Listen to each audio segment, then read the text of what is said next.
Historico-critical. Introduction to the Philosophy of Mythology by F. W. J. Schelling. 1856. Translated by Sidney Grew. Long introductions to translated works are often tedious and unnecessary, and may even be misguided and misleading. In the present case, especially since the work is itself an introduction, I shall confine myself to a few points which seem indispensable. There is an excellent longer introduction to Schelling by Norbert Guterman, accompanying the 1966 English translation by E. S. Morgan of Schelling's On University Studies. Here, then, are 5 excerpts from other works of Schelling, which should show why I wanted to translate him and may arouse the reader's interest too. 1. All life must pass through the fire of contradiction. Contradiction is the driving force and innermost nature of life. 2. What Dante saw written on the gates of the Inferno should also be written, in a different sense, at the entrance to philosophy. Leave all hope behind, ye who enter here. He who would truly philosophize must be rid of all hope, all desire, all longing. He must desire nothing, feel himself entirely poor and bereft, surrender all to gain all. This step is hard, the ultimate abnegation. We realize this from the fact that so few have ever been capable of it. 3. True philosophy consists of soul, reason, and feeling. 4. What is highest in all works both of art and science arises precisely because the impersonal is operative in them. 5. Just as in the beginning of creation, which was nothing other than the birth of light, the dark principle had to be there as its basis so that light could be raised out of it, as the actual out of the merely potential, so there must be another basis for the birth of spirit, and hence a second principle of darkness, which must be as much higher than the former as the spirit is higher than light. Friedrich Wilhelm Joseph Schelling, later von Schelling, was born on the 27th of January 1775, at Leonberg, near Stuttgart, in Württemberg. He died on the 20th of August 1854, at Bad Ragaz among the mountains of eastern Switzerland, at the age of 79. This work was written at intervals throughout Schelling's later life. From his 36th year, approximately, to his 79th. He became a student at the theology school of the University of Tübingen in 1790, and his first published work, apart from his master's dissertation, in 1793, was about mythology, on myths, historical legends, and philosophemes of the world in earliest times. By the age of 19, in 1794, he had begun writing about philosophy, and soon became very well known. Both theology and mythology retained a vital place in his thought throughout his life. In 1796 he wrote to Hegel, "Poetry becomes in the end what it was at the beginning, the teacher of mankind, for there is no philosophy any more, no history, the poetic art alone will outlive all the arts and sciences."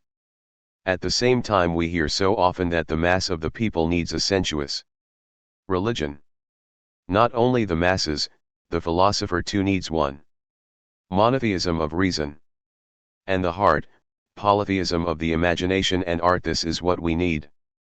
First of all I shall speak here of an idea which, so far as I know, has not yet come to any man's mind. We must have a mythology of the ideas, an eventual mythology of reason. Until we have made the ideas aesthetic, that is to say mythological, they are of no interest to the people, and conversely, until mythology has been made rational, the philosopher can only be ashamed of it. Translated by Norbert Guterman. The initial material for the present introduction probably dates from the decade between 1811 and 1821.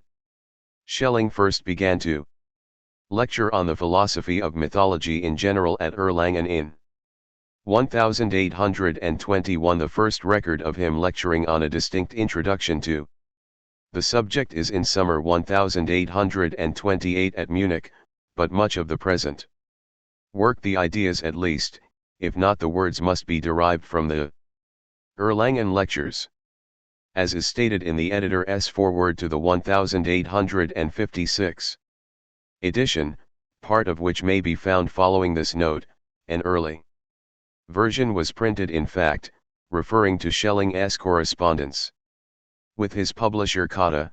3 early versions of his lectures on mythology appear to have been printed, in 1821, 1824, and 1830.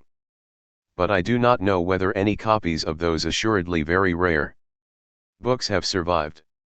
In its final form, this work belongs among the productions of the later part of Schelling's life, and had taken on this final form by 1845, according to the same foreword, and possibly by 1842, although there is a certain amount of internal evidence which suggests a revision at a later date.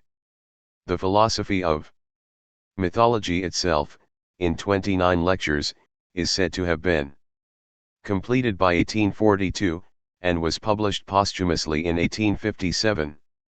A translation of it is in preparation.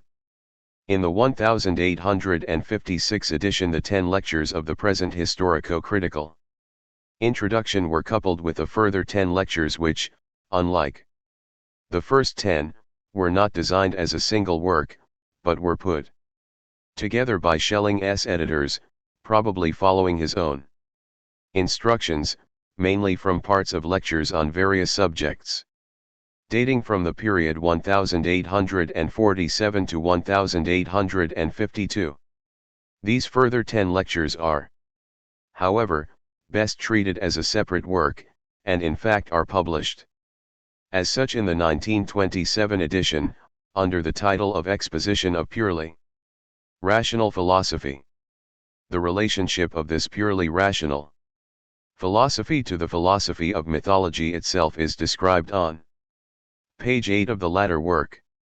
The present translation contains simply the 10 lectures of the historico-critical introduction. As is appropriate for a philosophical work, the translation is intended to be as nearly literal, and as close to the original, as possible, and thus the English may not be particularly idiomatic. Although the meaning is in the thought and not in the words, I have found in practice that the thought is most likely to be discovered and conveyed by as close an adherence as possible to the original form of words. Like most writers of the period, even those writing in English and French, Schelling uses long and complicated sentences. I have not been tempted to break these up into shorter ones, as has been done, for instance, by some translators of Hegel. This means that sometimes it is necessary to read the sentence more than once in order to understand it, or even to construe it. That in itself is not a bad thing. Although the number of full stops is the same as in the original, I have, where there are 2 main verbs, occasionally changed commas to semicolons, and have substituted parentheses for commas in 2 or 3 places. I have not, on the other hand, inserted question marks at a number of points where the sentence has the form of a rhetorical question. It is difficult to imagine these lectures being delivered aloud in their present form, even disregarding the footnotes. The style is very elaborate and literary in many places. This is so particularly at those crucial points where Schelling tends to resort to rhetoric and simply to exclaim, how could it be otherwise? This method of argument, not often encountered nowadays, is well described in Vincent McCarthy's book Quest for a Philosophical Jesus. Writing of Schelling's philosophy of revelation, he says the thinker thinks a thought, and his very enthusiasm seems to constitute sufficient, even empirical proof. Schelling himself, in his introduction to his 1797 Outlines of a Philosophy of Nature, says that, in contrast to dogmatism, there is no longer, in his genetic philosophy, any separation between experience and speculation. The elaborate quality of Schelling's prose may stem from the final revision of these lectures, but there is more to it than that. A book once published acquires a definitive form, regardless of any later revisions which it may undergo, but Schelling's posthumous lectures are literary works which were subject to continual revision over a good part of the author's life. He certainly wanted to publish them but never felt able to do this, justified in doing it. It is possible to distinguish between the vocabulary and style of different sections which may for that reason be presumed to have been written at different periods. But this is not the place to go into the details of that. If I have unintentionally introduced any ambiguity or errors, I apologize to the reader and shall correct with pleasure anything which he might be kind enough to draw to my attention. A number of words which are always difficult to translate from German are discussed in my notes, mostly at the point where they first occur. The notes are rather extensive, and may recall certain notorious examples of gratuitous notes which I shall not identify here. But after realizing that I did not know the exact dates of such familiar figures as Plato, Bacon, and Goethe, I decided to include them. In short, these notes are carried forward to the point where all the questions which arose out of the work are answered, within the limits of the library facilities available to me. In my translation of the philosophy of mythology itself there will be the opportunity to fill in any gaps in references and explanations. What is more, in that work Schelling treats in greater detail many of the points briefly mentioned here. It is inexcusable, in my opinion, that such scant regard is paid to Schelling in English and American universities. This is the result not simply of the absence of translations, but of a willful ignorance. 2. Examples may show the extent of this, and how bad and ludicrous it is. The first is from the Oxford Companion to German Literature, which says, he is generally regarded as more poet than philosopher. This falsehood follows a misleading summary of his life and works. The second is found in the History of Western Philosophy by an Englishman, one Bertrand Russell. He dismisses Schelling in 3 lines, while devoting a chapter each to Kant and Hegel, men neither as good nor even, mainly for that reason, as important historically, in the very long run. These 3 really quite unpleasant lines say, Schelling was more amiable than Fichte but not less subjective. He was closely associated with the German Romantics. Philosophically, though famous in his day, he is not important. Remarks like these 2 just display, in the end, the inferiority of the person making them. In short, Schelling is one of the many writers who are belittled for trivial, dishonest, or sinister reasons, but are less often read. Having said that, though, I am still a little concerned that Schelling may have had some preconceived idea of what the world should be, and may, consequently, have accommodated this work to that frame, whose elements are God, Christianity, Germany, and so on. In his earlier, more philosophical works, this is not so apparent, and a lot more is said about art and the spirit. Where possible, I have, in some of my notes, provided references to that wider range of Schelling's mind, often present in the background of the present introduction. It has been said, by many of those whom Schelling would call crass empiricists and Socrates hard, repellent folk, quite without refinement, that metaphysical statements have no meaning. but the same can be said of anything, not just of metaphysics. Metaphysics is not the point, the system is the point. Without a whole system, without a totality, as Schelling says here and as others too have said, nothing makes any sense, everything is contradictory. Even with a system, every particular is contradictory. But the system shows us why it is contradictory. Unlike that of most writers of the period, Schelling's thought, because of its sincerity and truth, has not dated, and it is possible to read this work without, in general, making any kind of special allowance. Inevitably there are a few passages which will not ring true, for example those which refer to the tribes, societies, non-societies, and, especially, the South American natives, only superficially human, says he.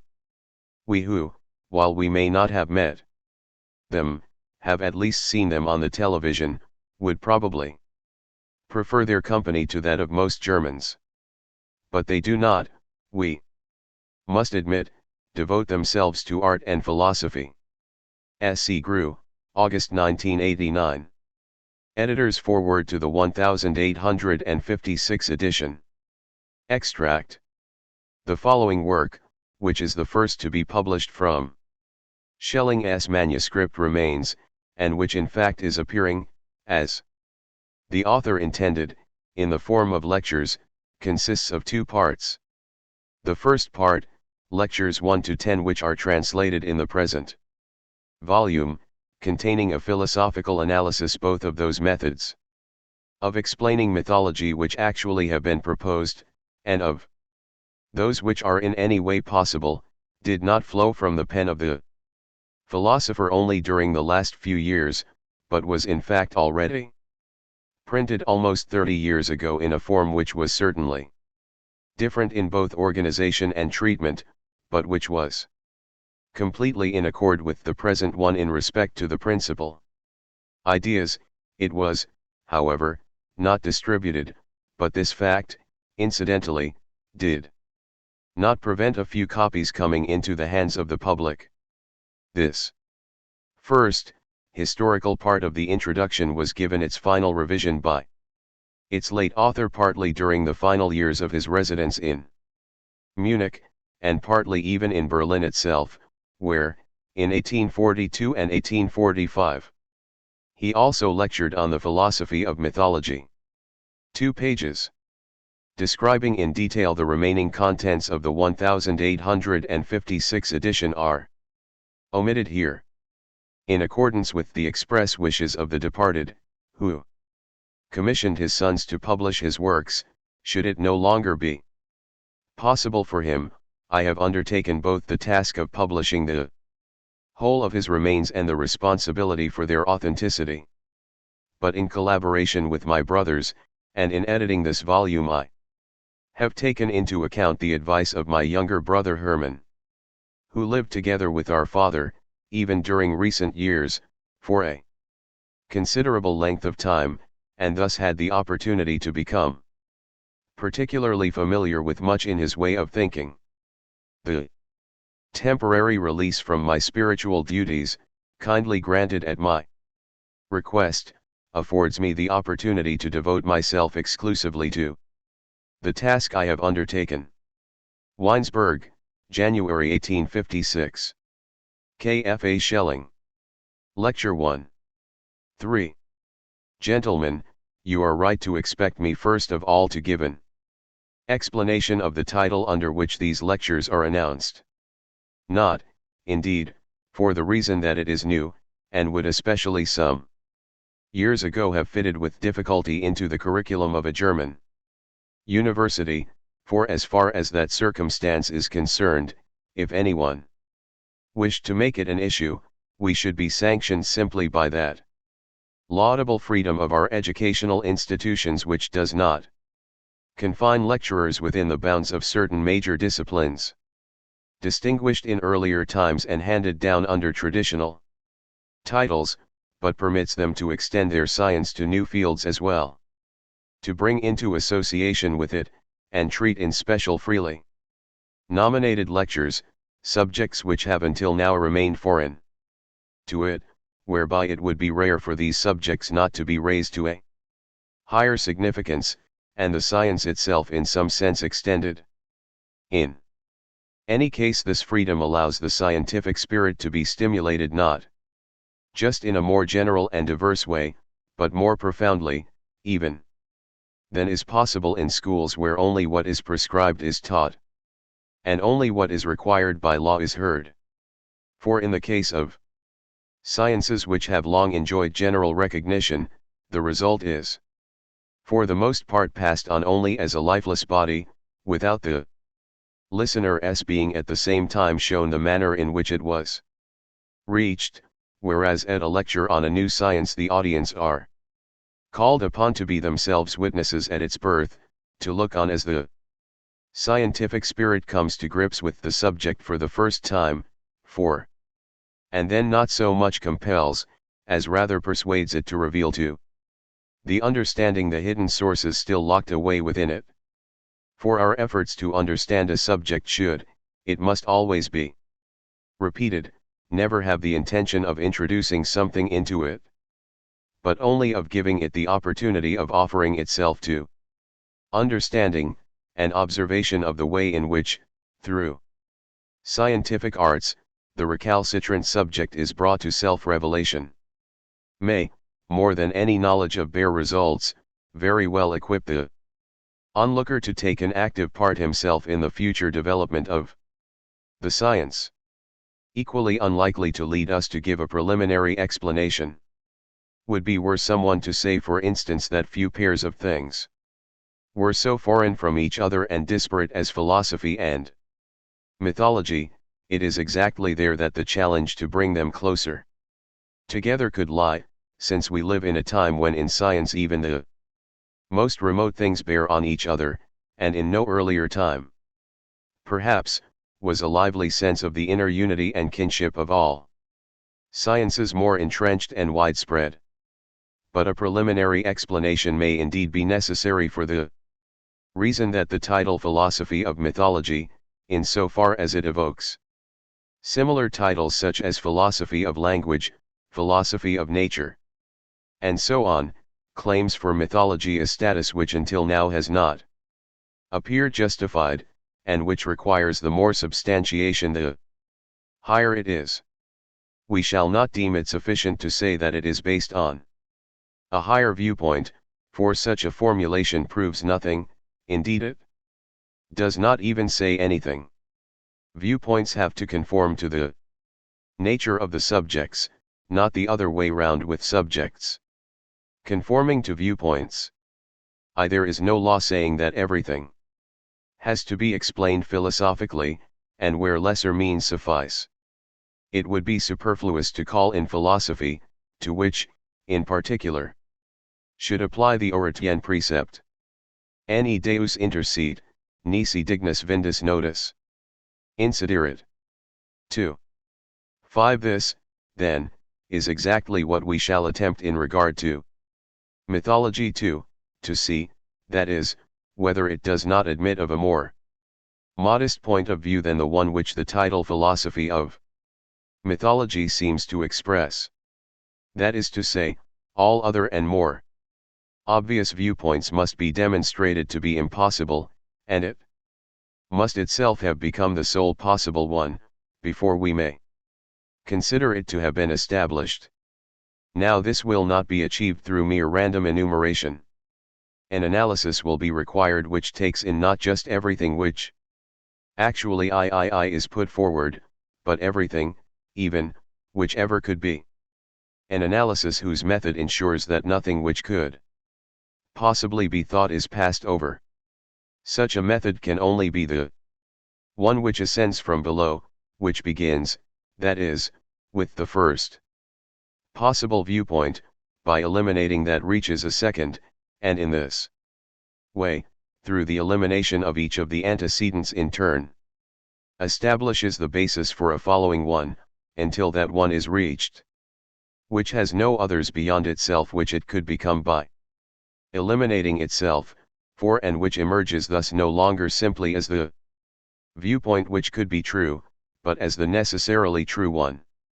At the same time, this in itself would also mean passing through every stage of a philosophical investigation of mythology, since every investigation which goes beyond the bare fact, here the existence of mythology, and inquires into the nature, the essence of mythology, is already, in general, a philosophical one, while mere scholarly or historical research is content to establish the mythological facts. This research has to prove the existence of the facts, which consist here of representations, using the means made available to it by surviving or, in the case of non-survival, historically verified activities and customs, mute monuments, temples, figurative art, or eloquent witnesses, literary works which themselves enact those representations, or portray them as existing. The philosopher will not immediately concern himself with this activity of historical research, rather will he, assuming it, in the main, to have been carried out, at most take it up himself in those places 6 where it seems to him not to have been done properly by the antiquarians or not to have been fully carried through. Going through the various possible points of view will, moreover, provide another advantage. Mythological research, like anything else, has had to undergo an apprenticeship. The whole inquiry has developed only one step at a time, as the various aspects of the subject revealed themselves only one by one to the researcher. Aspects such as this, even, the fact that we speak not about this or that mythology, but of mythology in general and as a universal phenomenon, presupposes not just the knowledge of various mythologies, which comes to us only very gradually, but also the gaining of the insight that in all of them there is something common and consistent. The various viewpoints will thus not pass us by, without all aspects of the subject successively revealing themselves in this way, so that only at the end of this process will we really know what mythology is, since the concept we start off with can naturally at first be no more than a superficial and merely nominal v1. So, part of the preliminary orientation will be to observe that mythology is thought of as a whole, and that the inquiry is into the nature of this whole, thus not, in the first instance, that of the individual representations, and that everywhere, thus, only the original matter 6 is considered. The word, as is known, comes to us from the Greeks. For them it signified, in the widest sense, the whole corpus of their indigenous fables and legends, which in general go back beyond the historical era. Yet 2 very different components are soon distinguished therein. For some of those fables do indeed go back beyond the historical era, but they remain within the prehistoric, that is, they still contain deeds and occasions of a race which is human, even if better endowed and constituted than the one now living. Additionally, there is much that even now is accounted to be mythology, but which is clearly no more than poetry, just derived from or based on it. Yet the core to which all this has attached itself, the original matter, consists of 7 events and occasions which belong to a quite different order of things, different not just from the historical but also from the human, and whose heroes are gods, an unspecified number, as it would seem, of personalities venerated in a religious way, who form among themselves a world of their own, indeed related in many ways to the common order of things and of human existence, but essentially separate from that and existing in its own right, the world of the gods. To the extent that the fact that there are many of these worshipped beings is considered, mythology is polytheism, and we shall call this phase 7 the first to offer itself to our attention, the Polytheistic 1. For this reason, mythology is, in general, theology. But these personalities are at the same time thought of as bearing certain natural and historical relationships to one another. When Cronus is called a son of Uranus, then that is a natural relationship. And when he castrates his father and usurps mastery of the world, that is a historical relationship. Since natural relationships in the wider sense, though, are also historical ones, this phase will be adequately identified if we call it the historical one. Here, however, it should at once be remembered that the gods are not initially present in the abstract, as it were, and outside these historical relationships, as mythological beings they are historical ones, in accordance with their nature, thus from the beginning. The full concept of mythology, thus, has to be not mere theology, but history of the gods, or as the Greeks put it, emphasizing only the natural aspect, theogony. Thus we are faced with this characteristic body of human ideas. And its true nature has to be found, and established and substantiated in the way that I have announced. But since here we should begin with the first possible viewpoint, we shall have no choice but to return to the first impression which mythology as a whole engenders in us, for the lower the level from which we start, the more certain shall we be not to have ruled out in advance any view which might possibly be put forward. Let us therefore, so as to begin, as the saying goes, at the beginning, put ourselves in the position of someone who has never before heard of mythology, and to whom now for the very first time a part of the history of the Greek gods, or mythology itself, is being expounded, and let us ask what his impression would be. Undeniably a sort of bewilderment, which would continually be expressed in the questions, how should I take this? What is it intended to mean? How, then, did it come about? You will see that the three questions relentlessly merge one into another, and are, at bottom, just the one question. With the first, what the questioner wants is only a viewpoint in itself, but in fact he cannot take mythology in any other way, that is, he cannot wish to understand it in any other sense than that in which it was understood originally, in which it therefore came into existence. Accordingly he is forced to go on from the first question to the second, and from the second to the third. The second asks about the meaning, the original meaning. Though, the answer will therefore have to be framed in such a way that mythology in the same sense could have come into existence as well. The viewpoint, which relates to the meaning, is necessarily followed by the explanation, which relates to the coming into existence, and if, for example, in order to permit mythology to come into existence in any one sense, that is, in order to ascribe to it a certain meaning as original, assumptions are needed which can be shown to be impossible, then the explanation will collapse, and with the explanation the viewpoint collapses too. Really it does not require much thought to realize that every investigation which goes beyond the bare fact, and is thus in some way philosophical, has always begun with the question about meaning.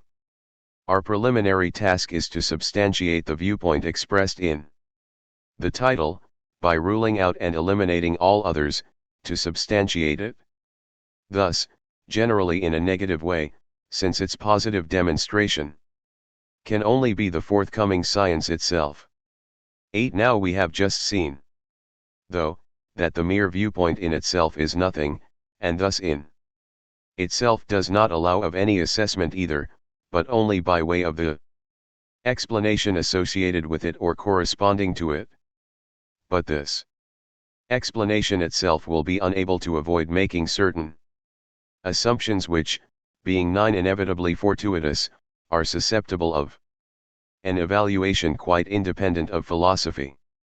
Now by means of such an analysis which does not itself introduce a viewpoint prescribed or as it were dictated by philosophy, it will be possible to make, for those assumptions corresponding to each individual mode of explanation, a comparison either with what is inherently conceivable, or with what is believable, or even with what is historically ascertainable, such that thereby the assumptions themselves can be made to prove themselves to be possible or impossible, according to whether they are consistent with, or contradict, one or the other of these.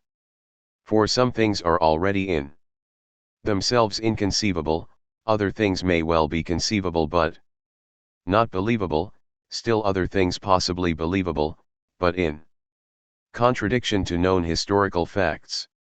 For admittedly mythology, in virtue of its origins, fades back into a time which no historical knowledge reaches, nevertheless, starting from that which is still within the reach of historical understanding, conclusions may be drawn about what may be supposed possible in the historically inaccessible time, and what not, and a different historical dialectic from the one which was formerly attempted, based mostly upon mere psychological reflections, admittedly about these same times, so remote from all historical knowledge, might still permit a good deal more to be found out, even about a very obscure prehistory, than might be supposed by the capriciousness with which conjectures about it are usually made, and precisely to the extent that we remove the pseudo-historical cloak, in which the various explanations have attempted to envelop themselves, will everything which can still be discovered historically about the origin of mythology and the circumstances in which it arose assuredly become discernible. In addition, there is at least one relic preserved from that time, the least dispensable one, mythology itself, and everyone will admit that assumptions which mythology itself contradicts cannot be other than untrue. After these remarks, which prefigure the course of the following exposition, and to which I would ask you to adhere firmly as a guideline, since it is inevitable that this investigation will become involved in many incidental discussions and diversions, in the course of which it would be easy to lose sight of its main direction and organization. After these remarks, therefore, we return to the first question, to the question, how should I take it? More accurately, it is expressed as should I take it as truth or not as truth? As truth? If I could do that, then I would not have asked the question. When a sequence of real events is recounted to us in a detailed and intelligible narrative, then it will occur to none of us to ask what this account means. Its meaning lies simply in the fact that the events recounted are real.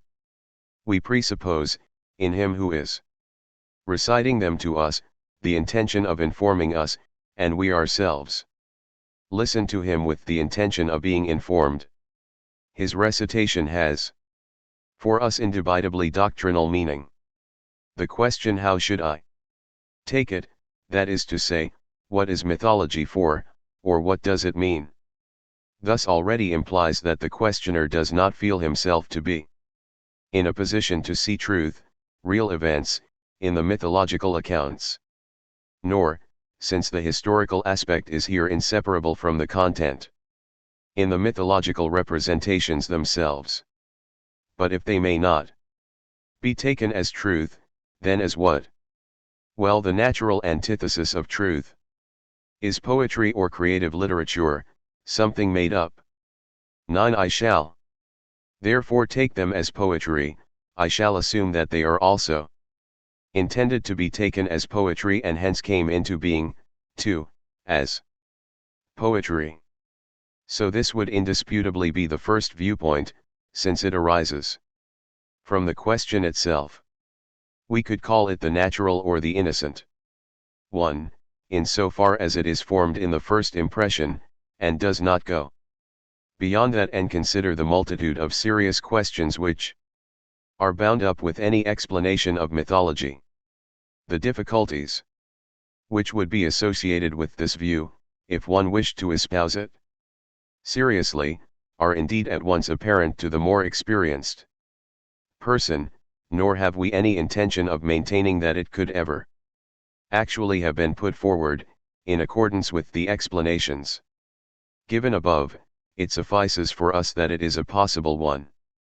Moreover, even though it has admittedly never tried to put itself forward as an explanation, there has still been no lack of those who at least refuse to hear of any view of mythology other than the poetical one, and displayed a great aversion towards any research into the reasons behind the gods, causes deorum, as ancient writers already expressed it, or towards any investigation at all which supports for mythology a sense other than ideal.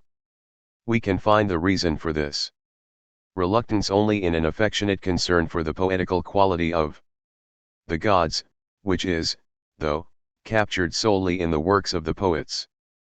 The fear is that, in the course of investigations into the cause, that poetical quality could suffer or even vanish, a fear which would, what is more, be groundless, even in the worst possible case. For the result, however it turned out, would always relate only to the origin, and would ordain nothing about how the gods were to be taken in the works of the poets or in the context of pure works of art.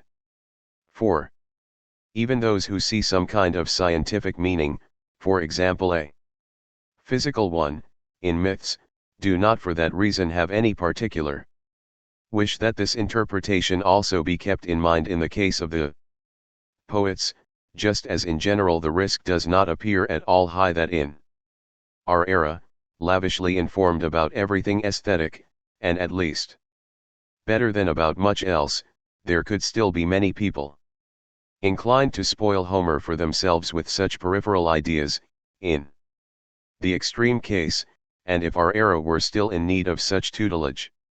One could even draw attention to the well-known book, still very much to be recommended for its purpose, of Moritz. It is open to everyone to regard nature, too, purely aesthetically, without thereby being justified in outlawing natural science or nature philosophy. Similarly, anyone may take mythology on its own in a purely poetical way, but anyone holding this view who wishes to state something about the nature of mythology will be obliged to maintain that it came into existence, too, in a purely poetical way, and to deal with all the questions arising from this position, now taken as unqualified, and we can take it in no other way.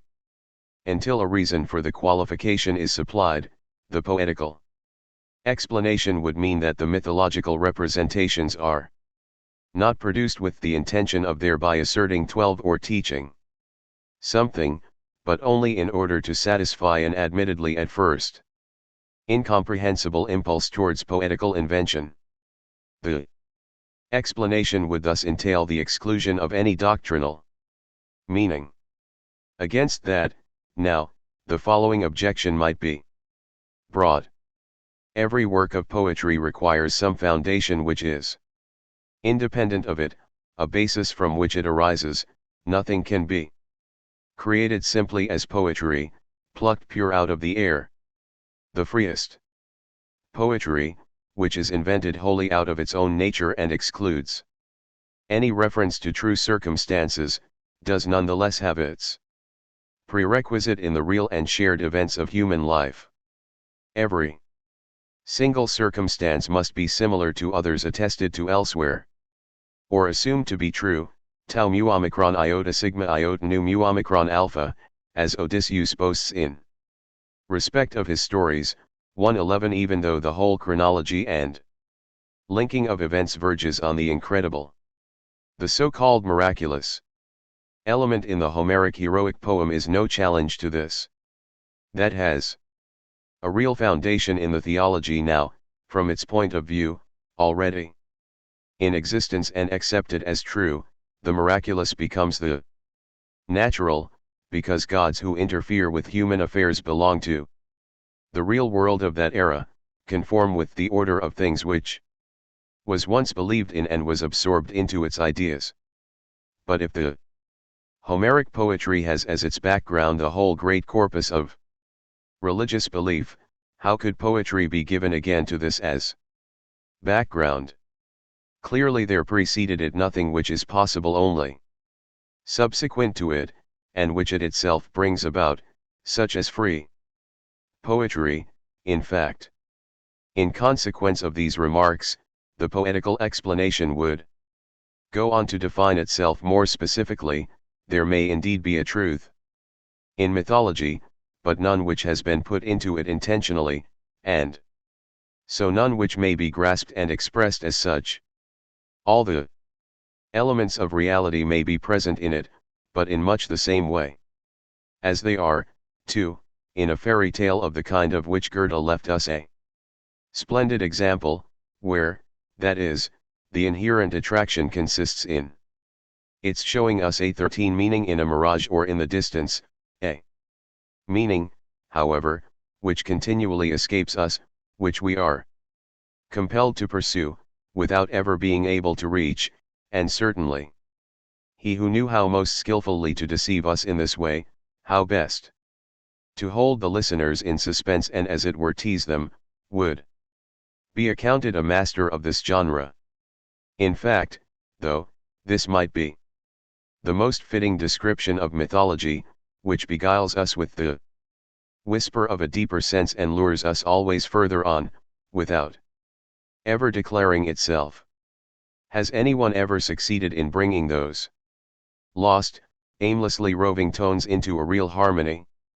They are like those of the viola and harp, which arouse in us a confusion of musical impressions, but never come together to form a whole.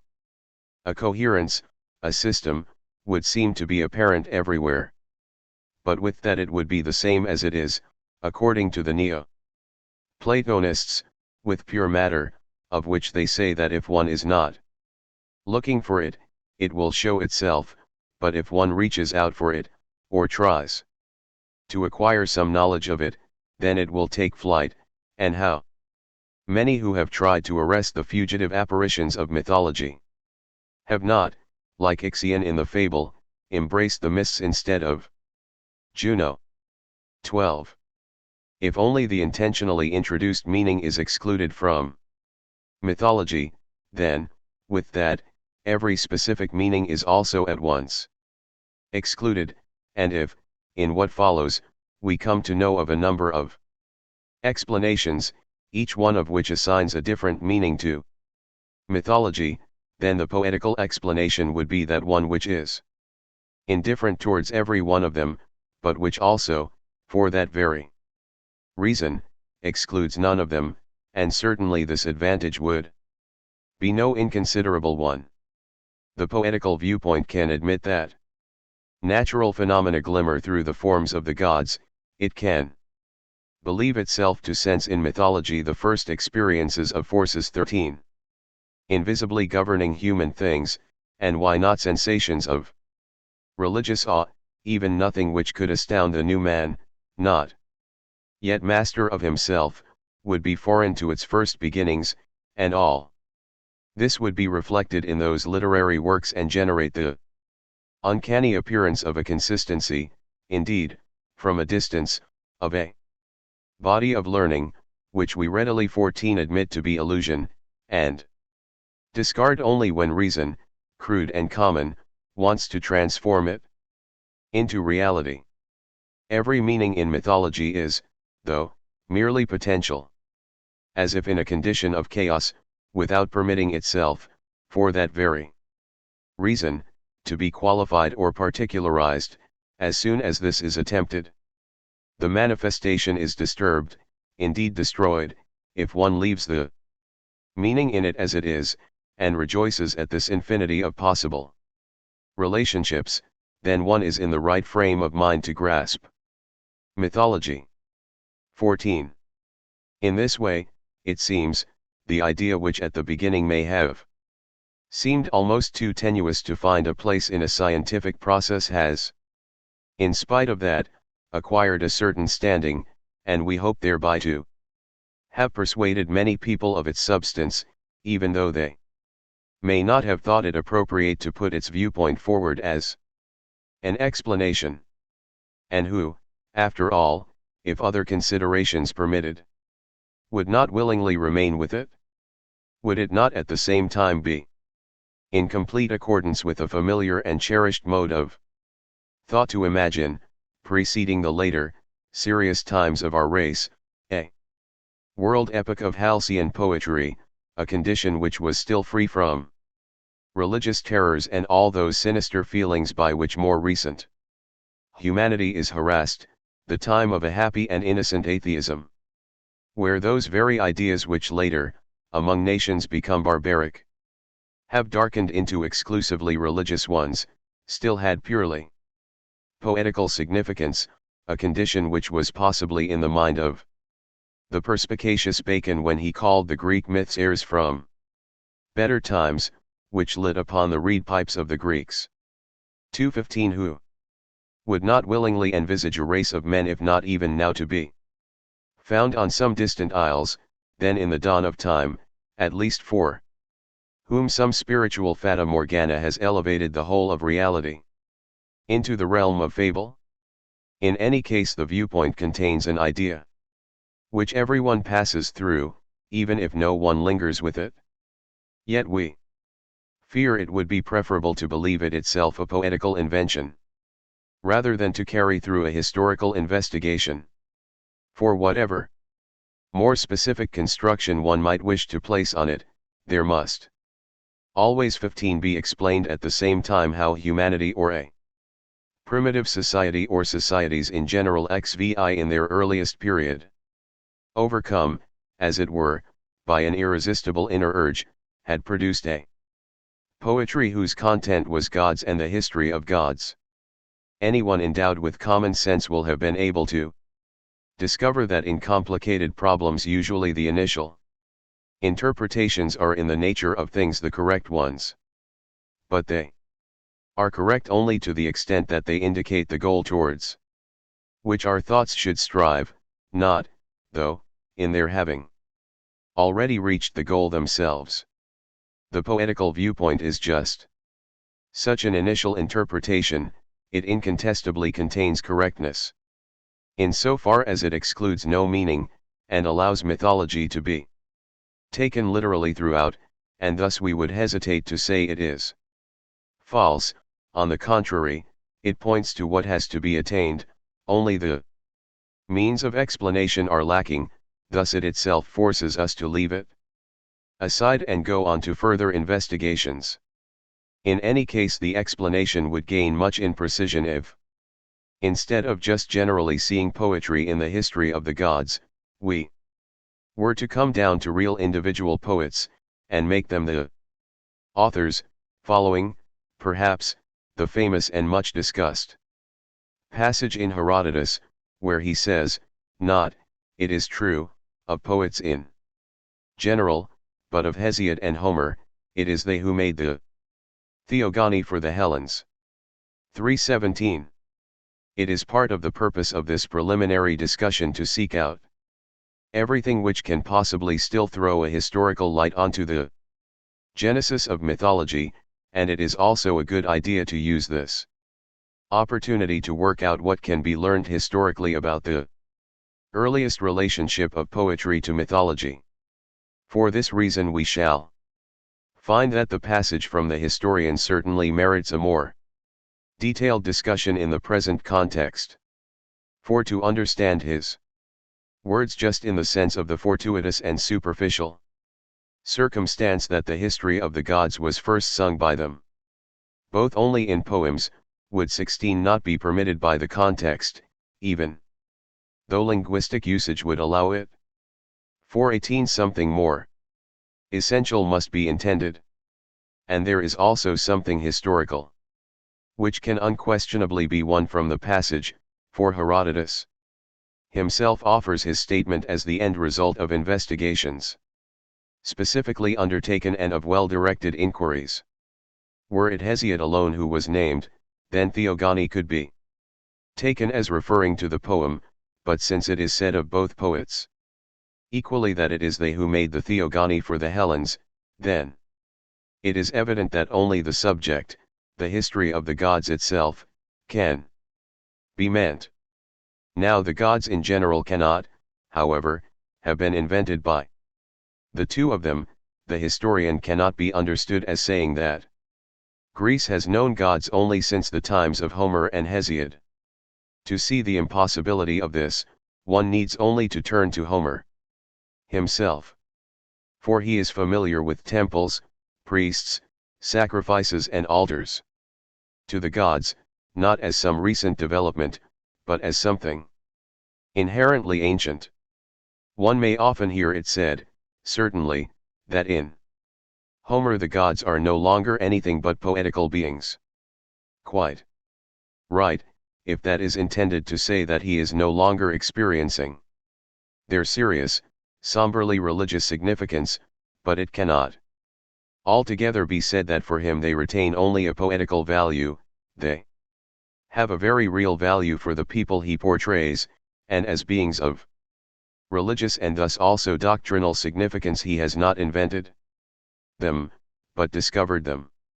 Herodotus, however, is in fact speaking not of the gods in general, but of the history of the gods, and expresses himself in greater detail as follows: where each one of the gods may have come from, or whether they all always existed, first became known only yesterday, so to speak, or the day before yesterday, in fact since the time of the two poets, who lived no more than 400 years before him. They it is who made the history of the gods for the Hellenes, gave the gods their names, distributed ranks and functions among them, and determined the character of each one. 19. The main emphasis is therefore to be placed on the word Theogony. For this whole pantheon, Herodotus means to say, in which the natural 17 and historical relationships of each god are determined, his own name and particular office ascribed, his character assigned, for this doctrine of gods, which is a history of gods, the Hellenes have to thank Hesiod and Homer. But now, even when it is understood in this way, how might the assertion be justified? For where do we see Homer ever really concern himself with the origin of the gods? He enters into a discussion of the natural and historical associations of the gods extremely rarely, and even then only incidentally and in passing. For him they are beings no longer in the process of taking shape, but now already existing, whose causes and initial source are not examined, no more than does the heroic poet, in describing the hero's career, recall the natural processes by which he was formed. Nor does his poem, hurrying on, take the time to assign them names, offices, or ranks. All this is treated as a known fact, and referred to as if it were something which has existed always. And Hesiod? Well, he does indeed sing of the genesis of the gods, and in view of the descriptive and didactic character of his poem it might rather be said that the Theogony was made by him. But it is much more the reverse. Only the unfolding of the history of the gods could have inspired him to make that history itself the subject of an epic chronicle. Thus certainly the objection may be conceded this point by way of their poems, or as a consequence of these only, the history of the gods did not arise. Nor, though, when examined carefully, does Herodotus say this. For he does not say that these natural and historical differences between the gods were previously wholly non-existent. He only says they were not known, omicron kappa pi iota sigma tau alpha tau omicron. Thus, he ascribes to the poets only the fact that the gods became known. This does not impede but rather requires one's acceptance that in The nature of the subject: they existed before the two poets, only in an obscure consciousness, chaotically, as indeed for Hesiod too in the beginning, Pyro tau iota sigma tau alpha. XX. Accordingly a double origin is evident here, once in respect of the substance and in the enfoldment, then in the unfolding and explication. XXI. It is evident that the 18 history of the gods was not originally present in the form in which we find it. In poetry, the unexpressed form could certainly have been poetical in tendency, but not in actuality, and so it did not come into being poetically either. The dark mill, the site where mythology was first brought forth, lies beyond all poetry. The foundation of the history of the gods was not laid by poetry. This clearly follows from the words of the historian, when they are considered in their full context.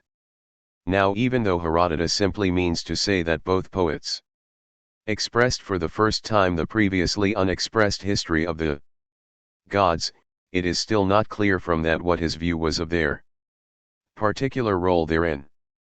So here we must again draw attention to a point in the original passage, epsilon lambda lambda eta sigma iota. He says, for the Hellenes have they made the history of the gods, and this is not there without reason. Herodotus' only concern in the whole passage is to bring out that of which the investigations on which he relies have convinced him. But what these have taught him is simply the newness of the history, as such, of the gods, that it is in fact entirely Hellenic, in other words that it came into being for the first time with the Hellenes as such. Herodotus places the Pelasgians prior to the Hellenes, for him the former by way of what crisis it is now not possible to tell, but for him they became, by way of a crisis, Hellenes.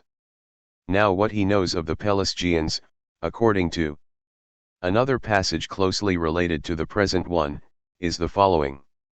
Namely that they sacrificed everything to the gods, but without distinguishing between them by way of names or epithets. XXII. So here we have the time of that mute, still enfolded history of the gods. Let us go back in our minds to this condition, where consciousness is still wrestling chaotically with the divine images, without being able to distance them from itself, to make itself objective, without, for that very reason, being able to differentiate them and interpret them, where it thus has no kind of free relationship with them at all. Poetry too, in this oppressed state, was entirely impossible. The two earliest poets would thus, simply as poets, signify the end of that unfree condition of the Pelasgian consciousness, regardless of the content of their works. The 19 liberation which was granted to consciousness by the differentiation of the representations of gods, first gave poets, to the Hellenes, and conversely, only the era which gave them poets first brought the fully developed history of the gods as well. Poetry did not come first, at least not real poetry, XXIII, nor did poetry truly engender the explicit history of the gods. Neither precedes the other, but the two are the common and simultaneous end result of an earlier condition, a condition of enfoldment and silence. Now we have already come significantly closer to the historian's meaning, Hesiod and Homer. He says the era of the two poets, we would say, made for the Hellenes the history of the gods. Herodotus can express himself in the way that he has, since Homer is not an individual, like later poets such as Alcaeus, Tyrtaeus XXIV or others. He represents a whole era, he is the predominant force, the principle of an era. The meaning, in the case of the two poets, is the same as when Hesiod relates of Zeus, in almost the same words, that after the conclusion of the battle against the Titans he was urged by the gods to take over sovereignty, and did indeed distribute honors and ranks to the immortals. 5xxv only with Zeus as chief.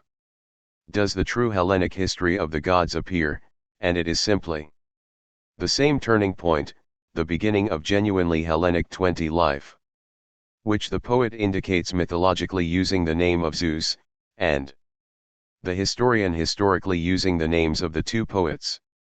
But now we take a step further, by asking who, especially of all those who are capable of reading Homer with understanding, would not see the gods coming into being, even in the Homeric poems. Admittedly, the gods emerge out of a past unfathomable to himself, but one feels, at least, that they are emerging. In the Homeric poetry everything glitters with newness, as it were, here. This historical world of the gods is still in its first freshness and youth. The religious aspect of the gods is alone the primordial part. But it is also merely glinting out from an obscure background. The historical, unfettered quality in these gods is what is new, what is just coming into existence. The crisis, through which the world of the gods is evolving into the history of the gods, is not outside the poets, it is enacted in the poets themselves, it makes their poems.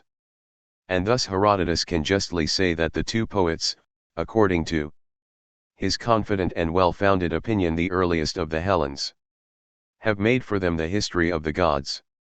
It is not, as he is admittedly obliged to express it, the poets as individuals, it is the crisis of the mythological consciousness coming to pass in them, which makes the history of the gods. They make the history of the gods in a sense quite different from that in which it is commonly said that two swallows make no summer, for the summer would come even without any swallows, but the history of the gods is made in the poets themselves, it grows in them, it reaches its maturity in them is it for the first time present and explicit. And thus we would seem to have corroborated to the very word the historian, whose uncommon perspicacity especially in the most ancient affairs, as far as the facts are concerned, has always stood the test, even in the most recondite investigations. He had a perspective of the birth of the history of the gods close enough, still, for him to ascribe to himself a historically founded judgment about it. We too should refer to his view as such, and accept his judgment as proof that poetry could certainly be the natural outcome and even the necessarily immediate 21 product of mythology, but that as real poetry, and what would be the point of talking about a poetry in potentia, it could not have been the productive cause, could not have been the source, of the representations of the gods. Accordingly, that is how it may be seen in the most regular evolution, the evolution of the preeminently poetical society, the Hellenic one. If we go further back, so as to get to grips with everything which is still historically ascertainable about this situation, then the next in line are the Indians. If indeed everything, which one individual or several might take it into their heads to assert, becomes at once dogma, then we would have uttered no small historical heresy in placing the Indians immediately prior to the Greeks. In fact, though the Indians are the only society to have in common with the Greeks a free poetic art, mature in all its forms, and deriving in the same way from mythology. Quite apart from everything else, this richly developed poetry would suffice to accord the Indians this position. But in fact there is something additional, which would of itself be a no less decisive factor, the language, which not only belongs to the same family as Greek, but is also very close to it in grammatical structure. He who, once his attention is drawn to this, could still support the view which promotes the Indians to the position of primal race and places them as historically prior to all other races, must be devoid of any feeling for a regular course in every evolution. And thus in historical phenomena in particular, even though the initial rise of this view is understandable and to a certain extent excusable, for the initial knowledge of the language in which the greatest monuments of Indian literature are written could not have been gained without a great talent for languages and appreciable exertion, and who would be unwilling to give due recognition to the men who, some of them already at an age when the learning of any language is no longer such an easy endeavor, not only mastered Sanskrit themselves, indeed at a great remove, but also smoothed and facilitated for their successors the thorny way to its understanding. Now from a great effort it is reasonable also to expect a 22 significant success, and while the pioneers might simply have considered the attainment and mastery of Sanskrit as their highest reward, followers, or pupils, devoted as they are to every possible augmentation of human knowledge, must have wished to recoup in another way the effort expended, even if by means of trivial exaggerations and hypotheses, which overturned the hitherto accepted hierarchy and sequence of societies, and made the highest into the lowest. In fact, this elevation of the Indians might be assessed, in its influence, in a way not greatly different from the way in which the hypothesis of geological elevation was assessed by Goethe, who says that it derives from a point of view in which there can no longer be any question of anything definite and methodical, but only of accidental and unconnected occurrences. 6xxv an assessment with which one can indeed concur as far as the theory of uplift is concerned, at least in its form up to the present, without therefore underestimating the importance of the facts on which it is based, or finding more credible the ways of coming into existence, which were formerly accepted, or even wanting to defend them. You must not be surprised when I speak out decisively against such arbitrariness right from the start of this investigation, for were it permissible to proceed everywhere in the way which was attempted in the Indian case, then I would prefer to abandon at once the investigation which has only just begun, since there would no longer be any question of an inner evolution, an evolution of the subject itself, and everything would instead be brought into a merely superficial and accidental relationship. In this way one could set up what is youngest, and furthest removed from the source, as a measure for that which is earliest and original, and could put forward the most recent as proof and confirmation of a shallow and unfounded view of what is most ancient. For such a presumptuous and insistent intrusion of things Indian into everything else, even for example into researches into Genesis, an intrusion with which genuine experts 23 on Indian matters are certainly least sympathetic, the general name mythology has to serve as a blanket term, since under this heading the most remote things, belonging to quite separate levels and often to contradictory goals, are treated as completely identical. But there are in mythology itself great and powerful distinctions, and as little as we could stand idly by while the individual gods, well distinguished by name and rank, are lumped together and treated as comparable, in an attempt to eliminate their distinctions, no less shall we permit the true, that is to say internal, XXVII and thereby well regulated, succession of the major phases of mythological evolution to become blurred and to be completely eliminated. And this even less so since, if it were allowed, all scientific research into higher antiquity, for which it is precisely mythology which offers the only sure guideline, would have to be abandoned. 7xxvii. Were mythology in general a poetic invention, then that of the Indians would have to be such too. Now Indian poetry, to the extent that it is known up to now, has had the most favorable reception, and as a novel phenomenon has perhaps to some extent even been Overvalued. On the other hand, the Indian gods have not, speaking very generally, been felt to be particularly poetical.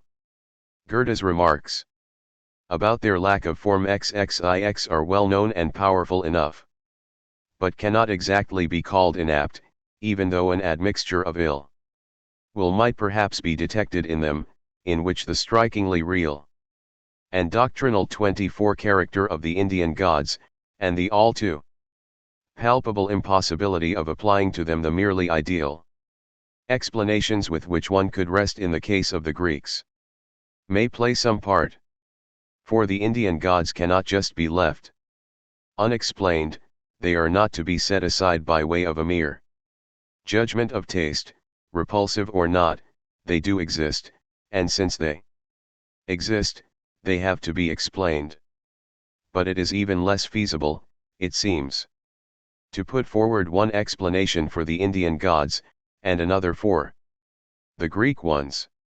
If we wished, though, to draw some conclusion from a comparison between the two, then it would have to be this, that the doctrinal element, that which is genuinely religious in the mythological ideas, was completely overthrown only gradually and not until the most recent differentiation.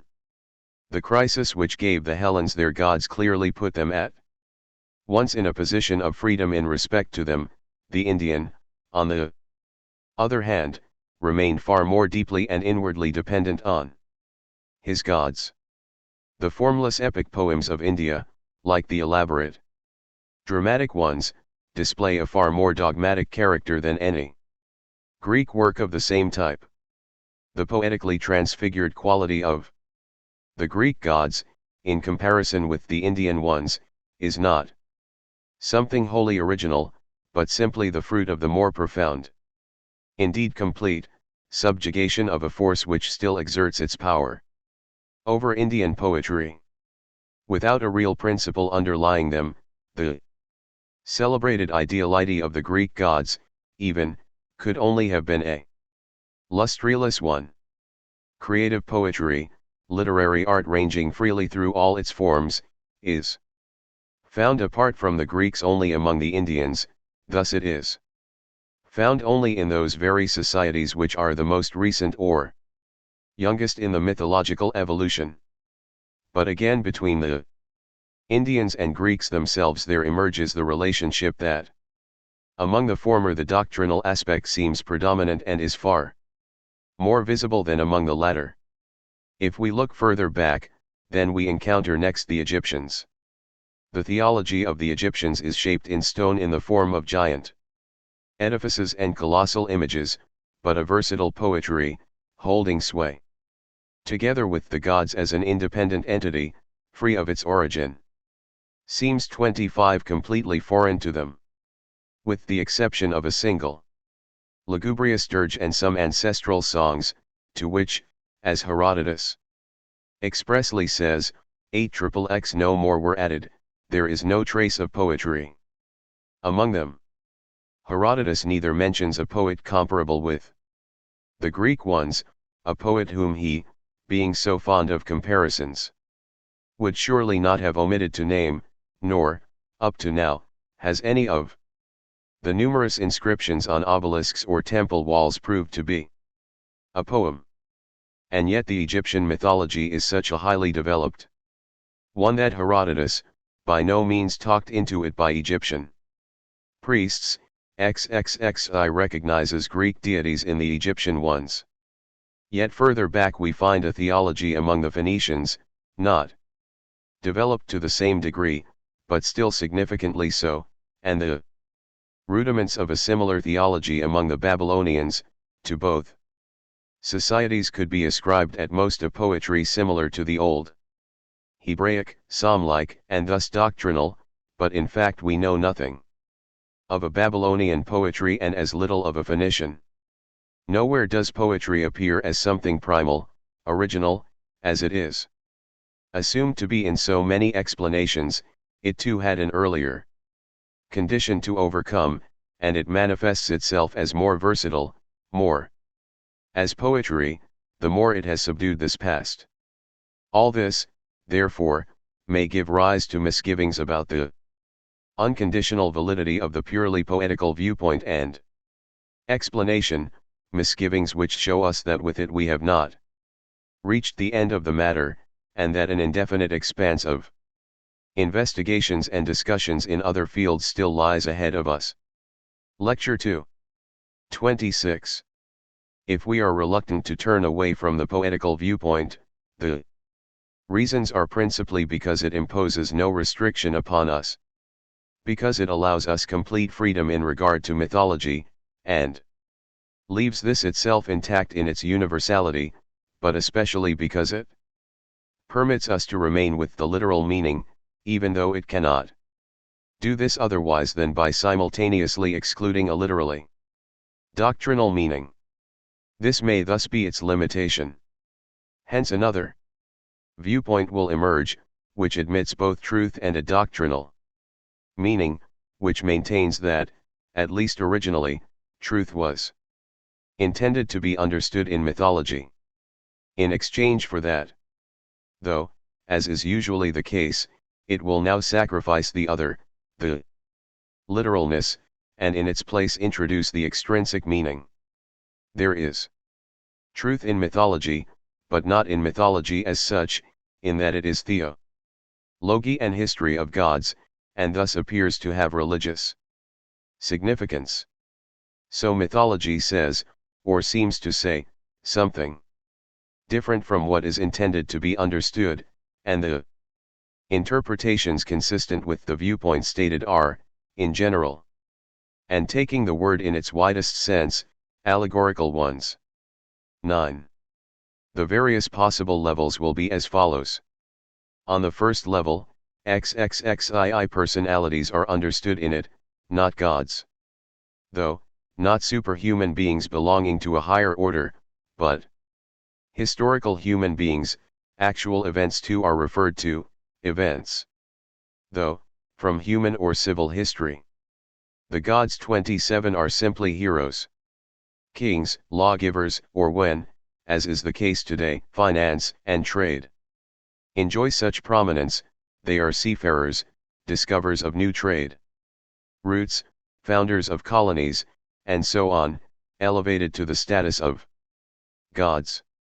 Anyone who might have the inclination to see how a mythology explained in this sense turns out, could be directed to Clericus SXXXIII. Commentary on the Theogony of Hesiod, or to Mosheim S. Thursiv. Commentary on Cudworth S. Systema Intellectual XXXV, and to Hullman S. Beginnings of Greek History. 30. The historical method of explanation is called the Euhemeristic one. After Euhemerus, an Epicurean of the Alexandrian period, XXXVII who seems to have been not its first, but its most sedulous defendant. It is known that Epicurus assumed that there did exist actual, genuine gods, completely idle ones though, unconcerned with human affairs. Chance, ruling alone, according to his doctrine, admitted no providence and no influence of higher beings on the world and human things. For such a doctrine, the gods of popular belief, actively interfering in human activities and occasions, 38th were an impediment which had to be removed. This removal was effected if it was said of them that they were not genuine gods, but simply men represented as gods. You will see that this explanation presupposes genuine gods, the idea of which Epicurus is known to have derived from a notion antecedent to every doctrine, rooted in human nature. A notion which would therefore also be common to all men. 1036. Since this notion is not introduced by way of an institution, nor through custom or law, but is met with prior to all these in all men, gods must exist, concluded Epicurus, 11xl here too more astute than many later thinkers. 28 But from this it is also evident how inappropriate it is when some people in Christian times, in our own indeed, who perhaps believe in much else yet not in any actual gods, think they can make use, to some extent at least, of the humoristic explanation. Now a second level would be this, to say that in mythology no gods at all are intended to be understood, neither genuine ones nor spurious, no personalities, but impersonal objects which are represented as persons only in a poetical way. Personification is the principle of this method of explanation. What are personified are either moral or natural qualities and phenomena.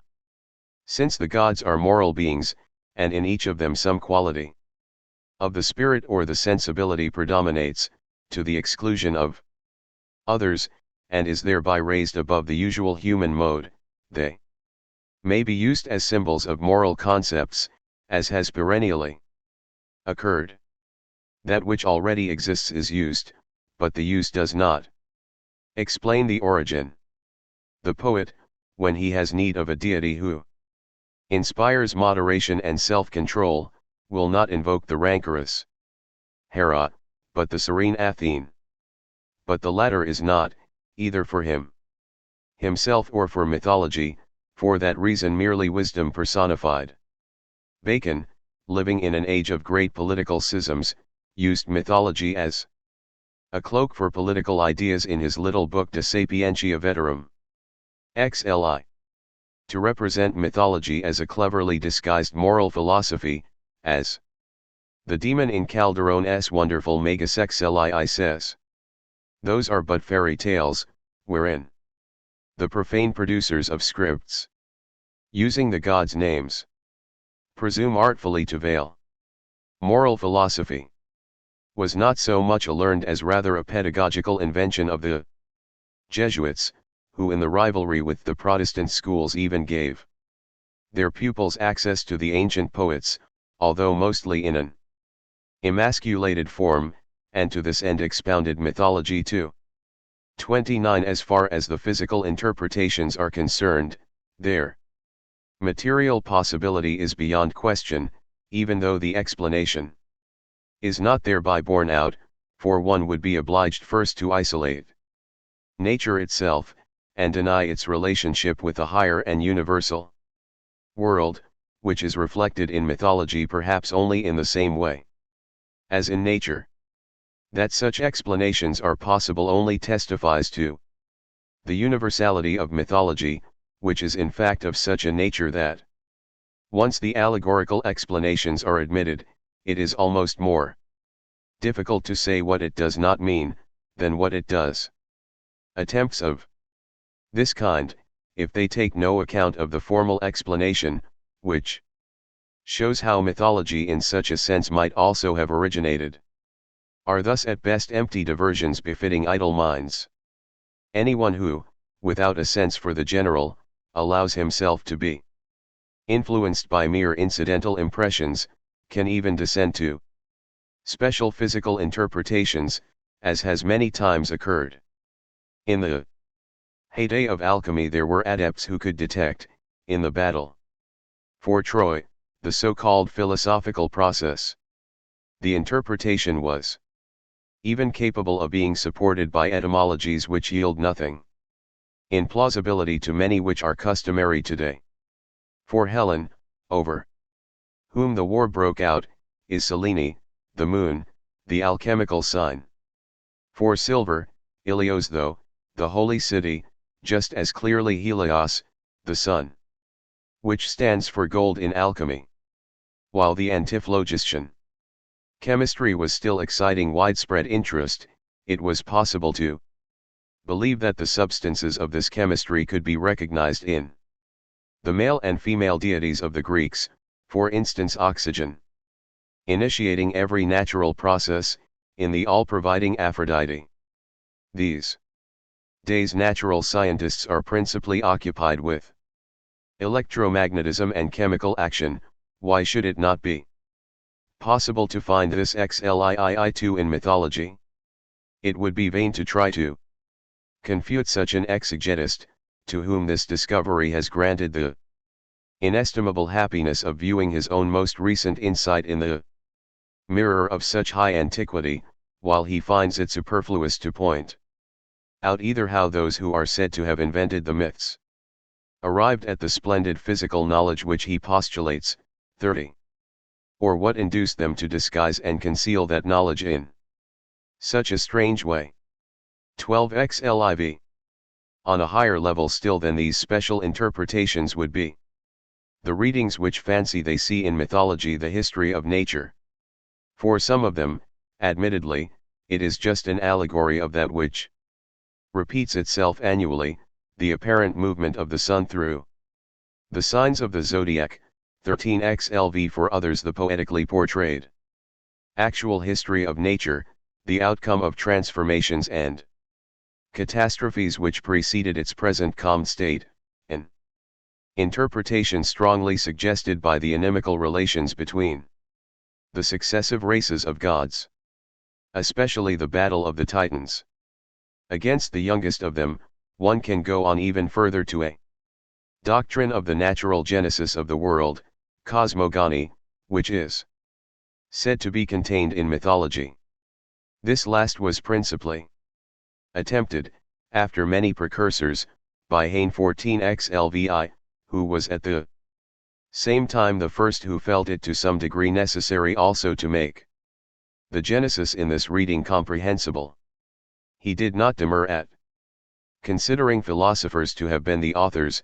The original contents of mythology were, for him, more or less consistent philosophical statements about the formation of the world. That Zeus robbed his father Cronus of the throne and, according to some accounts, of his masculinity, means, I am perhaps not making use of his exact words, that creative nature, over a certain length of time, brought forth merely wild and monstrous things, such as the inorganic world. After this there came a moment when the production of 31 mere quantities ceased, and in place of the misshapen and formless, the structured organic world was generated. The cessation of this amorphous production is the emasculation of Cronus. Zeus is the natural force, itself already structured and generating that which is structured, and by means of which that first wild force is confined, delimited, and restrained from further production. Clearly this is a reading worthy of note, and such explanations may always have a value as preliminary exercises. In an earlier era they served at least to preserve the idea of mythology having a real content. Now when one asks how the philosophers were led to clothe their valuable insights in this form, Heine, at least, tries to distance himself as much as possible from the artificial aspect. They did not freely choose the portrayal, but were urged on towards and almost forced into it, to some extent. The most ancient languages lack scientific expressions for general principles or causes, and poverty of language obliged them to express abstract concepts as personalities, logical or real relationships by way of the image of procreation, to some extent. Though, he suggests they were so fascinated themselves by the subjects that they set to work to display them to the audience too dramatically, as it were, like performing characters. 15 Schelli. They themselves, the postulated philosophers, knew that they were not discussing actual persons. But how, then, did the personalities created by them become actual ones, and thus gods? Through a very natural misunderstanding, we might think, which was unavoidable as soon as the representations reached the sort of people to whom the secret of their origin was unknown.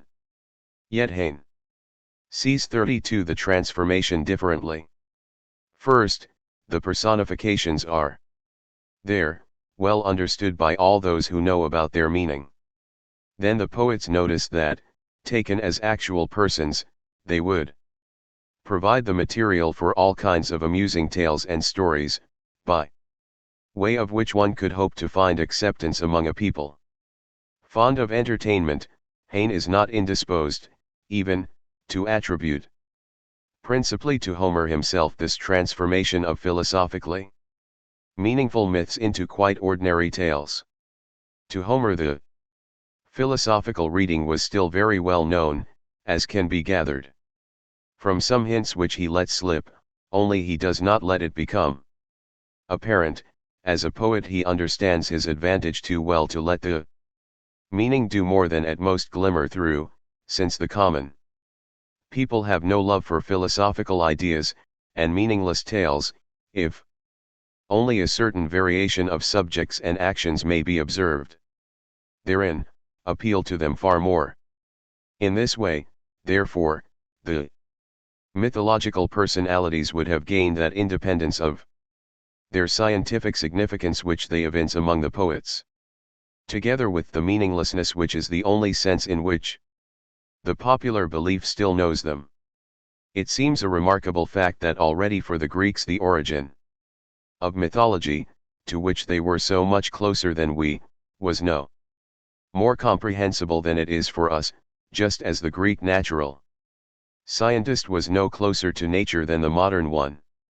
For already, at the time of Plato, quite similar interpretations of the mythological traditions were, at least in part, attempted, interpretations about which Socrates declares in the Phaedrus, in such matters, to really carry them through to the end despite everything, a man of great energy is required, who will be neither particularly happy nor enviable, for in order to reduce everything to the same level or to render it plausible, using this kind of crude reasoning, gamma rho omicron iota kappa omicron sigma omicron phi alpha, a great deal of time would be needed which not everyone who could be busying himself with something more serious and important could spare. 16 Slay. Cicero's academic expresses himself quite similarly about the 33 laborious quality of these interpretations with reference to the Stoics 17xlix, for it is noteworthy that the two last remaining systems in the field of philosophy in Greece and in Rome, the Epicurean and the Stoic, divided into the two interpretations, the historical or euhemeristic one and that of natural science. The Stoics did indeed find room for men deified as a result of great and good works, where this origin seemed clear, as in the cases of Hercules, Castor and Pollux, Aesculapius and so on.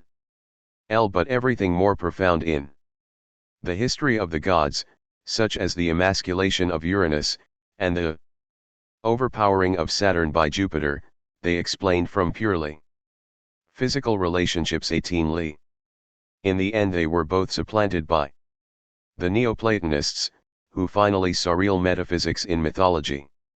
Driven to that no doubt mainly so as to provide a counterbalance to the spiritual content of Christianity in an analogous content in heathenism. 19 Yet since, in these exertions, undertaken partly to harmonize their own speculative ideas with the traditions of the ancient religion, and partly to overturn the latter all over again by means of the former, they were very far from entertaining the idea of a natural origin for mythology, which they presupposed, rather, as an unconditional authority. They can find no place among the genuine interpreters of mythology. Heine protested against the application of the name allegorical to his interpretation or even to the way his philosophers couched their ideas, since in fact they did not choose this with the intention of disguising their doctrines 34 or opinions. As if that were the point. It is enough that they speak of gods, where they are thinking only of forces of nature. They mean, therefore, something other than what they are saying, and utter something which they are really not thinking. But once one has come far enough to accept that the content is scientific, would it not be desirable to find the expression 2. To be completely natural and scientific, and so at least to cross over once and for all to the side contrary to the poetical viewpoint. Whereas Heine has come to a halt halfway across. He was certainly by no means the man to follow through some particular chain of reasoning fully and to take it, even if just in an exploratory way, as far as its final point.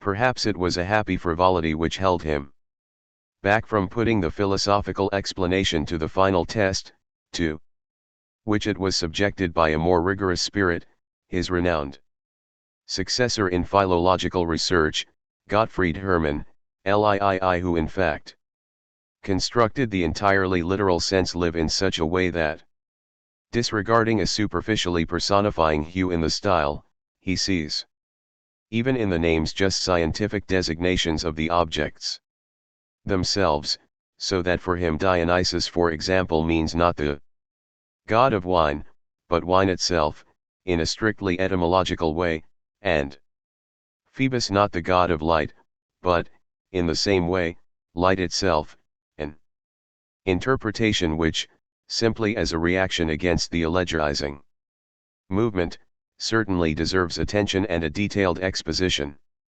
If thus does the highly esteemed grammarian build up his theory 20 LV, the supposed names of the gods are investigated, then it is apparent, firstly, that they are all, in general, meaningful, when one inquires into the meaning more closely than it is found. Secondly, as a result of an etymology in part plainly evident and in part coming to light after deeper research, that they all without exception contain just predicates of forms, forces, phenomena or operations of nature, and if one investigates further the association and the context in which they are placed, then no other conclusion can be drawn but that the names too must be simply designations of natural 35 objects, for if they are taken as names of gods, then they soon lose all recognizable interrelationship, but understood as purely scientific designations for the objects themselves, containing their characteristic predicate, which in the usual random nomenclature is either not expressed at all or is no longer recognizable. Then the representation is additionally afforded the wholly unobjectionable means of expressing, by way of the image of procreation, the dependence of the one phenomenon on the other. Just as we too indeed, without even reflecting that it is stated in a biblical manner, will have warmth being generated from light, or one principle, indeed one concept, issuing from another, and thus is revealed a comprehensive whole, whose components display among themselves a completely plausible and scientific interrelationship. There can be nothing coincidental about this interrelationship, the whole must therefore have originated too with a purely scientific intention, and if the Theogony of Hesiod is taken as a basis, being the most authentic documentation of the initial origin, then we shall scarcely be able to understand the source of this whole other than in the following manner. Once upon a time there lived, but no, that way Hermann's theory would itself begin like a myth, and in fact in the most common form, so we shall say, there must have lived once, that is to say at some time and some place, possibly in Thrace, where Greek legend places Timorus, Lvi Orpheus and Linus, or in Lycia, where it places the first singer Olin. Later on, admittedly, it will be found that we have to go right back to the Far East enough. There must have lived once, among a society otherwise still unenlightened, a few men distinguished by their special spiritual gifts, rising above the common norm, who observed and came to know forces, phenomena, indeed laws of nature, and who thus must also probably have thought about devising a formal theory of the origin and interrelationship of things. In this they followed the only method which makes definite, reliable, and clear knowledge possible, 21 LVII, in that it seeks out the distinguishing predicate of each 36 object, so as to ascertain, in this way, its concept. Since he who, for example, calls the snow snow, certainly represents the object, but does not really think of it. But for them it is the concept which matters, and the nomenclature too should fix this concept.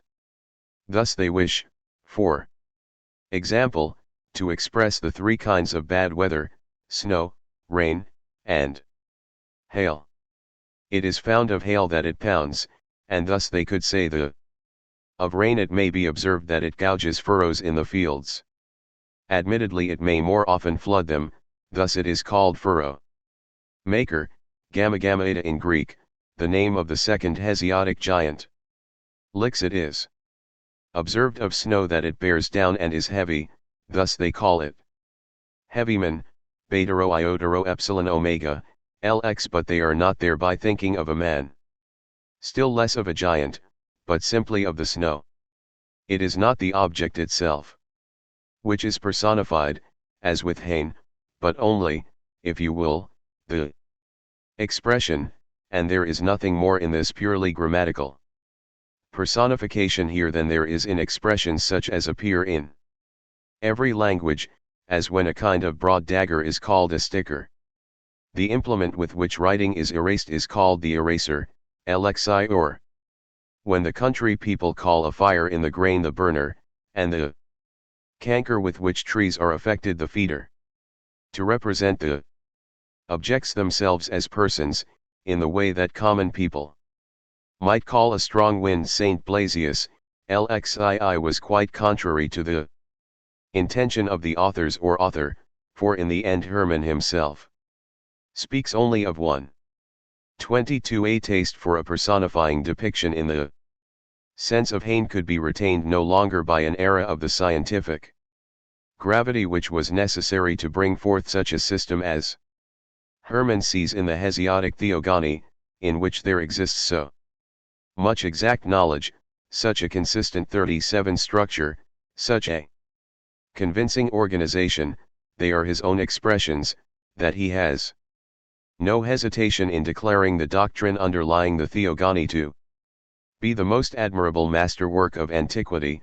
He sees in the myths not, for instance, a superficial collection of hypotheses, but theories founded on long experience, meticulous observation, even precise calculation, and in the whole edifice of mythology not only rigorous science, but profound wisdom. 23. We must leave aside the question of what part may have been played, in these certainly somewhat hyperbolic encomiums, either by a natural preference for the objects of our own true or supposed discoveries, or by a not particularly accurate conception of the value and force of such predicates, which would still not seem excessively modest were it Laplace's system du monde, Lziath perhaps, being discussed, or even by both causes together.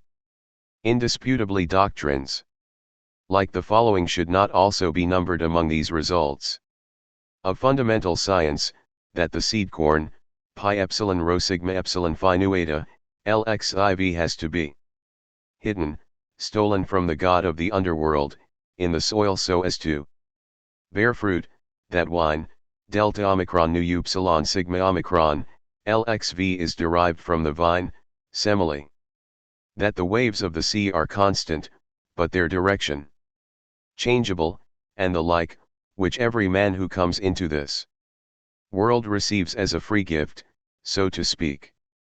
In order to become convinced of the philosophical spirit of the Theogony, we must pay attention not to the detail, in which familiar propositions are admittedly unavoidable, but to the whole, and especially to the beginning, to the explanation of which according to Hermann we shall gladly devote a few moments.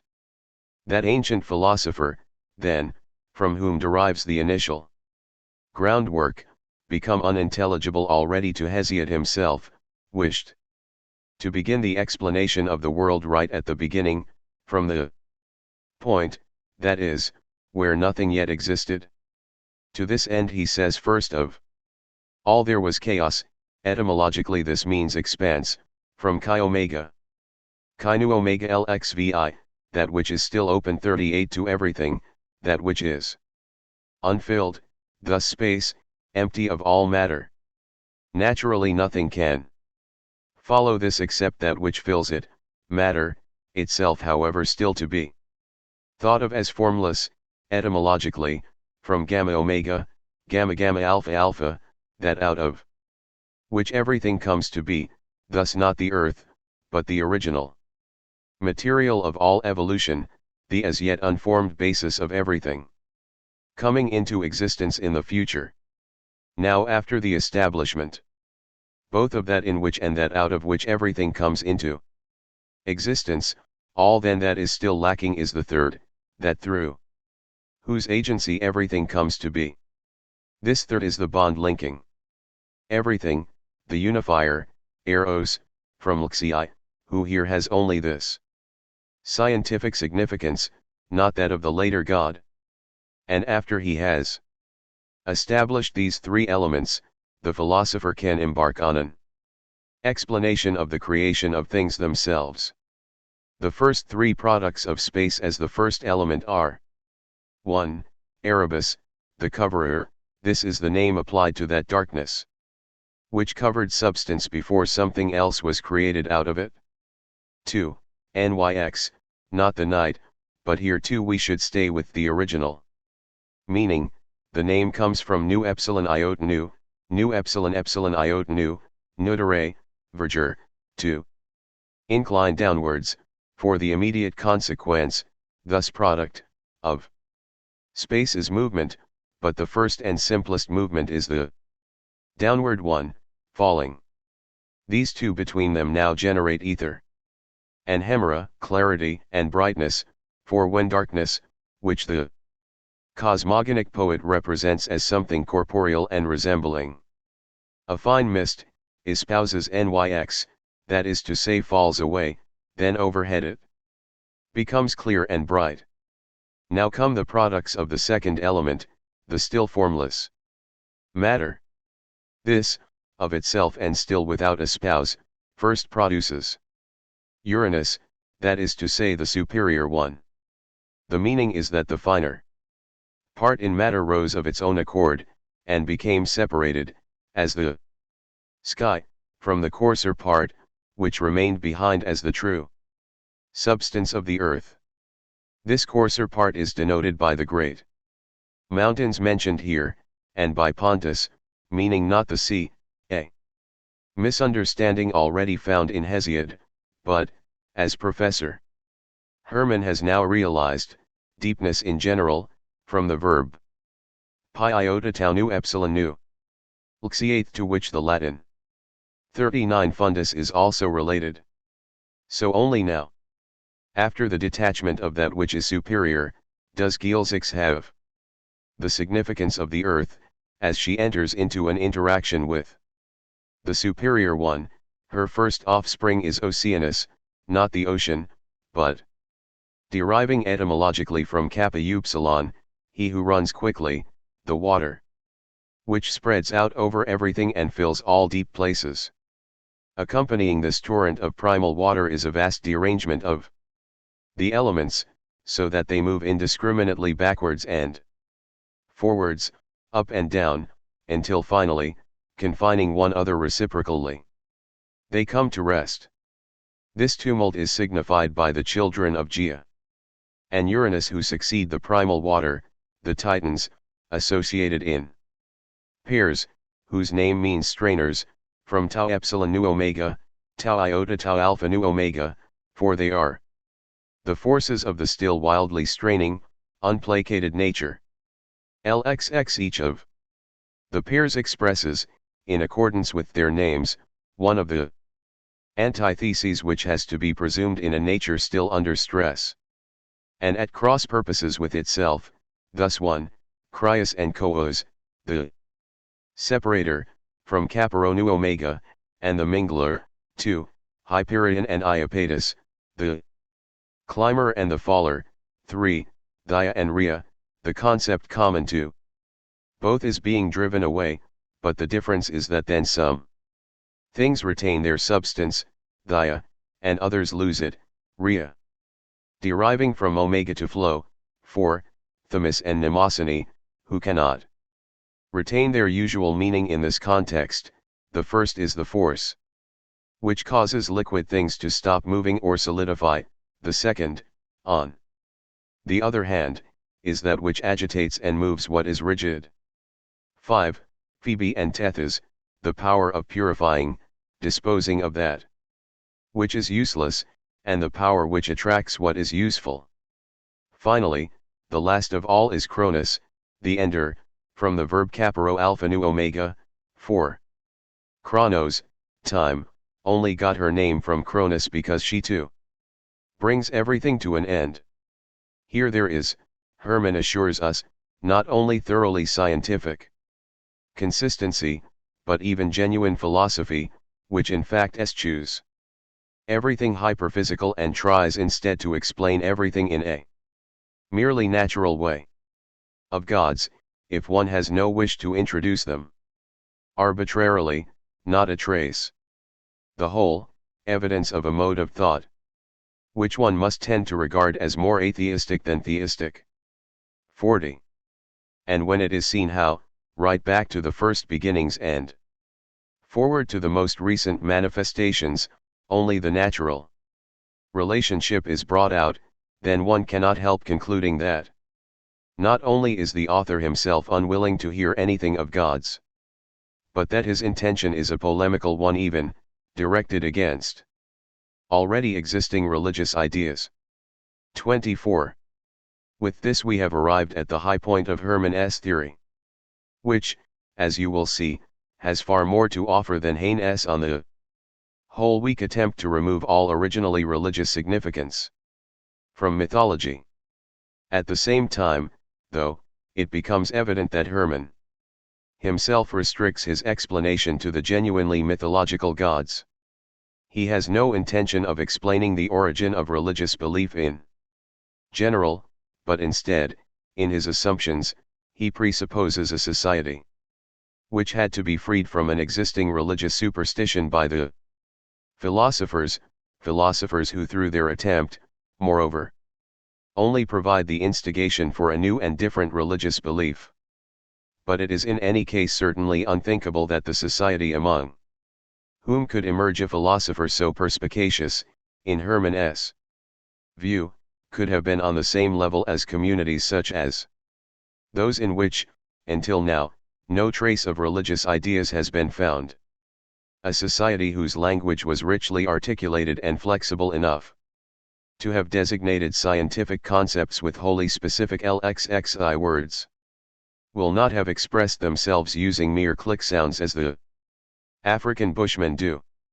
We shall not be able to consider the society to which the postulated philosophers belong to have been on a par with those South American natives whose humanity, as Don Felix Azara relates, even religious councils had formally denied, to whom the Catholic clergy had refused to dispense the sacrament, and who could at last be pronounced to be men only by way of a papal edict, amid continuing opposition from the local clergy. 25 LCI 41 for only human strains of the type mentioned have until now been encountered without any religious ideas. Even independently of the assumed polemical intention, we shall have to admit the existence of religious ideas in the society postulated by Hermann, although ideas of the most elementary, and thus, as he says, of the rudest kind. Their religion in all probability consisted of a primitive physical superstition, which was based on the idea of invisible beings associated with natural phenomena. Subsequently, the matured intelligence of a few individuals recognizes that the supposed gods are nothing other than nature and its forces. So here arises that purely physical knowledge, free from any religious element, which the originators disseminate with the intention of rendering the society forever free from all religious ideas. From this is explained, in a surprising way, why mythology remained until now so difficult to comprehend, for there had always, perversely, been the desire to have it emerging from religious ideas. But here there appears the quite new and astounding notion that it was invented so as to do away with all religious ideas, and by those very men who were best placed to know that there were no such things as gods. 26. Had the noble intention which Hermann ascribes to the inventor of the theogony been carried out, then a philanthropic man of our own era could have rejoiced to find in prehistoric times not superstitious servants of the gods, but a society free of any religion, which understands everything in a purely natural way and is unhampered by any hyperphysical delusions. How, though, the intention miscarried, in that the inventors do indeed impart their teachings to the people, but, faced with men already filled with ideas of invisible beings lying behind natural phenomena, inexplicably omit to give a prior explanation of the purely grammatically intended personification and leave it to the people themselves to penetrate to the true 42 meaning, or, misunderstanding it, just to delude themselves. How then the people come to accept the natural forces only named as persons, as actual persons, in whom they have absolutely no thought of anything further. 27. This is indeed not easy to understand, yet is so to some extent. But how the people now do not merely misunderstand the doctrine, but, under no sort of compulsion, accept the misunderstood doctrine, and, in place of the invisible beings which are for them associated with natural phenomena and thus possess significance, allow the completely uncomprehended personalities, or rather only their meaningless names, to be imposed on themselves. This so much exceeds all credibility that we gladly refrain from following the esteemed author in the further course of his explanation. We have only considered his hypothesis worthy of attention at all because firstly it is the last one possible in the given direction and has the advantage that with a scientific content for mythology it is not possible to go beyond it, and secondly because at least something in it is important for us, the philological groundwork and the indisputable truth in the observation from which it set out, for we should in no way admit that underlying the view of such a man, a view he expounded, what is more, not as a joke, as some would assume in a way truly wounding for him, but with all the seriousness which is evident in every one of his other works, and in the most diligent manner, there should be nothing at all true and correct. Accordingly we cannot but find it helpful simply to have our attention directed once again to that product of antiquity, as remarkable as it is enigmatic, the poem of Hesiod, and principally to its scientific side, of which so little note is taken. This scientific meaning in the names, which Hermann was not the first to observe, but which he placed entirely beyond doubt, is also a fact, which no theory claiming to be complete 43 may leave unconsidered and unexplained, and the very element which a number of his colleagues felt they could deride in the renowned man, this use of philology for a higher end, is what the true scholar has to acknowledge gratefully. But especially in the principal observation, from which this all began, we have no choice but to agree with him completely, in his perception, that is, of the philosophical consciousness, which comes out in the theogony, particularly at the beginning, so definitely and unmistakably. The error begins only when Hermann is at once ready to ascribe this scientific consciousness to the fictitious original author of the poem, whom we would, as I said, have to seek out in the Far East, instead of attributing it to the actual author of the poem, extant in its original form, even if out of joint here and there, or corrupted by interpolations and later additions, that is to say, to Hesiod himself.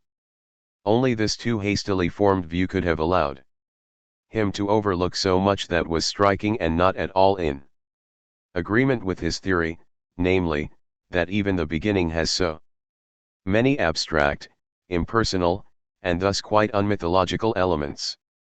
As when Gaia, still on her own account, without the assistance of Uranus, creates the great mountains, omicron rho epsilon alpha mu alpha kappa rho, which do not become personalities simply because the words are written with initial capital letters.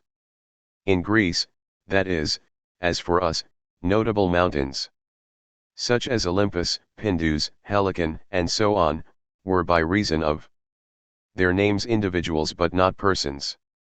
If the theogony may be traced back to a philosopher who makes it a rule for himself not to designate things by their common names, but by scientifically constructed ones, why do the mountains too not receive a general name, derived from their property of rising into the heights, just as later the name Titans is also one shared by many? The neuter Erebus occasions another remark. Hermann makes it a masculine form in his translation, Opertanus, completely without comment, but it remains what it is. Homer too knows it only as genderless, for him it never signifies anything other 44 than the place of darkness beneath the earth. This impersonal quality does not prevent the poet LXXV from having it, for thus must we refer to Erebus, contract a love match with NYX and beget children on her. Omicron tau kappa epsilon upsilon sigma sigma alpha mu nu eta rho beta epsilon iota phi iota lambda tau iota mu iota gamma epsilon sigma alpha. Just as, in the case of the great mountains, what is literal is mixed with what is not, a normal nomenclature with a supposedly personifying one, so here too has a concept which remained abstract, nonetheless been artificially mythologized. Someone doing this is certainly not the inventor of mythology, but clearly has it already available as a model. The offspring of Erebus and NYX are ether and hemera. Ether, surely, is a purely physical concept, never considered, by the author of the poem or anyone else, to possess a divine personality or any personality at all, unless it were in the invocation which Aristophanes sets in the mouth of Socrates.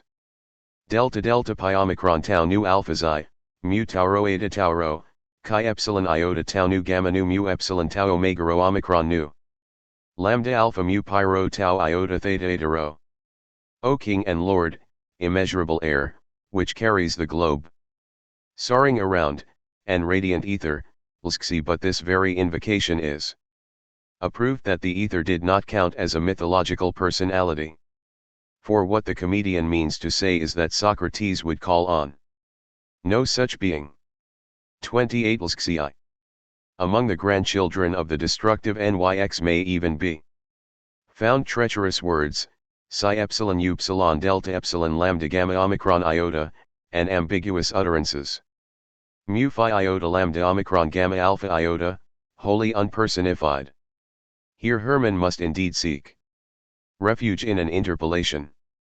But when he marks the entire progeny of NYX with an obelus, so as to point out that such concepts could not come from the source of the theogony, then he would have done better to have applied the sign of rejection first in the case of Eros. To have remembered, that is, the bird chorus in Aristophanes, where philosophical statements are still 45 made about Eros in exactly the same way as here, but primarily he should have applied it right away to the first verse of the Theogony. Lo, first of all was chaos. For the way the principle of grammatical personification comes to grief at once with the first verse is truly regrettable, for where would chaos ever have counted as a god or as a personality, who would ever have said he of chaos? This concept of chaos, impudently placed at the beginning and completely foreign to Homer, a concept which in Aristophanes has already become the battle cry of that philosophy directed against the gods and striving to go beyond popular beliefs, proclaims in the most definite way the first stirrings of an abstract thought, distancing itself from the mythological, the first stirrings of a free philosophy. Chaos and, likewise present among the primal concepts, ether, are in Hesiod the earliest demonstrable germs of that purely physical wisdom, whose constituents Aristophanes, who never tired of poking fun at those of a conservative and more conscientious disposition over this airy philosophy, summarizes in Socrates. Oath, L6. Hermann was thus correct to see the philosophical aspect in the beginning of the Theogony, but the explanation lies right at the end, opposite to the one where he looks for it. He assures us that Hesiod has no suspicion that he is undertaking something scientific, and accepts the nomenclature expressing philosophical concepts simply and trustingly as names of real gods which, as shown in many cases, for example with chaos and ether, Hesiod simply could not have done. If no one had ever taken these to be gods, then Hesiod would surely have been the last to see them in that way. Chaos, which only later writers explain as empty space or even as a crude mixture of material elements, is a purely speculative concept, not, though, the product of a philosophy which precedes mythology, but of one which follows it, which strives to comprehend it, and therefore goes beyond it. Only the mythology which has arrived at its 46 endpoint and is looking back from there towards the beginning, trying thence to grasp and comprehend itself, could place chaos at the beginning.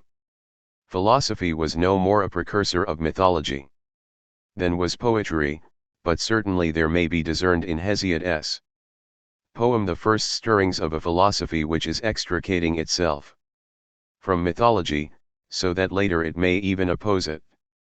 How, if the poem merited the significant position which Herodotus assigns to the author, alongside, indeed even above, Homer, and if it delineated a vital phase in the development of mythology, for the very reason that it may have been the first product of the philosophy which is striving to become conscious of itself, to show itself?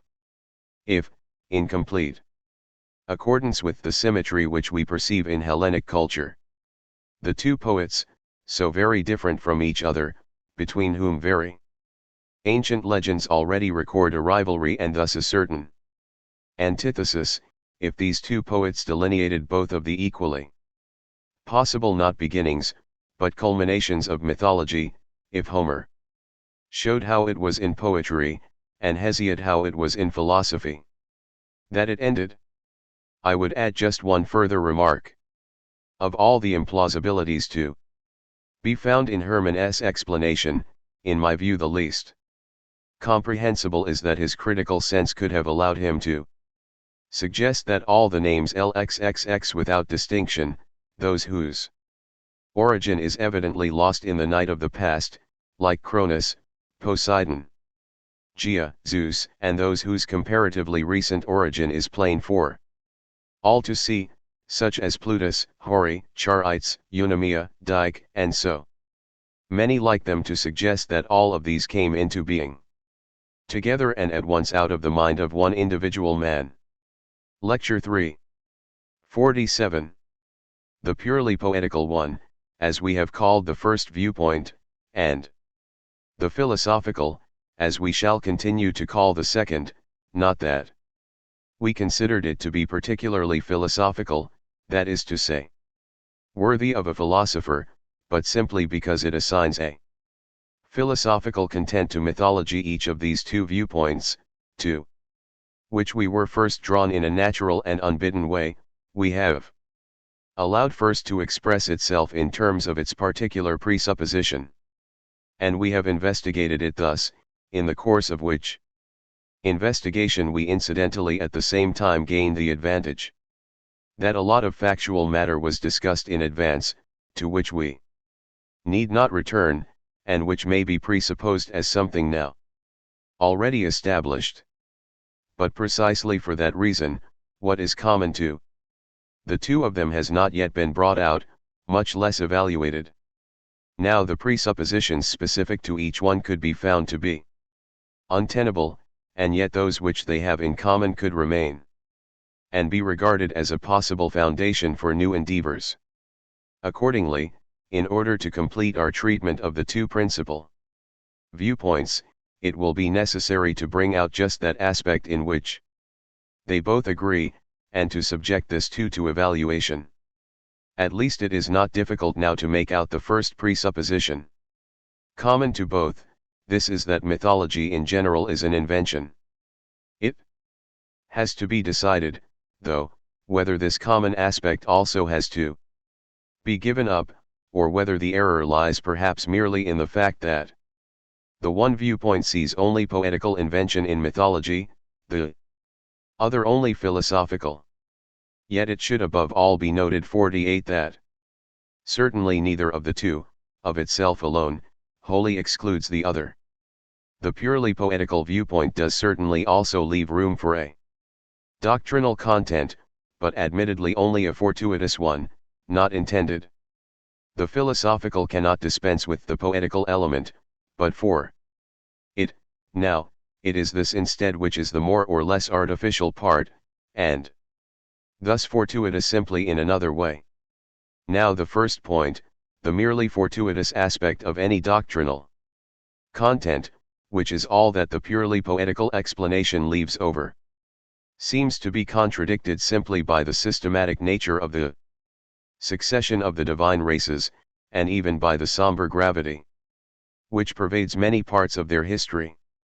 For we still have no wish for the time being to consider the fact that mythology did actually serve as religious doctrine, that it tyrannically determined every action and the whole lives of the societies, which will, though, certainly have to be explained as well, whatever the outcome.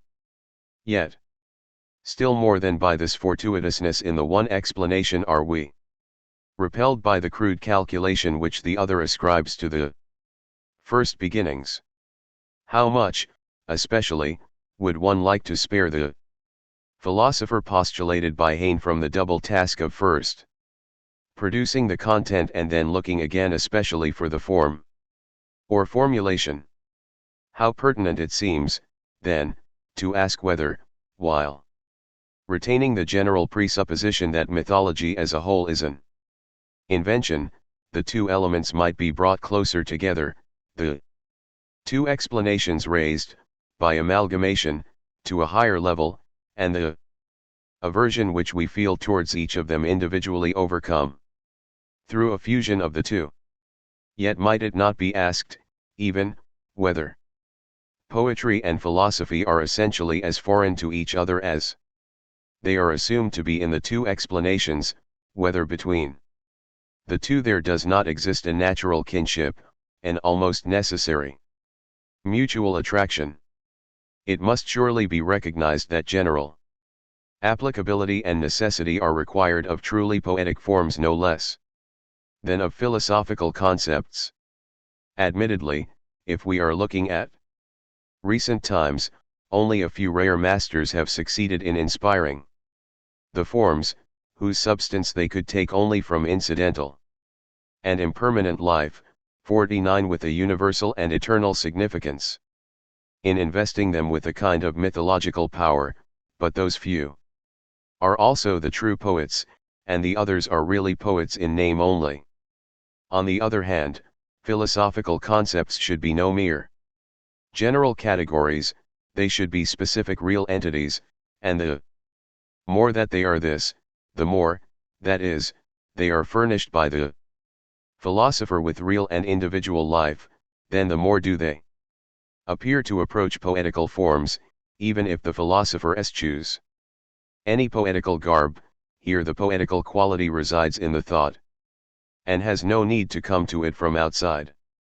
But now it could still specifically be asked whether, in the era of the birth of mythology, poetry, and philosophy as such, in their formal contraposition, that is, could indeed have been present at all. Since on the contrary we have seen how, Once mythology exists and has completely filled consciousness, they both only then start to diverge from it in different directions, as if from a common center. Although even now they are moving apart only very slowly. For while the first sign of a departure of philosophy from mythology is found already in Hesiod, it required the whole period from him until Aristotle before philosophy had parted from everything mythical and thus also poetical. How long the road is, not from the realism of the Pythagoreans to the nominalism of Aristotle, for the principles, rho chi alpha, are, for the one, just as much real entities as for the others, just as their inner identity too may certainly be discerned but from the almost mythical language of the first up to the purely conceptual mode of expression of the second. Now would not precisely this common provenance from mythology, however, be a proof that in it was just where the two were still united, although admittedly neither one of them could function in its own right and as such, and still less could the one or the other precede mythology and be itself a factor in it? Linguists and philologists should be the last to trust the conclusion that poetry and philosophy, because they are found in mythology, also had a role in its genesis. 50 In the morphology of the most ancient languages a treasure house of philosophy may be discovered.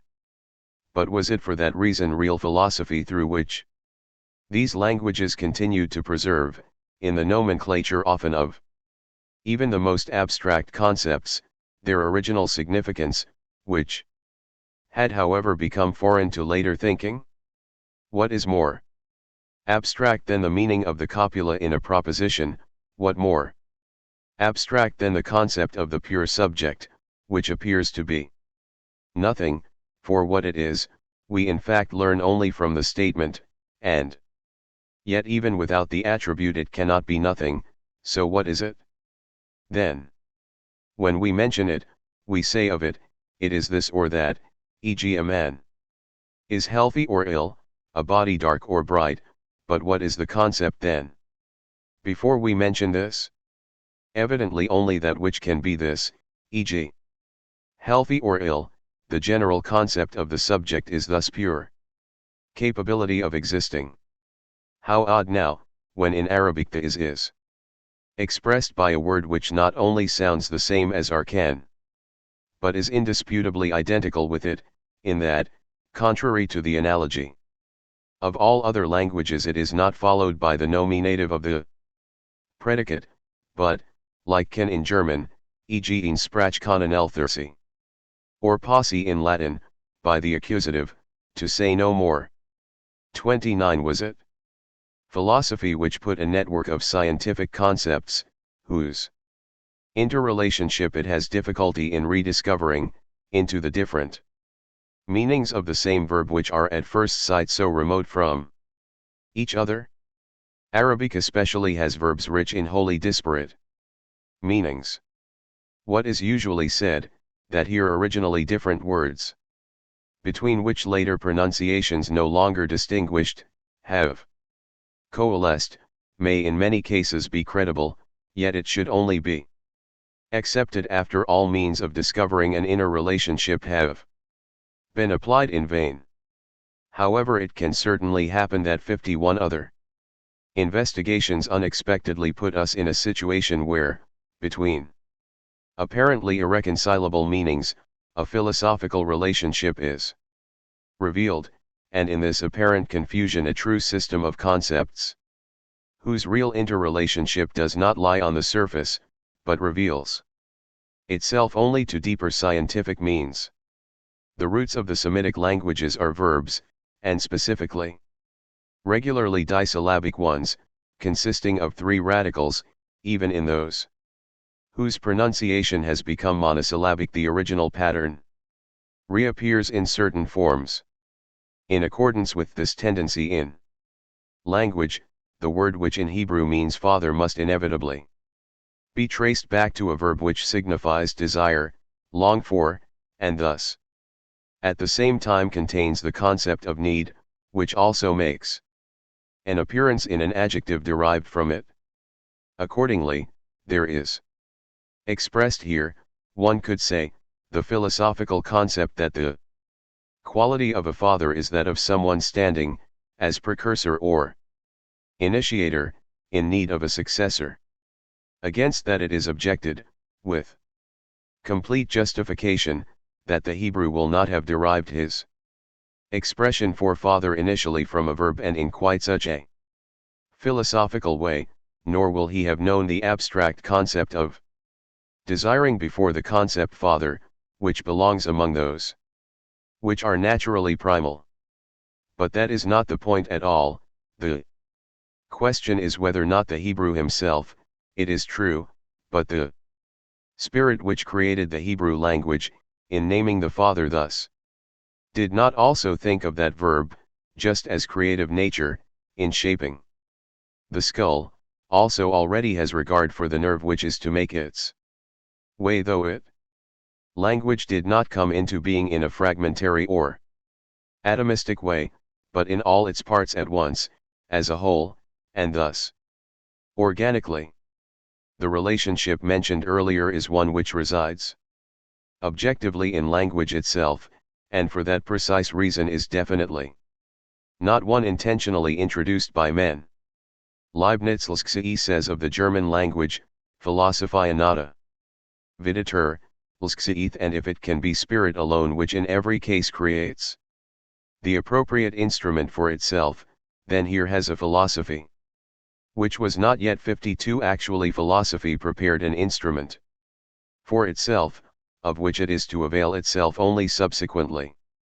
Since, without language, not only may no philosophical consciousness be contemplated, but no human consciousness at all.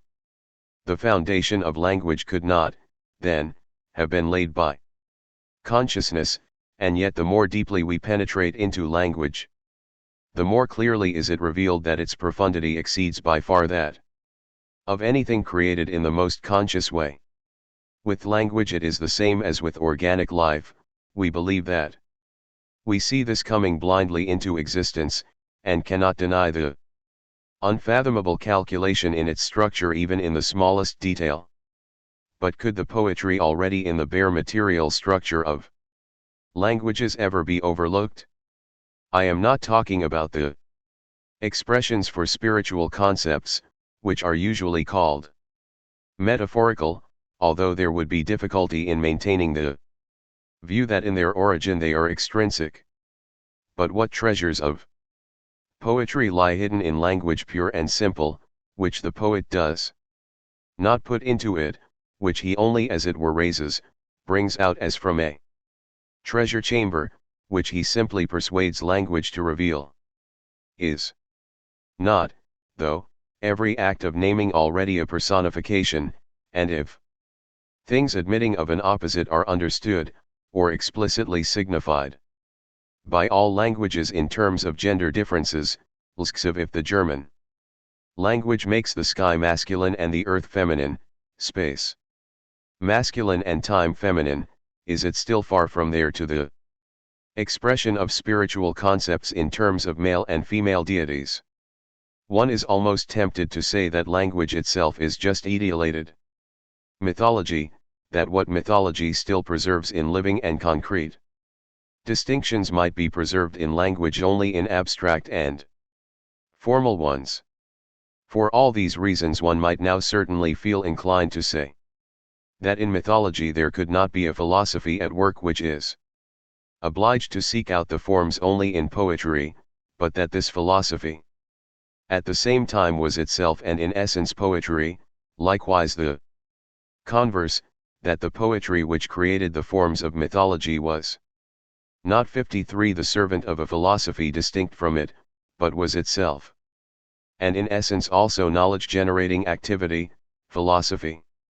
This last point would effectively mean that in the mythological representations there would be truth, not merely accidentally, though, but with a kind of necessity.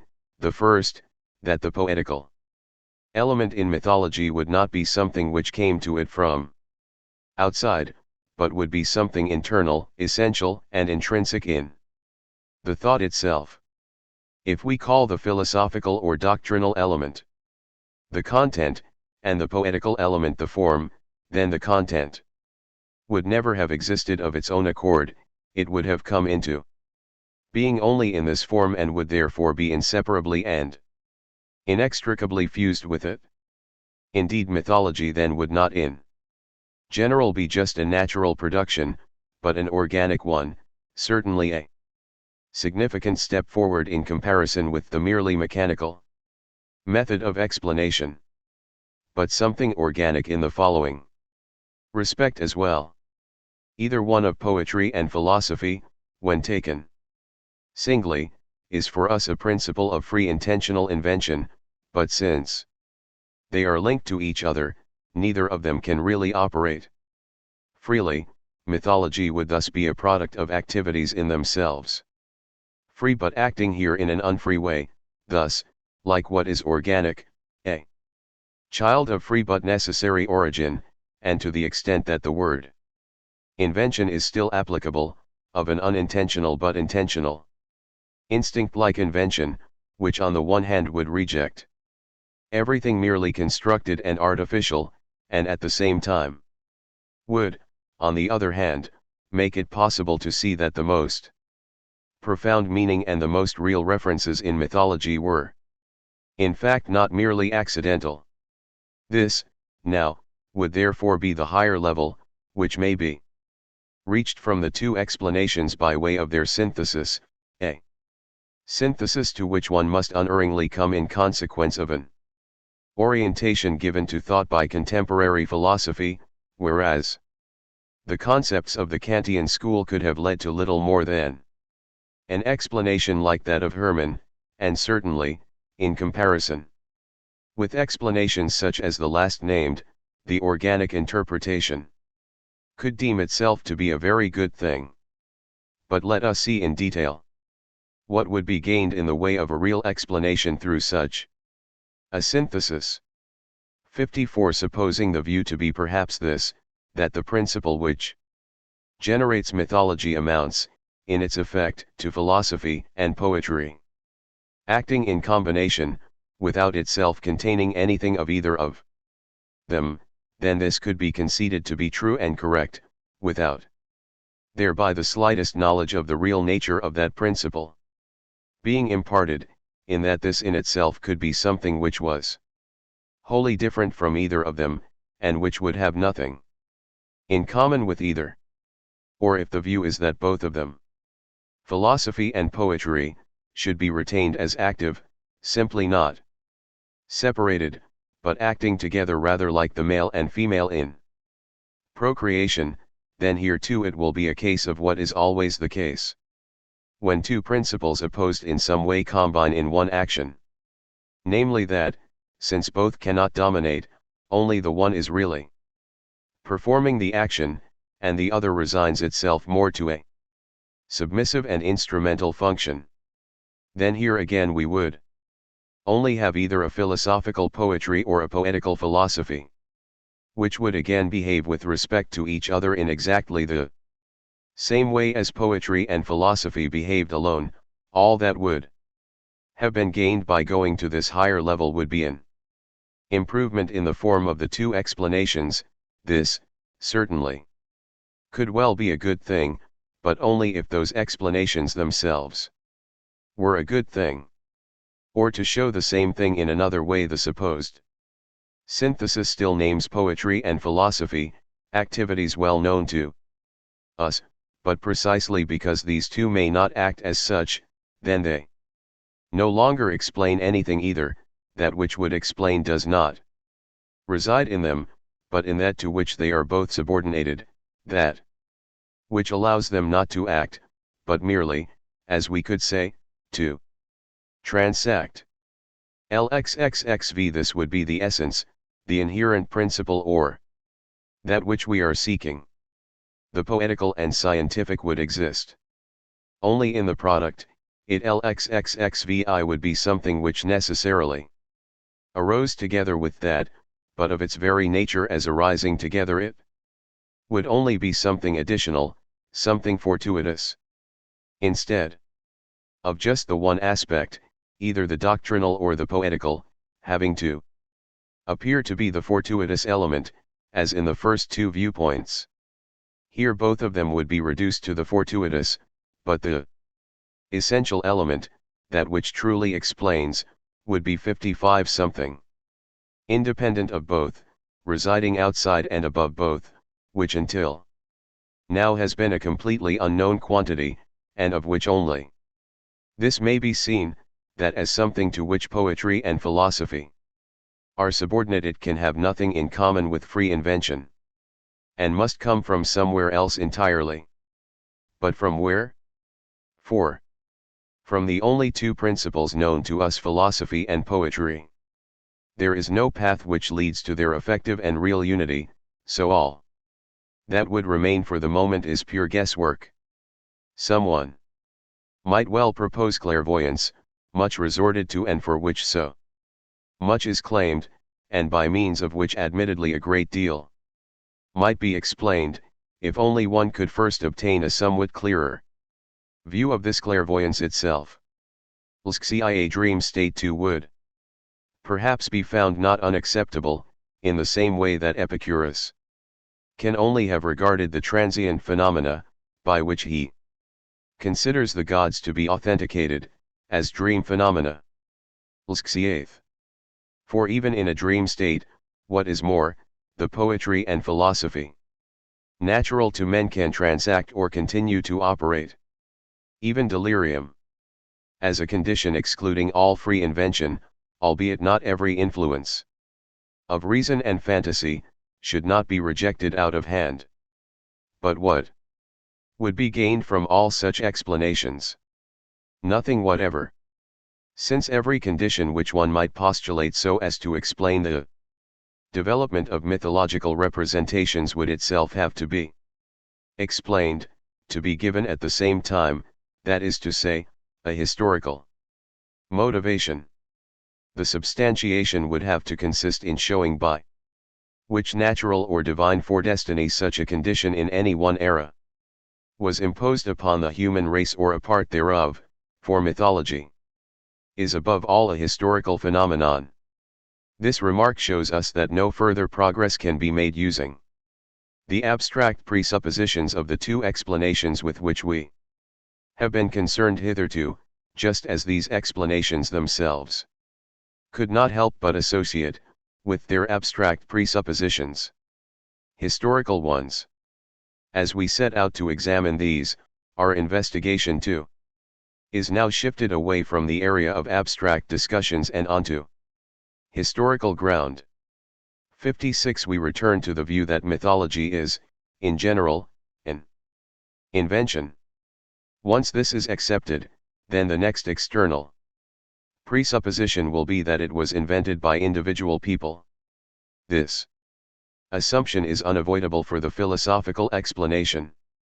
The poetical one will offer some resistance at first, but, as long as it neither renounces all historical application nor has the intention of losing itself completely in the indefinite, will also come in the end to individual poets.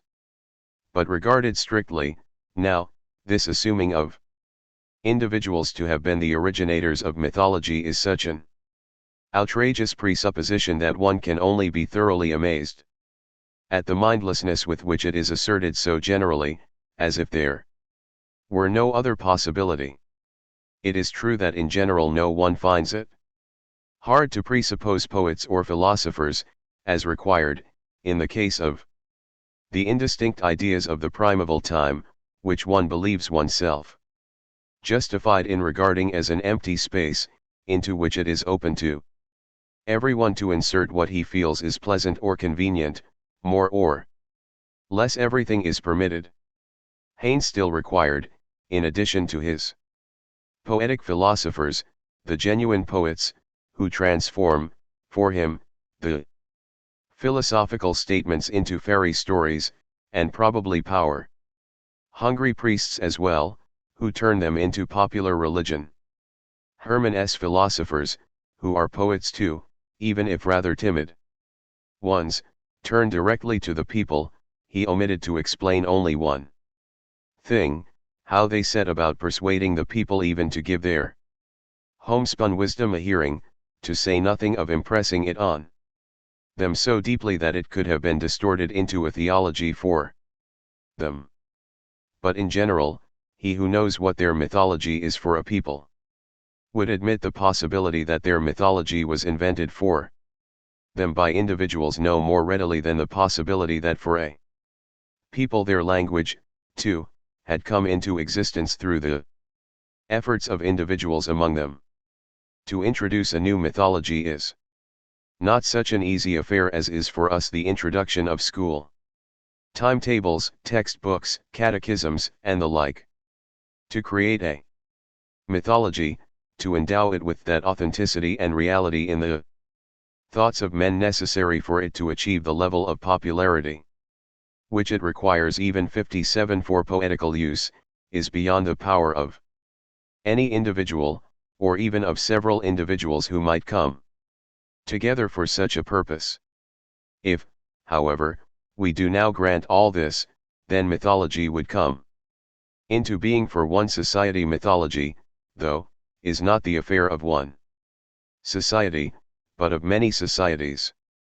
Happy time, when Heine could be content with having explained the Greek mythology in his own way and using his own assumptions.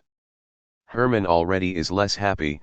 He knows that in the Greek myths there is too much which is similar to the Oriental ones for them not both to have come into being in a similar way. 30. He feels that whatever explains one mythology must explain all.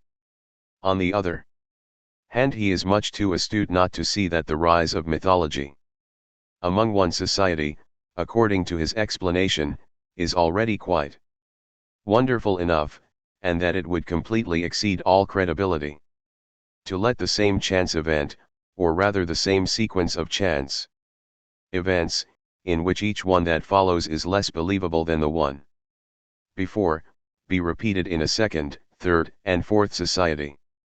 His steadfastness is unshaken thereby, for it always remains possible that the ideas, once they came into existence in some place for the first time, were transmitted to other societies, and this possibility only adds to the value of his discovery, since it follows that belief in gods, not just in Greece, but in Asia, Egypt, and the whole world, derives from that doctrine of the origin of the world once fortuitously thought up within one society by a few individuals, couched in even more fortuitous terms, and therefore misunderstood, yet none the less accepted as truth and passed down, a doctrine whose original ideas, preserved as by a miracle, his etymologico-grammatical art of analysis has now discovered there still in the poem of Hesiod, where the original Asiatic names were simply replaced by synonymous Greek ones, skillfully modeled after them. 31. 58. If we had to say honestly, but with forbearance, how a piece of fortuitousness like this impresses us, then we would say that it reminds us of the explanation which the same scholar gives of the fable of Io. She, a grandchild of Oceanus and daughter of Inachus, is loved by Zeus and arouses the jealousy of Here.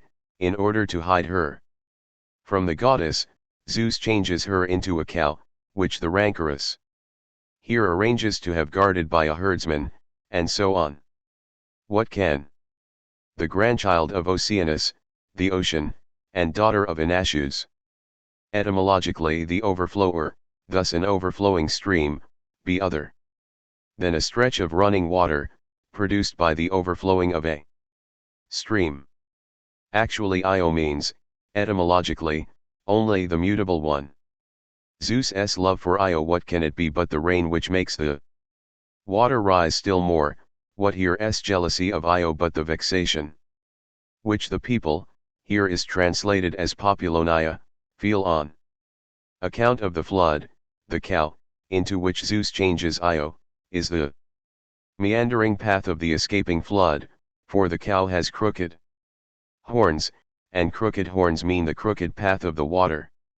The herdsman is a dam erected by the people against the water. He is called Argus, the white one, since the dam is made of white potter's clay, and the thousand-eyed one, since the clay has a multitude of little apertures or pores, which are filled by the water. Instead of this last, the fable says the herdsman was put to sleep. The reed pipe means the whispering of the waves. That the herdsman is killed, means the dam is broken. That Io flees in a frenzy to Egypt and espouses the Nile, means the escaping stream of water mingles with the Nile. That Io bears the Nile's child Epiphas Occupus, means that out of the stream of water there comes into being the Nile, which appropriates and floods the land. 32-6. Would, then, the most ancient literary art have couched in such extravagant terms such an everyday event, one might say, as the overflowing of the stream, and whatever else empty and insignificant. 59 that follows from it, would the fable of the madness and wild flight of Io, the description of which in Aeschylus fills us with amazement and terror, have had such a watery beginning, the majestic Nile, dominating Egypt, such a fortuitous source? And would, one might continue, the living stream of theology and legends of gods, which poured out profoundly and powerfully, as if from bottomless founts, over the whole prehistoric world, have had a no less shallow origin in the thought agglutinations, as fortuitous as they are unprofitable, of one individual or a few individuals. Would the age-old history of the erratic path of nations have evolved out of concepts of nature, and personifications, abstracted from arbitrary reflection and generated by arid intellect in conjunction with meager knowledge, concepts, and personifications which, comparable at best with the pastimes of a childish intelligence, could scarcely have occupied their creator seriously for a moment, and the dark, monstrous power of faith in gods from a beginning at once so paltry and so contrived?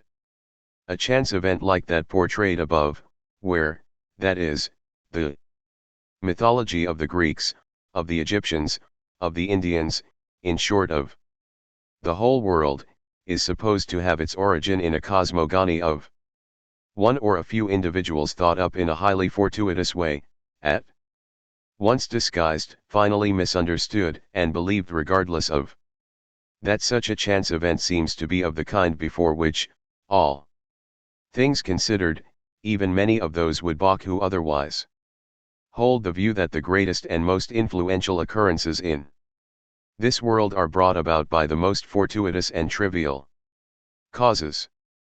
But now the higher interpretation, which postulated an instinct-like invention, will try to raise itself here too to a higher level. And when we show that it is an incongruity to regard mythology as the invention of individuals, will blithely answer us, certainly. Mythology was not invented by individuals, it came from the society itself. The mythology of a society is so much interfused with its life. And being that it could only have emerged from the society itself. 60. Everything of an instinctive kind operates in any case more in the mass than in individuals, and just as in certain families of the animal kingdom a common constructive urge brings together independent individuals for the production of a collective artifact, so, too, among individuals distinct but belonging to the same society, does there arise, of its own accord and as if through inner necessity, a spiritual bond, which must inevitably reveal itself in a common product such as mythology. Indeed, it seems that this spiritual co-operation continued even after the time of the first emergence of mythology. Wolff studies on Homer, rather more intelligently formulated than was the case with his contemporaries, long ago set out a great and significant analogy. If the Iliad, and the Odyssey taken together, are not the work of one individual, but of a whole race over the course of more than one epoch, then it must at least be admitted that this race created poetry as if it were one individual. XCI. There is encountered universally, and, as it is a natural development, with particular approbation, a folk poetry which is older than any poetic art, and survives still alongside the latter in legends, fairy tales, and songs, whose origin no one can identify. Just as there is a natural world wisdom, which, stimulated by events in everyday life or by animated companionship, continually invents new aphorisms, puzzles, and parables. Thus, by means of an interplay of natural poetry and natural philosophy, not in a calculated and intentional way, but without reflection, in the course of life itself, a society creates for itself those higher forms which it needs to fill the emptiness of its soul and of its fantasy, through which it feels itself elevated to a higher level, which retrospectively ennoble and beautify its own life, and which are of just as profound a natural significance on the one hand as are they poetical on the other.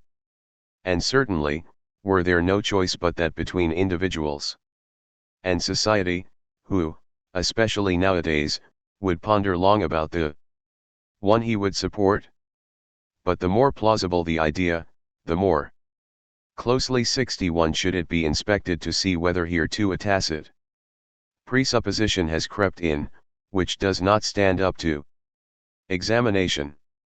Assumptions of such a kind are, to the researcher, what coral reefs hidden under the surface of the water are to the mariner, and the critical spirit is distinguished from the uncritical simply by the fact that the latter goes to work with presuppositions of which he is not conscious, while the former admits nothing hidden and unconsidered, but brings everything as far as possible out into the open. It is true that we breathe as it were more freely as soon as we hear it said that mythology did not come from individuals but from the whole society. But this society, which is here understood only as the society as a whole, will still be just one society. Mythology, though, is not merely the affair of one society, but of many societies, and between their mythological representations there is not merely a general correspondence, but one extending into the detail.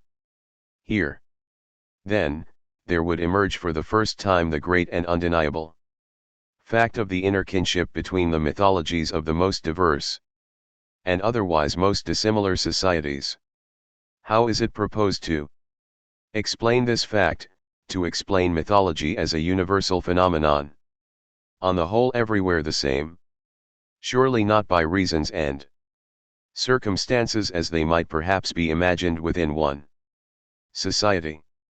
In this case, if one assumed, that is, that it first came into existence within one society, there would evidently remain, in order to explain that correspondence, no other means than to additionally assume that the mythological representations did indeed first come into existence within one society, but were transmitted by that society to a second, and were always passed on at once to a following one, admittedly not without acquiring modifications, yet in such a way that as a whole and in their fundamental principles they remain the same. Hermann is not alone in accounting for the fact. In this way, others too, without being obliged to do so by the special nature of their premises, propose the explanation according to which mythology would really no longer be a universal phenomenon, except in appearance, and the correspondence in material between the various mythologies would no longer be more than a 62 superficial and accidental one. It may be thought convenient to explain the kinship, lying not on the surface but in the depths, by means of such a merely superficial and subordinate relationship. But the character of the correspondence contradicts the assumption. Had the Greeks got their Demeter only from the Egyptians, then Demeter, like Isis, would have had to search for her murdered husband, or Isis, like Demeter, her abducted daughter. But the similarity only consists in the fact that they both search for someone they lost. Since this lost person, though, is for each of them different, the Greek representation cannot then be a mere duplication of the Egyptian one, nor dependent on the latter. It must have come into being of its own accord and independently of previous representations. The similarities are not like those usually existing between original and copy. They do not point to a one-sided derivation of the one mythology from the other, but to a derivation common to all. It is not a superficially explainable similarity, it is one of blood relationship. But if the relationship between the various mythologies did admit of being explained in that superficial, mechanical way, if, too, one could bring oneself to shrug off so easily this great fact, which must be esteemed a powerful tool for the development of the true theory, one thing would still remain presupposed, and that is that mythology could come into existence out of or within XCII one society. But this very point, to which until now no one has taken exception, seems to me to be very much in need of investigation, whether, in fact, it could even be thinkable that mythology might come into existence out of or within one society. For first of all, what is a society anyway, or what makes it a society? Definitely not the mere spatial coexistence of a greater or lesser number of physically similar individuals, but rather the community of consciousness between them. In the common language this has only its direct expression, but in what are we to find this common quality itself or its basis, if not in a common worldview, and this in turn, in what can this be originally contained for a society, and given to it, if not in its mythology? It 63 seems thus impossible that a mythology should come later to a society already in existence, whether by the invention of individuals within it or by coming into being for it through a collective instinct-like process of generation. This too appears impossible, because it is unthinkable that a society could exist without mythology. One may perhaps consider responding that a society is held together by the collective performance of some enterprise, for example agriculture or trade, by common customs, legislation, sovereignty, and so on. Certainly all this does belong to the concept of a society, but it seems almost unnecessary to recall how intimately in all societies sovereign power, legislation, customs, even occupations are connected with ideas of gods. The question is, in fact, whether all this which is presupposed, and which is certainly given with a society, could be thought of apart from any religious ideas, which exist nowhere without mythology. It will be objected that there are indeed communities in whom no trace of religious ideas is encountered, and thus no trace of mythological ones either. Among these belong, for instance, the previously mentioned races of South America, human only in outward appearance. But these very people live, as Azara reports, without any kind of community among themselves, exactly like animals in the wild, in that they recognize neither a visible nor an invisible power over themselves, and feel as foreign in relation to each other as do animals of the same species. And they no more constitute a society than might the wolves or foxes do. Indeed they live less gregariously than many animals which live and work in communities, such as the beavers, the ants, or the bees. 33 Skein any attempt to turn them into a society, 64 to bring into being, that is, a social cohesion among them, would be vain. Introduced by force, it would be the end of them, which shows that neither by divine nor by human power can a society emerge from that which is not a society from its very birth, and that where the original unity and community of consciousness is lacking, none can be brought into being. Here too language again has a place beside mythology. It would at once be recognized as absurd to assume that its language could come into existence for a society through the efforts of individuals within it. But would it be any less absurd to think it possible that it could come into existence out of or within the society itself, just as if a society could exist without a common language, instead of being from the first the one society which has a common language? The same could be said if one wished to understand the opinion that in legislation not everything needed to take place through the agency of individual legislators, that the laws were produced by the society itself in the course of its life. If one wished to understand that opinion to mean that a society could make laws for itself from the beginning, and thus exist without laws, since it is, in fact, only a society, and specifically the society, by virtue of its laws. In fact it received the law of its life and continued existence, of which all the laws which appear in the course of its history can be no more than extensions, together with its existence as a society. But it can have received this original law itself only in conjunction with the world view innate in it as a society, and this world view is contained in its mythology. In whatever way the emergence of mythology out of or within 65a society is explained, the society itself will always be presupposed. And thus for instance it will be assumed that the Hellene was a Hellene, the Egyptian an Egyptian, before he received his mythological ideas in one way or another. I am asking you now, though, whether the Hellene does remain a Hellene, and the Egyptian an Egyptian, if we remove his mythology. Thus he neither received his mythology from others, nor created it himself. After he had become a Hellene or an Egyptian, he became a Hellene or an Egyptian only together with this mythology, because of the fact that this mythology came into being for him. If its mythology comes into being for a society in the course of its history, and this begins for every society as soon as the society is in existence, it thus emerges for it particularly through historical relationships and contacts with other societies, and so the society has a history before it has a mythology. Usually the opposite of that is assumed.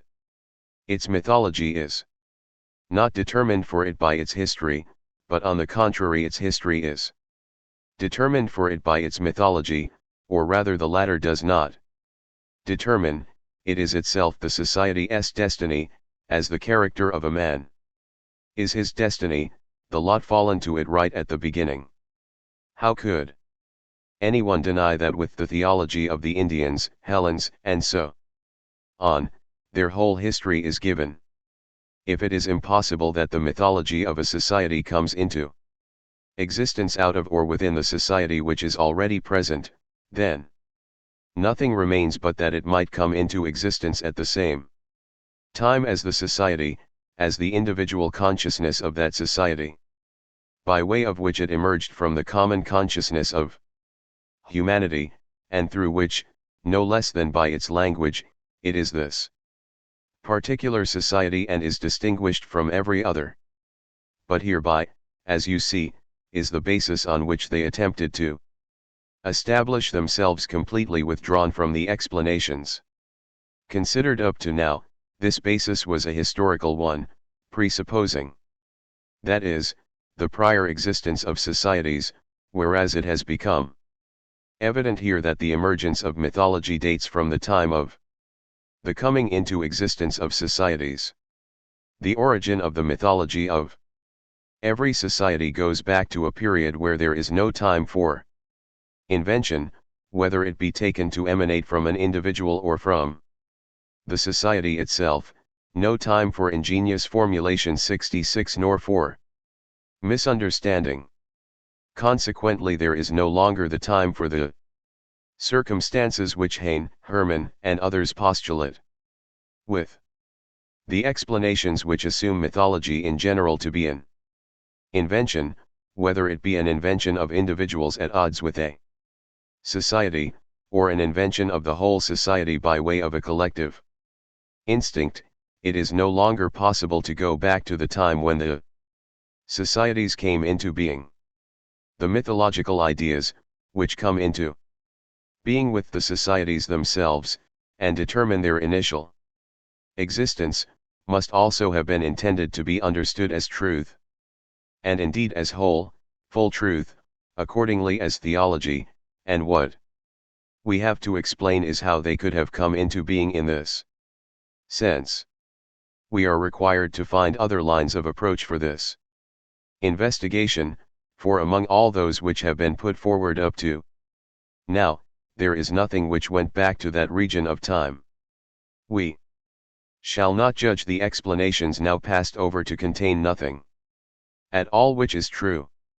This would be too much, but they do not amount to the whole truth, so this still remains to be found, but even now we cannot reach this in a single bound, but only by way of an argument taken step by step, overlooking no possibility. I like to remind you of the method of the investigation, since I consider it to be possibly one of its main benefits that you learn how a subject so profusely complicated and displaying so many aspects can nevertheless be grasped, mastered, and by way of a methodical progression, finally shown under a full light. Only the following is certain for the time being, and the clear result of the previous argument: what is true, that which we are seeking, lies outside the previous theories. In other words, what is true lies in that which the explanations hitherto introduced and considered exclude, and now it is at least not difficult to see what they all exclude unanimously. And in the same way. Lecture 4. 67. If progress is to be made neither with the view that originally there was no truth at all intended to be understood in mythology, nor with the one which does admit an original truth in it, but not in mythology as such, that is to say specifically in so far as it is theology and history of gods, then with the elimination of these two views the third is established of its own accord and is now even necessary. Mythology was, as it stands, intended to be understood as truth, but this of itself amounts to the same as the assertion that mythology was originally understood as theology and history of the gods, that it has originally religious meaning, and this very meaning now is also what the earlier explanations exclude, for they all tried to bring out the idea that the religious meaning which they had to concede to mythology, in so far as it undeniably counted as religious doctrine, was foreign to its original emergence, and came to it only later. Certainly the purely poetical interpretation, in so far as it denies only the intentionally introduced sense, can admit originally religious overtones, but for the same reason opposes any religious origin, and that which might appear to be a religious aspect in mythology, must, for this view, amount to something just as accidental and unintentional as any other seemingly doctrinal sense. It is quite different, though, with the non-poetical, more philosophical explanations. Here the religious is not admitted even as an originally accidental aspect. According to Heine, the original authors were, on the contrary, well aware that the characters they thought up were not real beings, and thus, for that same reason, 68. That they were no gods, for the very minimum in the concept of gods is that they are beings which are feared, but only real beings, or those taken to be real are feared. in the most consistent working out. As it is found, admittedly, only in the case of Hermann, the religious significance even has to become the one which is intentionally excluded. If we now wished, accordingly, to apply the common name irreligious, understood without any denigrating connotation, to all the theories considered up to now, then they would still perhaps reject the name, because from their point of view they do still assume, at least to some extent, that there existed really religious ideas at least prior to mythology, and thus they do not entirely exclude the religious element. And certainly someone who supported, for example, Euhemerus would have to imagine genuine gods prior to the mythological ones, which are for him simply false. In the same way, Hermann speaks of a preliminary stage of mythology, a crudely physical superstition, which did indeed imagine actual beings believed to be associated with natural phenomena, and Heine too, were it possible to question him about it, would not hesitate to accept this view, for he too has to assume genuine prior gods, so that his personalities, who are not genuine gods, might be taken to be gods. So even these explanations require genuine gods, from their point of view, and thus something really religious, at least as a background. Accordingly, it would seem that no category of irreligious viewpoints could, in general, be introduced.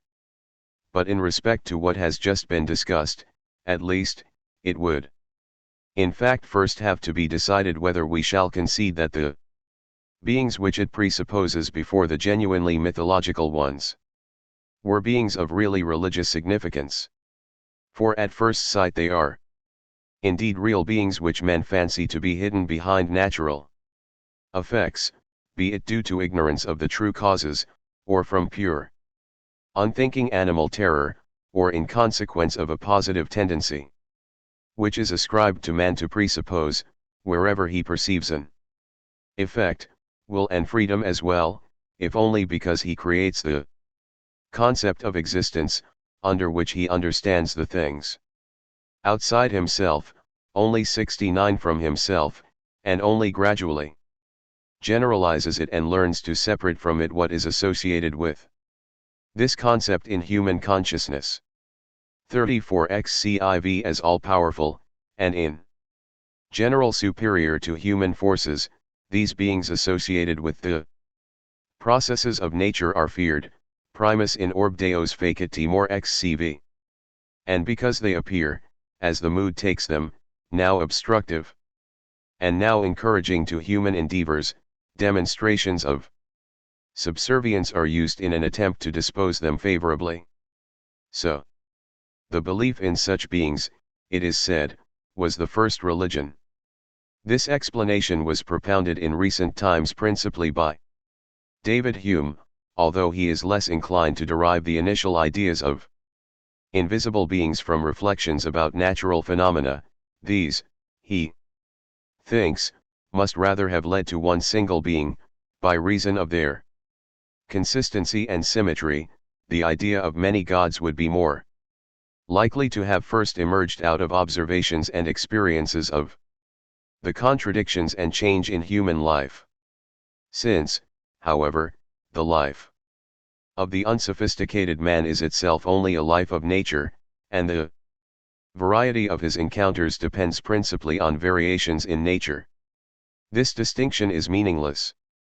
According to D. Hume, this first real polytheism only becomes mythological when human individuals, who in their time acted authoritatively or beneficially towards others, are accepted among those beings revered in a religious way. Johann Heinrich Voss XCVI had another approach. He too considered the initial ideas, out of which mythology was later to emerge, to have been still especially crude and to have grown out of a condition of partially or wholly animal obtuseness. He will have no doctrinal meaning in mythology, and especially not an originally religious one, nor can he accept that it is simple poetry. Thus he is obliged to seek another antithesis to the doctrinal besides the poetical, and he finds it in what is completely meaningless. The more meaningless the original 70 representations are, the better, for with that he has at the same time the radical remedy against every attempt to see a meaning in mythology and to go beyond his treatment of it, which is willing only to consider the lifeless raw letters. So in this initial profoundly obtuse condition, stimulated by natural events, man suspects that, associated with these, there are beings like himself, that is to say equally crude, who are his first gods. But poets, whom Voss calls in, have to serve for the transition to mythology. These are there to gradually flesh out the misty forms and indeterminate beings for him, equip them with endearing human qualities, and finally promote them to ideal personalities. In the end these poets even invent a history for these beings, by way of which what was originally meaningless is disguised in a pleasant and attractive way. That is how mythology came into existence, in Voss's view. Anyone who has some feeling for Hellenic mythology recognizes in it something meaningful, rich in references, and organic. It could only have been possible for that hideous ignorance of nature which prevailed among many circles of earlier philologists to think that anything organic could ever have emerged out of such wholly random and completely unsystematic ideas as the ones proposed. Incidentally, it might be asked at this point how, in Germany, people could have been so ready, over a considerable length of time, to see poets emerging immediately out of the crudest condition of life, in which effectively nothing of any human quality remains. Was it passages from the ancients, such as the one from Horace, for instance, which refers to Orpheus, and how he weaned men living in the wild away from animal coarseness by the sweet tones of his song, and guided them to a more human life? Sylvester's homines sacer interpresque deorum. Cedibus et vito fido deterrat Orpheus. Dictus obi hoc leniri tigris rabidos leones. 35 Schelli. These words, though, refer clearly enough to the particular Orphic dogma which enjoins sparing the lives of animals, 71, but this dogma has as little in common with the theology which demands bloody sacrifices, as has the Orphic way of life with the ample appetite for flesh of Homeric heroes. No ancient writer assigns Orpheus a place in mythology, and Voss at least would certainly not have had Orpheus in mind.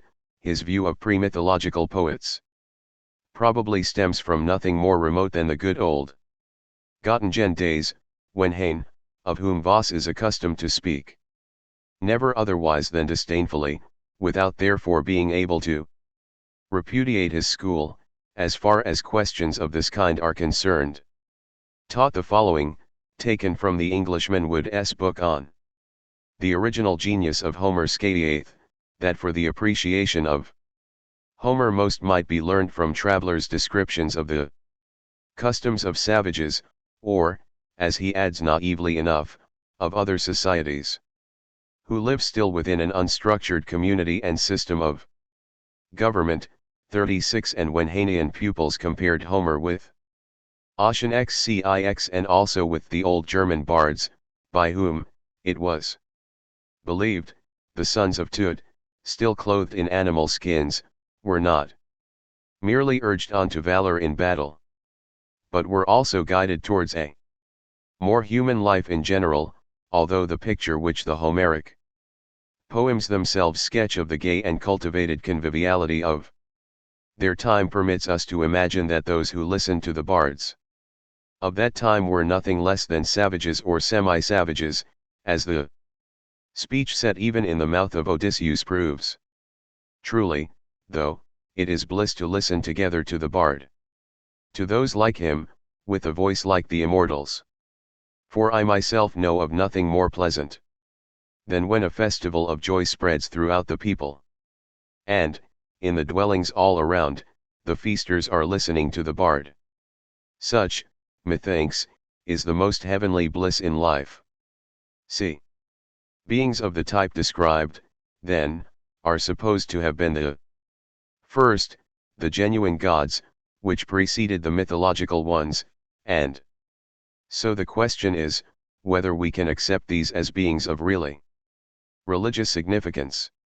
72. However, we very much doubt whether ideas such as those just mentioned could be called religion, since for example, even to the savages who roam around the wide plains of the Rio de la Plata, the unthinking dread of anything uncanny and invisible in nature, a dread, indeed, which we believe we detect even in many animals, will not be unknown.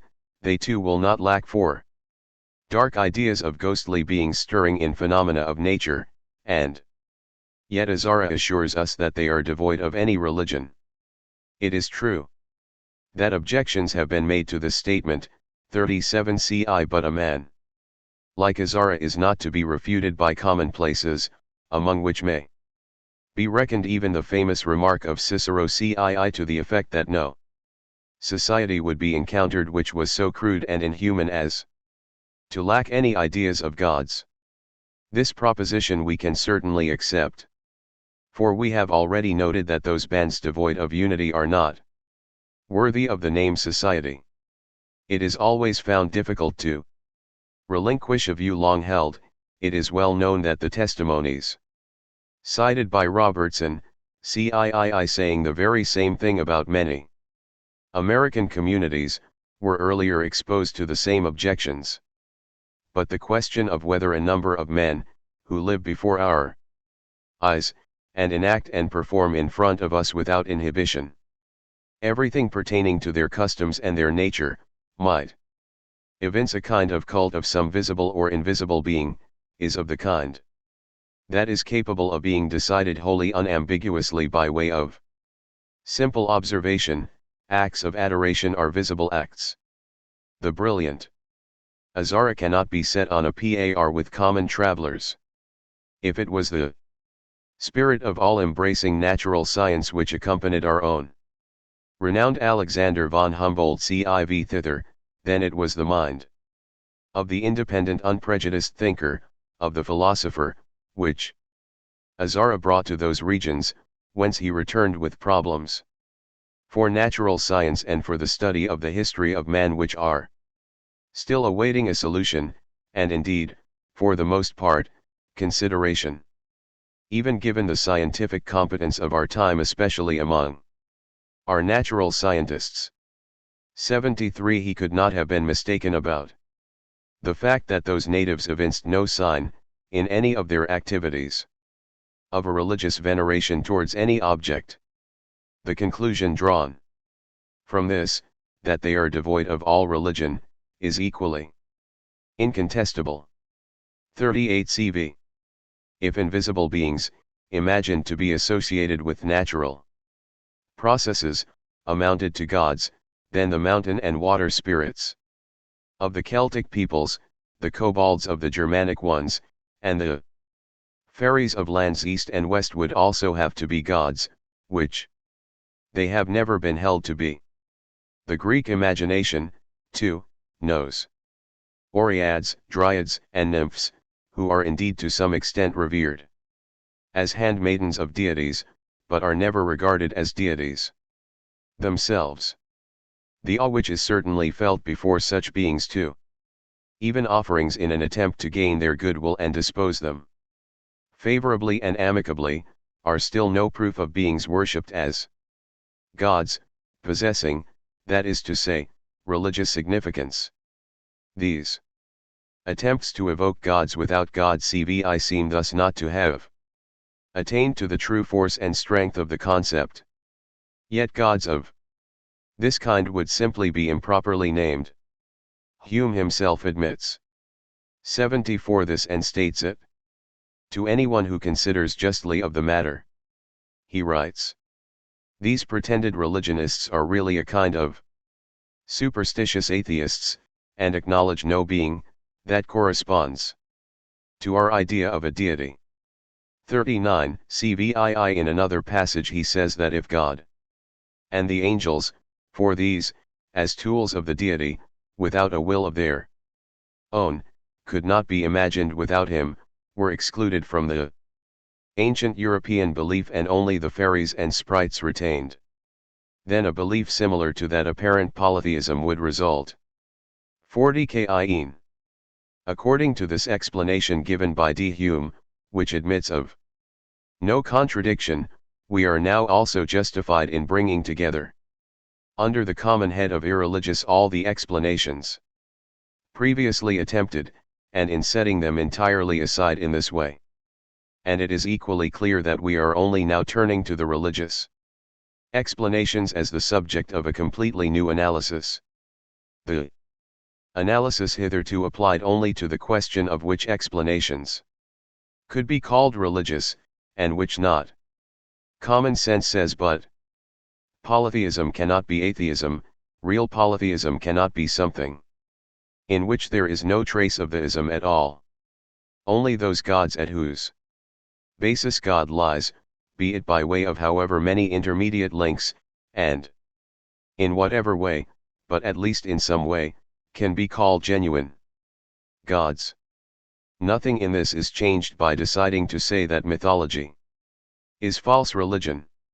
For false religion is not therefore irreligion, just as error, at least that which is worthy of the name cix, is not complete lack of truth, but only the inverted truth itself. But while, with that, we state what we require of a really religious viewpoint, there at once also appears the difficulty 75 which it encounters in practice, and which only now points to the reasons the earlier exegetists had for retreating so uncompromisingly from the religious meaning, and for sacrificing everything, indeed even making do with what is unbelievable, rather than admitting there to be something genuinely religious in mythology, or even in the supposedly pre-mythological ideas, of which Hume himself says that they contain no trace of God. For it is human nature to take fright before seemingly insuperable difficulties and to look for ways out, and to resign oneself to the inevitable and irresistible only when it is seen that all these false palliatives afford no succor. Supposing the really religious meaning of mythology to have been the original one, the difficulty which has to be explained is how God could originally have been at the basis of polytheism. Here too, various possibilities will become apparent, and to expound them will be our next task. For now that no other viewpoint is left to us but the religious, we shall wholly confine ourselves to that and see what may be made of it, and here too we shall again take pains to start out from the first possible presupposition which allows an originally religious meaning to be comprehended. But the first possible is in every case the one which assumes least. So here indisputably that one which presupposes least of an actual knowledge of God, but only the potential or the embryo of that. The obvious choice for this, though, is the notitia dei insita, cx already found in ancient writers and at one time widely taught in schools, with which in fact no concept may be associated other than that of a consciousness merely potentia of God, a consciousness which would, however, contain in itself the necessity of turning into actus, of raising itself to actual consciousness of God. This may be the point where the instinct-like emergence touched on earlier could attain a distinct concept. It would be a religious instinct which produced mythology, for what else is one to understand in a merely general and 76 vague notion of God like that? Every instinct is associated with a search for the object to which it relates. By way of such a grasping and groping for the God obscurely called for, a polytheism which actually exists might, it seems, be understood without great effort. However, here too there is no shortage of hierarchies. The immediate object of human knowledge remains nature or the World of the senses, God is only the obscure goal, towards which we strive, and which is first sought in nature. The popular explanation, by way of deification of nature, would not find its place until this point, since at least an inborn obscure notion of God would always have to come first. So this explanation could not have been discussed earlier. By presupposing a religious instinct, it would be possible to understand how man believes himself to have found the God, whom he seeks, at first in the all-pervading elements or in the heavenly bodies which exercise the strongest or most beneficial influence on him, gradually, so as to come nearer to him, descends to the earth, imagines God even in inorganic forms, soon to a greater degree in organic beings, for a time even among animal forms, and finally fancies he can represent him in pure human shape. Here would be the place, then, for those interpretations for which the mythological deities are deified natural objects, or in particular only one of those, the sun, which in each of its different positions during the course of a year becomes a different deity, specifically the explanations due to Volney, 41 cxi Dupuy, 42 cxii etc. Worthy of more philosophical regard would be the explanation derived from the notitia insita, allowing nature no part at all, and making the origin of the external world independent and wholly inward, by presupposing that perhaps that instinct possesses a law inherent in itself, the same one by which the hierarchy in nature is also determined, that by means of this law it passes through the whole of nature, possessing God and losing him again at every stage, until it 77 attains to the God towering above all phases, establishing them as his own past, thus as mere phases of nature, and accordingly himself transcending nature. Since God is the goal, terminus ad quem, in this ascending movement, God would be believed in at each level, and the final content of the polytheism coming into existence in this way would thus in fact actually be God. This explanation would be the first to have mythology coming into existence through a purely inner and at the same time necessary movement, which would thus have freed itself from all external and merely accidental preconditions, and this might certainly be regarded as a model, at least, of the highest point to which we might have to ascend. For it could not count as the last or highest itself, simply because it too has a precondition as yet uncomprehended. That same instinct, which, if it is powerful enough to maintain humanity in this movement towards the true God, must itself be something real, an actual potence, xiath, for the explanation of which the mere idea of God could not be expected to suffice, unless one believed one was dealing here with a mere logical contrivance, with which an impoverished philosophy might perhaps readily come to the aid of this investigation too, in order first to reduce that indigent the idea of God to the most impoverished form, so as then to allow it once again to attain perfection artificially in thought. It is not a question of the relationship into which the material side of mythology may certainly be brought with the mere idea also.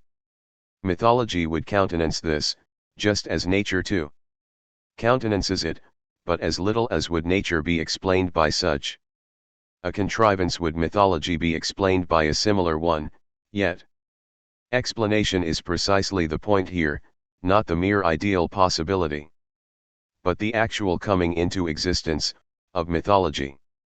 The presupposition of a religious instinct, an instinct which in its own way is no less actual than any other, could be the first step towards the insight that mythology is not to be explained by a merely ideal relationship which consciousness bears to some object. In any case, there would be more difficulty in having polytheism preceded by a 78 formal doctrine than by a merely inborn notion of God. Also repellent, in the presupposition of a prior doctrine, is the assumption of a corruption, which is necessarily associated with a doctrine if it is to become polytheism.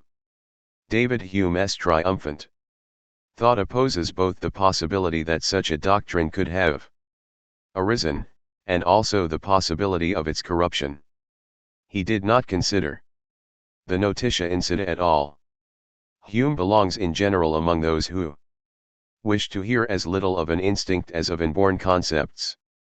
On the basis that, as he asserts, no two societies, indeed no two men, concur on the point of religion, cxiv he draws the conclusion that the religious sensibility could not, like self-love or the mutual attraction of the sexes, be based on a natural urge, cxv, and is willing to acknowledge at most a susceptibility, which we all have, to believe in a vague way in the existence of some invisible and intelligent power.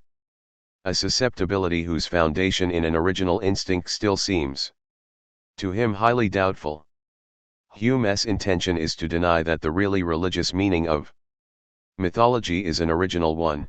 In this respect he would primarily have had to oppose the notitia insita, had he not found it unnecessary for the reason already indicated, for in his day that doctrine of a congenital notion was completely outmoded and had lost all validity.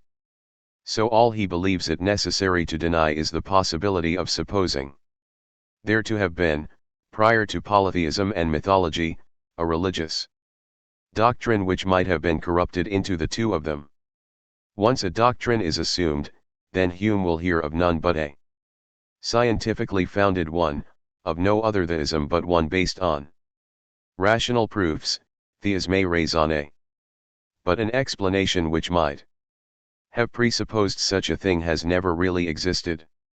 Hume simply puts this explanation forward in order to reject it, and with that, since he knows no better, an originally theistic meaning in general.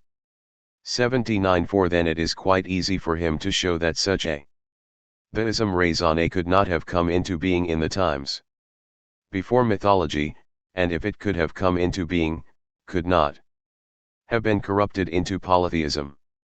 Something worth noting is that Hume, here in his natural history of religion, presupposes as possible what he is known to be very reluctant to admit in his more general philosophical investigations, that it would be possible for reason, by way of conclusions starting out from visible nature, to reach the concept and the persuasion of an intelligent creator of the world, of a supremely perfect being, and so on, in short to reach that which he understands by theism.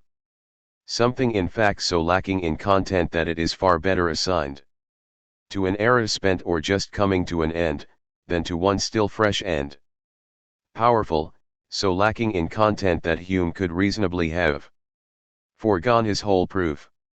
It seems certain, that, according to the natural progress of human thought, the ignorant multitude must first entertain some groveling and familiar notion of superior powers, before they stretch their conception to that perfect being, who bestowed order on the whole frame of nature.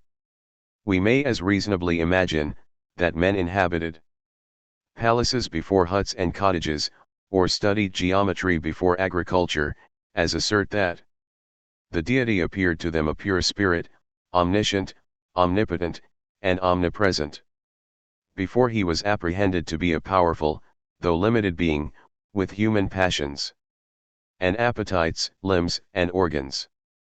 But farther, if men were at first led into the belief of one supreme being, by reasoning from the frame of nature, they could never possibly leave that belief, in order to embrace idolatry, but the same principles of reasoning, which at first produced, and diffused over mankind, so magnificent an opinion, must ad be able, with greater facility, to preserve it. The first invention and proof of any doctrine is infinitely more difficult than the supporting and retaining it. But with regard to speculative opinions, the case is far otherwise. if these opinions be founded in arguments so clear and obvious as to carry conviction with the generality of mankind, the same arguments, which at first diffused the opinions, will still preserve them in their original purity. If the arguments be more abstruse, and more remote from vulgar apprehensions, the opinions will always be confined to a few persons, and as soon as men leave the contemplation of the arguments, the opinions will immediately be lost and be buried in oblivion. Whichever side of this dilemma we take, it must appear impossible that theism could, from reasoning, have been the primary religion of human race, and have afterwards, by its corruption, given birth to idolatry and to all the various superstitions of the heathen world. Reason, when very obvious, prevents these corruptions; when abstruse, it keeps the principles entirely from the knowledge of the vulgar, who are alone liable to corrupt any principles, or opinions. For Hume T. Hen, we may observe in passing, genuine theism, that is to say that to which he gives the name, cannot exist in humanity prior to the age when reason was already practiced and fully formed. In the time to which the origin of polytheism goes back, there is thus no question of such a theism, and anything similar which might come to light in prehistory, only appears to be like that and is explained simply in the following way: it may readily happen, in an idolatrous nation, that, though men admit the existence of several limited deities, yet may there be some one God, whom, in a particular manner, they make the object of their worship and adoration. They may either suppose, that, in the distribution of power and territory among the gods, their nation was subjected to the jurisdiction of that particular deity, or reducing heavenly objects to the model of things below, they may represent one God as the prince or supreme magistrate of the rest, who, though of the same nature, rules them with an authority, like that which an earthly sovereign exercises over his subjects and vassals. Whether this God, therefore, be considered as their peculiar patron, or as the general sovereign of heaven, his votaries will endeavor, by every act, to insinuate themselves into his favor, and supposing him to be pleased, like themselves, with praise and flattery, there is no eulogy or exaggeration, which will be spared in their 81 addresses to him. As indeed also happens in the case of earthly monarchs, who are not merely mandatorily referred to as supreme and all-bountiful, but are, even among Christians, voluntarily referred to as venerated monarchs. Once such a contest of flattery has begun, in proportion as men's fears or distresses become more urgent, they still invent new strains of adulation, and even he who outdoes his predecessors, in swelling up the titles of his divinity, is sure to be outdone by his successors, in newer and more pompous epithets of praise. Thus they proceed, till at last they arrive at infinity itself, beyond which there is no farther progress. The one being is now called the highest being, the infinite being, the being which has no equal, which is Lord and preserver of the world. 46. Thus there emerges the idea of a being which looks superficially similar to that which we call God, for Hume himself, who in this way really brings out the paradoxical, indeed bizarre-sounding proposition that polytheism preceded theism, is too shrewd not to be fully aware that a theism like that is really only atheism. But were we now to accept that, for whatever reason, it was thought to be unavoidable to assume a doctrine prior to polytheism, then both its content and the way it came into existence would have to be ascertained. In the first respect, the material one should on no account rest content with a doctrine as empty and abstract as the one taught in today's schools, for only a doctrine itself full of meaning, systematic, and richly developed could serve the purpose. But thereby would an invention become still less credible, and one would see oneself thus, in what concerns the formal side, forced to assume a religious doctrine as having existed in humanity, independently of human invention, and such a doctrine could only be a divinely revealed one.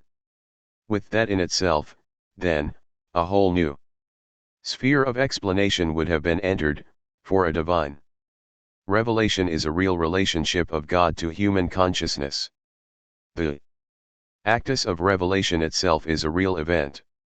At the same time, that which is the opposite of 82 all human invention would seem to have been reached with this, that which was called for earlier but not found. In any case, in a divine revelation we would have a more solid precondition than in those suggested earlier, in the dream state, clairvoyance, and so on. Hume, in the circumstances of his own time, was able to judge it unnecessary even to mention this possibility. Hermann wishes, as he says, to begrudge no one this pious view. 47. And yet he would perhaps have some reason to speak of it rather less disparagingly, partly because it coincides with his own theory on one main point, the assumption of a corruption, and partly because he himself could still have been forced into accepting the pious interpretation, had he been correct in respect of the dilemma he makes use of, according to which no third option is conceivable, apart from independent invention and divine revelation. Hermann's theory would certainly be quite splendid if mythology had never existed elsewhere but on paper, or had been a mere school exercise. What would it have to say, though, if reminded of the unnatural sacrifices which societies have made to their mythological images?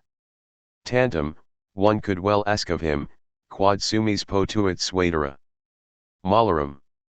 Could, from that which you assume from such innocent presuppositions so much that is bad have arisen?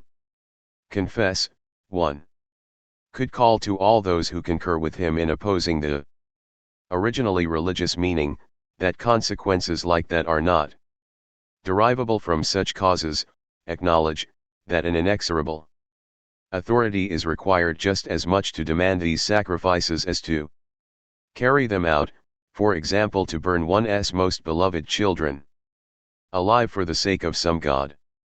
If cosmogonic philosophers alone were in the background, and no memory of a real event, which lent such ideas an irresistible power over consciousness, would not nature then at once have to reassert its rights?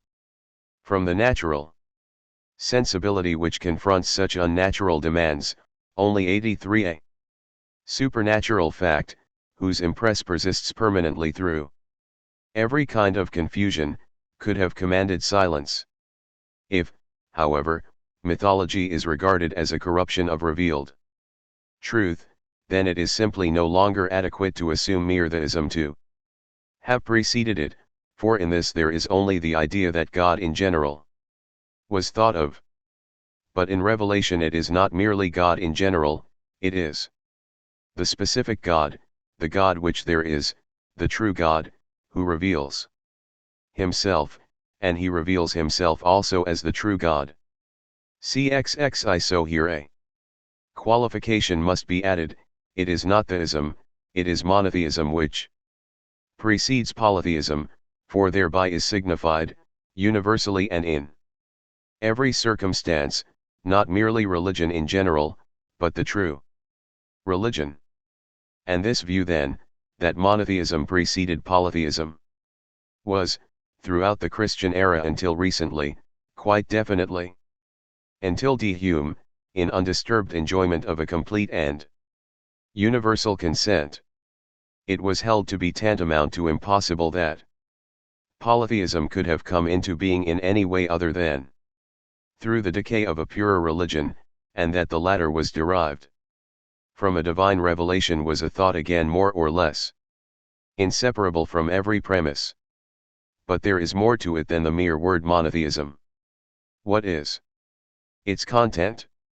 Is it of a kind such that the material for a later polytheism is present in it? Certainly not when the content of monotheism is taken to consist in the mere concept of the singularity of God. For what does the singularity of God contain?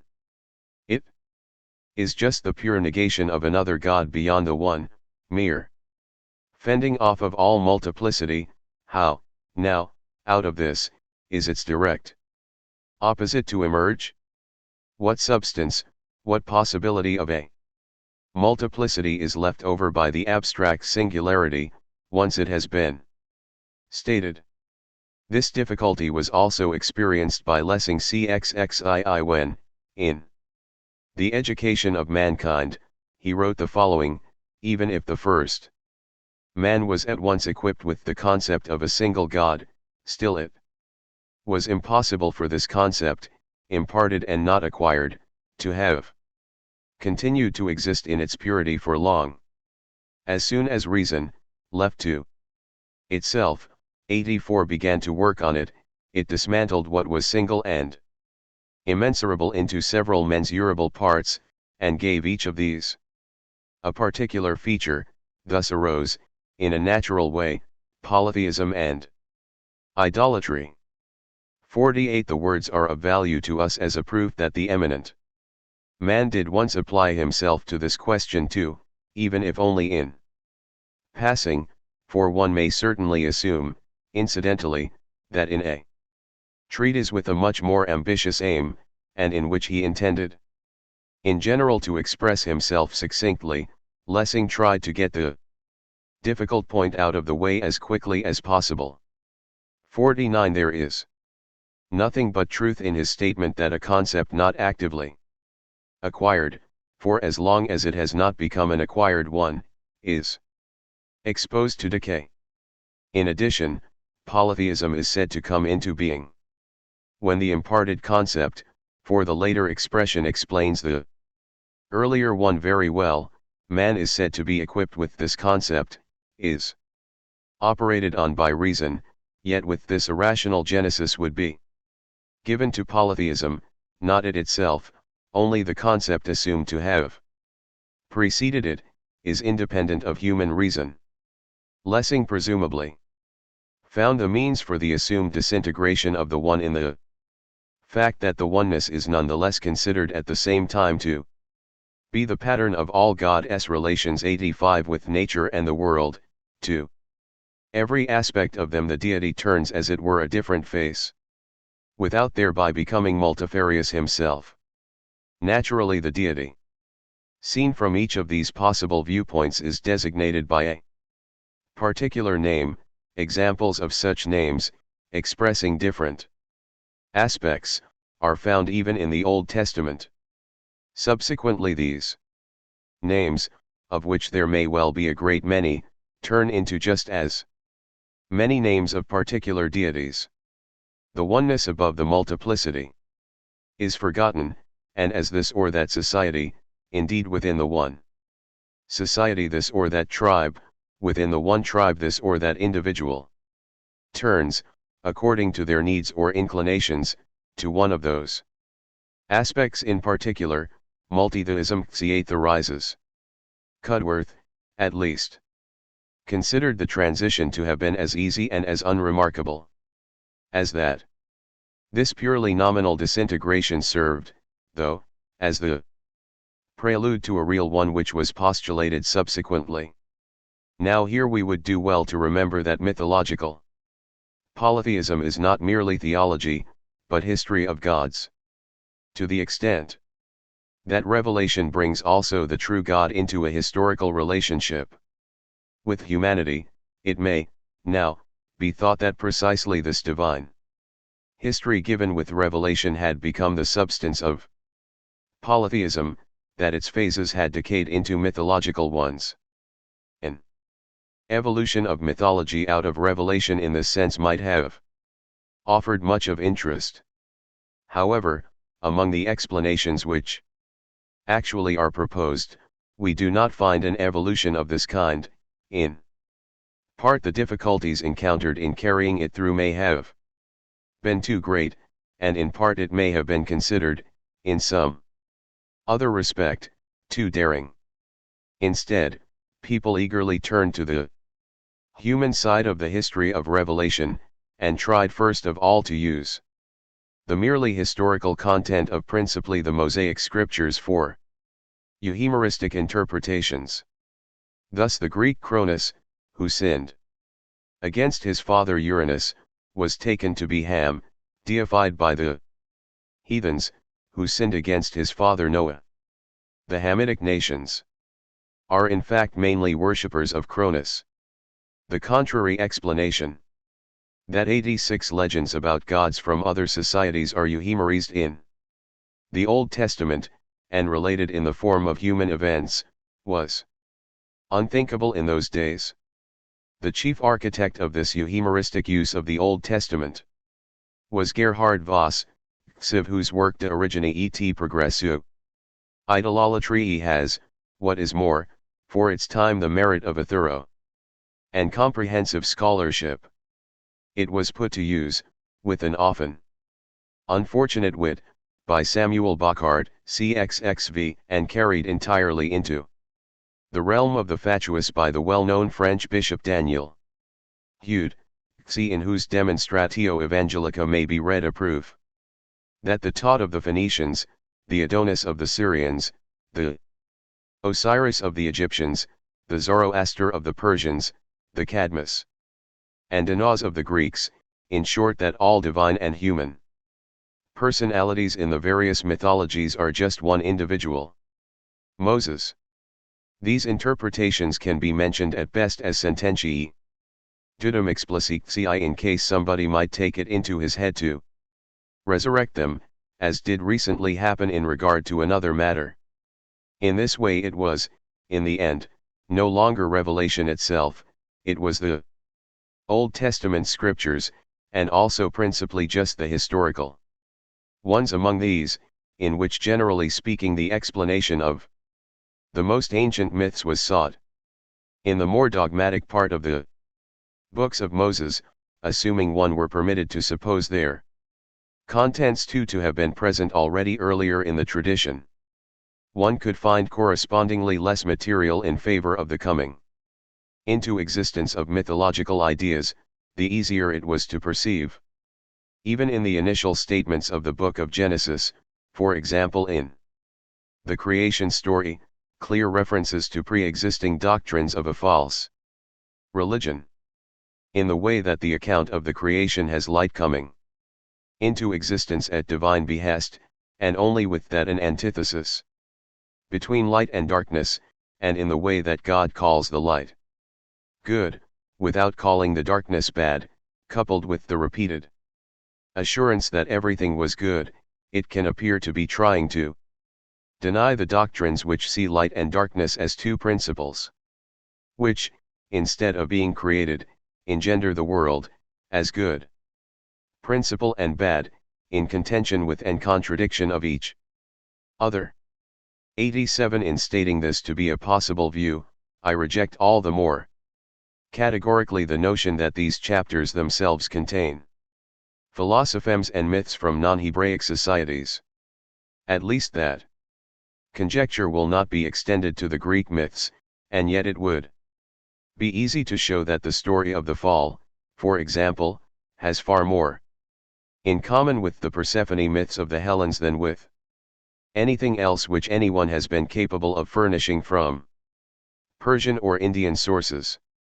So the attempt to bring mythology into a relationship with revelation remained within these limits until the end of the last century, but since that time, as our knowledge of the various mythologies, and especially of the religious systems of the East, has expanded to such a considerable extent, it has been possible for a viewpoint to become accepted which is freer and, in particular, less dependent on the scriptural documentation of revelation.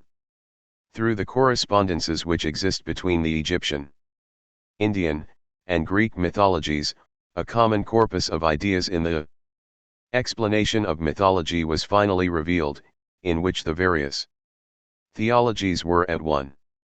This unity lying at the basis of all theologies, then served as the consequence in a hypothesis.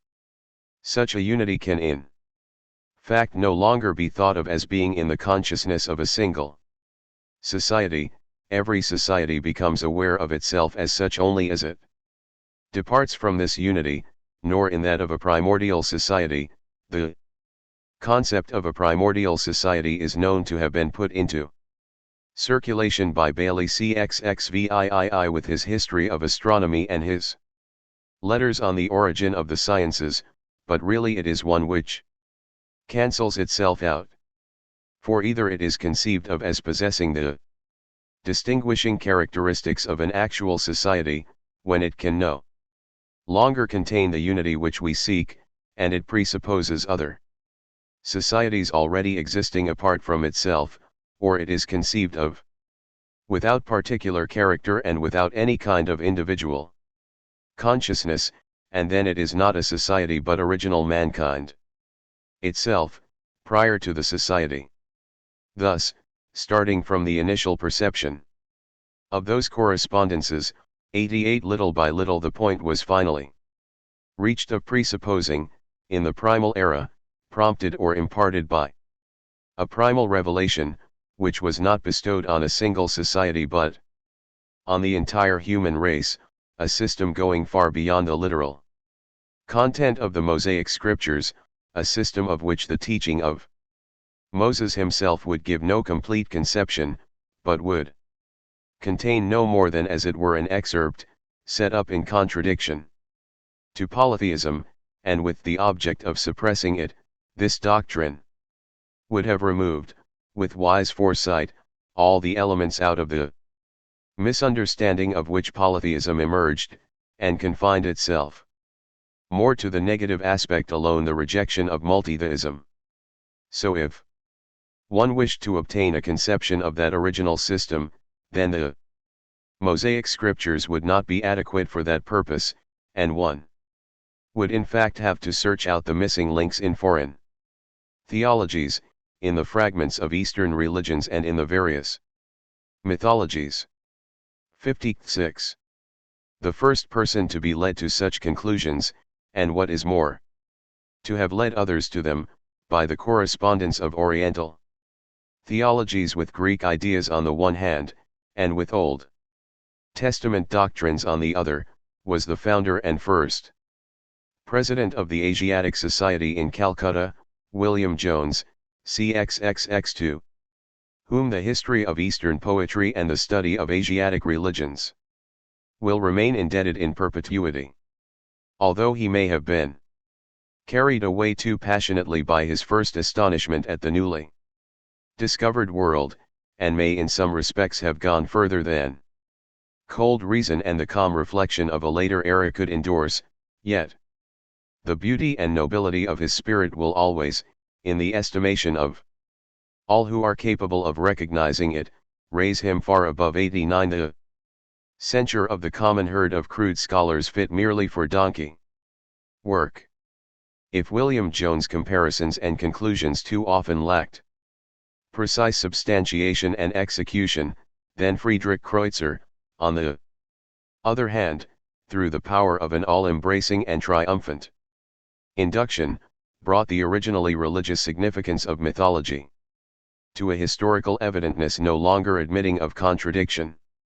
But the services of his renowned work 51-30 are not confined to this general aspect, the profound philosophical insight, with which the author reveals the most obscure associations between the various theologies, and the analogous ideas in them, has evoked particularly vividly the idea of an original whole, of an edifice of primordial human science, which gradually decayed or experienced a sudden annihilation, and covered the whole earth with its fragments, which no single society, but only all of them together, possess in full, and at least since then there has been no going back to the earlier explanations which assemble mythology atomistically.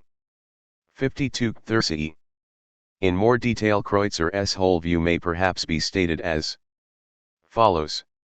Since revelation itself is not directly susceptible of alteration, but only the result left in consciousness, 90 then certainly a doctrine must have intervened here, but one of a kind in which God was portrayed not only theistically, simply as God, in his dissociation from the world, but at the same time as a unity, embracing nature and the world, whether in a way which was analogous to those systems of which all, without discrimination, are labeled as pantheism, particularly by a certain shallow theism, or whether that system might be thought of more in the way of ancient Oriental doctrines of emanation, where the deity, in itself free of all multiplicity, descending, fashions itself into a multiplicity of finite images, THIRD, which are only just as many manifestations, or to use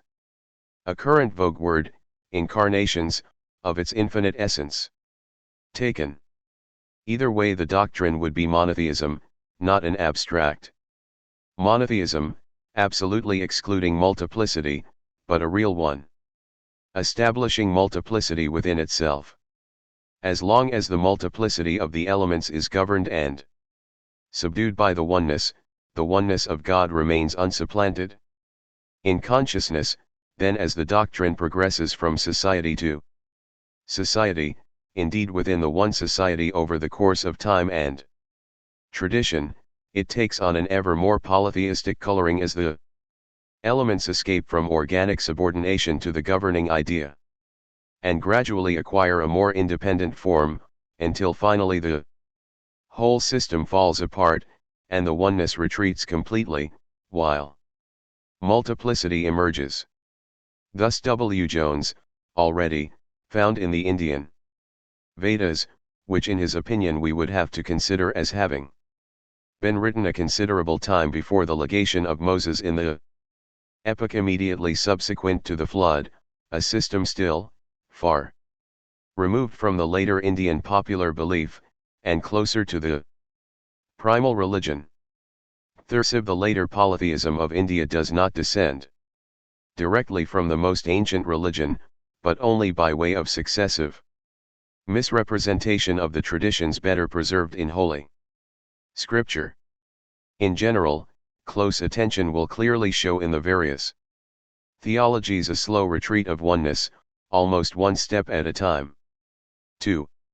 The extent that the oneness still predominates, the representations of Indian and Egyptian 91 theology still appear to possess a much more doctrinal content, but are correspondingly more repulsive, more excessive, in part even monstrous, on the other hand, to the extent that the oneness in it has been further relinquished. Greek mythology does indeed manifest slighter doctrinal content, but a content all the more poetical. The error in it has, so to speak, purged itself of the truth, and to that extent really ceases to be error, and becomes a truth of a characteristic kind, a poetical truth, forswearing all reality, which in fact resides in the oneness. And if despite that one wished to describe its content as error, at least an error more attractive, more beautiful, and, in comparison with the more real error in the Oriental religions, almost meriting the name innocent. In this way, then, mythology would be a disintegrated monotheism. And this would thus be the final peak to which the viewpoints relating to mythology have led us, one step at a time. No one will deny that this viewpoint is more splendid than the earlier ones, simply because it is not derived from the indefinite multitude of objects fortuitously extracted from nature, but from the central point of a oneness governing the multiplicity. It is not partial beings of a highly accidental and ambiguous nature, but the thought of the necessary and general being, to which alone the human spirit defers. It is that thought which holds sway throughout mythology, and raises it to a true system of coordinated phases, a system which, in the midst of the disintegration, still sets its stamp on every individual idea, and which therefore, in addition, can end not in a mere indefinite multiplicity, but only in polytheism in a multiplicity of gods. Now with this last analysis it is I ask you to note this carefully. Since in order to understand a course of lectures like the current one in its full significance, one should always preeminently be aware of the points of transition. Here it is no longer asserted merely philosophically that the polytheism which actually exists presupposes monotheism. Here monotheism has become a historical presupposition of mythology. It is itself in turn derived from a historical fact, a primal revelation. Through these 92 historical presuppositions the explanation becomes a hypothesis, and thus at the same time susceptible of a historical evaluation. It undeniably has its strongest historical support in the fact that it offers the simplest means of explaining the kinship between the ideas in otherwise quite distinct theologies, and in this respect one can only wonder why Kreutzer pays less attention to this advantage, and gives more weight to a historical relationship between societies, which is difficult to prove, indeed in the principal cases unprovable, and from which, in part, he intends to derive those correspondences. But our earlier arguments have already led us to formulations which make even the monotheistic hypothesis, as we shall call it, still appear very vague in its present form. We were earlier led to the conclusion that the mythology of every society can come into existence only at the same time as that society itself. Thus the various mythologies, and polytheism in general, since mythology exists nowhere in abstracto, can also only have come into existence at the same time as the societies, and accordingly there would be no room for the monotheism postulated, except in the era before the rise of societies. Kreutzer too seems to have had something similar in mind, when he stated that the monotheism which still predominated in the most ancient doctrine could have lasted only for as long as the tribes stayed together, and that with their separation, multitheism must have come into existence. 53. We have, it is true, no way of telling what Kreutzer meant by the separation of the tribes, but if we replace that with separation of the societies, then it is clear that a double causal relationship may be understood between this and the emerging polytheism. It could, on the one hand, be said, that is, in agreement with Kreutzer, that after humanity had split up into societies, monotheism could no longer have endured, as the doctrine which until then had held sway grew obscure in proportion to its increasing distance from the source, and 93 more and more fell apart. But it could equally well be said that the polytheism coming into existence was the cause of the separation of societies. And we must decide between these two possibilities, if everything is not to remain in a state of suspension and incertitude. But the decision will depend on the following question. If polytheism only comes as a result of the separation of the societies, then it must be possible to find another cause, by reason of which humanity was divided into societies, so we have to investigate whether such a cause exists. This means, though, that we have to investigate in general, and answer the question towards which we have long been heading: what is the reason for this separation of humanity into societies? The earlier explanations all assumed the prior existence of societies. But how did societies come into existence? Is it possible to believe that such a great and universal phenomenon as mythology and polytheism, or for the first time does this expression find its rightful place as heathenism cxxxv? Is it credible, I say, that such a potent phenomenon can be understood outside the general context of the great events which have befallen humanity as a whole? The question of how societies came into existence is thus not one raised arbitrarily, it is one which is introduced by way of our analysis itself, and is therefore necessary and inescapable, and we may indeed rejoice to find ourselves translated, with this question, out of the confined space of the earlier investigations and into a field of research which is wider and more universal, and which for that very reason also promises universal results on a higher plane. Lecture 5.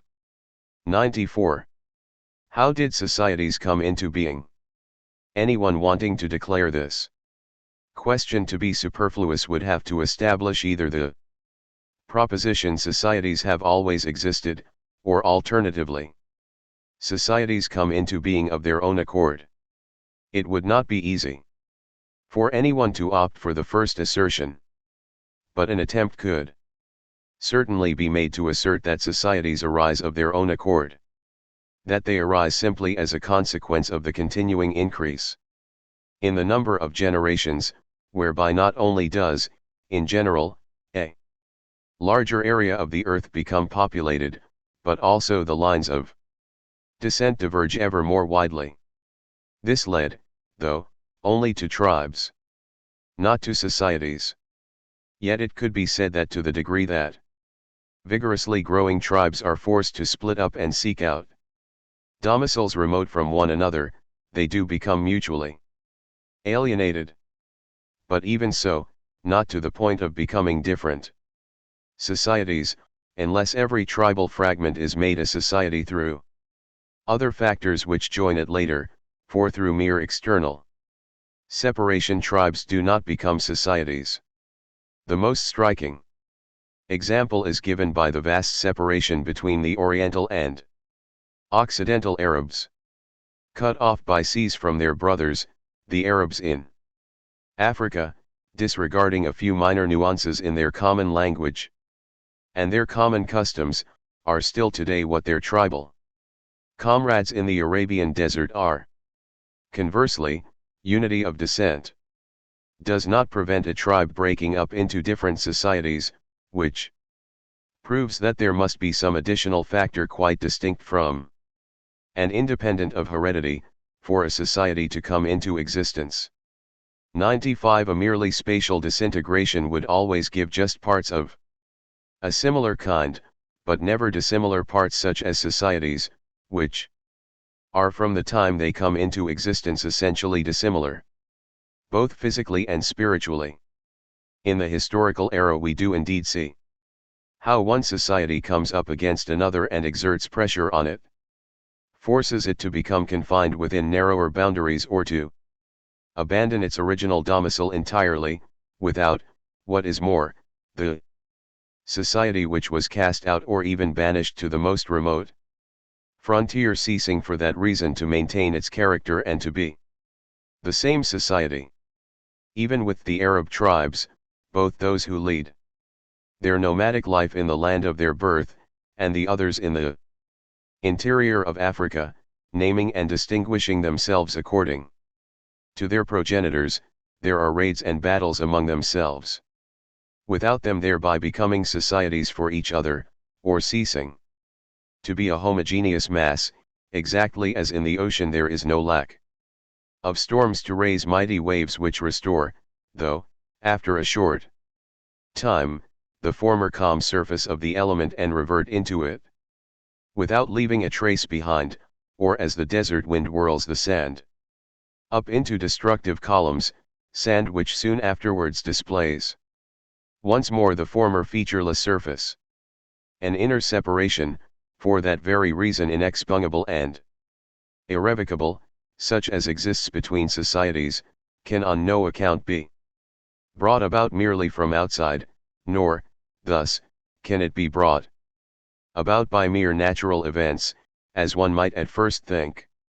Volcanic eruptions, earthquakes, changes in the sea level, the breaking up of land masses, however widespread one might assume them to have been, would explain a separation into similar parts, but never into dissimilar ones. So it must at any rate have been inner causes, arising in the inner nature of homogeneous mankind itself, by which The latter became divided, by which it was brought to the point of breaking up into dissimilar, henceforth mutually exclusive parts. 2. Do that, these inner causes could still have been natural ones.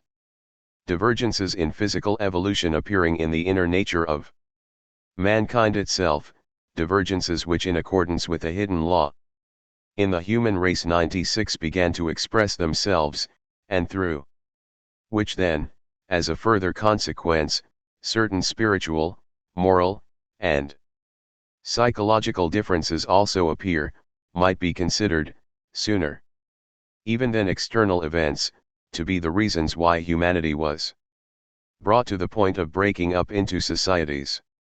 To demonstrate the separative power which physical divergences are capable of exercising, one could point to the consequences which have occurred whenever, conversely, large masses of the human race, having been kept apart by divine providence as it were, came into contact or even intermingled, for it was in vain, as Horace already laments, that provident God let Ocean asunder unassimilable lands, if mankind none the less bestraddles, with transgressing conveyance, the forbidden aqueous reaches.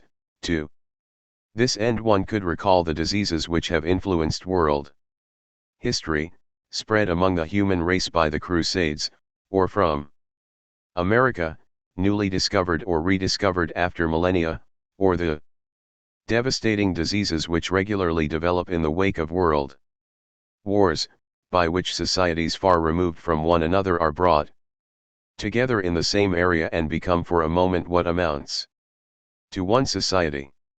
If the unforeseen merging of societies separated from each other by wide stretches of land, by streams, swamps, mountains, and deserts, gives rise to pestilential diseases, if, to set lesser examples beside these greater ones, the by no means numerous inhabitants of the Shetland Islands, completely isolated from the world and from intercourse with the rest of the human race. Whenever a foreign ship arrives, indeed whenever the crew of the ship which returns annually bringing them food and other necessities set foot on their desolate shores, are afflicted by a convulsive coughing, which does not leave them until after the departure of the aliens, if something similar, indeed still more striking, occurs on the lonely Faroes, where the appearance of a foreign ship has the consequence for the inhabitants, as a rule, of a characteristic catarrhal fever, by which not infrequently a proportionately not inconsiderable section of their feeble population is carried off. If similar symptoms are observed on South Sea Islands 97, where even the arrival of a few missionaries was enough to bring on fevers which were previously unknown and which reduced the population, if thus, once a separation has become established, the coexistence, restored for an instant, of human races become alien to each other, gives rise to diseases, then in the same way incipient divergences in physical evolution and antipathies aroused thereby, or diseases which have already actually come into existence could have become the cause of a mutual exclusion, perhaps of an instinctive kind, of human strains no longer endurable for each other. So this hypothesis may, among those which are purely physical, still be that one which accords best with the conformity of all original events to laws, but on the one hand it explains only mutually unendurable strains, it does not explain societies, on the other it may in fact, in the light of other experience, rather be spiritual and moral differences which result in a physical incompatibility between certain human species. Relevant here is the rapid extinction of all natives in contact with Europeans, as a result of which all nations seem destined to vanish who are not defended by their countless numbers, like the Indians and Chinese, or by the climate, like the Negroes. In Van Diemen's land since the settlement of the English the entire aboriginal population has died out. Similarly in New South Wales, it is as if the higher and freer evolution of the European nations becomes deadly for all others. One cannot speak of physical differences within the human species without at once being reminded of the so-called races of men, whose differentiation has indeed seemed to some to be great enough to justify even the abandonment of the idea of a common provenance of the human species. Now certainly as far as this view goes, for in an investigation such as the present we cannot avoid saying at least something about this question, the conclusion that racial difference is a decisive refutation of the original unity of the human species might be called premature, at least, for the fact that there are difficulties associated with the assumption of a common provenance. 98 proves nothing. We are too much beginners in this investigation, too many facts are not yet even adequately known, for us to be able to assert that future researches could not give our views on this subject a quite different bearing, or introduce amplifications which have not until now been contemplated. Yet is not that which is tacitly presupposed in all discussions itself an idea until now merely presumed but not proven, namely that the process through which racial differences came into existence only took place among one section of humanity, that section which we now see actually degraded into races, for European man should properly not be referred to as a race, while it may be seen as equally possible that this process passed through the whole of humanity, and that the nobler part of humanity is not the one which remained quite untouched by it, but simply the one which has overcome it and in that very process raised itself to higher spirituality, while conversely the races actually in existence now are simply the part which succumbed to the process, and in which one of those trends in a divergent physical evolution has established itself and become a permanent characteristic. We hope, if we succeed in carrying this great investigation through to its end, to identify facts which might be what is required to give our thought access to the general nature of that process, and indeed facts of a kind derived not merely from the history of nature, for example from the boundary, become as it were fluid as a result of recent discoveries, between the various races, but from quite different aspects.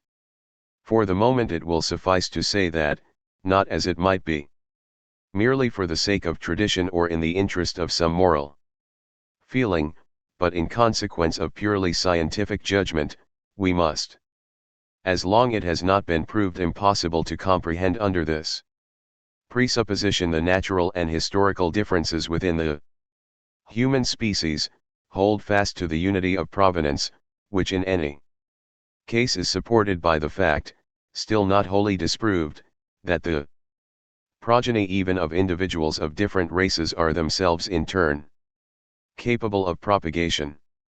99 Now if, additionally, the facts adumbrated just now do amount to a proof that the racial process, as we shall express it for the sake of brevity, might have played a part as far back as the times of the emergence of societies, then it should still be noted that societies are not, at least not consistently, divided along racial lines. On the contrary, it is fact possible to point to societies in which are found, between their various classes, distinctions at least approximating to racial differences. Niebuhr CXL has already mentioned the strikingly white skin and complexion of the Indian Brahmins, which in the other castes 54 CXLI becomes correspondingly darker the lower the caste, and is lost in an utter ape brown among the pariahs, who are not even regarded as a caste. Niebuhr should be credited with not confusing an innate difference in complexion with the accidental one produced by a different mode of life and perceived everywhere when comparing leisured people, living mostly in the shade, with those who are almost always in the open, exposed to the direct influence of Son and heir. If the Indians are the example of a society among whom a physical distinction approaching a racial difference has brought with it only a division into castes, but has not supplanted the unity of the society itself, then the Egyptians are perhaps the example of a society in which racial difference has been overcome. Otherwise, whither could have vanished that Negroid race with frizzy hair and black skin color whom Herodotus still saw in Egypt, and who must have been pointed out to him as the most ancient there, 55 since he based conclusions about the provenance of the Egyptians on this site, if one does not wish to assume that he himself had not been in Egypt at all or was simply romancing. What has been presented up to now may have been sufficient preparation for the following question: whether divergent trends in physical evolution, instead of being the causes, were not rather themselves just an attendant 100 phenomenon of the great spiritual movements which must have been associated with the initial emergence and formation of societies. For it is very relevant to recall the experience that even in individual cases a complete spiritual immobility also retards certain physical changes, and conversely, great spiritual unrest also gives rise to certain physical changes or abnormalities, just as, in step with the multiplicity of spiritual changes in humanity, the number and complexity of diseases has increased, and just as, corresponding with the observation that in the life of the individual and disease overcome not uncommonly signals the moment of a profound spiritual transformation, and new diseases emerging in vigorous forms appear as parallel symptoms of major spiritual emancipations. 56 Xliene. And if societies, as they are, separated not merely spatially and externally, nor by mere natural differences, if they are masses excluding each other spiritually and inwardly, but at the same time inextricably held together in themselves, then, neither is the original unity of the still unseparated human race, to which, after all, we must ascribe some duration, conceivable without a spiritual power which maintains humanity in this immobility and even prevents from taking effect the germs, contained in it, of divergent physical changes. Nor may it be assumed that humanity would ever have left this condition, where there were no distinctions between societies, but merely between tribes, without a spiritual crisis which must have been of the most profound significance, must have taken place in the foundation of human consciousness itself, if it was to have been strong enough to empower or to induce humanity, united until then, to split up into societies. And now, after this has been stated in general, that the reason must have been a spiritual one, we can only marvel that something so obvious was not seen at once. For without different languages, different societies are indeed inconceivable. 101 And language is, after all, something spiritual. If societies are separated by none of their external differences, among which language too, in one of its aspects, does indeed belong, so inwardly as by language, and if only those societies which speak different languages are really distinct, then the coming into existence of languages is inseparable from the coming into existence of societies. And if the differentiation of societies is not something which has always been, but something which has come to be, then this very same thing must be true of the differentiation of languages. If there was a time in which there were no societies, a time too, then, in which there were no distinct languages, and there must inevitably be presupposed, prior to a humanity separated into societies, a humanity unseparated, then it is no less inevitable to have a language common to the whole of humanity preceding the languages separating societies. These are straightforward statements which are usually not considered, or which, thanks to a cerebrating critical analysis which discourages and stunts the spirit, and which, it seems, is quite particularly at home in many parts of our native land, one does not permit oneself to consider, but they are statements which, as soon as they are expressed, must be seen to be incontrovertible, and no less irrefutable is the consequence necessarily associated with them, the fact that a spiritual crisis in the inner nature of man must have preceded the emergence of societies, simply because that emergence inevitably brought with it a fragmentation of language. At this point, we encounter the most ancient document of the human race, the Mosaic scriptures, towards which so many harbor antipathy only because they do not know where to begin with it, nor how to understand or to use it. Genesis 57 in fact associates the emergence of societies with the emergence of different languages, but in such a way that the confusion of language is specified as the cause, and the emergence of societies as the effect. For the intention of the account is by no means only to make the differentiation of languages intelligible, as is claimed by those who explain it as a mythical 102 philosopheme, invented to this end. And it is certainly not mere invention, this account is created, rather, from actual recollection, which has indeed also been preserved to some extent in other societies. 58 Xlive. Reminiscence from mythical times certainly, but of an actual event therein, since those who at once take every account deriving from mythical times or from mythical circumstances to be a fiction, seem not at all to consider that those times and those circumstances, which we commonly call mythical, were nonetheless actual too. So, this myth, as the account can certainly be termed, disregarding the false interpretation just mentioned, but in accordance with its language and subject matter, has the value of an actual record, in which case, then, it will in addition be self-evident that we retain the right to draw a distinction between the subject matter and the way in which it appears to the narrator from his standpoint. Since for him the coming into being of societies, for example, is a misfortune, an evil, even a punishment. Additionally, we must also forgive him for taking the liberty of portraying as having come to pass in one day, as it were, an event which did, in all probability, occur suddenly, but whose effects extended over a whole epoch.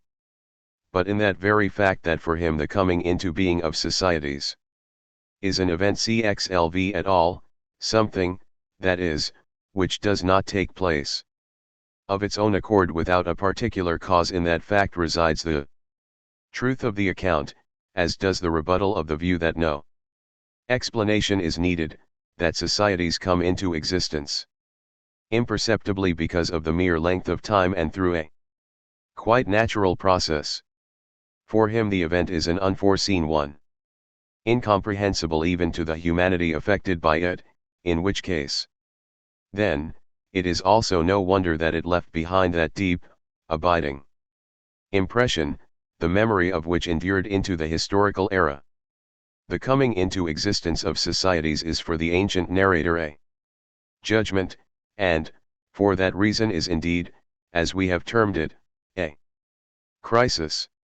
103 But as the immediate cause of the separation of societies the account names the confusion of the language until then unified and common to the whole human race.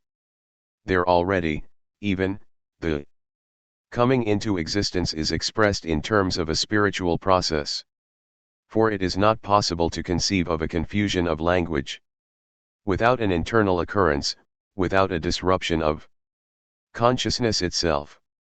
If we order the occurrences in their natural sequence, then the most inward one is necessarily an alteration of consciousness, the next, already more outward, is the spontaneous confusion of language, and the most outward one is the separation of the human race into groups henceforth mutually exclusive, not merely spatially but also inwardly and spiritually, that is to say into societies. In this sequence the intermediate member still has, to the most outward, which is pure effect, the relationship of a cause, in fact of an immediate cause. The account names only this, as the most comprehensible one, the one becoming apparent first to everyone who looks at the separative differences between societies. Because, that is, the distinction between languages is at the same time an outwardly perceivable one. But even that affection of consciousness, that affection which directly results in a confusion of language, could have been no merely superficial one.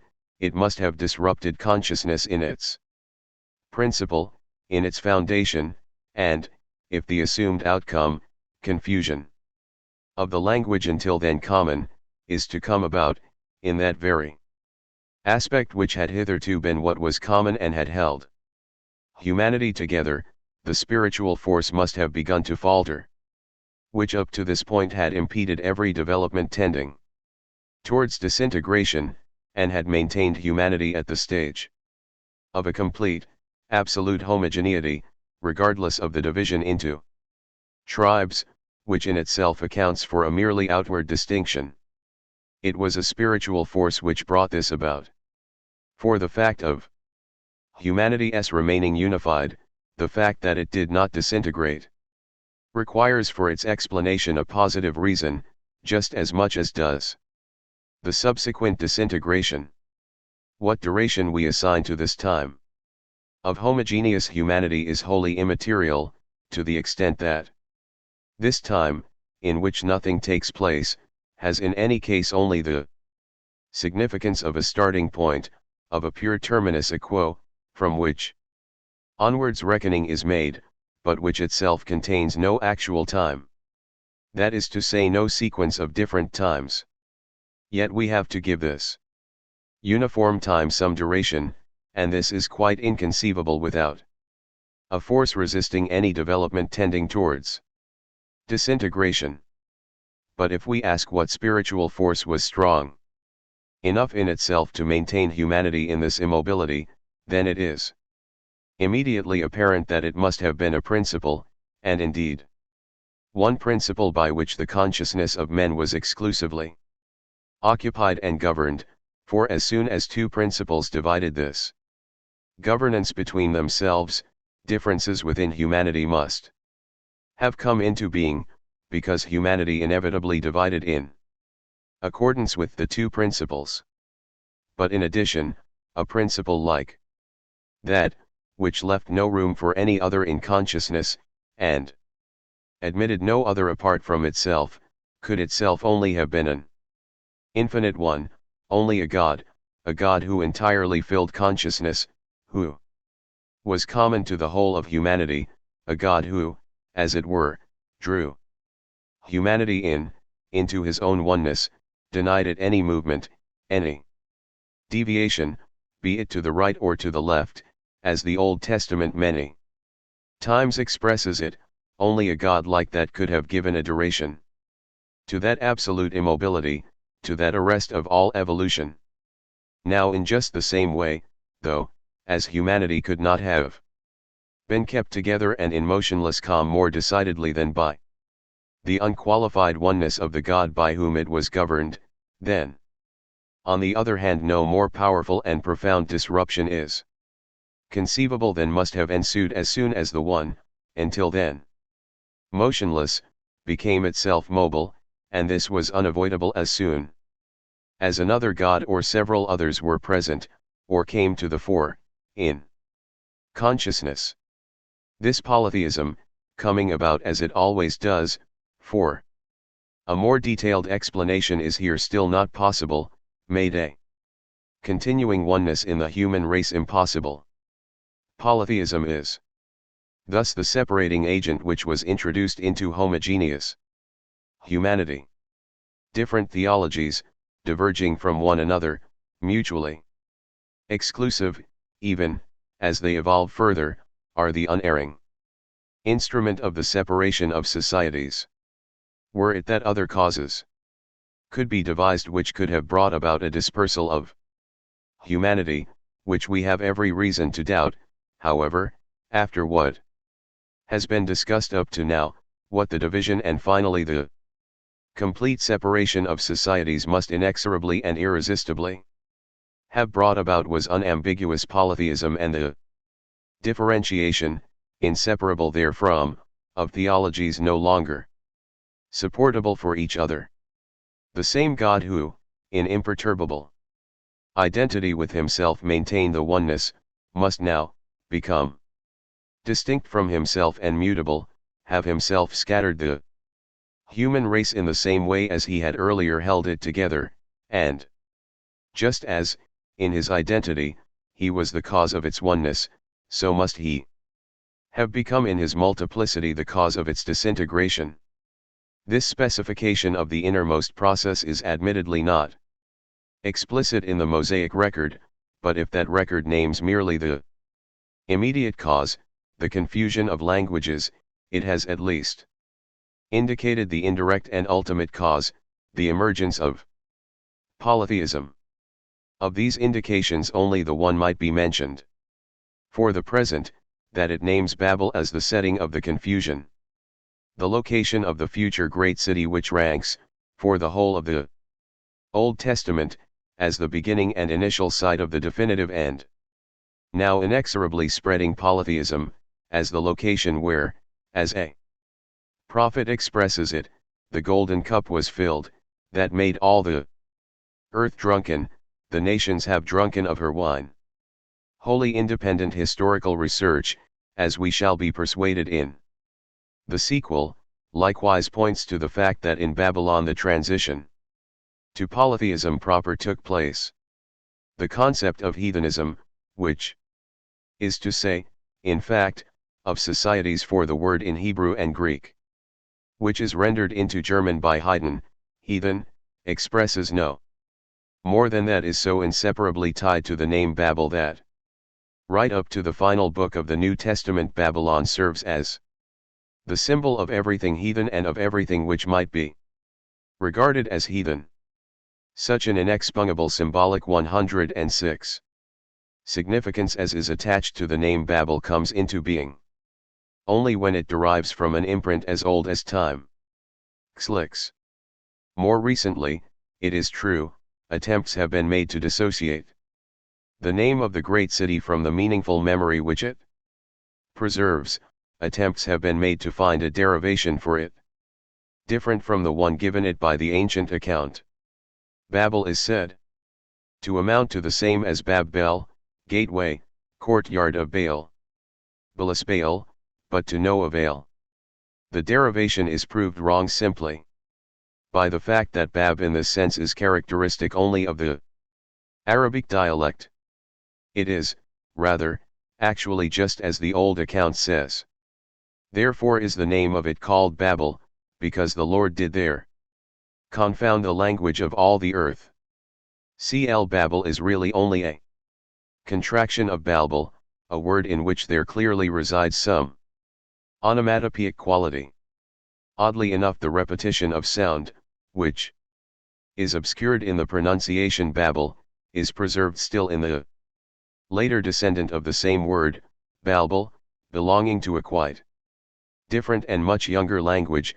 I am referring to the Greek Beta Rho Beta Alpha Rho Omicron, barbarian, which until now could be derived only from the Chaldee bar, outside, extra, baria, foreigner, extra news. For the Greeks and Romans, however, the word barbarian does not have this general meaning, but specifically that of someone speaking incomprehensibly, as the famous line of Ovid would suffice to make evident. Significance of confused speech in the Arabic and Syrian language. Here, now, another question naturally arises: how can the polytheism coming into existence be considered the cause of the confusion of languages? What relationship is there between a crisis of the religious consciousness and the utterances of the power of speech? We could simply reply that it is so, whether we can see the connection or not. The utility of a piece of research does not always consist merely in resolving difficult questions. A more significant service is perhaps to create new problems and mark them out for a future investigation, or to extract a new aspect from existing questions, precisely like the one about the foundation of and relationship between languages. This new aspect may at first seem only to plunge us into a still more profound ignorance, but it also in fact all the more restrains us from trusting over simple and superficial solutions, and can become the means of answering the principal question more aptly than hitherto, in that it compels us to take it up from a side which had not until this point been considered. But facts, even, which testify to such a relationship are not wholly lacking, although equally difficult to explain readily. There are many curious things in Herodotus. One of the oddest is what he says of the Attic people. Since they were really Pelasgian, they have, in turning into Hellenes, also learned a new language. 62 CLIV. The Metamorphosis 108 of the Pelasgian soul into the Hellenic, as already pointed out earlier in these lectures in relation to the famous passage from Herodotus, was precisely the transition from the still unexpressed mythological consciousness to the explicit one affections of the power of speech, and indeed not just of the external power but of the internal, which are associated with religious states, are claimed to have been observed in many cases which I shall not go into here. But what, other than the consequence of a religious affection, could the speaking with tongues in the Corinthian community have been? Which the apostle, moreover, accepts at nothing less than face value, and really does treat only with circumspection, but which, for that very reason, he attests the more certainly to have been a fact. We are only too little accustomed to see the principles, by which the spontaneous religious movements in human consciousness are determined, as principles possessing universal significance, which can therefore in certain circumstances become the causes of other effects, even physical ones. Let us, though, leave the relationship still unexplained for now. This much has become intelligible to human research through careful progress, one step at a time. The relationship in question, that of religious affections to affections of the power of speech, is no more mysterious than the way certain peculiarities of physical constitution, also, were associated with a particular mythology or form of religion. The Egyptian is organized in one way, the Indian in another, and the Hellene in another way. Again, and on closer investigation, each in a certain conformity with the nature of his theology. Yet let us recall the phenomenon parallel to the confusion of language, more in order to justify the reference to polytheism which we see in the ancient account, than to show yet another example of the relationship between religious movements and language. Only one thing in the whole course of religious history is comparable with the occurrence of the confusion of language, the momentarily restored unity of language, mu omicron gamma lambda omega sigma sigma alpha, at Pentecost, with which Christianity, destined to bring the whole 109 human race together once again in unity through the recognition of the one true God, sets off on its great path. 63 CLV. I hope it will not seem excessive if I add that in the same way only one event in the whole of history corresponds to the separation of societies, and that is the Exodus, which is, though, more like a coming together or reunification than a scattering. For it could only have been a force such as is reserved for the supreme turning points of world history, an attractive force equal in strength to the earlier repulsive, divisive one, which brought those societies which had, for that end, been kept in reserve, out of the still unexhausted antechamber CLVIN onto the stage of world history, so that they took Christianity unto themselves and made it into that which it was destined to become, and which it could have become only through them.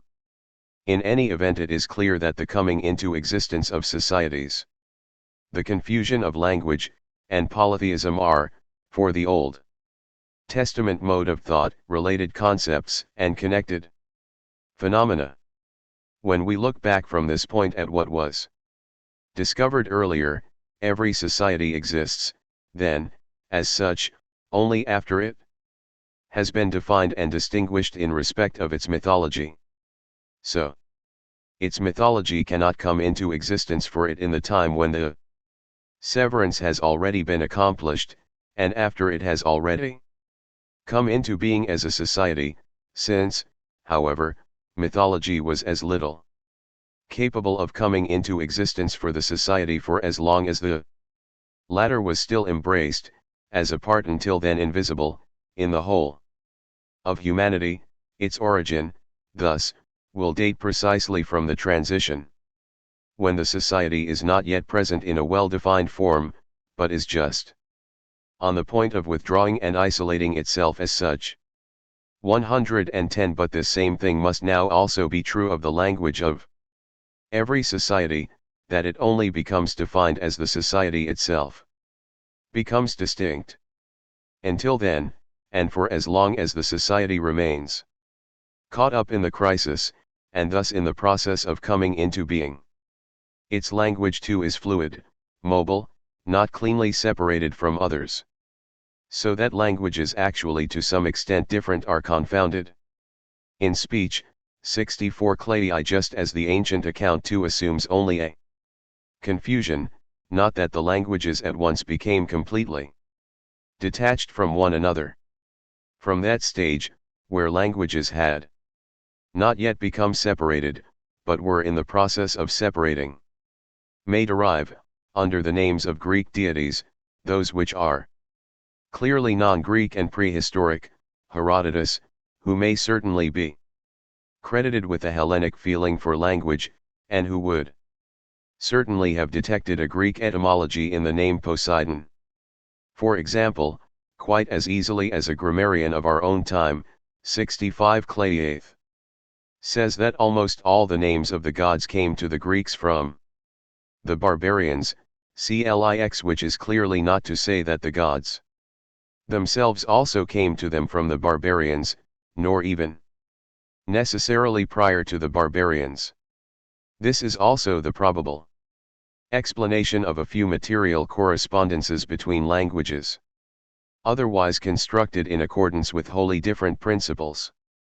In comparisons between languages in general, the following hierarchy occurs: some are just dialects of the same language, like Arabic and Hebrew, and here there is a unity of descent, CLX. Others belong to the same formation, like Sanskrit, Greek, Latin, and German.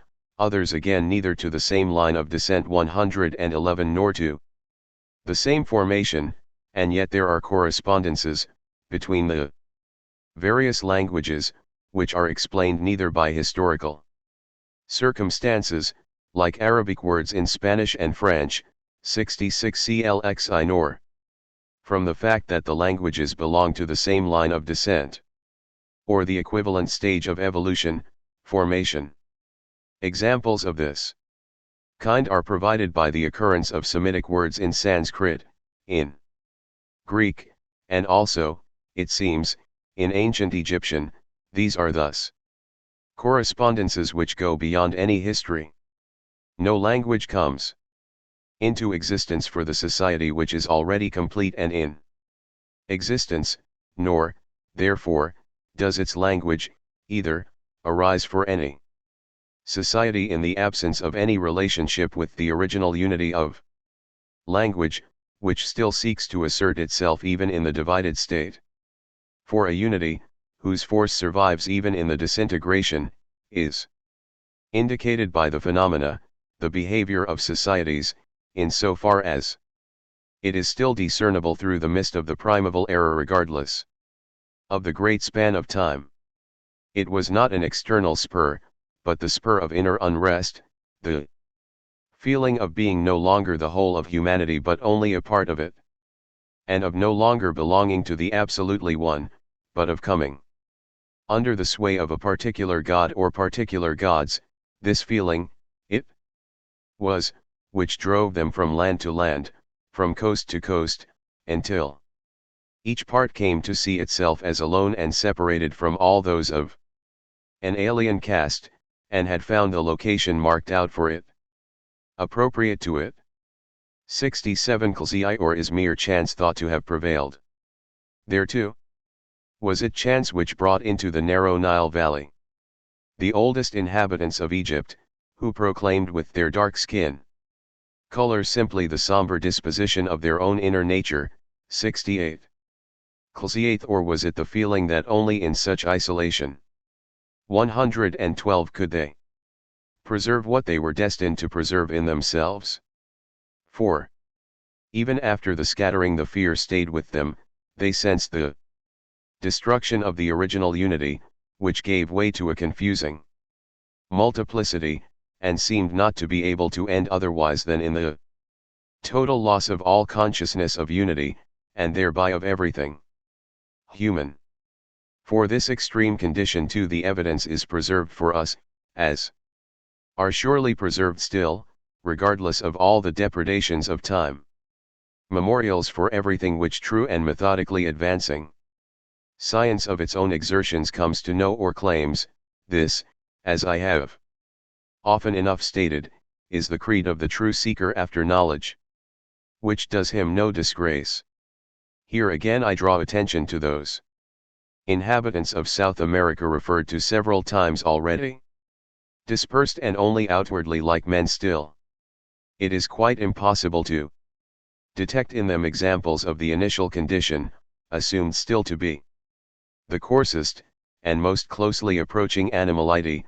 On the contrary, they refute in the clearest possible way the fantasy of such a dull-wit original condition of humanity, since they show that, starting from such a condition, no advance is possible, and I feel it would be equally out of place for me to apply to these species the model of societies which have reverted from an erstwhile cultivation back into barbarism. The condition in which they exist presents no problem to intelligences who make do merely with second-hand ideas. The meticulous thinker, though, did not until now know how to place them.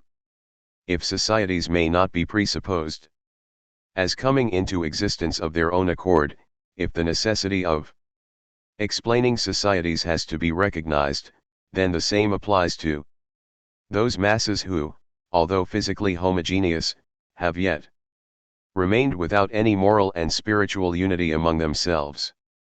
To me they seem to be just the unfortunate result of that same crisis, out of which the rest of humanity salvaged the foundation of all human consciousness, while for them this foundation was lost completely. They are the still living testimony of the dispersal which has run its full course, restrained by nothing. In them the whole curse of disintegration was fulfilled. They are truly the flock which grazes without shepherd, and without becoming a society they perished. 113 In the very crisis which gave the societies their existence. If, as I will assume, independently of witnesses on whose reliability I would in any case prefer to base nothing, there really are to be found among them a few traces of culture, or rather, weak vestiges of customs senselessly kept alive, then these too do not prove that they are the fragments of a society destroyed and shattered by historical or natural catastrophes. For the prehistoric condition of which these people too partook, preceding the emergence of societies, this is, as emerges amply from our explanations, nothing less than a condition of complete absence of culture, a condition of animal crudity, out of which a transition to social evolution would never have been possible. For we have upheld at least the division into tribes within that condition, but where this division exists, then there also already exist relationships similar to marriage and the family. Even tribes which have not yet become societies do at least recognize movable property and, to the extent that it is property, contracts too, indisputably, but no possible political collapse can bring an entity which was once a society and had appropriate customs, laws, civil institutions, and what is invariably associated with these, characteristic religious ideas and customs, down to such a condition of absolute lawlessness and of dehumanization, brutality, as is the one in which those races subsist who lack the notion of any law, of any obligation, or of an order to which everyone is committed, just as they lack all religious ideas. Physical events can destroy a society materially, but cannot rob it of its tradition, its memory, and its entire past, in the way of this human type which has a past as little as does some species of animal. But their condition does indeed become understandable if they are the part of the original humanity in which all consciousness of unity has actually perished. I have already observed that societies cannot be explained by way of a mere disintegration, that a cohesive force was required at the same time. In those people we see what the whole of humanity would have become had it salvaged nothing from the original unity. 114 Yet another consideration assigns this place to them. It is quite specifically these races which testify to the truth which resides in the ancient account of the confusion of language.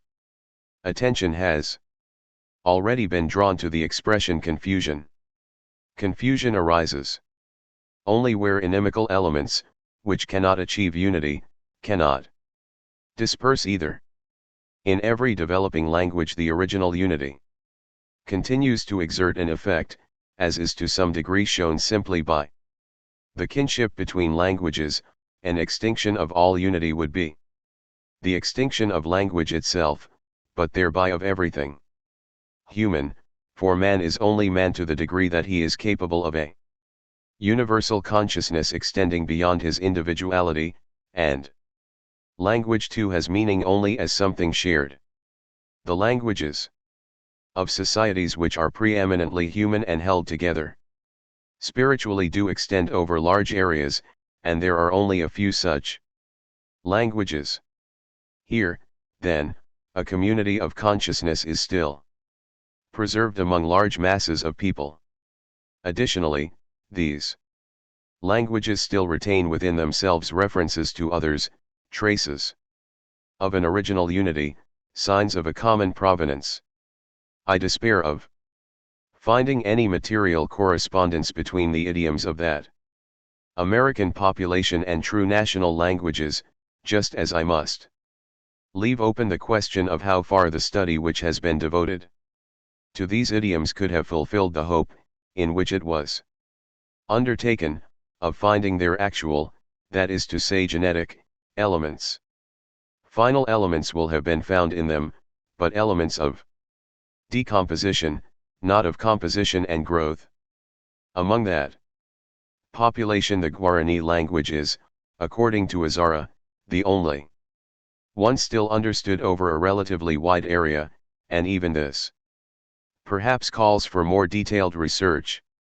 For otherwise, as the same Azara observes, and he did not travel through those countries, he lived in them and remained there for years, otherwise the language changes from one band to the next, indeed from one hut to the next, so that often only the members of the same family understand each other, and not only that, but the power of speech itself seems in them to be on the point of failing and becoming extinct. Their voice is never strong and sonorous, they speak only 115 quietly, and never cry aloud, not even if they are killed. In speaking, they scarcely move their lips, and do not accompany their speech with any regard which solicits attention. With this apathy is conjoined such a disinclination to speak, that when they have business with someone who is 100 paces in front of them, they never call out, but run to catch up with him. Here, then, language is poised at the last frontier, beyond which it expires entirely, while it may well be asked whether idioms whose sounds are mostly nose and throat tones, not from the chest and lips, and are accordingly for the most part incapable of being expressed with characters from our written language, still deserve to be called languages at all. This fear then, this horror of losing all consciousness of unity, kept together those who remained united, and incited them to maintain at least a partial unity, so as to continue in existence if not as humanity, then at least as a society. This fear of the total disappearance of unity and of all truly human consciousness gave them not only the first establishments of a religious kind, but even the first civil institutions, whose aim was none other than to preserve what they had salvaged of the unity and to secure it against further destruction.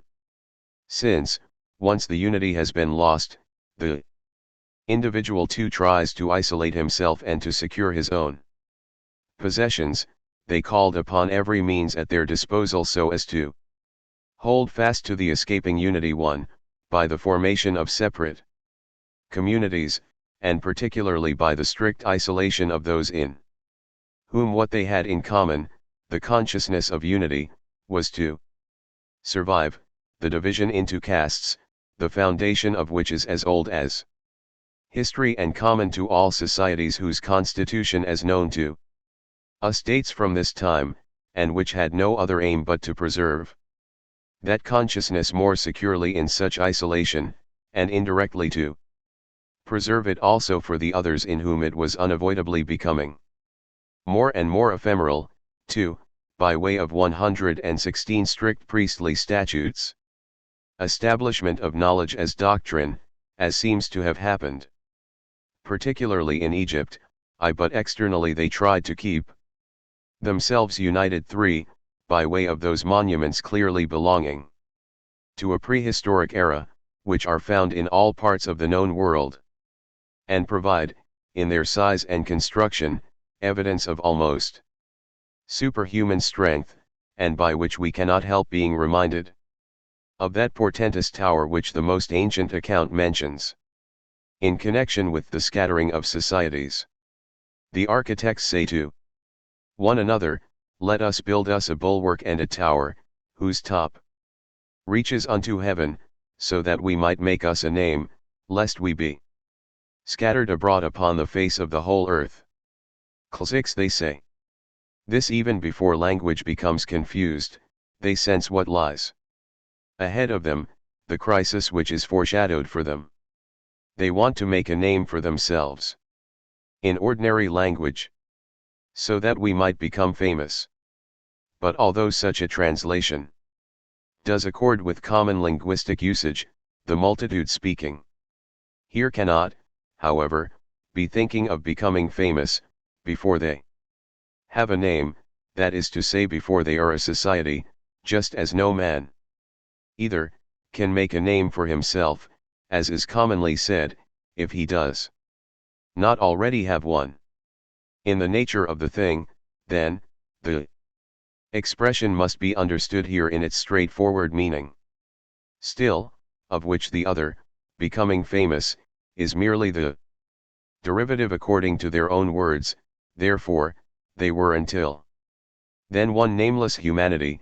It is indeed the name which distinguishes one society, like one individual, from another, segregates it but at the same time, for that very reason, keeps it together. The words "so that we might make us a name accordingly" mean nothing other than so that we might become a society. 71 And they give as the reason for this, so that they do not become scattered abroad into every land. Thus the fear of becoming scattered, of being no longer a whole at all, 117 but of breaking up completely, inspires them to the undertaking. Fixed domiciles are considered only when humanity is in danger of wholly fading away and perishing, but with the first fixed abode the segregation begins, thus the rejection and exclusion too, just as the Tower of Babel, intended to prevent a total scattering, became the starting point and motivation for the separation of societies. In the time precisely of this transition belong also, therefore, those monuments of a prehistoric time, particularly the structures reputed to be Cyclopean and thus named by the Greeks, found in Greece, on islands of the Mediterranean, here and there even on the mainland of Italy, structures which Homer, which Hesiod had already seen, 72 clxx walls and battlements, sometimes built of undressed stones without cement, sometimes fitted together out of irregular polygons, monuments of a race become legendary for the later Greeks themselves, a race which has left behind no other traces of its existence, but which nonetheless has actual historical significance to a greater degree than is commonly thought. For as Homer in the Odyssey describes the life of the Cyclopes, how they live without laws, without public assemblies, each, but for his wives and children, on his own, and how none of them pays attention to any other, 73 we have to conclude that in them there is already a beginning of those completely dispersed races who are distinguished precisely by the fact that none of them concerns himself with the others, that they remain as foreign to one another as are animals, and are united by no consciousness of a common bond. In the New World this condition, which the Cyclopes in Homer exhibit, was preserved, while the same race in Greece, overwhelmed by the ever more vigorously encroaching unrest, remains, for the society which thereby came into existence, only in the memory. In Homer they still live in natural but apparently 118 artificially enlarged grottos, just as later legend too ascribed to them the subterranean constructions. The grottos and labyrinths of Megara, Nauplia, Napoli de Malvasia, Chalcis among others. But the same race goes on from these workings formed within the substance of the earth to those monuments towering over the earth, which are formed out of material unconnected with and free from the earth, but simultaneously with these the race itself vanishes, for with these constructions is linked the transition to the society in which that transitional race comes to its end. Lecture 6. 119. According to the immediately preceding analysis, in which, though, it is easily seen that many points of detail await further investigation, it now seems that there could no longer be any doubt that the explanation which assumes, prior to polytheism, a monotheism, a historical monotheism, not just monotheism in general and in the time, in fact, before the separation of societies, will be the one with which we too shall have to rest. The sole question which remained in doubt for us in this explanation, whether the separation of societies came first and had polytheism as a consequence, or vice versa has, we must judge, been settled as well, for we believe that what has already been said has been enough to satisfy us that no cause independent of polytheism for the emergence of societies may be found, and we regard the following conclusion, resulting from the analysis up to this point, as the foundation upon which we shall go on to build. If humanity separated into societies as soon as diverse gods emerged in the consciousness which had until then been united, then the unity in the human race prior to the separation, which unity we are as little able to consider to be without a positive cause, could have been preserved so staunchly by nothing other than the consciousness of one universal God, common to the whole of humanity. This conclusion, however, contains no ruling of any kind about whether the universal God common to the whole human race was, because he was such a God, of necessity also the one, in the sense of monotheism and indeed in the sense of a revealed 120. Monotheism, whether he really had to be an absolutely unmythological God, excluding from himself everything mythological. Certainly it will be asked what, then, this God, common to all humanity, could have been, other than the truly one, and a God still wholly unmythological, and answering this question is what really matters now. We hope thereby to achieve a basis on which may be constructed no longer merely hypothetical conclusions about the origin of mythology, but categorical ones.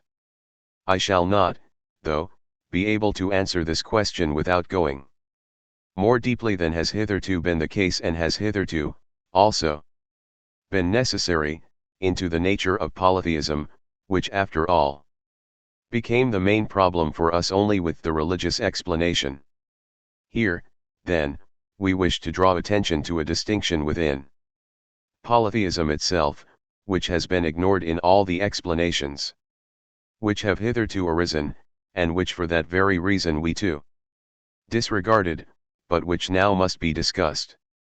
No one, namely, to whom it is pointed out, can help seeing that there is a great difference between on the one hand the polytheism which comes into existence if there are thought to be indeed a greater or lesser number of gods who are, however, subordinated to one and the same God as the highest and dominant one among them. And on the other hand that polytheism which comes into existence if several gods are assumed, of whom, though, each is the highest and dominant one in a specific era, and who, for this reason, are capable only of succeeding each other.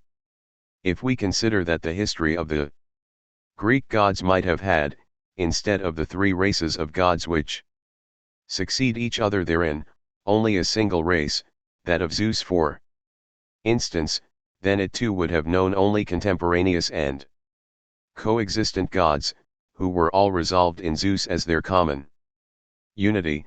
It would have known only simultaneous polytheism. In fact, though, it has three systems of gods, and in each of them one god is the highest, Uranus in the first, Cronus in the second, and Zeus in the third.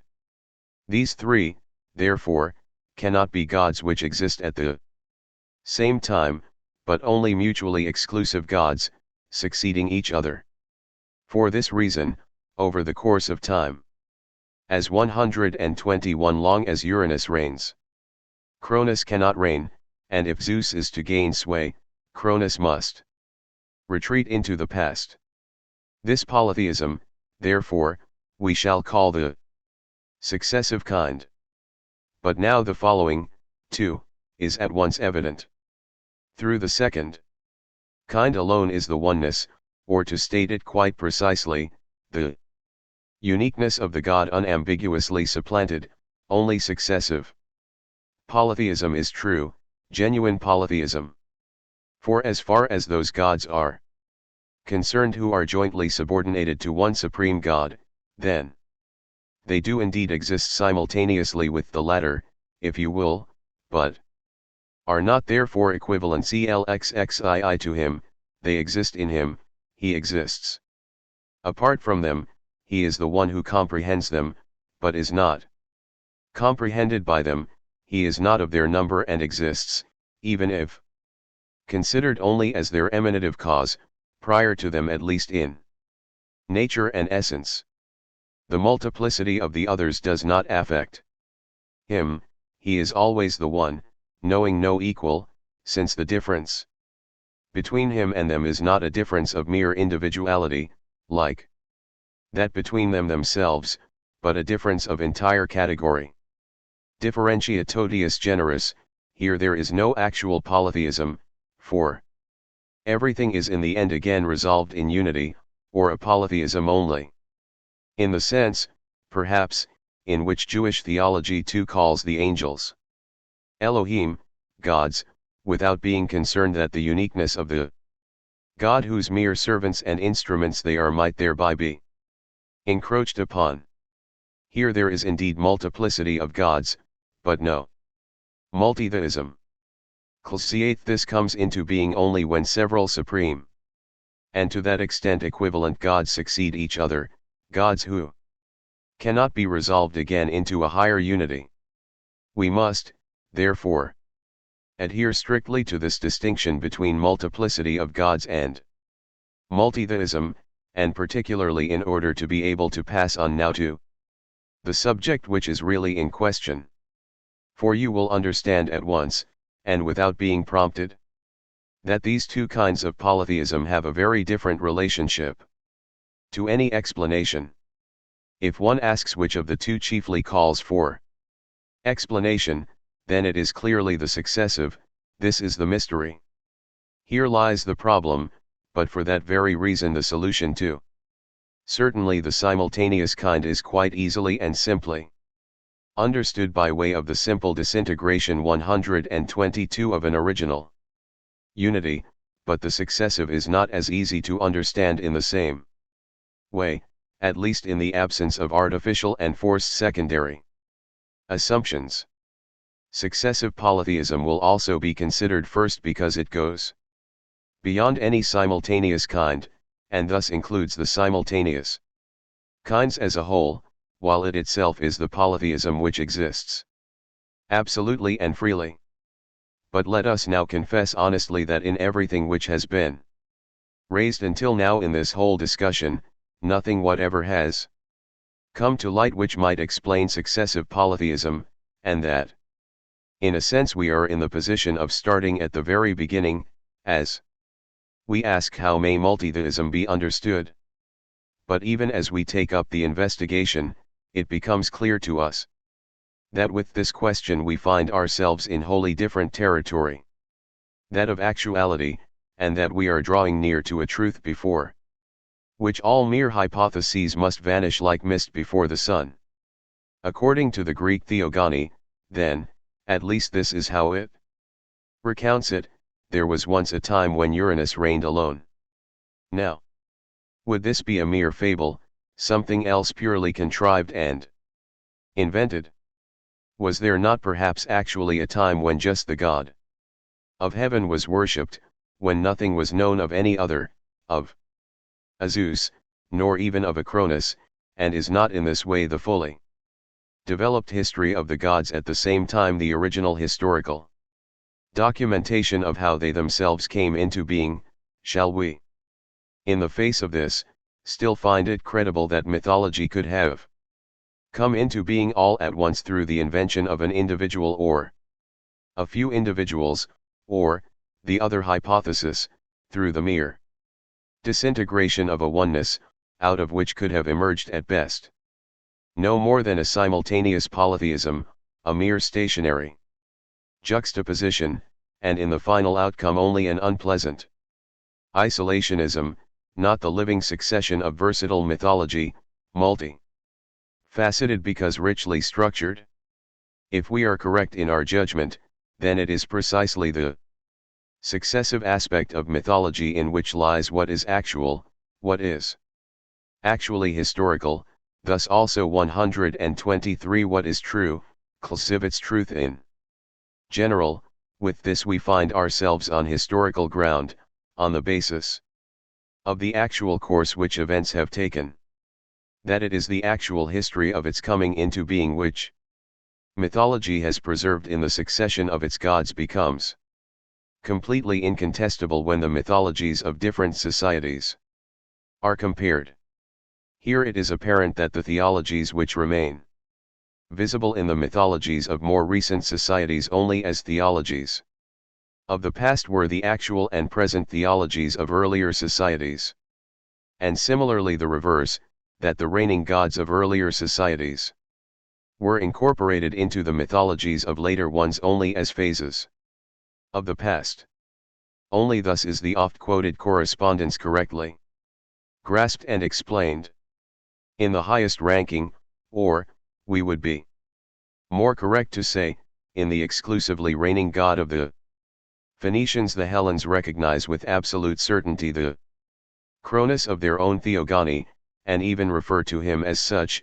It is easy to point out the differences between the Phoenician god and the Greek one, so as to prove that the latter has no reference to kinship with the former, but all these differences are fully explained by the single difference that in the Phoenician mythology Cronus still reigns alone, whereas in the Hellenic he is the ousted god, already overcome by a later one, that Cronus is, in the former, the present god, in the latter no more than the god of the past.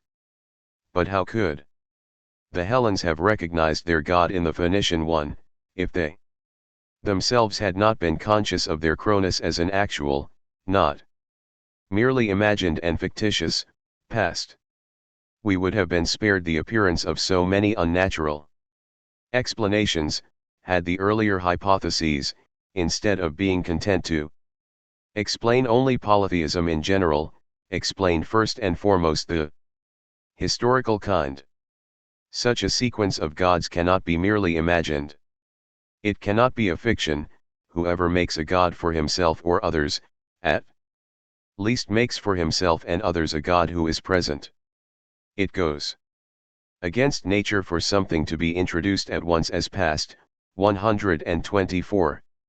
To become something past is all that anything can do, and it must therefore first have been present.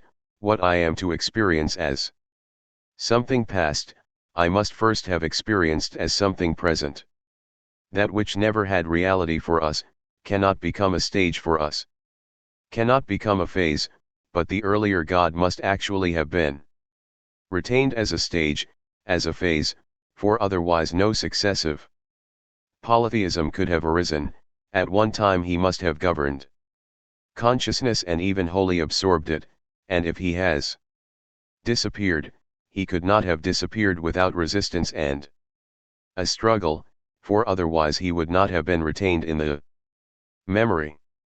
Were we to suppose, even, so as to take the extreme case, that a cosmological philosopher of the primeval era had made the observation that the world, as it is not explicable by way of a single cause, and could not have come into being without a certain succession of active forces or potences, where each in turn laid the foundation for the next, and that he had also, accordingly, incorporated into his cosmology a corresponding succession of such causes, which he represented as personalities, then, no matter what success we might ascribe to his invention, there would never have arisen, towards gods merely thought of and represented as in the past, that religious awe and dread with which we find Cronus to be imbued not only in Greek mythology but even in Greek poetry and art.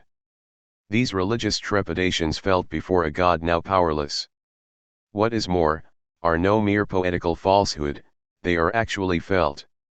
And also, for that reason alone, something truly poetical, but they could only have been actually felt if a memory of the god had remained for consciousness, if as a consequence of continued and uninterrupted transmission from generation to generation it was even now still imprinted on the consciousness that this god, albeit in a time inconceivably long ago, had once actually reigned. Certainly mythology has no reality outside consciousness, but if it takes its course only in formulations of the latter, thus in representations, this course, however, this succession of representations itself, this cannot in turn be merely represented as such a succession, this must actually have come to pass, must 125 actually have occurred in consciousness. This succession is not made by mythology, but on the contrary mythology is made by it, for mythology is in fact simply the totality of these theologies which actually succeeded each other, and it thus came into existence through this succession.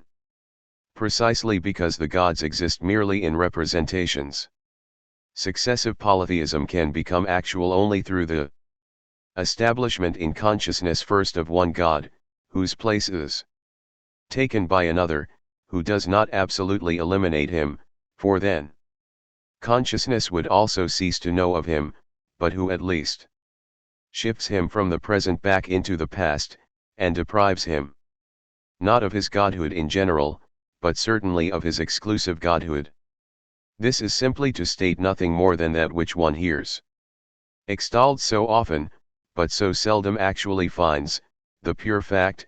The fact is not deduced, it is there in successive polytheism itself. We are not explaining why that first God is of such a nature that another succeeds him, nor according to what law this latter succeeds him. All this remains open, it is only asserted as a fact that it was so, that mythology, as it itself shows, came into existence in this way, not through invention, not through a disintegration, but through a succession which actually came to pass in consciousness. Mythology is not theology merely represented as successive. A struggle between the successive gods, such as is found in the theogony, would not exist at all among the mythological representations, had it not actually taken place in the consciousness of the societies who know of it, and to that extent in the consciousness of humanity, of which every society is a part. Successive polytheism is only to be explained by assuming that human consciousness has actually lingered in all the phases of that polytheism one after another. The successive gods actually took possession of consciousness one after another. Mythology as history of the gods, thus genuine mythology, could only have evolved in life itself, it must have been something lived through and experienced. 126. As I utter these last words, it brings me great joy to observe that the same expressions, at least in one of his casual remarks, were also used by Kreutzer with reference to mythology. Evidently, here a natural impression has prevailed over a preconceived assumption, and if we differ to some extent from the sagacious man in respect to the formal part of his explanation, then we are only using against him that which he himself stated out of the most fitting and genuine access of feeling. No one can fail to see that a succession of representations through which consciousness has actually passed is the sole explanation of mythological polytheism which accords with its nature. If, now, provided with this insight, we return to the principal question, for the sake of which this whole preceding discussion has taken place, to the question which seeks to determine whether that God common to the whole human race necessarily had to be the unconditionally one and hence wholly unmythological, then you will see yourselves that this does not necessarily follow, and that the effect, in respect of both the cohesion and the subsequent separation, is achieved at least equally well if even this God is simply the first element, only not yet explained and recognized as such, in a series of gods, that is to say in a successive polytheism. If you think of this God, the first to appear in consciousness, as A, then consciousness does not suspect that a second, B, is impending, who will initially station himself alongside, and soon above, the first. The first God is thus until now the one not only in general, but also in one sense in which no succeeding God can again be it.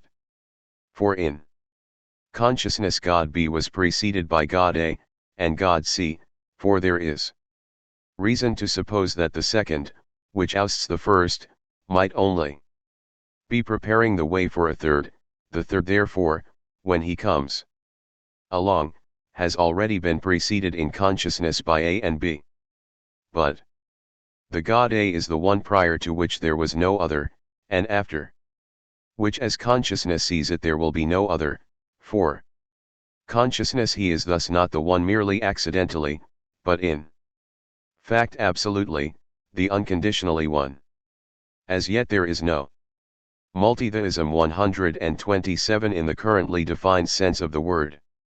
Therefore, if monotheism is understood to mean only the opposite of multitheism, then in consciousness there is still actually monotheism, but it is easy to see that this indeed absolute for the humanity involved with it is merely relative, however, in itself and for us. For the absolutely one God is the one also does not admit the possibility of other gods apart from himself, and the merely relatively unique God is the one who has only in actuality no other prior to, accompanying, or subsequent to himself. Hermann Estude. Observation is wholly applicable here. A doctrine which knows of only one God merely by chance is in the nature of the thing true polytheism, because it does not eliminate the possibility of other gods, and knows only of one simply because it has not yet heard of others, or, as we would say initially, of another. 74 Of our God we would thus say, he is, for humanity, for as long as they do not know of a second, a completely unmythological God, just as in the case of that series, whose elements we designate by A, B, and C. A is a member thereof only when B actually succeeds him. A mythological God is one who has a place in a history of gods. The postulated God is not yet actually this, but he is not therefore an unmythological God by nature, even though he can appear to be such for as long as there is no sign of the second God who will deprive him of his absoluteness. Were we to imagine that, together with the first God, but subordinated to him, there was established a system of gods, even then with that a multiplicity of gods would indeed have been established, but still no multitheism, and the gods of this system too could still be common to the whole of humanity, for they are not yet gods of different kinds, as for example in the Greek theogony the Uranus, the Cronus, and the Zeus gods are of different kinds. They are from first to last gods of a single kind. Every element which has no other element outside itself by which it is defined, always and necessarily remains identical to itself. CLXXV If the reigning God does not change, then the gods subordinated to him 128 cannot change either, and because they remain always the same, they also cannot be different and distinct gods for different people, and thus they do not cease to be common to all. Now what has been said so far is already enough to prove that, in order to explain both the original oneness and the subsequent disintegration of humanity, an absolute monotheism, a God who is the one unconditionally, apart from whom there can be no other, is at least not necessary, but since only one of the two presuppositions can be the true one, it is impossible to rest with this result. We must decide between the two and thus investigate whether relative monotheism in fact explains the two, the oneness and the disintegration, better than absolute, or even whether perhaps it alone really explains them. So we have once again come back to the emergence of societies. The distinction just discovered, between an absolute monotheism and one which is relative but can appear over a certain period of time to be absolute, shows us that in the first argument there was still something unclear, for in an investigation like this it is in general only possible to advance one step at a time, and to state anything at any given time only to the extent that it comes out at that point in the argument. This whole course of lectures is one which is steadily growing and advancing in all its parts, and the understanding which it is aiming at should not be considered complete until the final touch has been added. When the question how did societies come into being, first found its way from my lecture hall into wider spheres, it met, to some degree, with a reception which clearly showed how new and unexpected it was to many, and since then I have had even more Opportunity to see how little thought had until that time been given to the first elements of a philosophical ethnology, which presupposes a universal ethnogeny. It actually was just as I said in the previous lecture. To most people the explanation seemed superfluous. There was no need, they said, for any particular reason. Societies come into being of their own accord. If from the present standpoint, now that the separation of societies has been recognized as a spiritual crisis, a thought is still to be associated with this coming into being of their own accord, then it would have to be assumed. 129 That the spiritual differences, which subsequently became evident in the variations among societies and in the divergent theologies, lay ineffective and hidden in original mankind, and achieved expression and development only with the ever more widely ramifying generations. So here the ever-increasing remoteness from the central point of the common origin would be assumed to be the sole determining cause. When this remoteness reaches a certain point, those differences would become effective. In this way, certainly, societies would then come into existence through the mere passage of time. But can there still be any question in this of conforming to a law, for who is confident enough to say after how many generations, at which point of remoteness from the common forebear, the differences would have achieved that strength which was necessary to separate the societies? But if mere chance is not to reign over such a great event, if the evolution is to progress in a sequence which seems reasonable to the understanding, and is to occur non sine numini, then the duration which we must ascribe to the time of the complete homogeneity of the human race cannot be something merely fortuitous. It must be, as it were, guaranteed by a principle, by a force which supports and restrains the higher stages of evolution which lie ahead for humanity, and which, in the sequel, will introduce differences within it other than those merely natural ones. To say of this force, once it is established, that it might lose its power through the mere passage of time, is inadmissible. For it to lose this power another principle is required, independent of it, an actual second principle, which first disrupts, and in the end totally overcomes it. The coming into existence of societies is not something which a calm sequence arising out of pre-existing circumstances brings about of its own accord.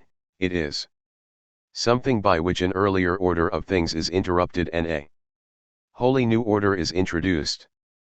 The transition from that homogeneous existence to the higher and more developed one, where societies, that is to say ensembles of spiritual differences, already exist, goes forward as little of its own accord as does, for example, the transition from inorganic to organic nature, with which the other transition is in fact comparable.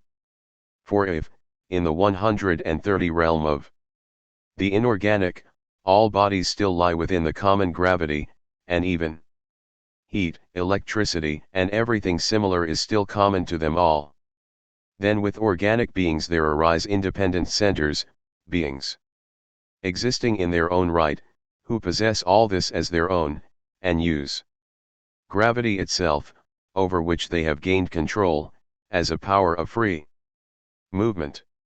The principle which preserved humanity within the oneness, could accordingly have been no absolute principle. It must have been of such a kind that there could follow it another, by which it was set in motion, transformed, and indeed finally subdued. But now, the moment that this second principle begins to exert its effect on humanity, all possible differences in humanity stemming from that relationship are established, as if at a stroke, certainly. But some as possible in the near future, others as more remotely so. Differences of which earlier no trace had been present. The reason for these differences lies, in the first instance, in the fact that the God until now immobile, a, as soon as he is forced by a second God to accept determinations, cannot remain the same, cannot avoid, in conflict with the latter, going on from form to form, assuming first one, then another, according to the extent to which the second God b. has achieved power over him. Certainly it is possible that even those gods of the Greek theogony whom we regarded until now as the paradigm of successive gods, Uranus, Cronus, and Zeus, are only such different forms, successively assumed, of the one or the first God, and that the second, who forces him to pass through these forms, is a God whose name has until now not been uttered, standing wholly apart from these. But once the initial form of the God has been established, the following forms are established as well, only as more remote possibilities. To the various forms of the God there correspond equally various materially differing theologies, which are thus, with the appearance of the second principle, already all potentially present as well, although they cannot all actually emerge at the same time, but only to the extent that the God caught up in the continuing process of being overpowered, but still retaining his hold on humanity, 131 cedes it or allows it. To the different theologies correspond the different societies, these two are thus with the entry of the second cause potentially already present, even if they do not all become actuality at once, but only in a measured sequence. Through the successive aspect of polytheism, societies are at the same time kept apart from one another in respect of their advent, their entry into history. Until the phase has arrived which it is to represent, every society remains in a potential state as part of a humanity still indeterminate, although destined for dissolution into societies, just as we have seen the Pelasgians, before they became Greeks, existing in an indeterminate condition of that kind. But since the crisis which results from the second cause is a universal one, extending to the whole of humanity, even the society reserved for a later era and a later differentiation passes through all the phases, not, indeed, as an actual society but as part of a still indeterminate humanity. Only in this way is it possible for the phases distributed among different societies to come together in the consciousness of the latest to form a fully fledged mythology. You will see that the course of the coming into existence both of the different theologies and of the societies parallel with them achieves, by means of this viewpoint, introducing a movement which starts out from relative monotheism, a form quite other than and more definite than that which would be attainable through the mere disintegration of an original monotheism. Be assured that our investigation is making progress. We understand no longer merely societies in general, as earlier, but also their successive advent. We might, however, still turn our attention to one possible objection. It could be said that the differences or distinguishing characteristics, which we assume exist first in societies, exist already in tribes, for if one retains the old classification, derived from the three sons of Noah, Shem, Ham, and Japheth, which has survived to this day, then the Semites, for example, are distinguished from the Japhetites by the fact that in general they remained closer to the original religion, and the latter have distanced themselves further from it. Perhaps this already resides in the 132 names, very probably at least in that of the Japhetites, which perhaps foretokens as much the greatest extension or evolution of polytheism, as its widest geographical dissemination.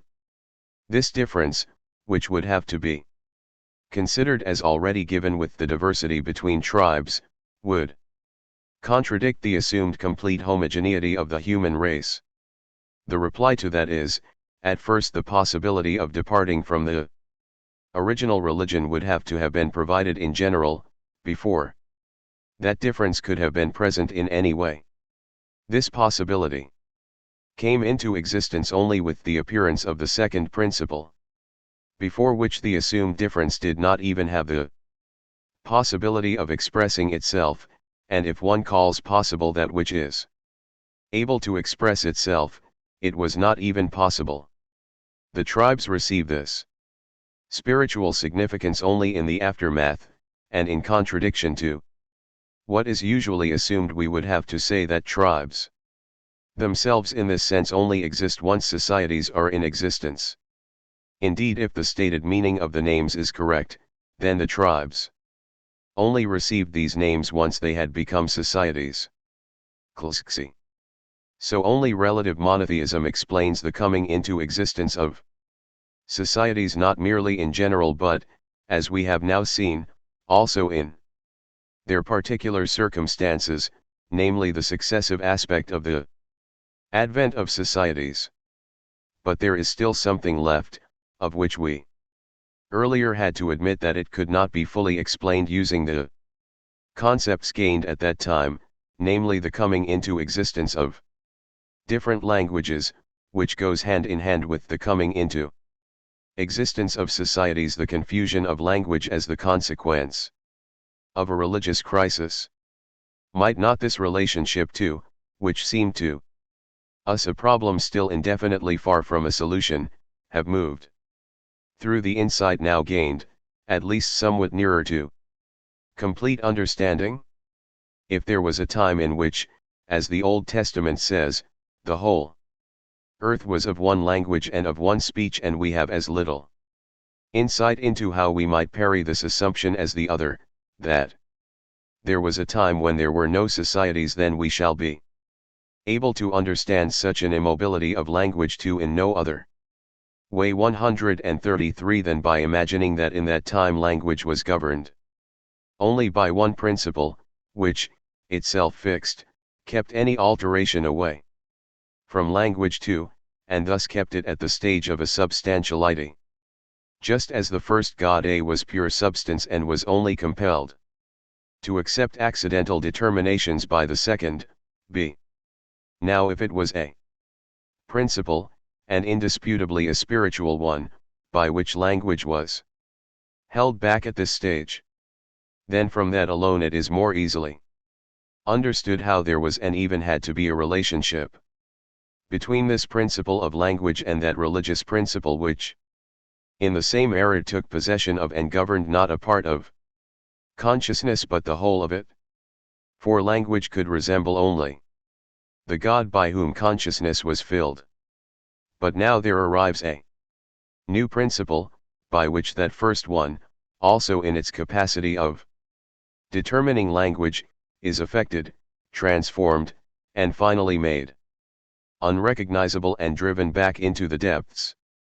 At this point, if language is determined by two principles, not only are material distinctions within it unavoidable, coming to the fore en masse, but, according to whether the effect of the second transforming principle penetrates more deeply or more superficially, and thus language loses to a greater or lesser extent its substantial character. Languages appear which are mutually exclusive no longer merely in material, but also in form, corresponding to the principles. This much may be made out even before having subjected the actual fundamental differences within language to closer inspection. But now I shall ask you to accept the following. If our assumptions are well founded, then humanity will progress from relative monotheism or monolatry CLXXXII, here the word elsewhere, and as it was formerly used, wholly inadmissible, is not at all out of place, through the worship of two gods, ditheism, to an unambiguous multitheism, polytheism. But the same progression exists in the principles of languages, which go on from original monosyllabism through disyllabism to wholly unbridled polysyllabism. Monosyllabism preserves the word in its pure substance, and where it itself appears as a principle we shall not be able to avoid. Presupposing a retaining principle, precluding all accidental modifications. 134 Yet we hear the objection that there is no characteristically monosyllabic language. It is true that we know only one linguistic system in which monosyllabism prevails, the Chinese, and the man who was until recently accounted the greatest expert in Chinese language and literature believed he was obliged to deny the monosyllabic character of this. If we look more closely, though, it turns out that the learned gentleman was in the main motivated only by the view that with that assumption a stigma of barbarism would be attached to the nation and the language to the knowledge of which he had rendered such valuable services. In this regard we might now venture to set him completely at his ease. It is not our view that the condition in which consciousness was ruled only by one principle was a condition of barbarism, and as far as his examples cited from the language itself are concerned, perhaps no more than this reassurance would be required for him to become himself doubtful of their value as evidence.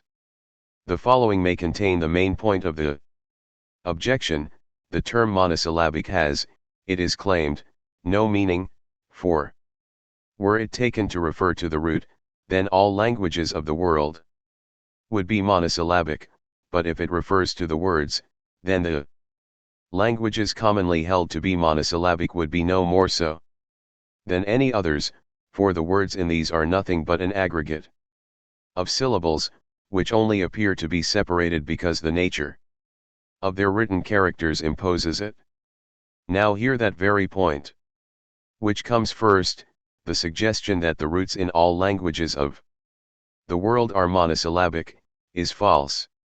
For the disyllabism of the Semitic languages is nothing fortuitous, it is their characteristic principle, a principle with which an earlier barrier is broken down, and a new evolution begins.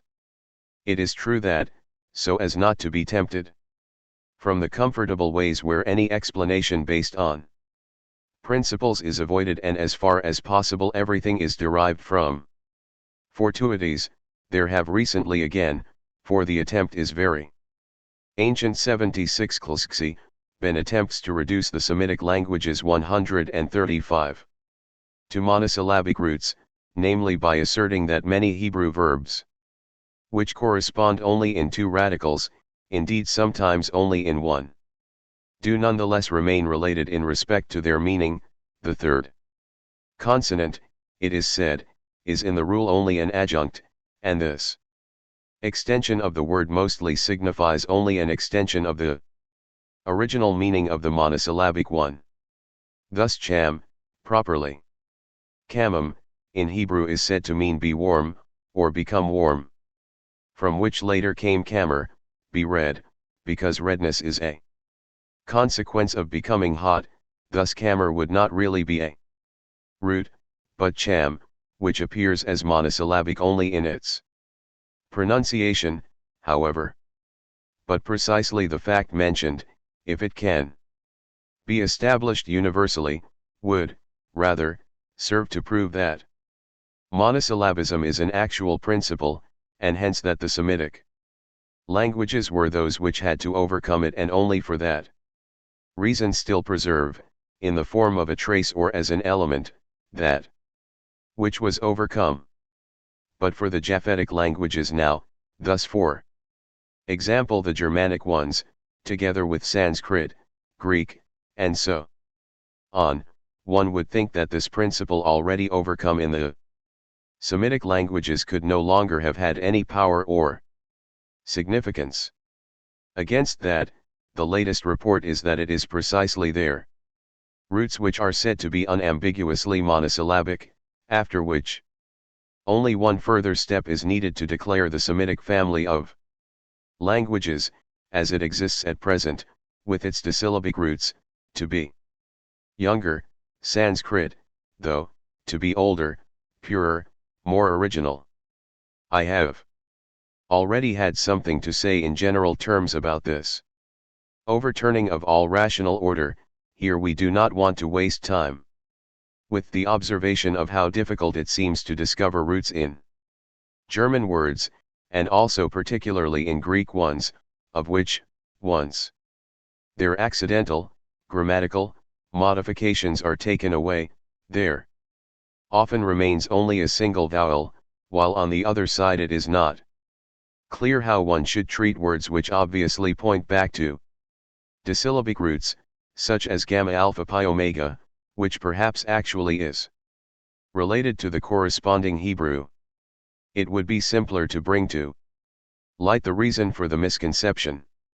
It may, that is, be the case that A, Chinese is nothing but root, pure substance, B, in the Semitic languages 136 the principle of monosyllabism has already been overcome, and thus C, in the Japhetic ones disyllabism as contrast and accordingly as principle has likewise disappeared. Now, anyone who keeps merely the last point in mind would be thereby tempted to summon forth monosyllabism again, while he who perceives the true situation will not hesitate to say that these languages are polysyllabic in their principle, because in them monosyllabism and disyllabism have both lost their significance as a principle. In the philosophy of mythology itself there will be the opportunity to come back to this relationship, and thereby at the same time to refute misinterpretations, one of which would be the assertion that, according to our view, Chinese must have been the original language of the human race. But we shall also, as I hope conclusively, come back to that parallelism between linguistic and religious evolution, with the addition of new points which cannot be gone into here. The arguments above should in general be taken only as indirect proofs of a merely relative monotheism in the consciousness of original mankind. A direct deduction will now prove this same precondition exhaustively, and show it to be the only one possible. If successive polytheism is something which actually took place in humanity, that is to say if humanity actually passed through such a sequence of gods as we have accepted, and here we should recall that this is an incontrovertible fact, just as much as any historically attested one, then there must also have existed in humanity at some time such a primal god as is our God A, who, although only the first element in a future succession, still does not, however, appear as such, but is actually still the unconditionally one, and hence spreads peace over the world, and the tranquility of an undivided and unchallenged rule. But this peace could continue no longer as soon as the second God was heralded, for with this God confusion and division were, as shown, unavoidably introduced. If, therefore, we seek out the era in which there was still space for 137 a primal God, then it is clear that this space is not to be found in the era when the separation was already accomplished, and that even in the transitional era when the division was just beginning it could no longer be found, so that it should therefore be sought only in the absolutely prehistoric era.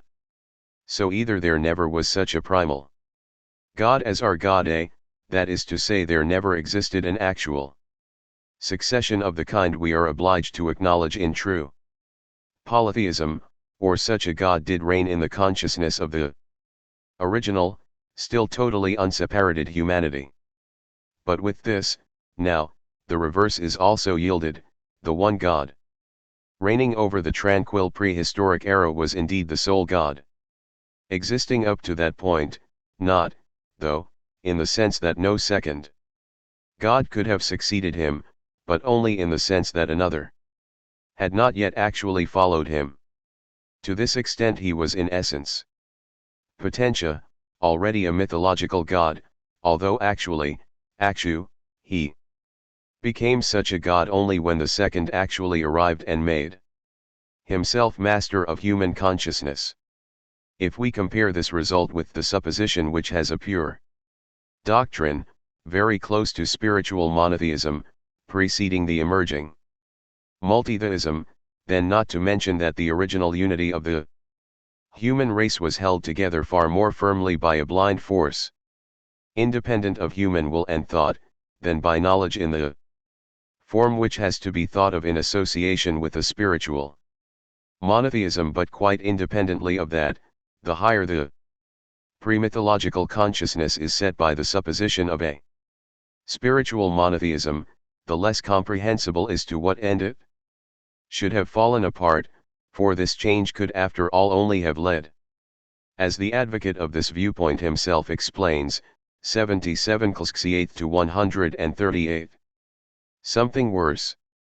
Whatever else one may think about polytheism, it must still in some way have been the agency of a higher knowledge, the transition to a greater liberation of the human consciousness. So much for the reason for the disintegration. Next we can look at the how, the way in which the disintegration took place. To explain this, Kreutzer makes use of a simile. How one planet might disintegrate into several smaller ones, might, however, be explained, if need be, in more than one way, once one is willing to accept that in the formation of the solar system things go on in such a tumultuous way, if one is unwilling to assign this function to a comet, ever ready to hand, then in the interior of the planets there are elastic fluids which could escape, and metalloids which could explode in combination with water, and in the event of such an expansion or explosion a planet could well have shattered at some time. In the extreme case a high electrical potential would be enough to produce such an effect. Here we have positive causes of a breaking apart or explosion, but in respect of that pre-mythological system purely negative reasons are all that is offered, obscuration and gradual fading of the original knowledge. But such a mere remission or weakening of former insight would perhaps result in the doctrine being no longer understood, also, no doubt, in all religion being entirely forgotten, but would not necessarily result in polytheism. The mere obscuration of an earlier concept would not explain the terror which humanity experienced, following the premonition mentioned earlier. Edition, p. 11, I stand by my principal proposition through all its implications.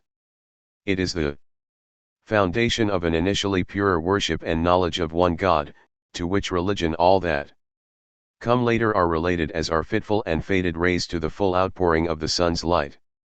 Compare another passage from the correspondence relating to Homer and Hesiod, p. 95. I would like to compare my view of mythology with the hypothesis of the astronomers who see in the recently discovered planets Pallas, Ceres, and Vesta the debris of a shattered original planet. Whereupon he then goes on to say that the original oneness, which is all one should have regard to, was a purer primal religion, monotheism, and, however much it too was splintered by the polytheism which took over, has yet at no time been wholly destroyed. At the first appearance of polytheism, consciousness, once having waned, would have relinquished the unity easily, without a struggle. Thus also without 139 a positive result. The energy with which polytheism comes into existence is no more explained by way of a mere weakening of the original knowledge than does, from the other side, the clinging to a mere doctrine, which is already assumed to have become weaker, explain the opposing energy with which the unity asserts itself in consciousness and prevents complete extinction, which in the end would have left behind not even polytheism, only a positive cause, destroying the oneness, explains that trepidation in humanity at the first presentiment of multitheism. From one point of view, one which in the end we too shall have to espouse, the action of this cause will appear as divinely imposed, it will appear as a judgment. Seen in this way, the oneness destroyed by a divine judgment could not have been the absolutely true oneness. For a judgment is passed in every case only on the relatively true and the one-sided which is taken to be all-sided or universal. Clause 6. The usual lamentation about the downfall of a pure knowledge and its fragmentation into multitheism is hence as little in accordance with the religious standpoint as is it with the philosophical one and the true course of history. Polytheism was imposed upon humanity so as to destroy not the truly one, but the one-sided one, a merely relative monotheism.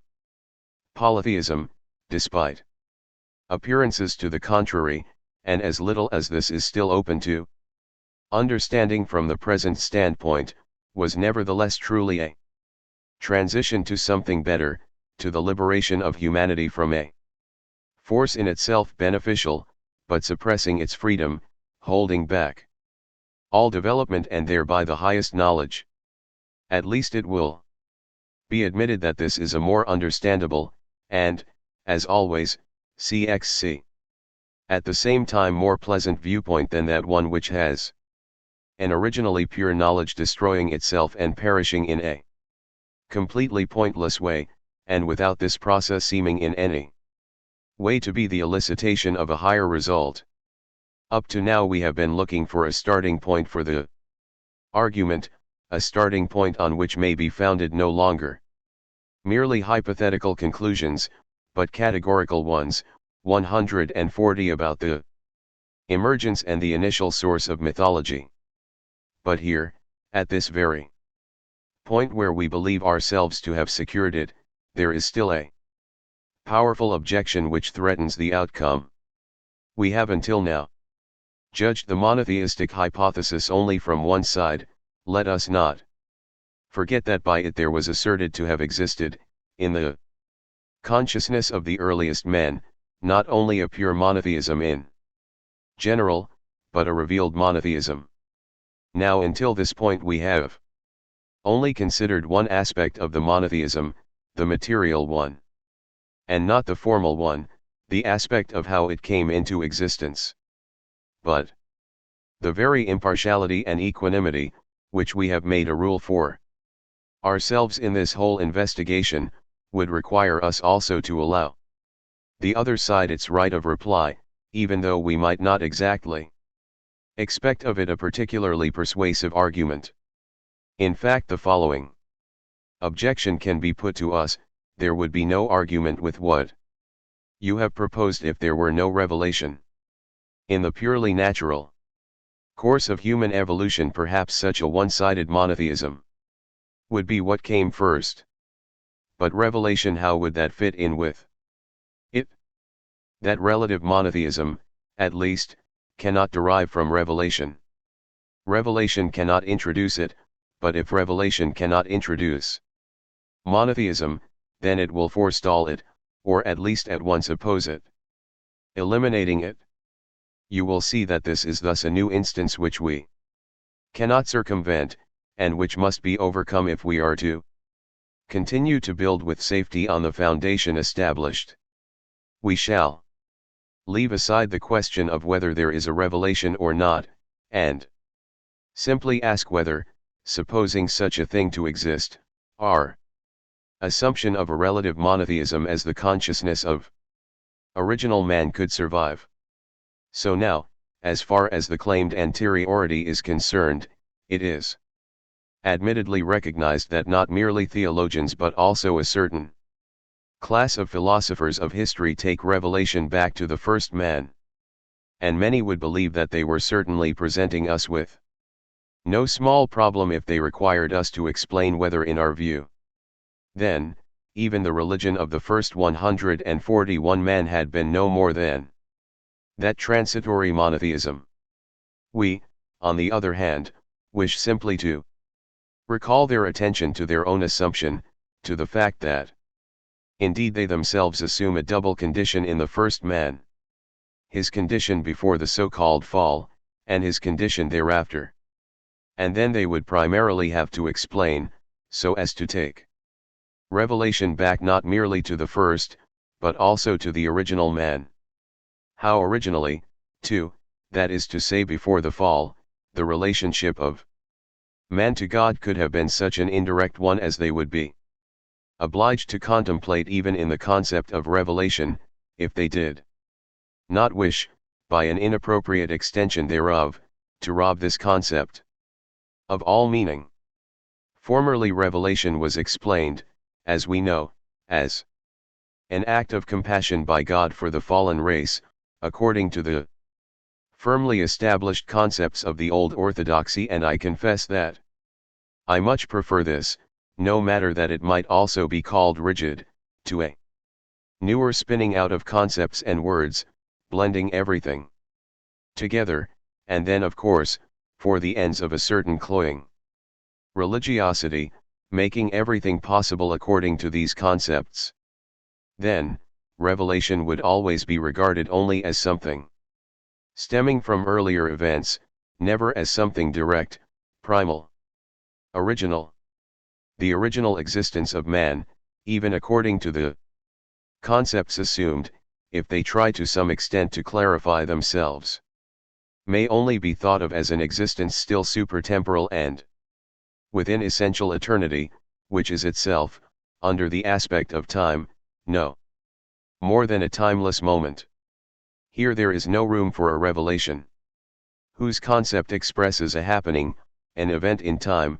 Here nothing could have come between man and God, nothing by which man is separated from God and held at a distance, and something of the kind must exist for revelation to be possible, for revelation is a relationship which is actual, founded on an acta cxci, but in that original existence only an essential relationship is conceivable.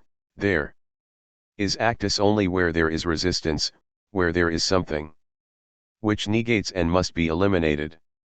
What is more, were the original man not already in himself consciousness of God, if a consciousness of God had to be imparted to him only by way of a special act, then those who assume this would themselves have to claim an original atheism in human consciousness. 142, which, however, would certainly in the end conflict with their view, just as I have in general had occasion to satisfy myself that, with the exception of those for whom it is consciously or unconsciously only a matter of allowing the principle of tradition the greatest possible extension, this derivation of all science and religion from a revelation is undertaken, in the case of most people, only with the view that thereby they are saying something edifying and gratifying to pious ears.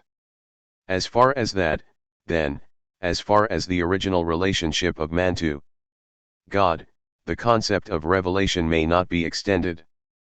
But now it is further assumed that man was expelled from paradise through his own sin, that is to say removed from that original condition of a merely essential relationship with God.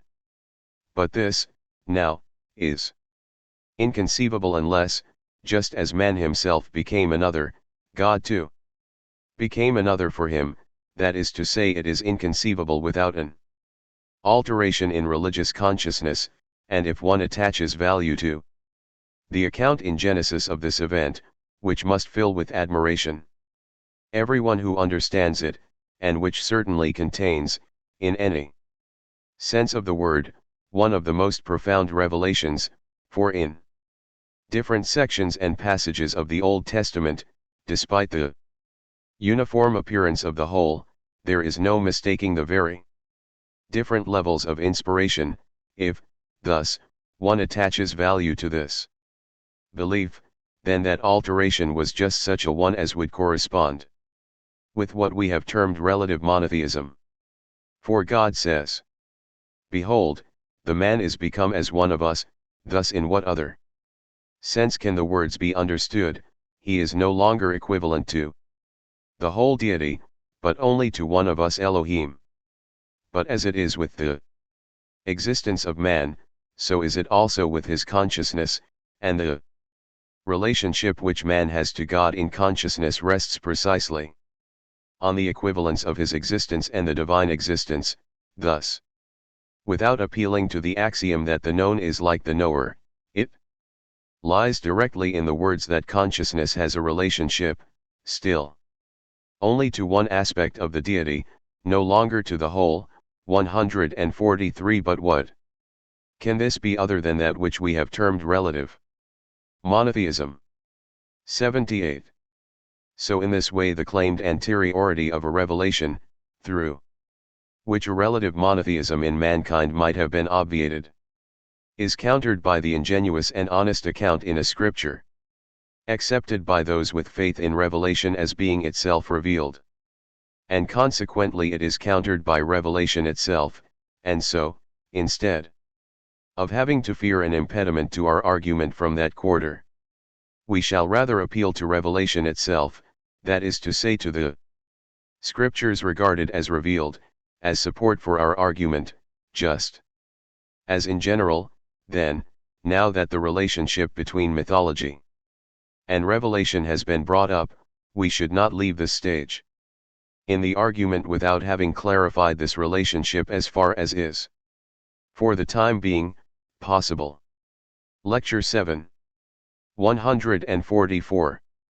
As we are now at odds with those who in respect to the initial condition of the human race rest their faith only in disclosures of revelation, it may be regarded as true good fortune for our investigation to find our assertions confirmed so unambiguously by the Mosaic scriptures themselves, as at once in the case of the first, the assertion that from the beginning of history, as Kant has rightly termed the fall, the relatively one took the place of the absolutely one in human consciousness, and for exactly the same reason it will appear only to be one of many false assumptions if, in the way that usually happens, it is suggested that in the consciousness of the first men the knowledge of God was more pure and complete, still, than in that of those who came later, for what should have been said instead was that in the first man and his first progeny it was the consciousness of the relatively one, precisely because it did not yet appear as such, which was more powerful, pure, complete and untroubled, still, than in those who came later, when the second God was already drawing nearer to consciousness. There, among the first men, no doubt at all could have arisen that the relationship to the relatively one might not have been the true religion. For there this God was himself still the unqualified God, and substituted fully for the absolutely one, who was, at least to that extent, therefore, within him. But for that very reason the absolute God, too, had not yet been distinguished as such, nor, therefore, known as such. Thus, there was still no monotheism in the sense in which it is knowledge of the true God as such and in distinction from others, for this distinction first became possible when the 145 relative God ceased to be the absolute God, and was understood to be relative. And precisely this point, that the very first race of men really did not know of the true God as such, is confirmed in a wonderful way by Genesis itself. If this has not been noted, then this is only because these most ancient documents have not yet had the good fortune to be considered and investigated wholly impartially in respect of their content, for which undertaking adherents of the formally orthodox theology were as little qualified as their opponents, no more than were those who, rather than with the content, have occupied themselves with the merely external composition of these scriptures. I belong neither to the one group nor the other.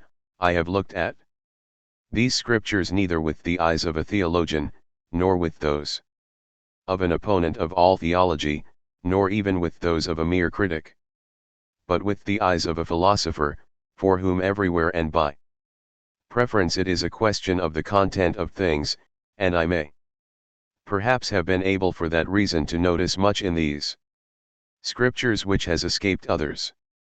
For as long as the first race of men worshipped, in the first God, simply and without question the true God, there was no reason to distinguish the true God as such. as that first God began to become questionable, because of a succeeding God, then only did they try to hold fast to the true God within him, and learned in this way to distinguish that true God. It has always been remarkable that the Hebrew nation had two ways of naming their God, an undiscriminating one, Elohim, and then another, specific name, Jehovah.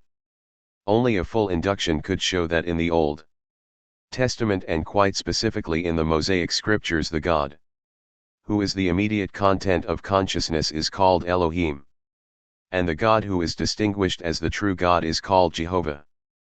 This distinction is always adhered to. Thus as early as the 4th chapter of Genesis there is a genealogy. This begins thus, 79 Adam, the first man, begot Seth, and to Seth also there was born a son, whom he called Enos.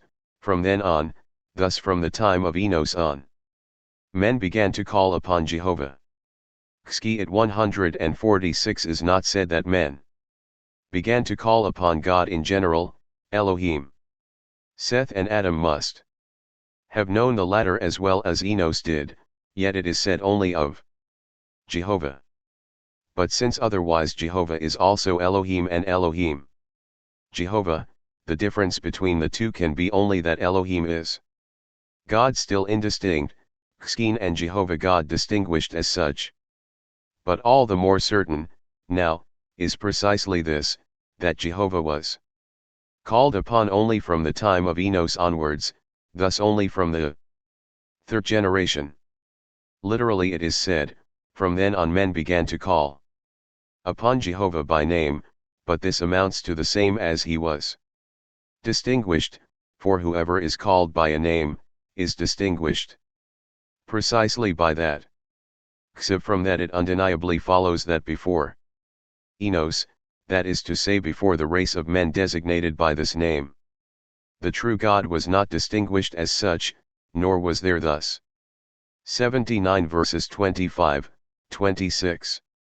Until that time, a monotheism in the sense of a knowledge of the true God as such. The contradiction between this and received ideas was admittedly too direct for there not to have been attempts to help out using interpretation, as commonly happens to no less a degree in other cases. Thus already Dr. Luther says, at the same time men began to preach the Lord's name, others to call themselves after Jehovah's name, yet others thought it referred only to a public cult.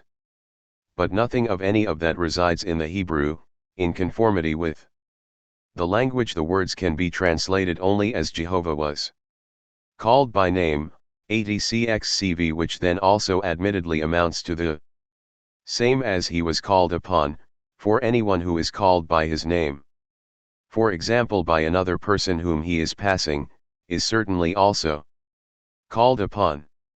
The most interesting thing, though, is that this calling of Jehovah by name begins only among the second race. The first, designated by Adam and Seth, knows nothing of him. For the first race, who knew only one principle, no uncertainty could have arisen about the truth, oneness, and eternity of the God with whom they were filled. In him they worshipped, with simple heart, if I may thus express it. 147 The absolutely eternal and unique. The necessity of distinguishing this God as such and designating him with a specific name could only have arisen when he threatened to disappear, to become a relative God, because of the advent of the second. Then there was need to call by name the truly, that is to say not transiently but abidingly, eternal which they worshipped in that God. Just as we might call out to someone who is threatening to disappear from our view. This was their way of rising from the relatively one to the absolutely one really worshipped therein. The usual view, which ascribes to the first men complete knowledge and worship of the true God as such, we should thus consider all the more as refuted, and refuted in fact by the Mosaic account itself, in that this same account, in another respect as well, marks out the second race of men, beginning with Enos, as another race, essentially distinct from the first. This occurs, in fact, in the remarkable genealogy of the human race, drawn from Adam down to Noah, which is found in the 5th chapter of Genesis. Indeed, this genealogy displays another remarkable feature, namely that it knows nothing of Cain and Abel. Just as also in the subsequent histories there is no further mention. 80 For the linguistic usage refer to Isa 43:1, it is not but only of either of them, in 1 Chr 1:2 Adam is directly followed by Seth, but we cannot go into this now, as it is not part of our purpose. What belongs here is the following, that the above mentioned genealogy, which, partly by going back to the creation of man, and partly by the special preamble this is the book of the generation of man, Schelli is marked out as beginning right at the beginning and as the most authentically documented that this says of Adam he lived 130 years, and begot a son after his image, and called his name Seth. Schelli but Seth, as is then further related, lived 105 years, and begot Enos. What is strange here is, firstly, that Enos, as the genealogy has it, was no longer begotten like Seth after the image of the first man, for otherwise the addition in the case of Seth would contain a wholly unnecessary assurance. Seth still bears 148 the image of the first man, Enos no longer. Secondly, that the name, Enos, of this grandson of the first man, means nothing other than simply man. Again, like Adam, only with the secondary concept of a strength already weakened and afflicted, for the verb anas, to which the Greek nu sigma omicron is related, means ale. With Enos, thus, there actually begins a second human race, a second because its progenitor is again called man, and because it is no longer the same as the first, descending directly from Adam.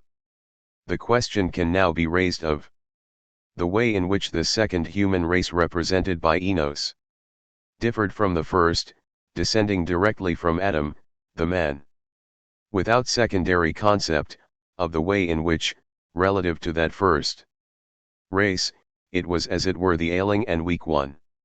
Now if, in responding to this question, we accept what was deduced earlier from the other passage in Genesis, then the following will emerge of its own accord, and in an unforced way. In Seth the human race was still strong and vigorous, for it was driven by only one principle, the one God. The first, still dwelt in it, but the second race is ailing and weak, for the second God had already drawn near to it, the God who weakens that first one, destroys his power and strength, for everything which is governed by one principle is strong and healthy, whereas that governed by two is already weak and ailing. The overall outcome is thus that according to the account in Genesis itself the true God was recognized and known as such only by a second race of men, and indeed by a race which in comparison to the first was already affected, thus subject to another potence foreign to the first race. This foreign potence can only be our second God, b, whose acquaintance we have made as the prime effective cause of polytheism. With that it would at the same time be demonstrated that true monotheism does not come into existence unless the danger of polytheism is present, and that merely relatively one God is the precondition just as much for the coming into existence of monotheism as for that of polytheism. Since we have made some reference to the meaning of the name, Enos, we could, going further, 149 at the same time find in this name the hallmark of the God himself by whom the second race of men was affected. For the most probable etymology of the name Dionysus, under which the second god was celebrated by the Hellenes, remains that of an Arabic word, and among the Arabs, as we shall see in the sequel, the second god was first given a name, which in Arabic means Lord, and like the Hebrew Baal is combined with many other words, plus enos, man, and indeed man with that secondary concept of already afflicted strength. I could, I say, mention that too, if it were possible to explain this combination further here, but let us content ourselves with the single observation that in the great course of evolution which we are portraying, even subjects which are most remote from each other, like the Old Testament and Hellenism, or Revelation and mythology, are far more relevant to each other than those people think who have become accustomed to an entirely abstract way of looking at things. Hellenic mythology, for example, in isolation from the general context. We have had to acknowledge a first race of men signified by Adam and Seth, and a second signified by Enos. Only with the latter do there come intimations of the second god, whose traces we shall now pursue further, and indeed in the history chronicled by Revelation itself. The next great turning point is the flood, and after this comes the confusion of languages, the separation of societies, and unambiguous polytheism.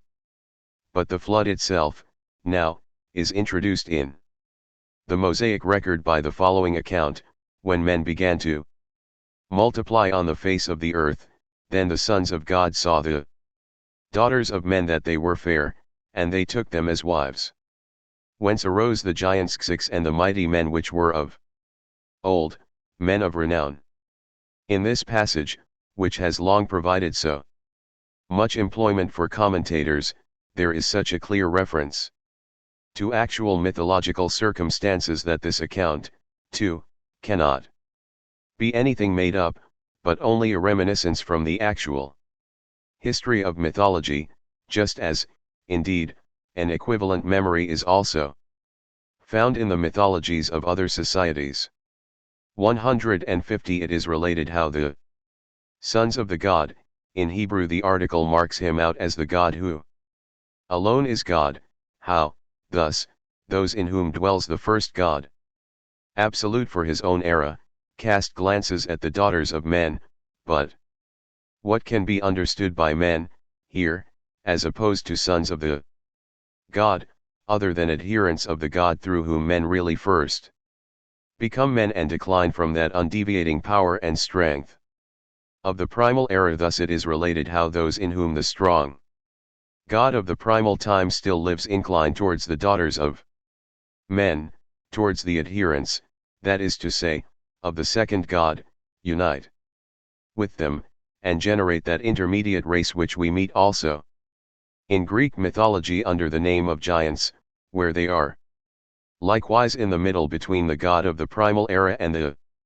more human gods, the anthropomorphic polytheism of a later era, and oppose this evolution into the human, for the god of the primal era is still, in the sense intended here, superhuman. Bring it to a halt. In precisely this way Genesis here has that intermediate race coming into existence, a race which, because it stands between two eras, and the continuing process is unstoppable, cannot endure, but is destined for the annihilation which now ensues as a result of the universal flood. This fragment of such wholly characteristic color guarantees precisely because of that color the authenticity of its content, and the fact that it actually derives from prehistoric tradition. Something of the kind could simply no longer have been invented in later times. This high mythological coloring greatly distinguishes the fragment from the account of the flood which now follows, where already everything is presented more in accordance with the later Mosaic standpoint. Yet in this account too the true reason for the flood may be discerned. What leads God to bring the Ruinous flood over the earth is that the wickedness of man was great in the earth. But here it is not wicked or evil thoughts in the usual, moral, sense which are referred to. This is shown by the particular expression used. God says that the imagination or fiction, figmentum, of the thoughts of man's heart is evil. The same turn of phrase appears elsewhere, 151, and always in a context which leaves no doubt about its meaning. In the address to Moses, when the latter's time has come to die, Jehovah says, "Now therefore, write ye this song for you, and teach it the children of Israel, put it in their mouths, that this song may be a witness for me among them. For I shall bring them into the land which I swear unto their fathers. And when they shall have eaten and filled themselves, and waxen fat, then will they turn unto other gods, and serve them, and break my covenant For I know their thoughts, their imagination, keen which they go about, even now, before I have brought them into the land." 81 At King David's final royal assembly, he says to Solomon, "And thou, Solomon my son, know thou the God of thy father, and serve him with a perfect heart and with a willing mind, for the Lord searcheth all hearts, and understandeth the composition of all thoughts, the imagination of all thoughts. If thou seek him, he will be found of thee, but if thou forsake him, he will cast thee off forever." 82 CCIV Similarly, King David, after he has completed the arrangements for the building of the temple, says in his final prayer, "O Lord, God of our fathers, keep forever such intention and thoughts in the heart, such imagination of the thoughts in the inner nature, of thy people, so that they might serve you with upright heart."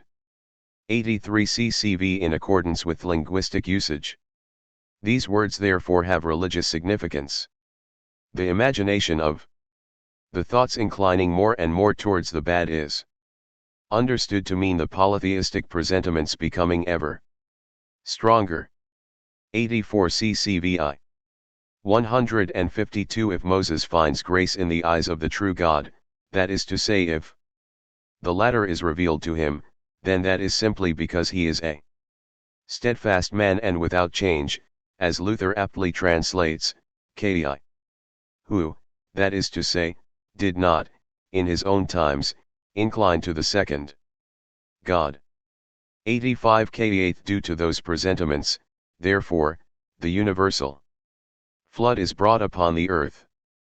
But what, now, is the outcome? That they disappear and are eradicated? Perhaps. By no means. Instead, God sees in the end that the imagination and endeavors of man's heart are evil from his youth. 86 Simple expression to express a natural and ungovernable tendency, and in stating that he will in future no longer wish for this reason, due to these thoughts, to eradicate life on earth, he himself admits that the human race cannot be held back from the shift to polytheism. In the Mosaic portrayal too, then, the flood is, in the end, or in accordance with its true outcome, CCIX simply the borderline between the two eras, the era of the still superhumanly strong race and that of the race now become entirely human and turn towards human things, but for that very reason also succumbing to polytheism. Let us compare the Mosaic account with the equivalent traditions in other societies. If one looks at which deities each CCX of these associates with the devastating flood, then it is invariably later deities. One of those traditions names Cronus, who already in Greek mythology replaced the original god Uranus, as the god in whose time the flood took place. But in the Syrian Hierapolis, CCXI not far from the Euphrates, there was, according to Lucian's well-known detailed account, a temple, where was shown the maw into which the waters of the flood had drawn back, this temple was consecrated to Durstu, 87 Xi, but the Syrian goddess is simply 153, the first female deity, worshipped under many names, by whose agency, as we shall see in the sequel, the transition from the first to the second god, to true multitheism, that is to say, is everywhere brought about. Thus, anyone who considers this and knows, as well, the role water plays in all transitions from one ruling principle to a second, to which the first subjugates itself, not merely in the history of the earth but also in mythology, in Babylon 2 Owens, teaching the human law, emerges from the Euphrates. Xiath will, however, if he has any experience in such investigations elsewhere, recognize in Noah's flood, even if, what is more, he admits it to have been a physical event, simply the sign in nature of the great turning point of mythology, 88 of which was later followed by the unpreventable transition itself, the confusion of languages, multitheism together with the various theologies, and the separation of humanity into societies and nations, to all of which must have been conjoined the beginnings and germs from the time before the flood, if in the first centuries thereafter the Near East was to be thickly populated with people no longer merely nomadic, but united into nations. And if already in the time of Abraham there was to arise a kingdom in Babylon, mercantile Phoenicians on the Mediterranean coast, a monarchical state in Egypt with all the appropriate appurtenances, and everywhere mythologies developed to a greater or lesser degree. A second indication of the significance of the flood, as transition to the irresistibly advancing power of the second god, is contained in another feature of the Mosaic account, when it describes Noah as becoming a husbandman after the flood, and planting the first vine. 89 The meaning of this will become clear from the following. The way of life of the most ancient men before any multitheism was the 154 nomadic one. Not to sow seeds, not to plant vines, remained a religion even for the last remnants of this most ancient race. This is shown by the example of the Rechabites, of whom the prophet Jeremiah speaks, 90, whom he holds up to his people as an example of constancy, of holding fast to the paternal religion, and before whom, in one of the chapels of the temple in Jerusalem, according to his account, he places a cup of wine, whereupon they answer, "We will drink no wine, for our father Jonadab the son of Rechab commanded us, saying, Ye shall drink no wine, neither ye, nor your sons forever, neither shall ye build house, nor sow seed, nor plant vineyard, nor have any, but all your days ye shall dwell in tents, CCXV. That ye may live many days in the land where ye be strangers. You see, to build houses, that is to say to live in fixed domiciles, to sow seeds, and plant vines, is here regarded as forbidden it from the earliest times by a tribe which does not belong among the Israelites. But, at the time when Nebuchadnezzar came up into the land, drifted towards Jerusalem ahead of the host of the Chaldeans and Syrians, and remained there. We drink no wine, neither we nor our fathers, our sons, nor our daughters, nor build houses in which we have dwelt, neither have we vineyard, nor field, but we dwell in tents, and to abstain from all of that which the Greek mythology preeminently celebrates as a gift and favor from the second god, was for them truly religion. Thus the incredible longevity of such tribes, for in Nebor's day, at least, there existed still, in the vicinity of Jerusalem, a tribe living nomadically, having remained entirely faithful to this law, in all probability the descendants of those Rechabites. Diodorus of Sicily relates in respect of the Cathars, Katai, an Arabian tribe, the same thing I quoted of the Rechabites, that they do not sow seeds, do not plant vines, nor live in houses.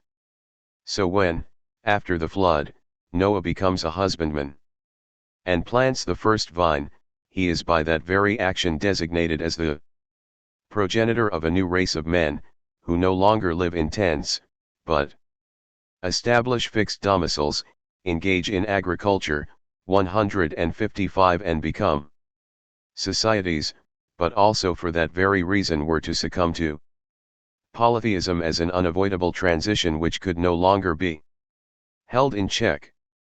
The conclusion we may draw from the facts set out thus far is the following: only with the second race of men, designated by the name Enos, is the true God, that is to say the abidingly one and eternal. Distinguished as such, distinguished from the primal God, who becomes for consciousness the relatively one and merely transiently eternal. In the meantime the fruit of polytheism ripens. The human race cannot remain bound to the first God, who, while not the false, is nevertheless not the absolutely true God, either not God in his truth, that is, and they must therefore be liberated from this first God so as to achieve the worship of God in his truth. 18 But they can only be liberated from him by a second God. To that extent, polytheism is inevitable, and the crisis through which it now gains entry, and with which a new series of developments begins, is in fact the flood. From that point on, also, there no longer exists the differentiation and worship of the true God, which began with Enos. Nor revelation either, which can indeed only be revelation of the true God, within humanity in general, for this as such has disappeared and become fragmented, no more than does this revelation exist. I ask you to mark this well: among one society for everything which goes under the name society has already succumbed to polytheism, the knowledge of the true God exists in one single race, which remained apart from societies. For humanity did not split up merely into societies, but into societies and non-societies, although admittedly the latter are also no longer quite what the still completely homogeneous humanity was, just as, when milk curdles, the uncurdled part is also no longer milk. That very not to have become partialized becomes their peculiarity, just as the universal God to whom they cling has now certainly become their God. After individual societies as such have separated out, then for those left behind the attraction of the purely natural relationships is increased. Of the tribal relationships which only here receive their isolating force, while the consciousness of them had, earlier, more the meaning of preserving the unity 156 of every race with the whole, with the totality of humanity. The true religion, as well as revelation, will thus be found neither in humanity nor within one society, but in a race which remained aloof from the path of societies and believes itself still to be bound to the God of the primal era. This race is that of the Israelites, 6 descended via Shem from Noah, which stands opposed to societies in general, with which, with the concept of societies, the secondary concept of adherence of other gods has for them become inextricably associated. This is not at all the literal meaning, for where the word heathen stands in our translations, there are found, in the Hebrew, words which mean nothing other than societies or nations, for even between the two words Amim and Goyim there is no distinction in this respect, as many imagine who know that the Jews of today call all non-Jewish societies, thus the Christians too in particular, Goyim. The old Hebraic writers do not make this distinction, indeed they occasionally call their own nation, and Israel did indeed itself later become a nation, a goy in the same way. This association of the two Concepts of polytheism and nationhood, on which until now we have touched only in passing, but which I would now assert to be the final and decisive confirmation of our viewpoint that polytheism was the instrument of the separation of nations, has been imprinted so deeply in this race ever since the earliest times, that they themselves long since become a nation, call the adherents of false gods simply and without qualification nations, a linguistic usage that is carried on into the New Testament, which in fact also calls the heathens simply the nations, THIRD-WORLDISM. Among the kings whom Abraham with his servants attacks and defeats, there is, besides others designated by the names of their land or of their nation, one mentioned by name, but only as a king of nations, that is to say as a heathen king in general. 91 The Israelites thus regarded themselves as not belonging among the nations, as a non-nation, and this is precisely what the name 157 Hebrews expresses, as well. Where Abraham contends with the kings of the nations, he is called for the first time Hebri, the Ibri, in contrast to them. Later too, except perhaps in the poetic style, the name Hebrews was invariably given to the Israelites only in contrast to the nations. 92 CCXX The name must therefore, it seems, have expressed also their differentiation from the nations. Genesis even includes in the list of generations an Eber, from whom it subsequently has Abraham descending in the 6th generation. Today, though, we are certain that this Eber in fact owes his origin to the Hebrews in the same way that Darius and Ion owe theirs, in the Greek legendary history, to the Dorians and Ionians. Yet in the same genealogy names of countries are turned into names of persons. It is in fact stated that the sons of Ham, for example, were Chus, Ethiopia, and Mizraim, Egypt, and again it is said of Canaan that he begot Sidon, the name of the familiar city, his firstborn. A superstitious reverence for the letter would be misplaced here. The name Hebrew cannot be traced back to the chance existence of Eber among their forefathers, for this derivation expresses an antithesis to nations as little as does the having come across the Euphrates. See, the name has the form of a name of a nation or society, for once societies exist, then the Israelites too become what amounts to a society in a relative way, that is, without it being so for themselves, but a concept congruent with the constant use of the name as an antithesis to societies arises only if it is derived from the corresponding verb, which means not merely to pass over a river, but also to pass through a place or a district, to pass in general. 93 Abraham the Ibri means, therefore, Abraham who belongs among those passing through, tied to no fixed domicile, living nomadically, just as in Canaan too the patriarch is always called the stranger. 94 Tse, for he who tarries nowhere is everywhere only a stranger, a 158 wanderer.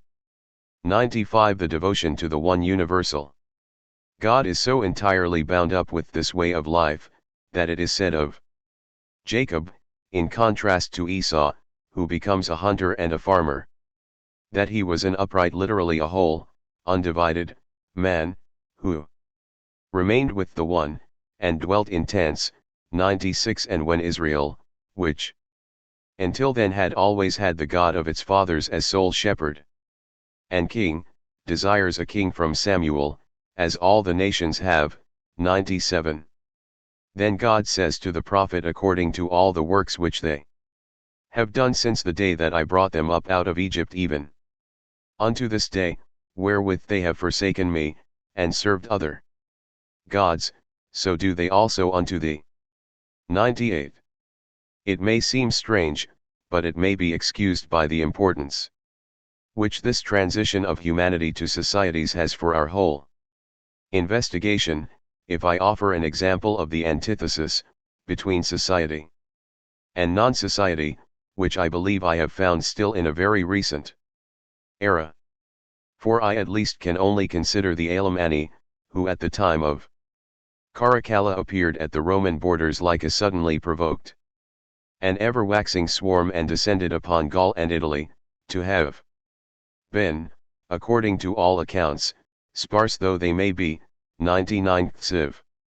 A part of Germanic humanity which had not yet been defined as a society, and which also for that reason appeared so late on the world stage. The name is consistent with this, whether one thinks in this connection of the word Alamannas, which in some fragments of the Gothic 159 translation of the New Testament seems to mean merely men in general, without distinction if one gives the Allah 100 ccxxv. This basically negatory meaning, then the Alamanni ccxxvi would be a nameless race, not yet become a society, for that same reason not yet confined within definite borders. In this case Marcomanni would be considered to be the opposite, or whether one simply recalls almend, a piece of ground which is left waste, unbuilt on, and mostly used as pasture, not the property of an individual, but of the whole community. A decided aversion of the Alemanni towards an existence of a social kind is evidenced by their undoubted inclination, even later still deeply rooted, towards free individual life. Their detestation of cities, which they regard as graves in which people bury themselves alive, 101 ci, and their destructive rage directed against the Roman settlements. Now against that, if the patronymic explanation of the name of the Germans, Deutschen, as Tutsker, offspring of Tut, really must be given up, and Thiod does after all mean nation, then the Germans, Thiodsken, would be precisely those Germany who have already particularized or isolated themselves as a society, just as in the words Theotiscus and Theotis customary since the 7th century the reference to society still seems to stand out. It would be well worth the effort to investigate all the names under which Germanic societies or tribes are referred to, and from the standpoint of this antithesis, as well.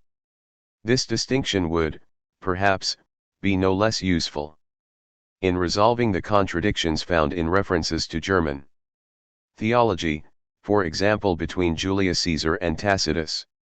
So now, in the history of religious evolution, as it is itself recorded in the Mosaic documents, on which alone, after all, rests everything which can be asserted about revelation, we have advanced to the point where the knowledge of the true God is preserved still only among one race which has remained apart from the societies, indeed in opposition to them, and to that extent is the sole remaining representative of pure humanity. 160 it is, as well, in this same race alone, now, that revelation exists, and it is precisely in this race that the preconditions for a revelation may be recognized so clearly and distinctly that we must unavoidably once again direct our attention to the Israelites in particular, in order fully to answer the question with which this last investigation began. The question arose, as you know, from the consideration of whether revelation preceded polytheism. Approaching the investigation of mythology in the way that we have, its revelation could not have been ruled out. Absolutely nothing more can be understood in isolation or disconnectedly, everything becomes comprehensible only in the grand universal context, and this is true of revelation itself just as much as of mythology. Now it follows from what has been established up to now that the first race of men worshipped the true God implicit, in the relatively one, that is, but without distinguishing him as such. but revelation is precisely manifestation of the true God as such, manifestation for which there was no receptivity in the first race of men, simply because they had no need of this distinction. It is said of the second race that they called the true God by name, that is to say distinguished him as such, so here the possibility of a revelation is afforded, but not before the first presentiment of polytheism was also present. The most prominent figure is Noah, with whom the true God communicates, but it is precisely in his time, too, that polytheism can no longer be restrained, and the flood itself is only the transition, from the age of multitheism still held back, to that of multitheism surging forth uncontrollably and pouring over the human race. In the race now ensuing, among whom monotheism in the true sense, knowledge of the true God and thus revelation, was preserved, must now also be perceived in the clearest possible way the conditions under which alone such a relationship to the true God could have continued to exist. You have followed the arguments up to this point with so much interest, that I have high hopes of the same for the conclusion, which alone will lead to the satisfactory achievement of our goal. 161 Now, therefore, in regard to monotheism and the relationship to the true God, with whose glory the head of Abraham is surrounded not only in the Old Testament, but in the legends of the entire Orient, they unite in calling him the friend of God, and a subsequent fiction could never have produced this correspondence between the traditions. I wish first and foremost to draw attention to the constancy with which Genesis says of Jehovah, but never, to my knowledge, of the Elohim, that he appeared 102 to Abraham, Isaac, and Jacob. This in itself presupposes that he was not the immediate content of their consciousness, as those think who propose revelation as the one and only first principle of explanation. No less noteworthy is the way the patriarchs at significant moments call Jehovah by name, 103 as one calls someone whom one wishes to detain, or who should show himself. If Jehovah is only called and only shows himself, then the immediate content of their consciousness can only be the God who in the Mosaic scriptures is called Elohim. Here is the place for us to provide an explanation of this name. A plural in grammatical form, the verb which follows it. Two is occasionally in the plural not, as some believe, due to merely mechanical adaptation to the form. For a closer investigation of the passages shows that the plural form of the verb is written only in specific cases, and thus not randomly, for if it is, in the account of the Babylonian tower for instance, Jehovah who speaks, saying let us go down, and there confound their language, then the reason is clear, for God must replicate himself in order to fragment humanity. Similarly in the creation story, where Elohim alone speaks, saying, let us make man in our image, after our likeness, for the absolutely one God as such is without image. When Abraham says that the God CCXXXII have caused him to wander from his father's house, 162 to go, that is to say, into the desert, to choose the nomadic life, 104 then, because the word Elohim is not coupled here, as it is elsewhere, with the article, 105 actual gods can be understood. Abraham fled from the idolatry becoming increasingly influential in the house of his father, and the other passages, where Jehovah orders him to flee, 106 would not be inconsistent with this, since the two can be in existence together. But when, in a passage like the one already quoted, the God explicitly named Jehovah Elohim says, behold, Adam is become as one of us, when this God, thus, himself distinguishes, and contrasts with the others, one God within himself. Then certainly a plurality must be understood. Nor may the plural form of the name, or the construction with the plural of the verb, be explained as the remnant of an earlier polytheism, as many have thought. But certainly it may be explained from the fact that God as Jehovah is indeed always one, but as Elohim is that God who is still exposed to the solicitations of multiplicity, and in addition actually does become, for the consciousness otherwise clinging to the oneness, a multiplicity which is just always suppressed. It is not an older polytheism which intrudes here, but the later one, to the presentiments of which even Abraham, for instance, was not immune.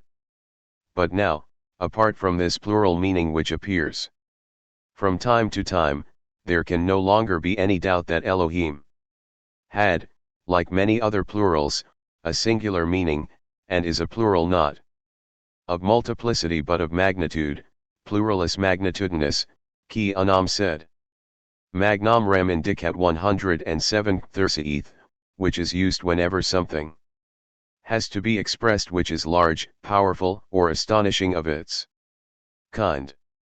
But that universal God, the God beside whom, in his time, there was no other, indisputably had the first claim to a name so expressive of astonishment. Indeed, the name itself expresses only astonishment, since it derives from a verb 163 which has precisely this meaning in Arabic, obstupuit, atonitus foot thursiv. Thus in Elohim the original Semitic name of the primal God has indeed indubitably been preserved for us, which is consistent with the fact that here, in contrast to other cases, the singular, Elo, is formed from the plural, as may be seen from the fact that this singular only appears in later books of the Old Testament, mostly just in the poetical ones. Since in Genesis, and to some extent in the following books still, the names Elohim and Jehovah alternate, attempts have been made to base on that the hypothesis that Genesis in particular might have been put together from sources of two kinds. One was called the Elohim source, and the other the Jehovah. But it is easy to satisfy oneself that in the narratives the names do not change randomly, but are used to draw an intentional distinction, and that the use of the one or the other has its reason in the subject matter, and is not determined by a merely external or chance circumstance. At times, specifically in the story of the fall, both names are conjoined, but only when the narrator speaks, not the woman or the serpent. Adam too, had he been given a speaking part, would have said only Elohim, for the first man still knew nothing of Jehovah. The Elohim is the God whom the nations too, the heathens, still feared, 108, and who also comes in a dream to Abimelech, the king of Gerar, and to Laban the Syrian. 109. The dream seems to be the natural mode of operation of the God who is already beginning to succumb to the past. Abraham prays to the natural God, constantly present simply because natural, to Elohim, for the restoration to health of Abimelech the king of Gerar. Since here the literal word is used for pray, it is evident from that the calling Jehovah by name does not amount to praying. 110. In reference to Abraham himself, it is the Elohim, and indeed quite specifically so, as is clearly seen when the passage is read in context. 111-164 Who ordains for him the circumcision, which was a religious custom as old as time, common also among a section of the nations, and a tribute brought to the primal God. It is the Elohim, the universal God, by whom, and for whom, Abraham is tempted to slay his son as a burnt offering in the manner of the heathens, but Jehovah manifesting himself who restrains him from the execution. 4. Because Jehovah can only become manifest, very frequently the angel, that is to say the manifestation of Jehovah, is written in place of Jehovah, even in later scriptures. 112. The original human race had, in the relatively one and eternal, in fact really understood the true, the essentially one and eternal. Only the advent of the second God brings consciousness to the point where it distinguishes the essentially eternal, which in the merely accidentally eternal had been the true, the genuine God, where it distinguishes the essentially eternal from that which was so only for one era. Here must be assumed that it was still open, even to those who took the path of polytheism, to turn to the essentially eternal, which had been the true God within the other, the accidentally eternal, to turn, thus, to the true God. Up to here the path of the human race is the same, only at this point does it divide. Without the second God, without the solicitation to polytheism, there would also have existed no advance to genuine monotheism. The same potence which becomes the immediate cause of multitheism in one part of humanity, elevates a chosen race to the true religion. Abraham, after the God whom even the primal era already worshipped, although unknowingly, in the relatively one after this God has appeared to him, that is to say has become revealed and distinguishable, turns to the God voluntarily and consciously. For him this God is not the original God, he is the God who has come to be for him, manifested himself, but he had no more invented this God than found him through thought. 165. All he does here is hold fast to the God who has been seen by him, been revealed to him, but as he holds fast to the God, the latter also leads him on, and enters into a special relationship with him, through which he is set wholly apart from the societies. Because there is no knowledge of the true God without distinguishing him, that is why the name is so important. The worshippers of the true God are those who know his name, the heathens, who do not know his name. They are not totally, not, that is, also in respect of substance, ignorant of the God, they simply do not know his name, that is to say, they do not know him as distinct. Yet Abraham cannot, after he has seen the true God, as it were break loose from the precondition of that God. The immediate content of his consciousness remains for him the God of the primal era, who did not come to be for him, and thus also was not revealed, and who we are obliged to put it this way is his natural God. In order that the true God might become manifest to him, the basis must remain for the manifestation of the first God, in whom alone can that true God constantly come to be for him. The true God is mediated for him by the natural God, not just transiently, but constantly.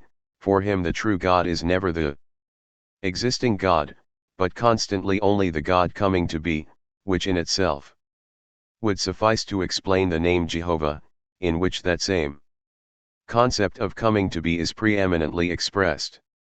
Abraham's religion does not therefore consist in his abandoning that God of the primal time, and becoming untrue to him.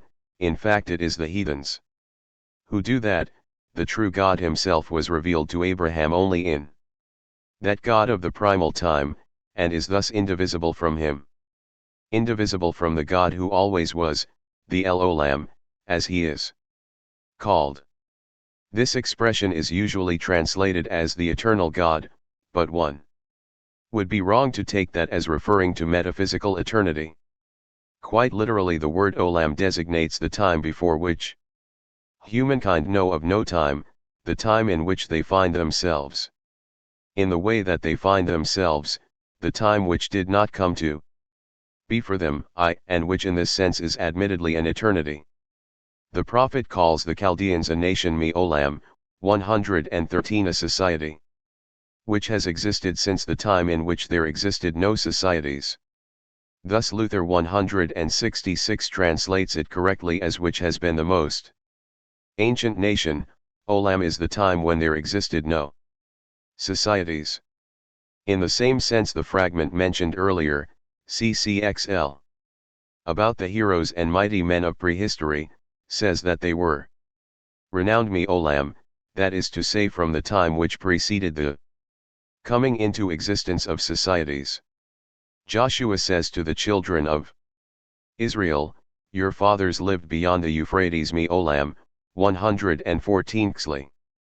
From the time, that is to say, when there were not yet any societies. Thus ever since societies existed. The first historical era, the first era, which is known, finds them there.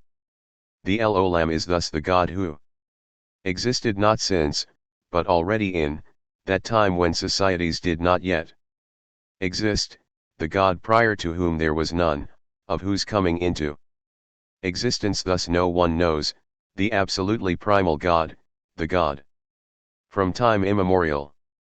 Schelli contrasted with the El Olam are the Elohim Chadiskim, the new gods that came newly up, who have only just come into existence. 115 And so for Abraham too the true God is not eternal in the metaphysical sense, but as the God in whom no beginning is known. Just as the true God is for him the same as the El Olam, similarly, this true God is the same as the God of heaven and earth, for as such was once worshipped the God common to the whole human race. For Abraham, Jehovah is not a materially different God from this one, for him he is simply the true God of heaven and earth. When he has his eldest servant swear that he will take no wife for him from the children of the heathens, 116 Schelli he says swear to me by Jehovah, the God of heaven and of the earth. Xlib this God is for him thus still common to the whole ancient human race. A figure who belongs to this same race is that Melchizedek, the king of Salem and priest of El Elyon the highest God, who appears again under this name in the fragments of Sanchuniathon, CCXLV the God who, as it is said, possesses heaven and earth. Everything about this figure emerging from the obscurity of prehistory is remarkable, even the names, his own as much as the name of the land or locality of which 167 he is called king. The word Sadik do indeed also mean justice and just, but the original meaning, as may still be seen from the Arabic, is steadfastness, immobility. Melchizedek is thus the immovable one, that is to say, he who remains immovably with the one. 117 Xlvi the same thing is contained in the name Salem, which is used elsewhere when it has to be said that a man is or walks wholly, that is to say undividedly, with Elohim. 118 It is the same word from which Islam and Muslim are formed. Islam means nothing other than the complete, that is to say the whole, the undivided religion. Muslim is that which is wholly devoted to the one.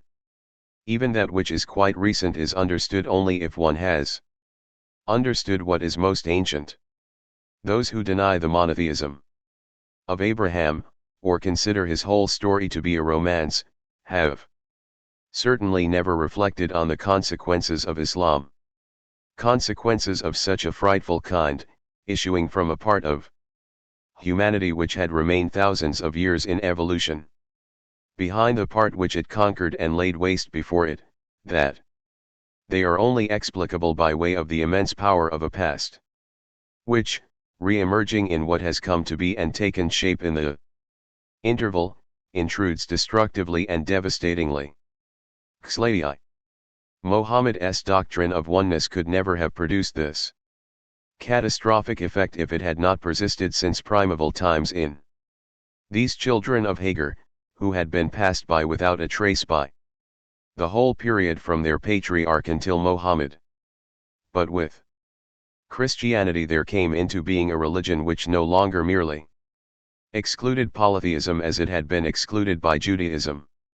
It was precisely there, at this stage in the evolution, where the rigid, one-sided oneness had been entirely overcome, that the old primal religion had to come forth once again blindly and fanatically, as it was bound to have appeared, set off against the much more advanced times.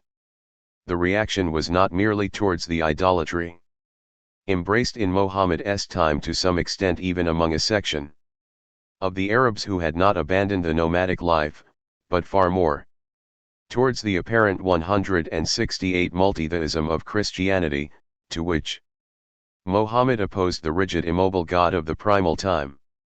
Everything here hangs together. Muhammad's law even forbade wine to his followers, just as the Rechabites rejected it. So Abraham subordinates himself to this king of Salem and priest of the highest God, for Jehovah is himself only an appearance stemming from that highest, primal God. Abraham submits to him by giving him tithes of all. A younger but pious era always reveres the older one, as being closer to the source, so to speak.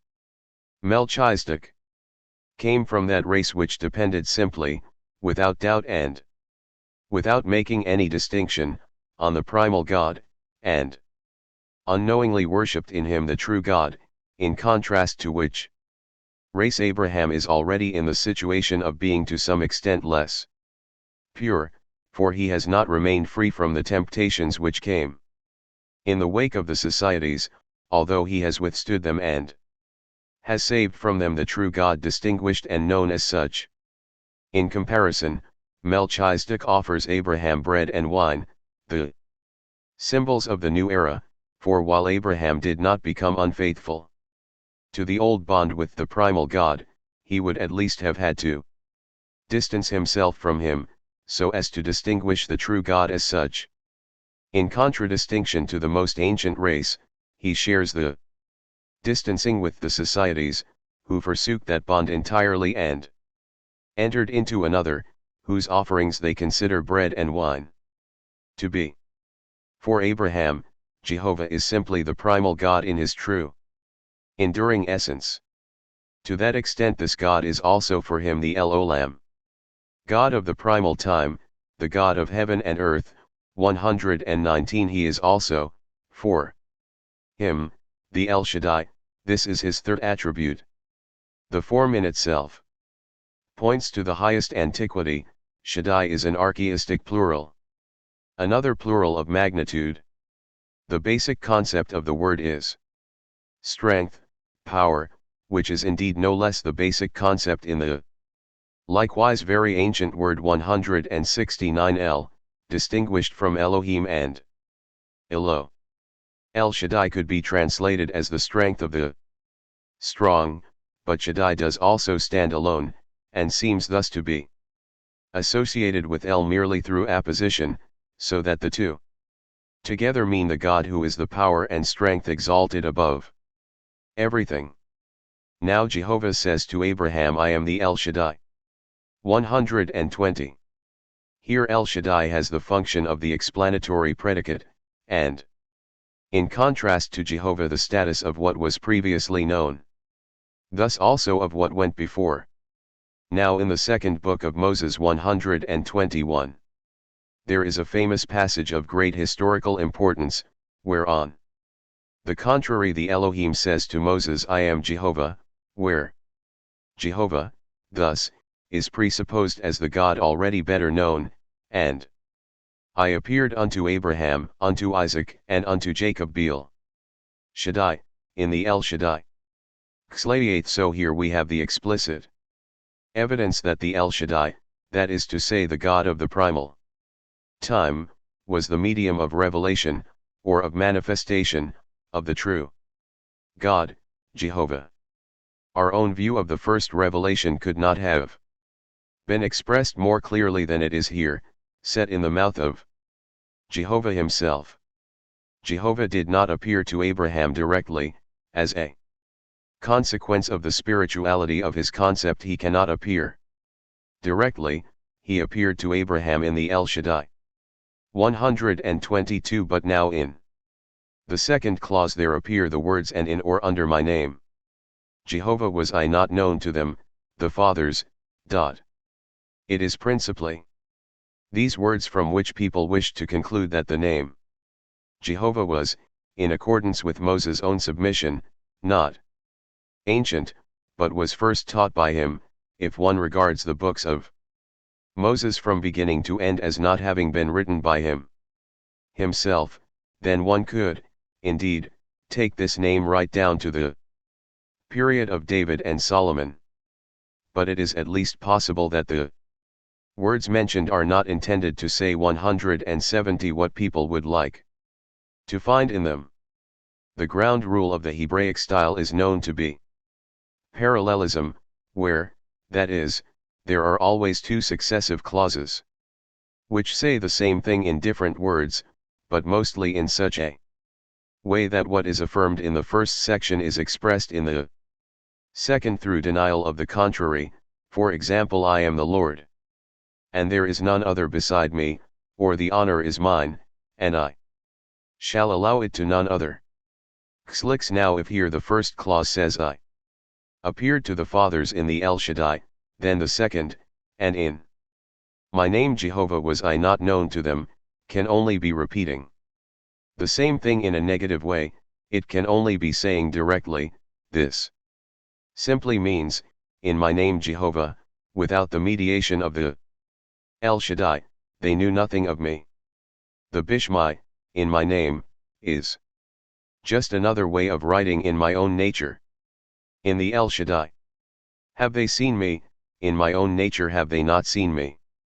The second clause thus only confirms the first, and certainly a later and higher phase of consciousness, which knows Jehovah also.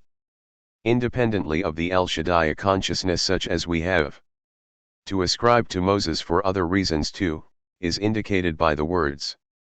But a proof of the alleged later origin of the name, through which the principal content of Genesis itself would be lost, is not to be found. Not in the passage in question, at least. Everything I have said up to this point shows what kind of monotheism Abraham's was, in fact that it was not an absolutely unmythological monotheism, for it had as its precondition the God, who is just as much the precondition of polytheism, and for Abraham the manifestation of the true God is so closely bound up with this other God that Jehovah manifesting himself regards obedience to the inspirations of the other God as obedience to himself. 123. The monotheism of Abraham is not a totally unmythological one, I said just now, for it has as its precondition the relatively one, which is itself only the first potence of polytheism. The reason it is the way in which the true God becomes manifest, is because the manifestation cannot break away from 171 its precondition. Even this is a wholly mythological precondition. That is to say, one of a kind in which the polytheistic always intervenes. People have been inclined to judge as sinful the idea of treating all the accounts, especially that in Genesis, as myths, but they are at the very least evidently mythical. They are not, it is true, myths in the sense in which the word is usually understood, that is to say fables. On the contrary, it is actual facts which are recounted. Although mythological facts, subject, that is to say, to the conditions of mythology. This dependence on the relatively one God is a limitation which must also be felt as such, and which consciousness strives to surmount. But it cannot eliminate it for the present. It will therefore overcome this limitation only to the extent that it recognizes the true God as the God indeed now merely appearing, but at the same time as the God who at some time shall be seen from this side. The religion of Abraham is pure authentic monotheism, but this is for him not the religion of the present. In the present his monotheism is subject to the restriction of mythology certainly, though, it is for him the religion of the future. The true God is the one who shall be. That is his name. When Moses asks under which name he should proclaim the God who will lead the people out of Egypt, this God answers, I shall be the I shall be, 124 CCLI here. Thus, where the God speaks in his own person, the name is translated from the third person into the first, and it would be quite inadmissible to find here 2 the expression of the metaphysical eternity or immutability of God. It is true that the correct pronunciation of the name Jehovah is unknown to us, but grammatically it cannot be other than an archaistic future of Hawa, or in the later form Hea equals exist. The current pronunciation could never be the correct one, because since very ancient times the vowels of a second word, Adonai, which means Lord, have been set below the name, which in fact may not be uttered, which is also the reason why, already in the Greek translation and in all later ones, the Lord is written instead of 172. Jehovah. With the true vowels the name could be read Yahweh. Likewise very ancient, or analogously with other forms of proper names, like Jacob Klei, Yavo, the former consistent with the Yeva in the fragments of Sanchuniathon, the latter with the Yao. Omega, in Diodorus of Sicily and in the well-known fragment in Macrobius. We earlier explained the name Jehovah as the name of the one who is coming to be. Perhaps this was its initial meaning, but according to that explanation it is, in the case of Moses, the name of the future one, of the one who is now only coming to be, who will one day exist, and all his pledges to concern the future promises are all that Abraham is given. It is promised to him, who is now no nation, that he shall surely become a great and mighty nation, and all the nations of the earth shall be blessed in him, for in him lay the future of that monotheism through which one day all the societies presently scattered and separated are to be reunited. 125. It may well be convenient, and in the interest of the spiritual laziness, which is often promoted as rational enlightenment, to see in all these promises just fanciful notions born of the later Jewish national pride. But where, in the whole history of the Abrahamic race, is there a point of time in which such a promise, in the accepted sense of political greatness, could have been thought up?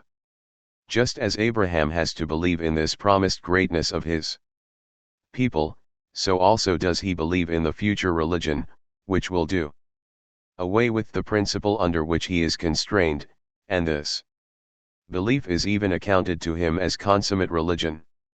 126. In respect to this future religion Abraham is termed, right at the start, a prophet. 127. For he still stands outside the law under which his descendants will be constrained even more firmly, and so sees beyond it, just as the later so-called prophets saw beyond it. 128. Cliv. 173. If in fact the religion of the patriarchs is not free from the precondition which allows the true God only to appear as such, not to exist, then the law given through Moses is even more closely tied to this precondition. The content of the Mosaic law is indeed the oneness of God, but is certainly just as much the fact that this God should be only a mediated God. According to some passages which cannot really be understood in any other way, a direct relationship was vouchsafed to the lawgiver, who in that capacity stands to a certain extent apart from the people. With him the Lord speaks face to face, as a man speaketh unto his friend. 129. He saw the Lord as he is. 130 CCLV. And a prophet like him, with whom the Lord spoke as with him, will arise no more. 131 CLV. But on the people the law is imposed like a yoke, to the extent that, As mythology advances, relative monotheism is already contending with unambiguous polytheism, and the dispensation of Cronus now extends over the nations, then, even for the nation of the true God. The relative God, in whom it has to preserve for itself the basis of the absolute God, must become ever more strict, more exclusive, and more jealous of his oneness. This character of exclusiveness, of the strictest negative uniqueness, can only derive from the relatively 1, for the true, the absolute God is not, in this exclusive way, 1. And, as that which excludes nothing, is also threatened by nothing. The Mosaic religious law is nothing other than relative monotheism, in the only form in which it could still have been preserved and asserted as real in one particular era, in opposition 174 to the heathenism encroaching on all sides. 132 That principle, moreover, had to be preserved not for its own sake, but in fact simply as a basis, and thus the Mosaic religious law too is pregnant with the future, towards which, mutely like an image, it points the way. The heathenish quality, by which it is evidently pervaded, has only a temporary significance, and will be eliminated simultaneously with heathenism itself. But while, obedient to necessity, it primarily only seeks to preserve the basis for the future, the true principle of the future is implanted in prophetism, the other, complementary aspect of Hebrew religious law, and just as essential to it and characteristic. But in the prophets the expectation of, and the hope for, the future liberating religion no longer breaks out merely in isolated utterances. It is the principal goal and content of their speeches, and no longer is this the religion merely of Israel, but of all nations. The feeling of negation under which the prophets themselves suffer gives them an equivalent feeling for the whole of humanity, and even among heathendom they begin to see the future. It has thus now been proved from the most ancient document, from the very scripture accepted as revealed, that humanity did not begin with pure or absolute monotheism, but with relative. I shall now add a few general remarks about this most ancient condition of the human race, a condition which is significant for us not merely as a religious one, but also in the general context. Lecture 8. 175. Over the era of the still united and undivided human race there reigned, thus we may now state it as a fact, and Revelation 2 has confirmed it, a spiritual power, the God who held off the free disintegration, and kept the evolution of the human race at the first stage, the stage where its existence contained mere natural or tribal differences, and was otherwise completely homogeneous, a condition which would indeed also be the only one justly to be called the state of nature. And assuredly, this same era was also the celebrated Golden Age, the recollection of which has remained with the human race, even with that part long since separated into societies, and at the furthest remove from it, the age when, that is, as the Platonic account stemming from the same memory says, God himself was their protector and guardian, and when, because he nurtured them, there were no forms of civil government. 133 Clay 4. Just as the shepherd does not allow his flock to stray, in the same way did God, acting as a mighty attractive force, hold humanity with gentle but irresistible strength, enclosed in the sphere in which it was meet for him to keep them. Note well the Platonic expression that God himself was their guardian. At that time, therefore, God had as yet been imparted to man through no doctrine, nor any science. The relationship was a real one, and hence could 176 only have been a relationship to God in his actuality, not to God in his essence, and thus not to the true God either, for the actual God is not at once the true God as well, just as we do indeed still grant, even to someone whom we regard in other respects as a godless person, a relationship to God in his actuality, but not to God in his truth, from whom he is, on the contrary, completely estranged.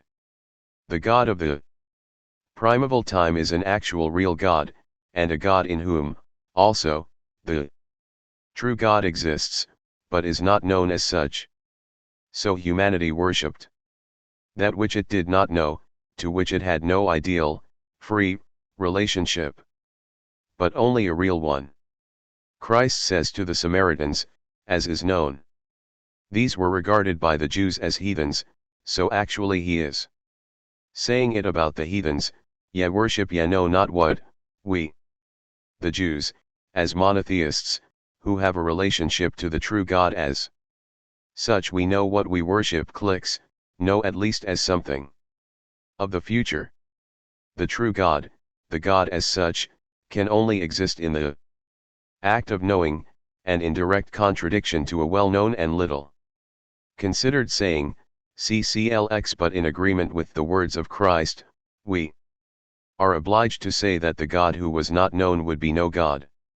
Monotheism has always existed only as doctrine and science, and not even just as doctrine in general, but drawn up in written form, and preserved in holy books, and even those who make knowledge of the true God a precondition of mythology are required to think of this monotheism as a doctrine, indeed as a system.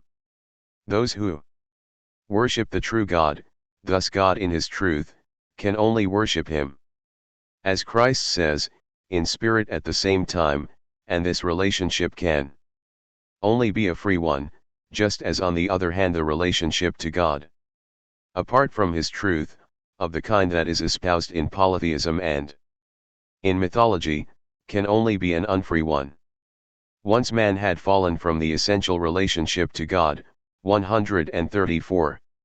Which could only have been, what is more, a relationship to God in his essential being, that is to say 177 in his truth, then the path which humanity traveled in mythology was no accidental one, but necessary if humanity was destined to reach the goal by that path alone.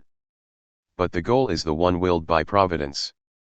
Seen from this standpoint, it was divine providence itself which gave the human race that relatively one as first Lord and protector. Humanity was directed towards the latter and as it were taken in hand by him. The God of the primeval time himself is for the chosen people only the bridle or rein, to which they are held by the true God. Their knowledge of the true God is no natural one, nor for that very reason a stationary one, but always just knowledge which is coming to be. Because the true God himself is for consciousness not the existing God, but always just the God who is coming to be, who precisely as such is also called the living God, forever just the God who appears, who must always be called to and captured as an appearance is captured. The knowledge of the true God remains, thus, always a demand, a commandment, and even the later nation of Israel must always be entreated and exhorted to love their God Jehovah.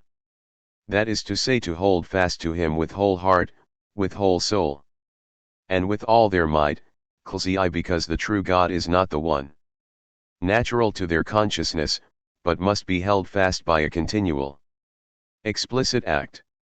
Because God never becomes an existing God for them. The most ancient condition is the condition of a trusting humility, an anticipation, and it is with reason that Abraham is called, not just by the Jews, but also by other Orientals, the father of all believers, for he believes in the God who does not exist, but will exist. They all anticipate a future salvation.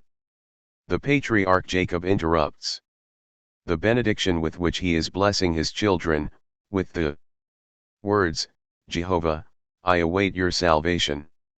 To understand this Correctly, we must go back to the meaning of the corresponding verb, which is to lead from confinement into the open, thus, taken in a passive sense, to escape from confinement, hence to be saved.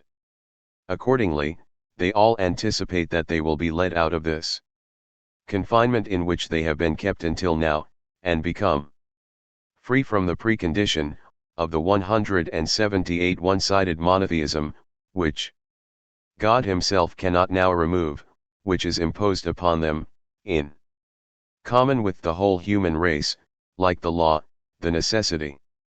Until the day of atonement, when the true God ceases to be the God who merely appears, the God merely revealing himself, and thus revelation itself ceases, as happened in Christ, for Christ is the end of revelation.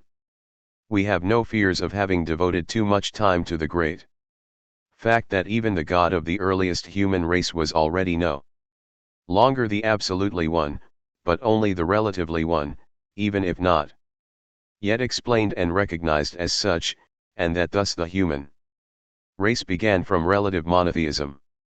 To establish this fact from all sides appeared necessarily of the greatest importance for us, not merely in opposition to those who think they can understand mythology and polytheism only by way of a corrupted revelation, but also in opposition to so-called philosophers of history, who let all religious evolution in humanity stem not from oneness, but from the multiplicity of thoroughly partial, indeed even initially local, ideas. From so-called fetishism or shamanism, or from a deification of nature which deifies not even concepts or genera, but individual natural objects, for example this particular tree or this particular river. No, humanity did not rise from such squalor. The majestic course of history had quite another beginning. The keynote in the consciousness of humanity always remained that great one, who still did not know his like, who actually filled heaven and earth, that is to say, everything. Of course, those who make the deification of nature, which they have found among wretched hordes, degenerate tribes, never among nations, into the first thing in the human race CCLXIV compared with those, the others who allow monotheism.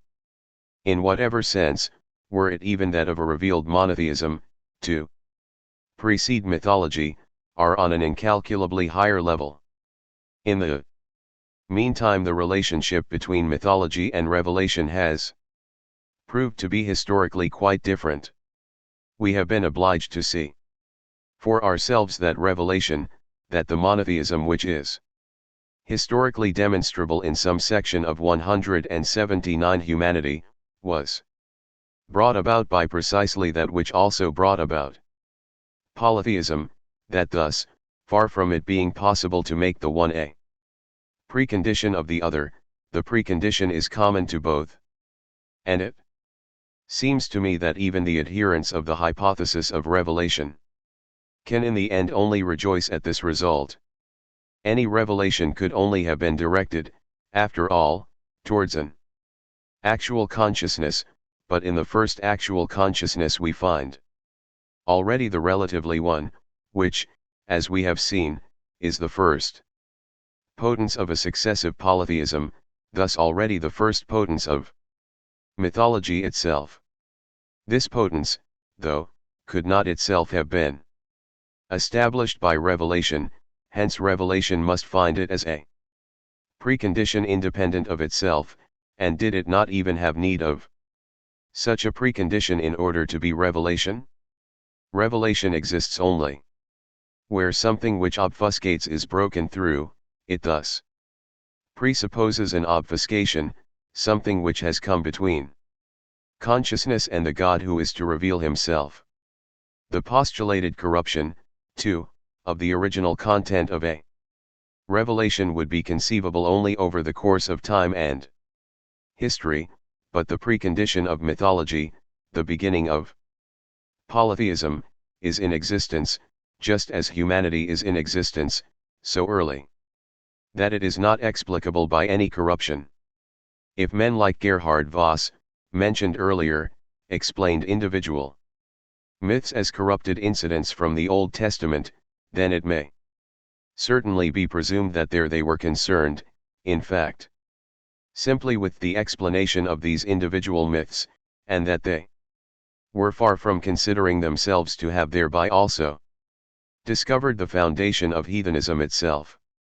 The use of the concept of revelation for every explanation which encounters difficulties with other approaches, is on the one hand a poor proof of particular reverence for this concept, which lies too deep for us to be able to get to grips with it, to make use of it, as directly as many imagine.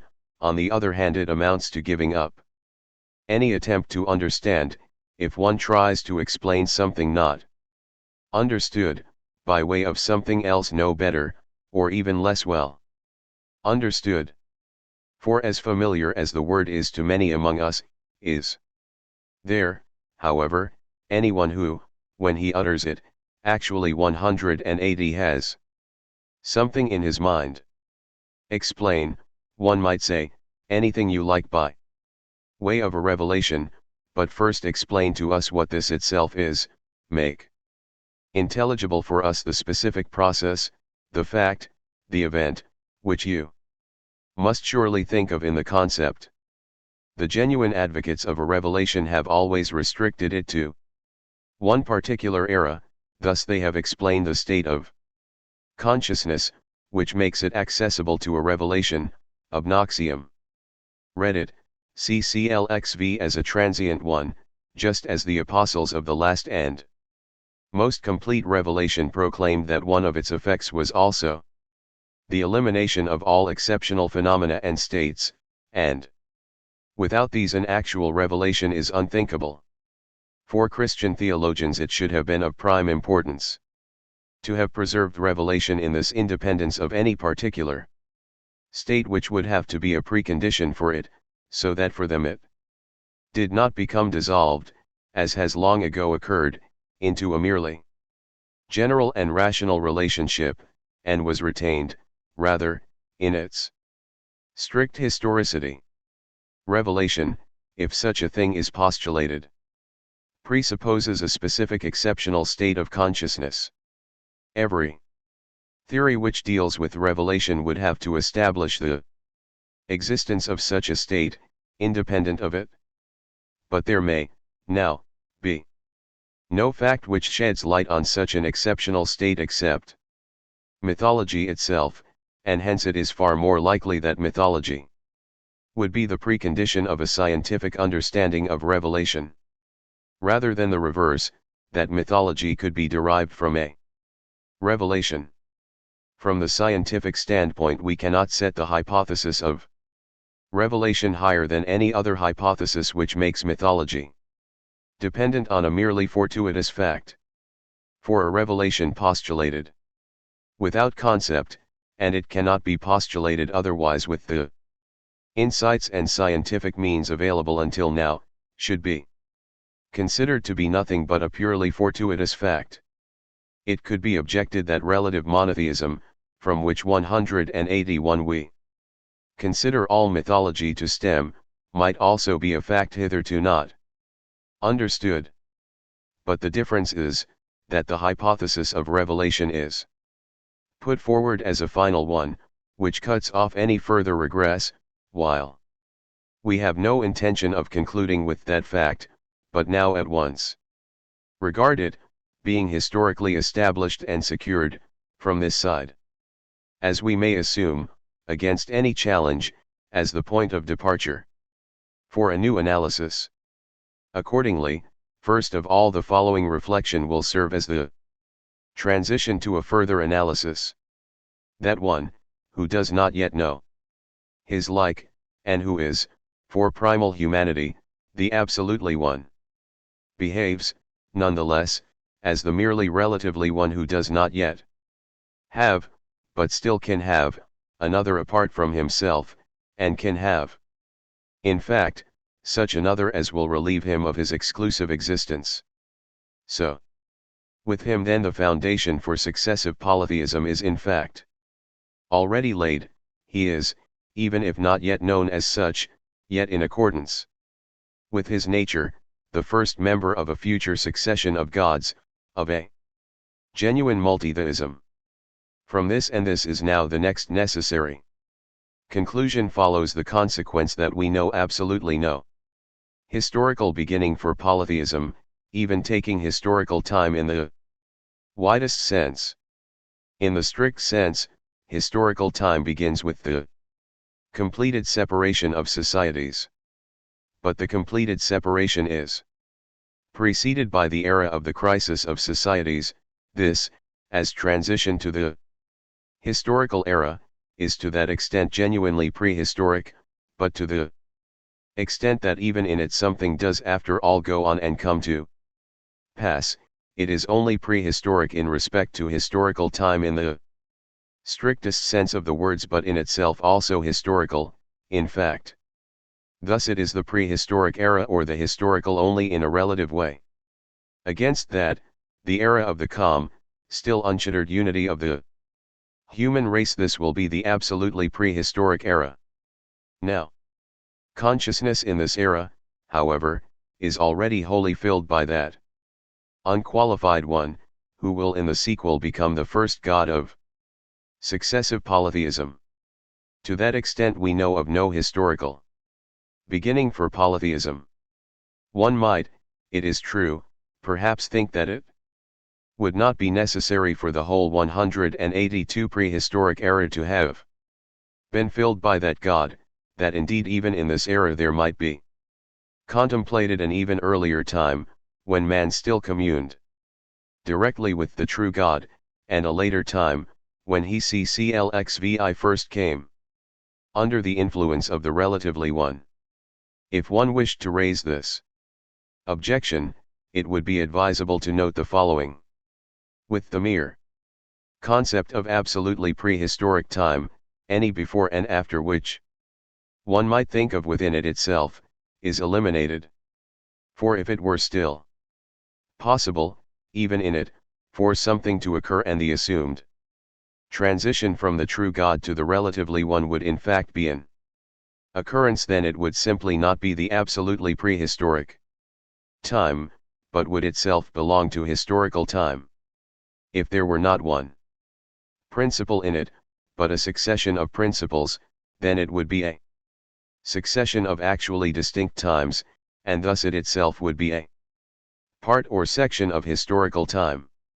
Absolutely prehistoric time is the time indivisible of its own nature, absolutely identical, and hence, whatever duration might be ascribed to it, it is still only to be regarded as a moment, that is to say as a time in which the end is like the beginning and the beginning like the end, a kind of eternity.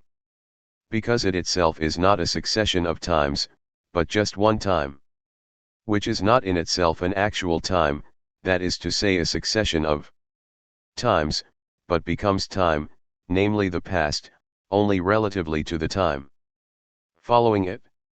Now if that is how it is, and the absolutely prehistoric time allows no further distinction of times within itself, then that consciousness in humanity, a consciousness for which the relatively one God is still the absolutely one, is the first actual consciousness in humanity, the consciousness before which they themselves know of no other consciousness in which they exist in the way that they exist, the consciousness to which in respect of time no other may be supposed prior, and it follows, therefore, that we know no historical beginning to polytheism, for in the first actual consciousness it is indeed not yet present actually, for no initial term suffices, in itself, to form an actual succession, but all the same present potentia. What might seem remarkable here, in what is otherwise such a wholly divergent approach, is the agreement with David Hume, who first declared, as far back as we go in history, 183 we find multitheism.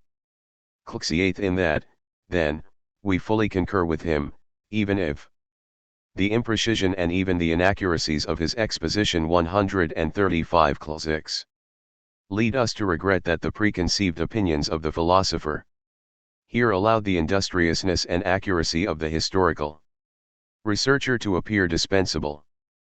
Hume starts out from the completely abstract concept of polytheism, without thinking it worth the trouble to go into its real nature and its various types, and now investigates, in accordance with this abstract concept, how polytheism can have come into existence. Here Hume has supplied the first example of that unspeakable kind of rationalism which was later, only without Hume's wit, spirit, and philosophical acumen, so often applied to historical problems, where, that is, without having regard for what is still actually ascertainable historically, people try to imagine how the thing 184 could have taken place, and then boldly assert that it actually did take place in that way.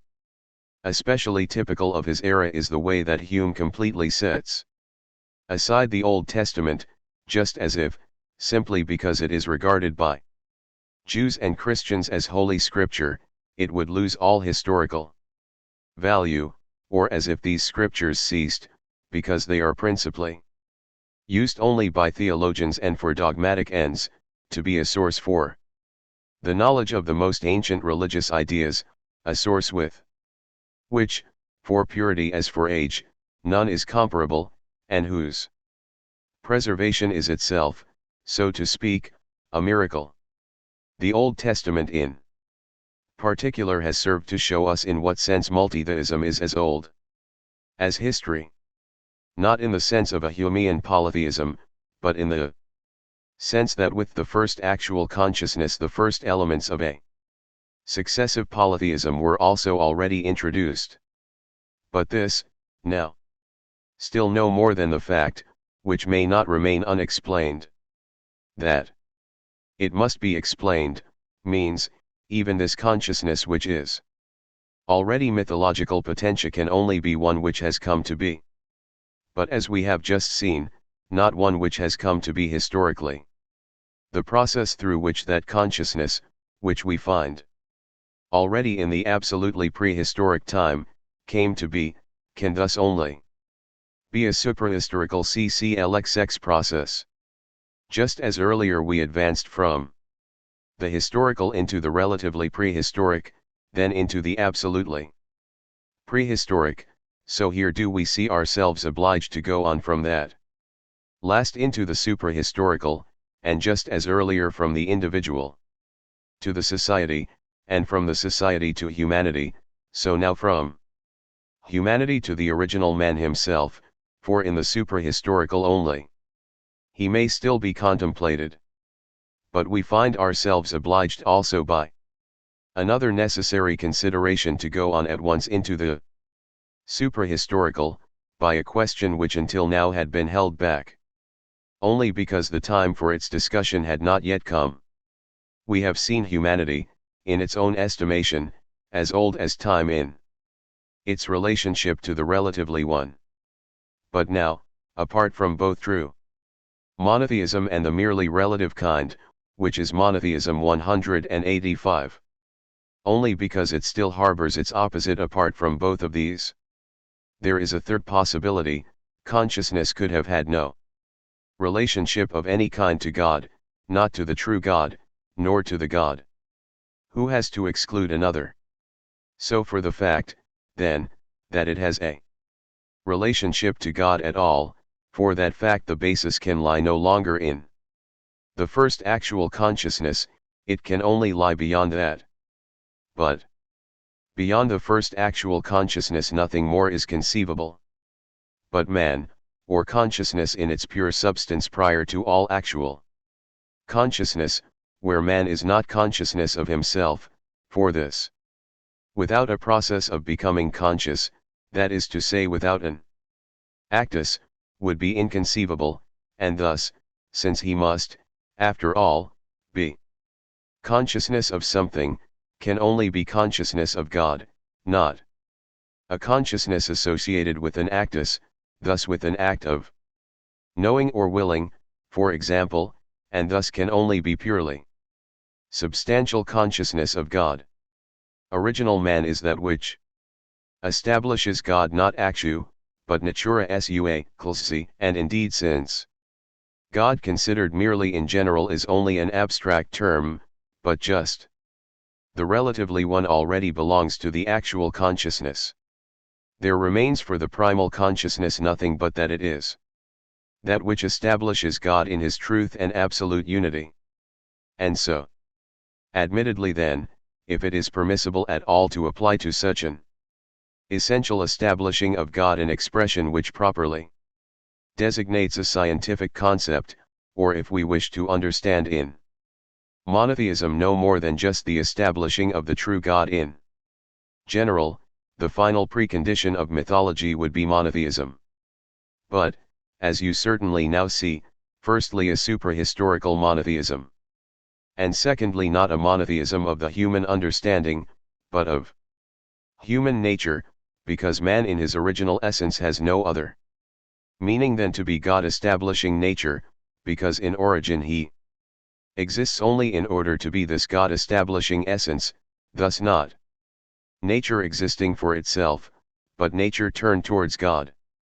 Enraptured, as it were, in God, for I like in every case to use the most appropriate and characteristic expressions, and I have no fear that here it will be said, for instance, that that is an extravagant doctrine, for it is indeed not a question of what 186 man is now, nor even only of what he can be, now that there lies, between his original existence and his present existence, the whole great eventful course of history.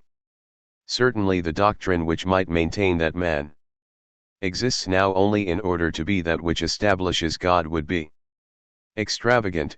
This doctrine of the direct establishing of God by man would be extravagant if one wished to make this, now that man has taken the great step forward into actuality, the exclusive rule of his present life, as has happened with the contemplatives, the yogis of India or the Persian Sufis, who, inwardly torn by the contradictions of their religion, or tired altogether of existence and of imagination, both subject to becoming, wish to make their way, practically, back to that immersion in God, thus like the mystics of all times to find only the way backwards, but not forwards into free knowledge.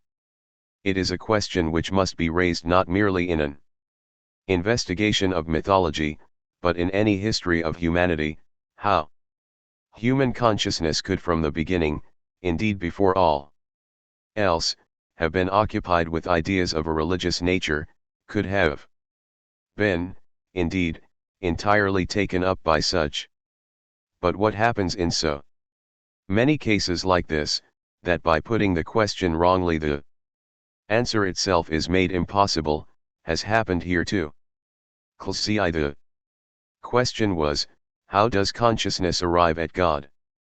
But consciousness does not arrive at God, its first movement leads away, as we have seen, from the true God, in the first actual consciousness. There only remains one phase of him, for thus can we already regard the relatively one, even provisionally, no longer he himself, so since consciousness, as soon as it leaves its original state, as soon as it moves, departs from God, all that remains is that the state was designed into it originally, or that consciousness had God in itself in the sense that one says of a man that he has a virtue in him, or more often a vice, by which one means to say precisely that it is not objective for him himself, not something that he would want, indeed not even something about which he would know. 187 man, meaning still the original essential man, is, in himself and as it were, before himself, that is to say before he is in possession of himself. Before, therefore, he has become something else, for he is already something else if, returning to himself, he has become an object for himself man, as soon as he simply exists and has as yet become nothing, he is consciousness of God, he does not possess this consciousness, he is it, and in fact just in the absence of act, in the absence of movement, is he that which establishes the true God. We have spoken of a monotheism of the primal consciousness, of which was observed that it would be no accidental monotheism, having somehow come to be for consciousness, because it was inherent in the substance of consciousness, that it too, is for that very reason not a monotheism to be regarded as a historical precondition, which was imparted to man or the human race and which he later lost. Since it is a monotheism established with the nature of man, it did not come to be in man only over a period of time, it exists for him eternally, CCLXXV, because it came to be with his nature.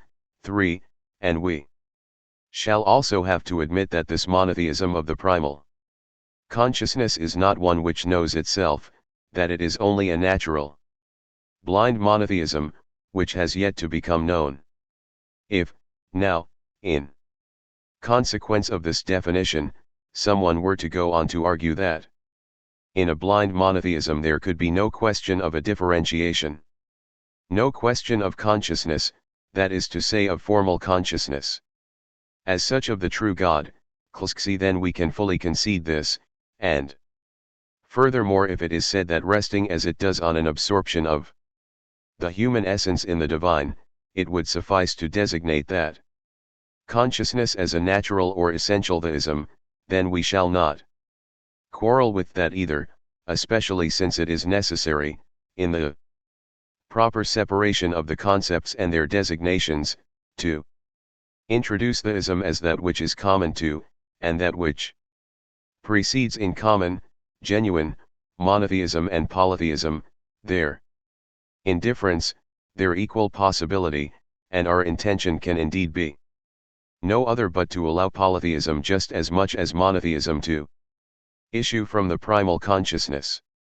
To the question of which came first, polytheism or monotheism, we shall in a certain sense reply, neither 188 of them. Not polytheism, of that it goes without saying that it is nothing original, everyone admits this, for everyone tries to explain it. Nor, though, as we have already stated, may a polytheism, which actually is this, be explained by way of an original atheism in consciousness. So surely then monotheism would be what was original. But not this either, not, that is, according to the concepts which the advocates of its priority associate with the word, in that they either mean thereby abstract monotheism, which only excludes its opposite, from which thus polytheism could never have come into existence, or formal monotheism, based, that is to say, on actual knowledge and differentiation. So if we are to retain the word, then it is in fact only possible by replying along these lines, monotheism. Certainly, but a monotheism which both is and is not this, is, at this point, that is, and as long as consciousness does not stir, is not such, that is, that it could not have become polytheism. Or still more precisely, so as to guard against misunderstanding, monotheism certainly, but monotheism which still knows nothing of its opposite, which thus also does not know itself as monotheism, and which neither has, by excluding its opposite, already turned itself into abstract monotheism, nor is, by having overcome it and containing it within itself as defeated, already actual monotheism, knowing itself and in possession of itself.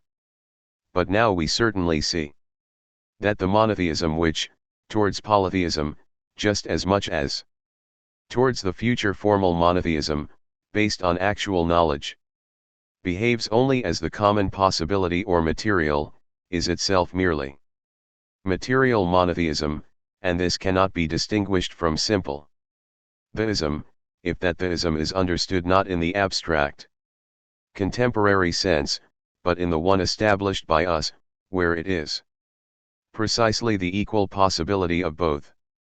This then should suffice to explain the sense in which we assume, as prior to mythology, either monotheism or theism, 1, not a formal sense, in which the true God as such is distinguished, 2, not an abstract sense, which simply excludes polytheism, for on the contrary it still in fact contains polytheism within itself. But from here on, now, 189 our whole investigation has to take another turn. So let me in conclusion once again summarize, from a general point of view, what has just been said. Our examination, as it gained a wider perspective, led us finally to the first actual consciousness of humanity, but in this already, in the consciousness beyond which they know nothing, there is God. With a qualification, we find as the content of this consciousness, at least as immediate content, no longer the pure God-like self, but God. In a particular form of existence, we find him as God of power, of strength, as El Shaddai, which the Hebrews called him, as the God of heaven and earth. Nonetheless, the content of this consciousness is God in general, and indeed is, indisputably, of necessity, God. This necessity must derive from an earlier phase, but further back. Beyond the first actual consciousness nothing more can be contemplated but consciousness in its pure substance. This is that which establishes God, not with knowledge and will, but according to its nature, essentially, and such that it is nothing else, nothing beyond that, and as itself merely essential, it can also only have a relationship to God in his essence, that is to say in his pure self. But now it may immediately be understood, additionally, that this essential relationship should be thought of as no more than a moment, that man cannot tarry in this existence apart from himself. That he must strive to leave that state of immersion in God, so as to transform it into a knowledge of God, and thereby into a free relationship. But he can only achieve such a relationship by stages. If his original relationship is destroyed, his relationship to God is not thereby altogether destroyed, for it is an eternal and indestructible one. Himself become actual, man succumbs to God in his actuality. Now if we assume in consequence of that which is admittedly not yet understood philosophically, but has been factually demonstrated by our explanation of successive polytheism, if we assume that God in accordance with his forms of existence is just as much several, as is he in accordance with his God-like self or essence one, then it may be understood on what the successive element in polytheism is based, and 190 at what it is directed. None of these forms is in itself equivalent to God, but if, in consciousness, they become a unity, then this unity which has come to be is also, in that it has come to be, a monotheism known, attained with consciousness. True monotheism, associated with the act of knowing, is found, even historically, only as result. Directly, however, consciousness will not succumb to the plurality of forms succeeding each other, alternating in consciousness, thus it will not succumb directly to unambiguous polytheism with the first form the succeeding ones. And thus polytheism will be given as yet merely potentia. This is that phase recognized by us historically, when consciousness wholly and undividedly belongs to the relatively one, which is not yet in contradiction with the absolutely one, but for consciousness is equivalent to it. In that phase, we said, humanity still worshipped, although unknowingly, the one. The unambiguous polytheism now Succeeding is only the path towards the liberation from the one-sided strength of that one, only the transition to the relationship, which has to be regained. In polytheism nothing is brought about through the agency of an act of knowing, on the other hand. Monotheism, which, if it is knowledge of the true God as such and distinguished from others, can only be result, not what is original. Monotheism expresses the relationship to God which man can have only in the act of knowing, only as a free relationship. When Christ has liberation CCLXXVIII, sigma omega tau hetero alpha, coming from the Jews, in the same context where he proclaims the worship of God in spirit and in truth as the future universal worship, 136. The context shows that this liberation is, in Christ's sense, the liberation or redemption from precisely that which humanity worshipped without knowing it, and elevation to that which is known, and which may only be known. God in his truth can only be known, to God in his bare actuality a blind relationship is possible as well. The meaning of this last argument is that only in this way can Mythology 191 be understood. For that reason, though, it is not yet actually understood. In the meantime we have also been freed from the final accidental precondition of a monotheism which historically preceded mythology, a monotheism which, because it could not have been, for humanity, one it invented itself, could only have been a revealed one, and because this precondition was, as well, the last of all which remained earlier, we are only now free of all accidental preconditions, and with that from all explanations, which deserve to be called merely hypotheses. But where hypotheses and accidental preconditions cease, there begins science.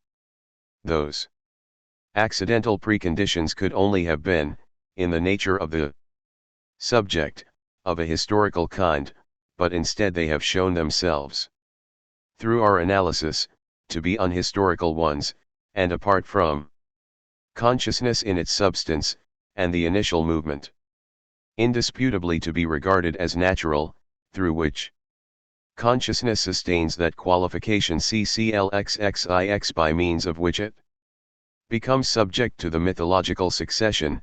No precondition is required. But these preconditions are no longer of a historical nature.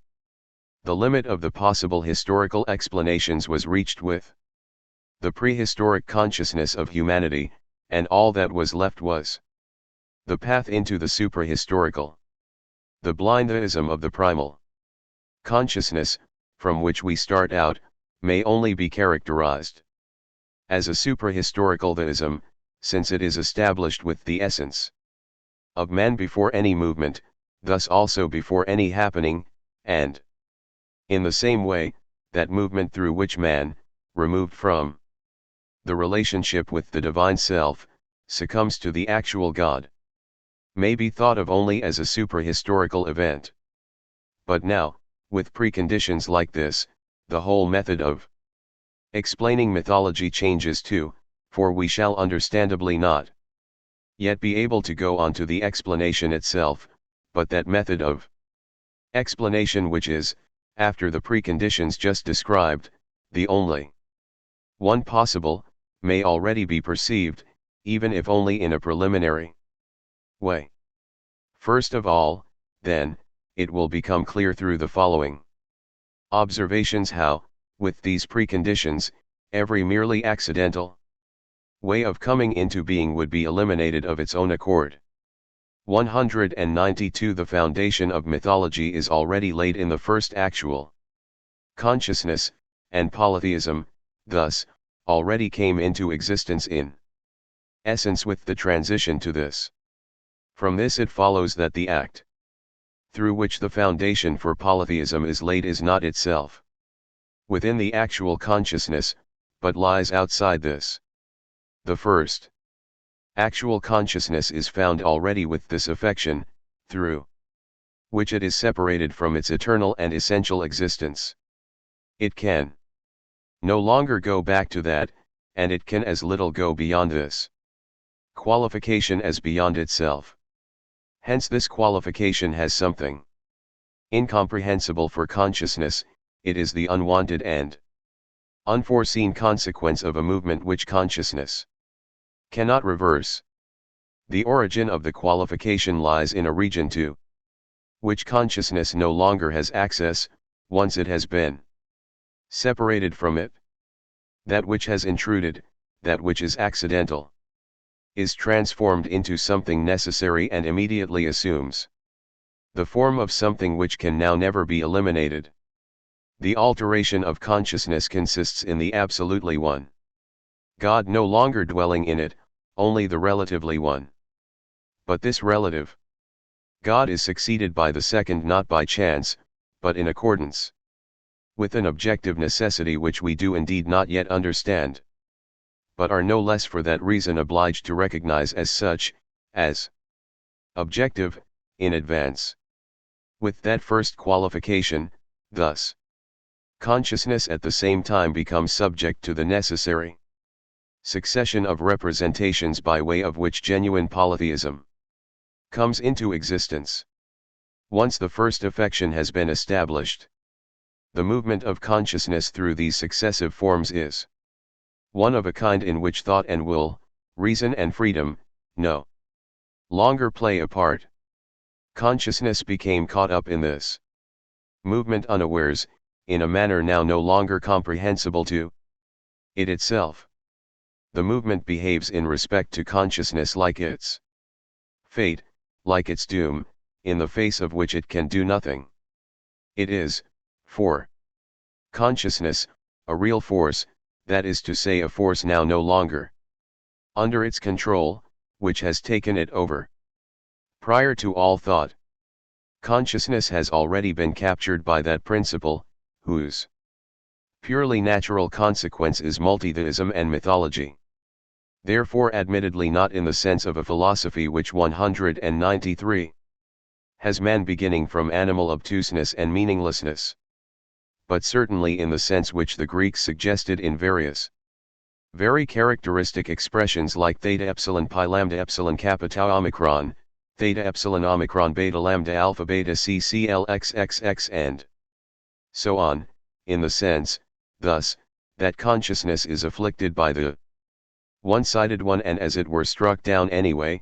The most ancient man is found in a condition of bondage, of which we living under the law of an entirely different era can form for ourselves no direct concept, struck down by a kind of stupor, stupefacta quasi et attonita cclxxxi, and seized by an alien power, rendered beside himself. That is to say out of his own control. The ideas through whose succession not only does formal polytheism arise directly, but also, indirectly, material, simultaneous polytheism, are generated for consciousness without its participation. Indeed against its will, and to state it in a definitive way, putting an end to all earlier explanations which assume invention is somehow involved in mythology, and in a way which is the first which really gives us that which is independent of all invention, indeed opposed to all invention, and which we already had occasion to call for. Earlier mythology comes into existence through one necessary, as seen by consciousness, process, whose origin is lost in the suprahistorical and hidden from its own self, a process which consciousness, at odd moments, can perhaps resist, but which as a whole it cannot arrest, still less reverse. With this, accordingly, there would be put forward, as the general concept of the way it comes into existence, the concept of the process, which takes mythology, and with it our investigation, right out of the sphere within which all of the explanations hitherto have remained. With this concept is resolved the question of how the mythological ideas were intended to be understood as they came into existence.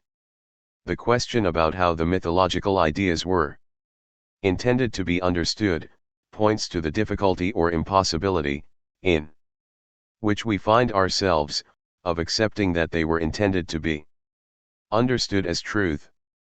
Therefore what is then first attempted is to interpret them extrinsically, that is to say, to assume a truth in them, but a truth different from that which they directly 194. Express. What is attempted secondly is to see an original truth in them, but one which has been corrupted. But according to the result now reached, the question can be raised, rather, of whether the mythological ideas were intended to be understood at all, whether, that is, they were the object of an expression of what is understood. The object, that is to say, of a free act of holding something to be true. Here too, therefore, the question was put wrongly, it was put subject to a presupposition which was itself incorrect. The mythological ideas are neither invented nor freely assumed. Products of a process independent of thought and will, they possessed, for the consciousness subject to that process, unambiguous and irrefutable reality. Societies, like individuals, are only instruments of this process, of which they have no overall view, which they serve without understanding it.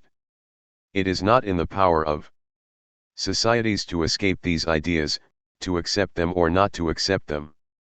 For they do not come to societies from outside, they exist in societies, without the societies being conscious of how, for they come from the inner nature of consciousness itself, to which they display themselves with a necessity which permits no doubt about their truth. Once the idea of its coming into existence in such a way has been arrived at, then it is entirely understandable that mythology, regarded in a merely material way, seemed so enigmatic, while it is a known fact that other things too which are based on a spiritual process, on a characteristic inner experience, seem strange and incomprehensible to him who lacks this experience, whereas for him, from whom the inner process is not concealed, they have a wholly understandable and rational meaning. The main question in respect to mythology is the question of its meaning. But the meaning of mythology can only be the meaning of the process through which it comes into existence. Were the personalities and events, which form the content of mythology, of such a kind that we could take them to be, in accordance with accepted concepts, possible objects of an immediate experience, were God's beings who could become manifest, then no one would ever have considered taking them in any sense other than the literal one.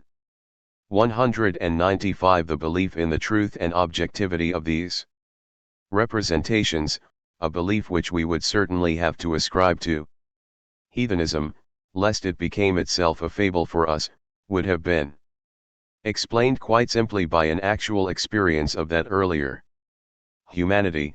It would have simply been assumed that these personalities, these events, had for it indeed existed and appeared in that way, thus had also been true for that humanity when understood entirely literally, in just the same way as the analogous appearances and encounters which are related of the Israelites, and which for us in the circumstances of today are equally impossible, were true for them. But now, precisely this, which was earlier unthinkable, has been made possible by the explanation now established. This explanation is the first which has an answer to the question of how it was possible for the societies of antiquity not only to give credence to those religious ideas, which seem to us thoroughly absurd and irrational, but also to offer up to them the most solemn, and in some cases cruel, sacrifices. Because mythology is something which did not come into existence artificially, but naturally, indeed, subject to the preconditions stated, with necessity, then in it content and form, substance and expression, may not be distinguished from each other. The ideas are not first present in another form, but come into being only in and thus also at the same time as this form. Such an organic development was called for by us earlier in these lectures, Klskseith. But the principle of the only process by which it could be explained had not been found. Because consciousness chooses or invents neither the ideas themselves nor their expression, mythology, then, comes into being at once as such, and in no other sense but the one in which it is expressed. In consequence of the necessity with which the content of the ideas is generated, mythology has, right from the beginning, real and thus also doctrinal meaning, in consequence of the necessity with which the form, too, comes into existence. Mythology is wholly literal, that is to say everything in it should be understood just as it is stated, not as if one thing were thought, and another said. Mythology is not 196 allegorical, it is tautogorical. 137 Klsks of the gods. For it, are beings actually existing, who do not exist as one thing, and mean another, but mean only that which they are.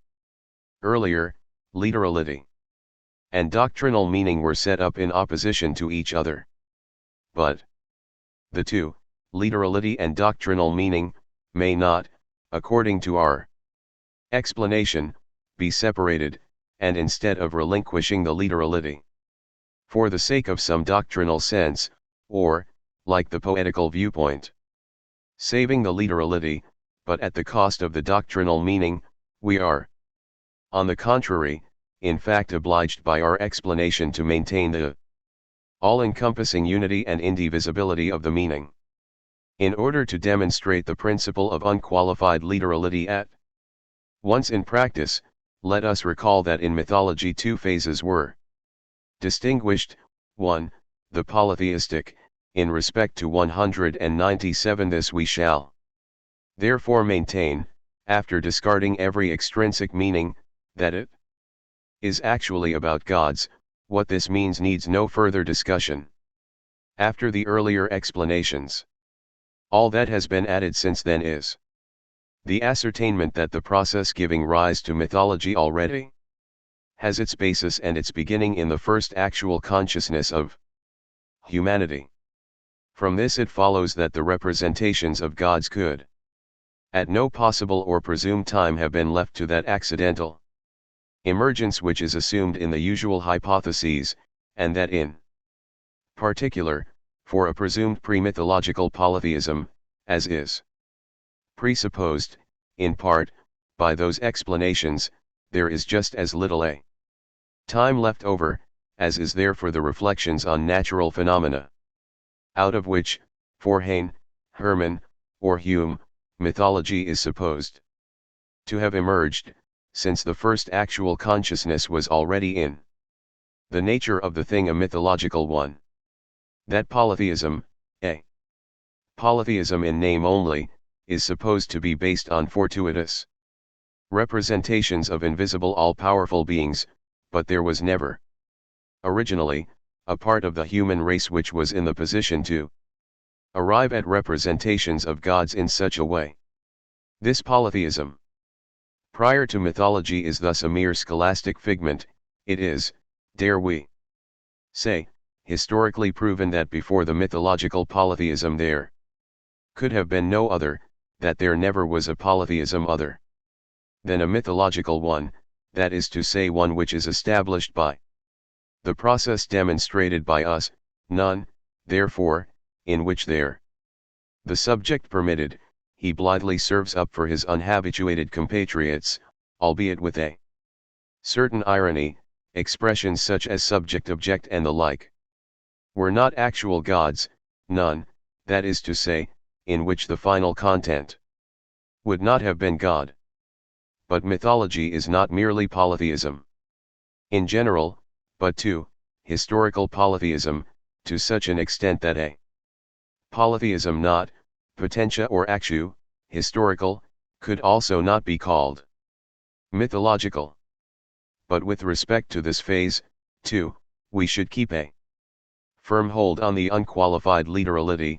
The succession should be understood as an actual one. It is a movement to which consciousness is in fact subject, one which truly takes place.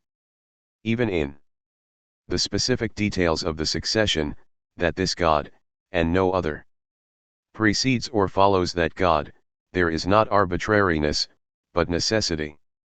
And even in respect of the particular circumstances of those events, which are found in the 198 history of the gods, as strange as they may seem to us, there will always be shown to exist in consciousness the conditions out of which the representation of those circumstances naturally emerged.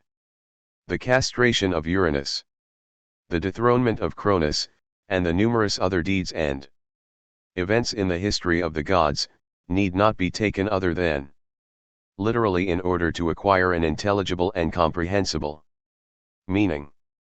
Nor would it be possible, as was attempted, certainly, with revelation, to distinguish, for instance, between doctrine and history.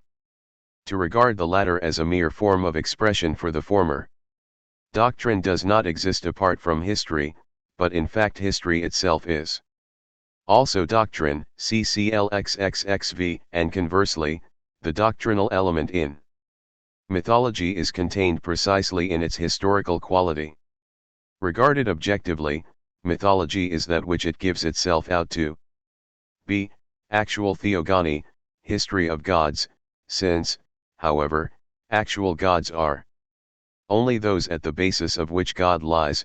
The final content of the history of the gods is the generation, an actual evolution, of God in consciousness, for which the gods act only as the individual generating phases. Subjectively, or under the aspect of the way it comes into existence, mythology is a theogonic process. It is a process in general, which consciousness actually goes through, in such a way that it is obliged to linger in the individual phases, and always retains, in the following, the preceding ones, thus lives through the movement in the literal sense. It is too, an actually theogonic process, deriving, that is to say, from an essential relationship of human consciousness to God, a relationship which consciousness possesses in respect of its substance, and by way of which alone it is thus that which naturally, natura sua, establishes God. Because the original relationship is a natural one, consciousness cannot withdraw from it, without being led back into it by a process. In this it has, then, I ask you to note this well, no choice but to appear as that which, only indirectly now, establishes God precisely by way of a process, that is to say it has no choice but to appear precisely as the consciousness which generates God, and accordingly as theogonic consciousness. Lecture 9. 199. If, from the standpoint gained, we cast a final glance back at the merely external preconditions, with the help of which, in the earlier hypotheses, it was thought mythology could be understood, even revelation, indeed, was one of those, then it was undeniably an essential step in the direction of a philosophical attitude towards mythology in general, when its emergence was shifted into the inner nature of primordial mankind, when poets, or cosmogonic philosophers or adherents of a historically prior religious doctrine were no longer taken to be the originators, but human consciousness itself was acknowledged to be the true seat and the real productive principle of the mythological representations. In the whole analysis up to now I have endeavored to give proper recognition to, and to describe, in its rightful place, every advance which the investigation owed to earlier researchers, and even to extract, from those viewpoints which could have appeared wholly fortuitous, an aspect from which they nevertheless showed themselves to be necessary. Also, it was guaranteed by the method that no idea about mythology in any way worthy of mention was passed over. Yet we are prompted to give special consideration to one more work simply by its title, which would seem to indicate something similar to the intention and the content of the present lectures. We refer to the work of the prematurely deceased K. Ottfried Müller, Klsky Prolegomena to a Scientific Mythology 1825. There I found the following statements, which could have appeared to be in agreement with some of my own, expressed in lectures given 4 years earlier. 200 Mythology arose, from the beginning, through the union and interpenetration of the ideal and real. 138. Whereby the ideal is understood that which is thought, and by the real that which has occurred. What is more, by that which has occurred he understands, as we shall see, not the form of what happens in mythology, but something which has actually happened outside mythology. This same man will not entertain the idea of invention in connection with the emergence of the myths, but 138 p. 100. Invention in what sense? As he himself explains, in the sense in which it would be a free and intentional activity, by which something recognized, by him who is acting, to be untrue, would be varnished over with the appearance of truth. 139. Invention in this sense we have neither accepted nor rejected. Yet Müller does admit invention to the extent that it is communal invention.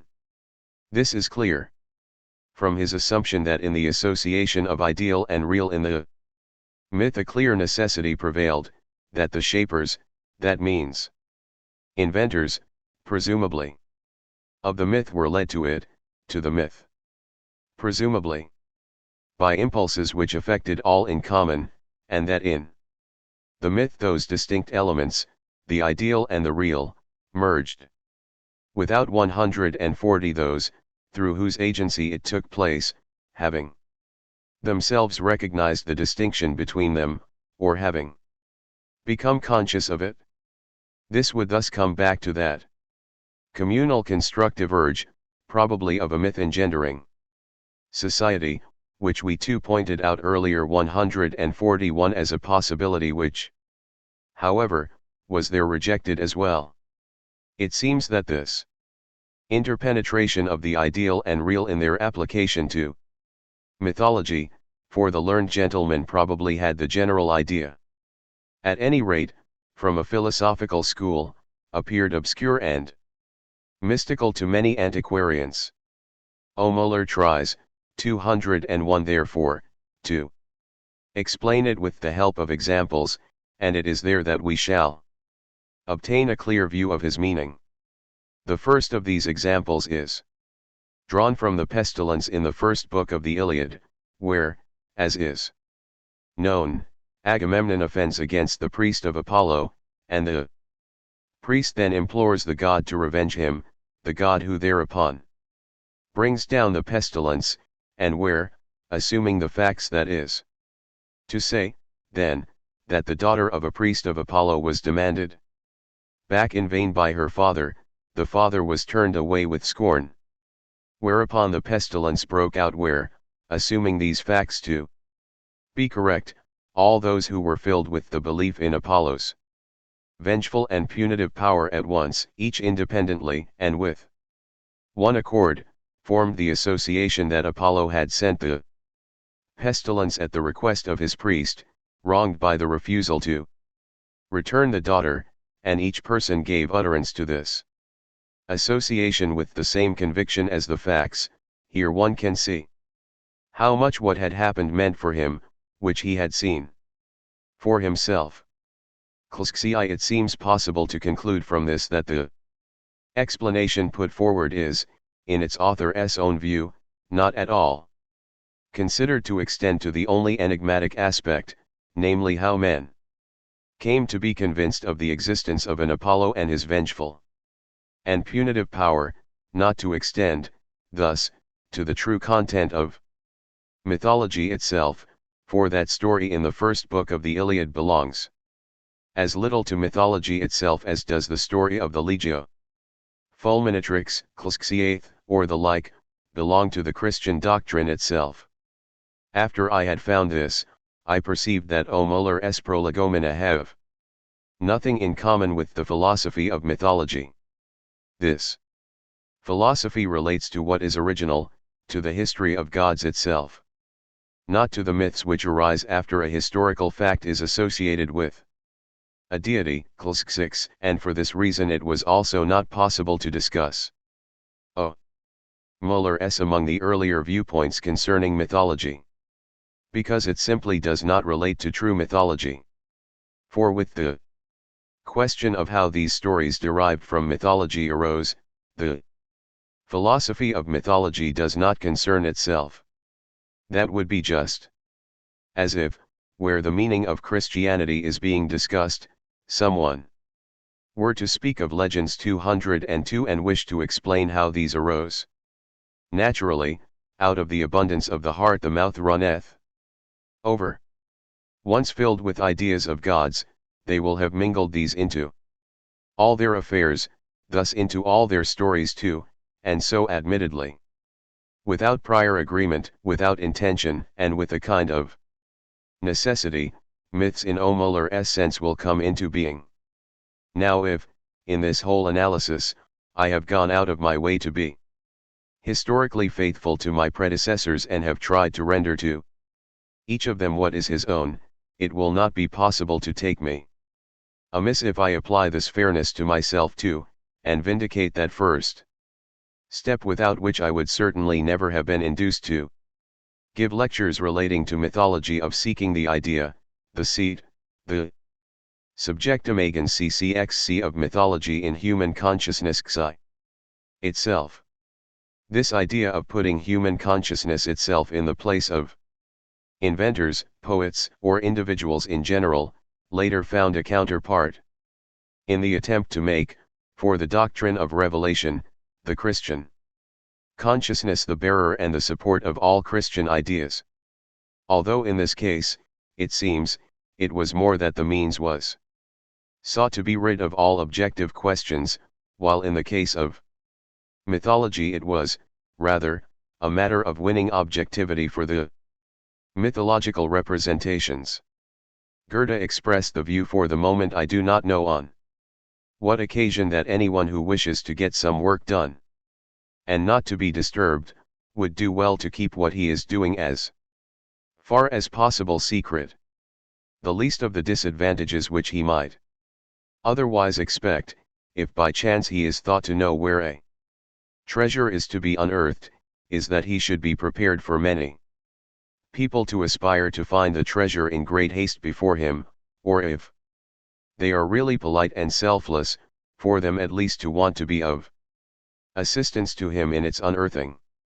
So clearly, then, the public lecturer who does not merely repeat what has long been known is in the worst case in that respect, since there are soon thousands who know the same as he does, and what is once delivered from the lectern in Germany 203 is disseminated as circumstances dictate by all kinds of routes and secret paths, particularly by way of transcribed notebooks, into the most far-flung domain.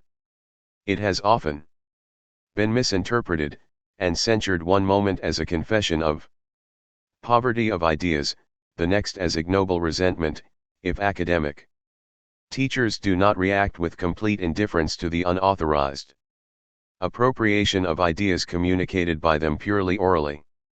Now the first could be tolerated, for no one is under an obligation to be richly endowed with ideas. Poverty through no fault of one's own is no disgrace. In the case of the other reproach, though, one should in all fairness consider that anyone who has never, for example, had the good fortune to engage in the armed defense of his native land, has never taken part in the public concerns of administration or legislation, and can answer the Dik Kerhik CCXCII in general only with his poetical productions or a few scientific ideas, does certainly have some right to preserve purely for himself the entitlement to those, an entitlement which he thinks he can justify to his contemporaries or posterity, and in fact the noblest spirits have not been insensible to that right. The great poet just named mentions it in his autobiography, when a friend of his youth appropriates a mere motif CCXCIII from him, not even, it seems to me, one particularly worth begrudging.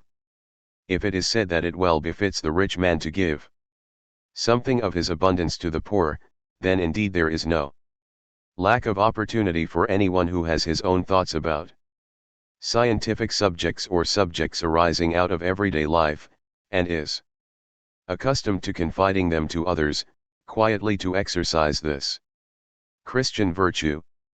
Yet even this generosity has its limits, for with no other form of generosity are so many ungrateful people brought to light. I am not talking about the usual kind of ingratitude, about which many teachers complain. Perhaps this takes place as naturally as when one magnetic pole induces the opposite pole at the point of contact. But he who has once brought to market as his own the ideas of another which happen to become known to him, naturally becomes the implacable enemy of that other. It is strange to hear, from those very men who believe they cannot come out emphatically enough against reprinting, XIV and 204 confer the most abusive names on those who perform this odious handiwork. The recommendation of leniency towards prior publishing, which, though, should it succeed in its aim, would be a far worse case of theft than the first. The many errors introduced, too, are held against the reprint, but no attention is paid to the form in which misappropriated ideas are presented to the world, mostly so battered and adulterated that they could become offensive to the author himself.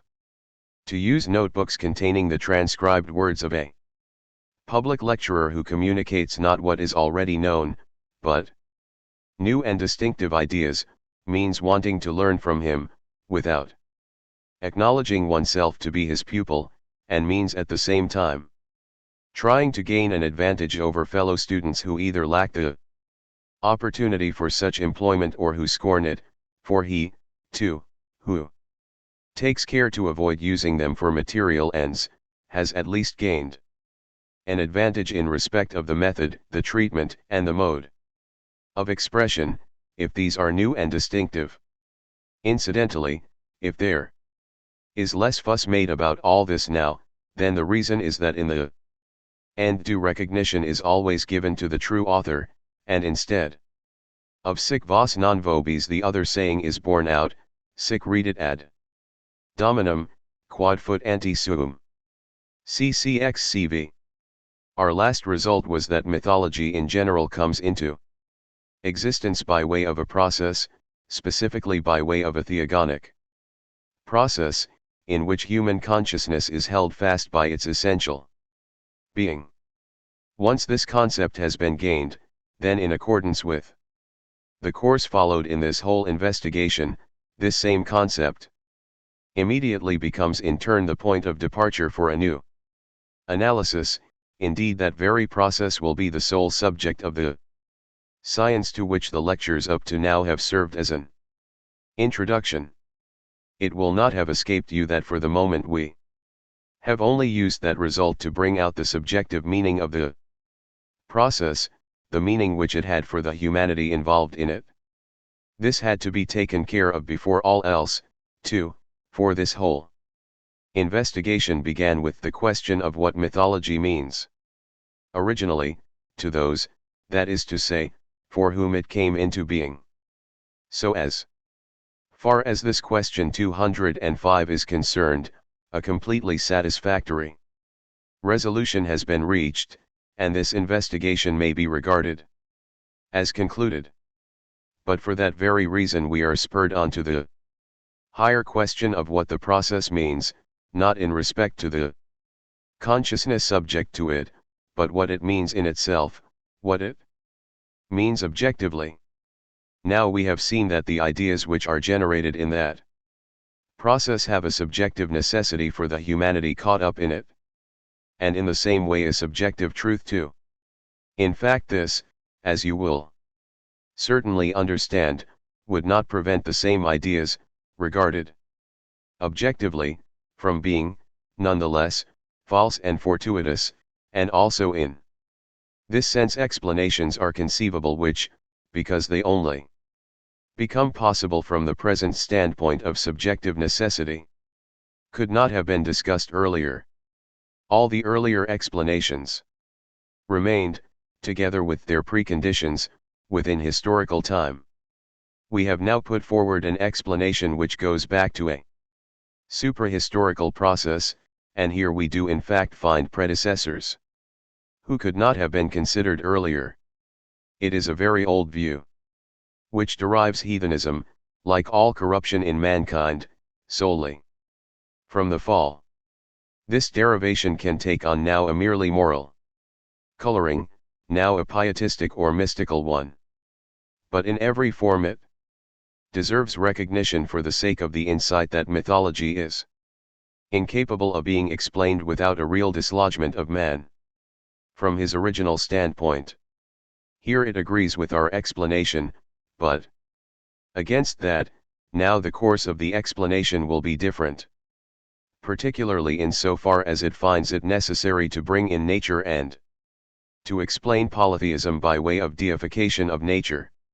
In the way it has mankind descending to deification of nature, the theological viewpoint is distinguished from the famous analogous explanations. But with the deification of nature it returns to a category of interpretations which was current earlier. Man, come through sin into nature's sphere of attraction, and sinking ever more deeply in this direction, confuses creation with the Creator, who thereby ceases to be one for him, and becomes many. This, in summary, may be the content of this explanation in its simplest 206 form. In mystical terms, it could possibly be stated in more detail in the following way.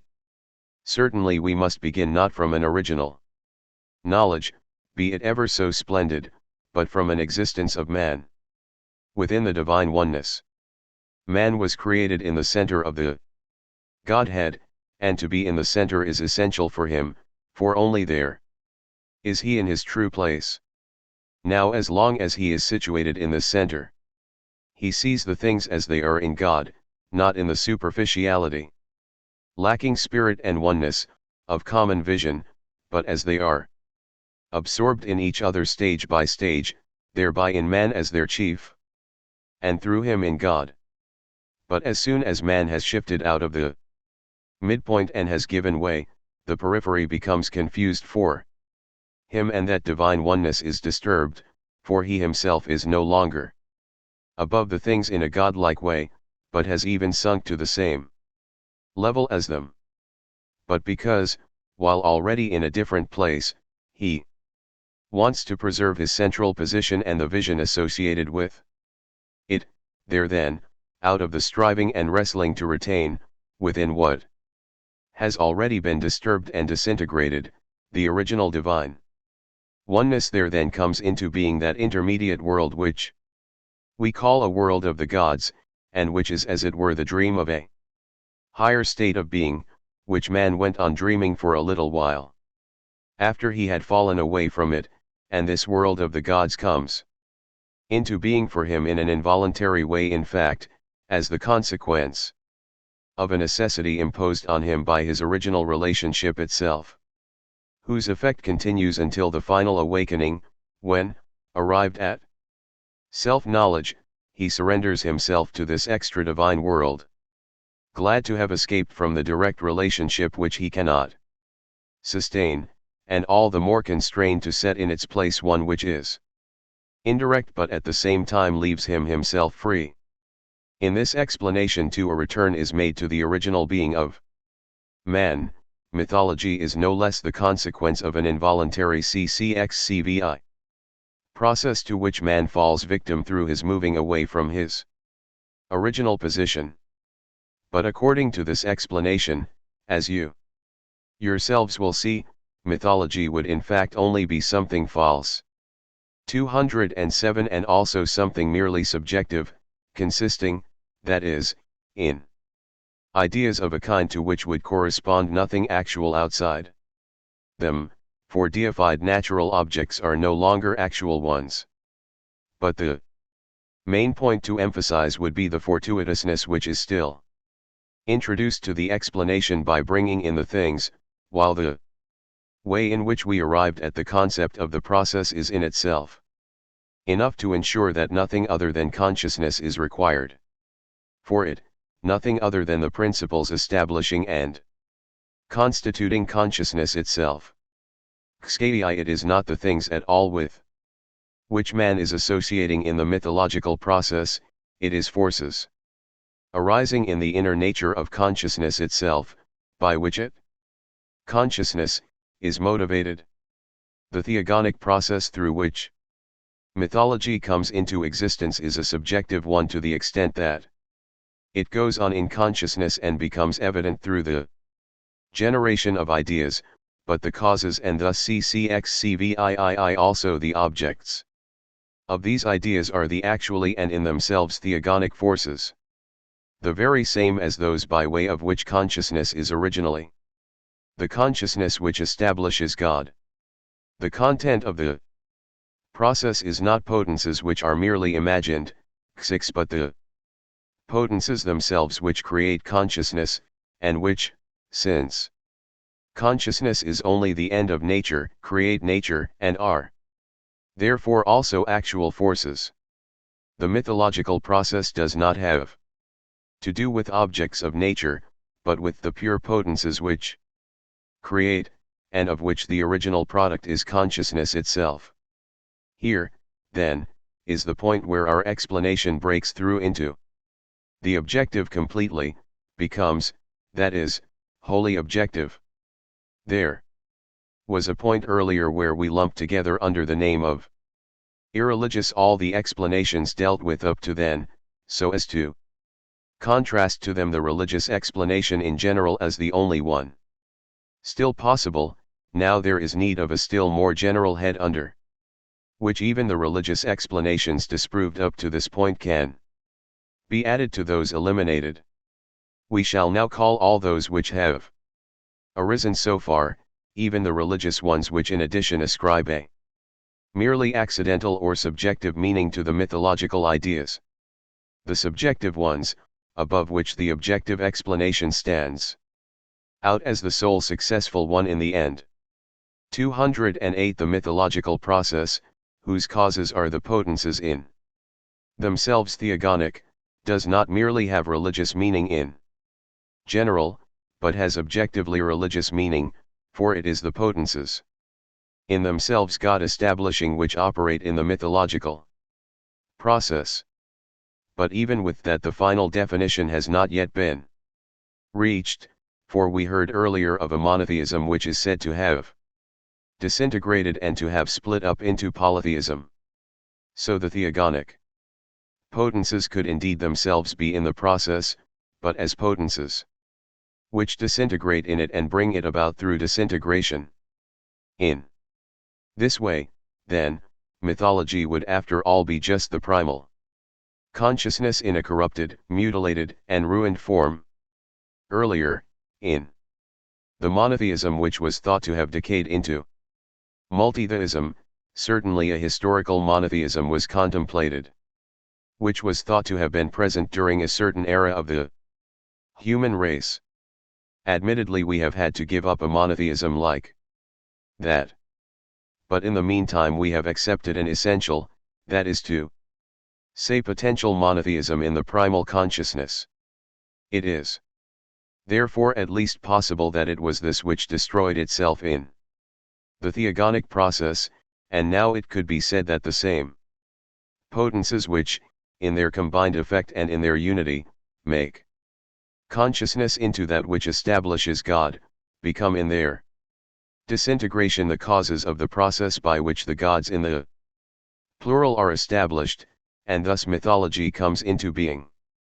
But now, first of all, how is the true oneness thought to have destroyed itself in the postulated process, since on the contrary it was specifically established that that process was a destruction of the false uniqueness as such, and that this destruction itself was in turn only a means, only a transition, which could have had no other aim but the restoration of the true oneness, the reconstruction and, in the final objective, the actualization in consciousness of the same monotheism which in the beginning was merely essential or potential.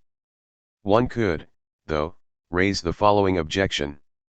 Mythology is essentially successive polytheism, and this can only come into being through an actual succession of potences, in which each that goes before 209 requires the one which follows, the one which follows is reinforced by the one that went before, and so in the end the true oneness is re-established, but just this successive manifestation of the phases which assemble and reconstruct the oneness would in fact be a disintegration of that oneness, or would at least presuppose it to have disintegrated.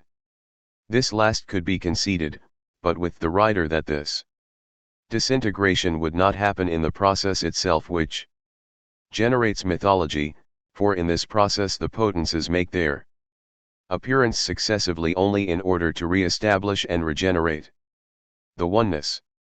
Hence the meaning of the process is not a disintegration, but rather a coming together of the phases which establish the oneness, and the process itself does not consist in the separation of these phases, but in their reunification.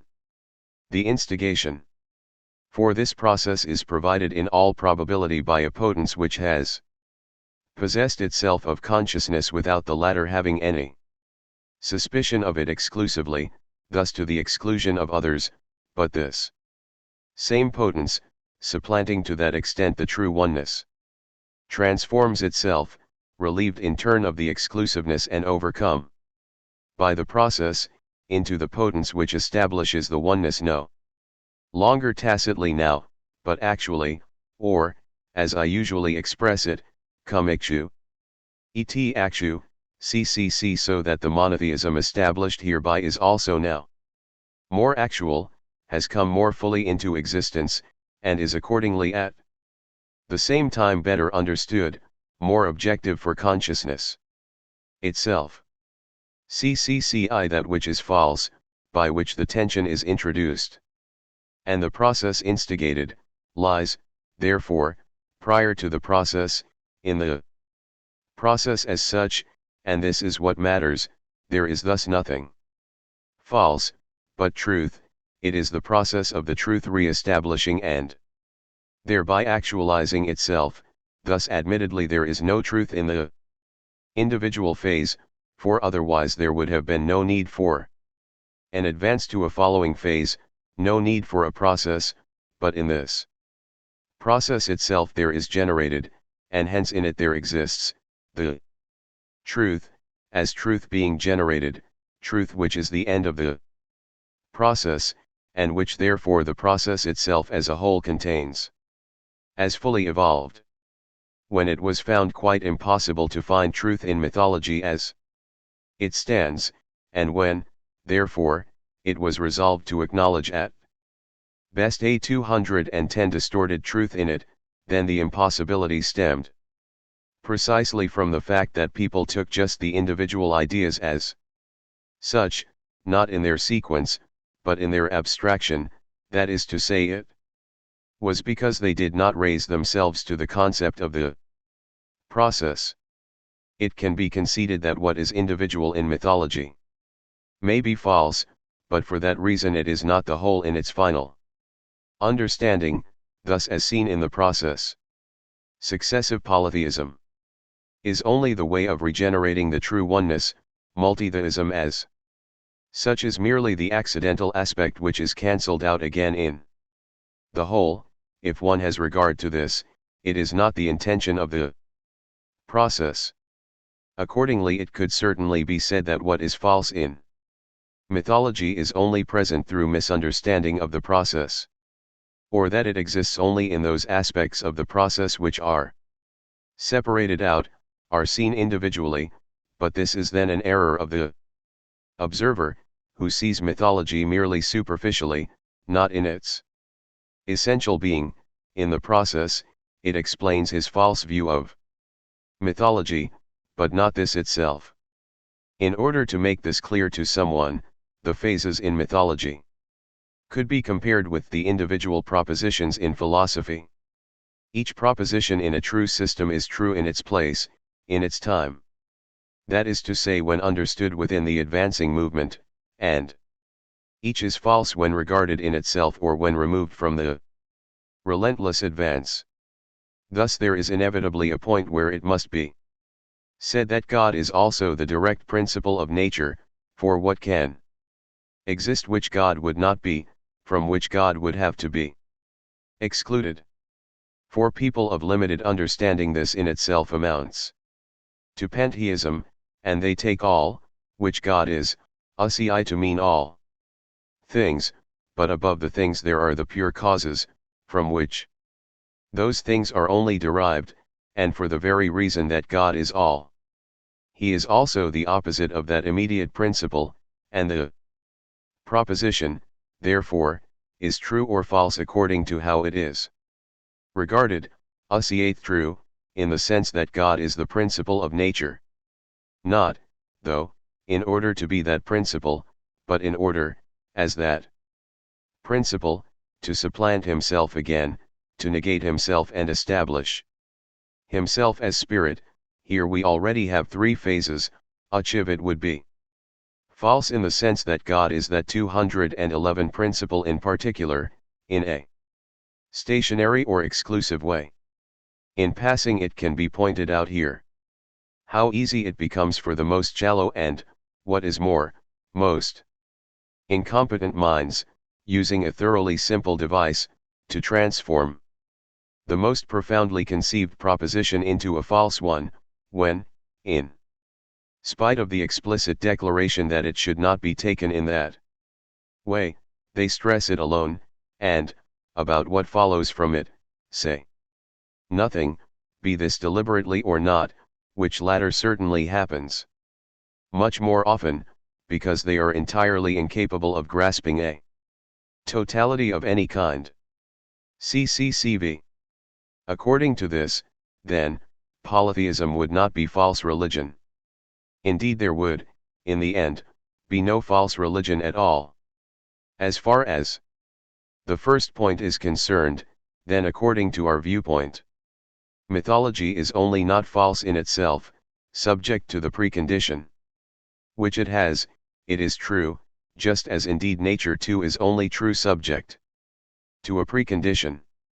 As far as the other point is concerned, then it has already been explained that each phase of mythology, understood not as such, as a phase, and accordingly understood apart from its relationship to the others, would be false.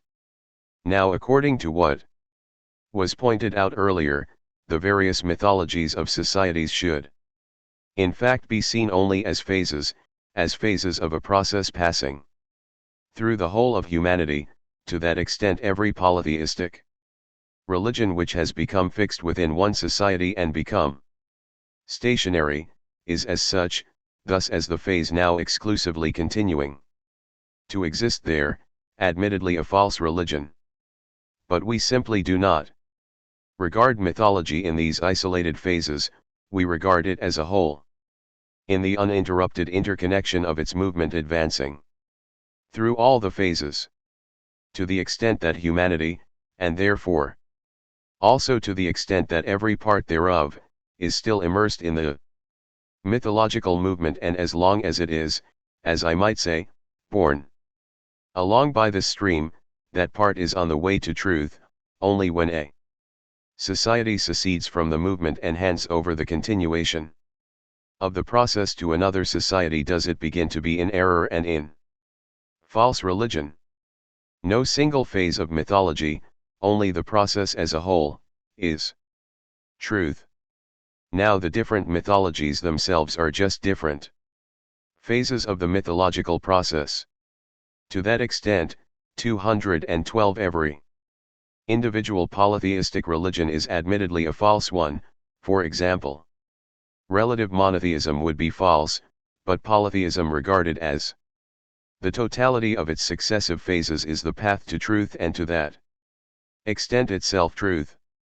From this it may be concluded that in this way, the final mythology, uniting all phases, would have to be true religion. That is how it is, too, in a certain sense, namely as far as in taking the path of the postulated process, which always has as its precondition the alienation of the divine self, truth is attainable at all. Thus the divine self admittedly does not exist within the mythological consciousness, but its identical image does. The image is not the object itself, and yet it wholly resembles the object itself. In this sense the image contains truth, but since it is not, after all, the object itself, to that extent it is also not what is true. In the same way, in the final mythological consciousness, the image of the true God is produced, without thereby the relationship to the divine self. That is to say, to the true God himself, being granted, to which relationship access is given only by Christianity. The monotheism to which the mythological process attains is not false monotheism, for there can be no false monotheism, but in comparison to the true, the esoteric monotheism, it is as yet only the exoteric ukvi. Taken individually, the polytheistic religions are the false ones. But false in the sense that every natural thing, in isolation from the movement passing through everything, or to the extent that it has been ejected from the process and has remained behind as lifeless residue, has no truth, does not, that is, have the truth, which it has in the whole and as a phase thereof. It is not only those pagan societies whose existence has continued into our own time, the Hindus for example, who are found in a wholly undiscerning relationship towards the objects of their superstitious reverence. The common Greek too had at bottom no other relationship to the gods of his religion, once it was present and had become stationary.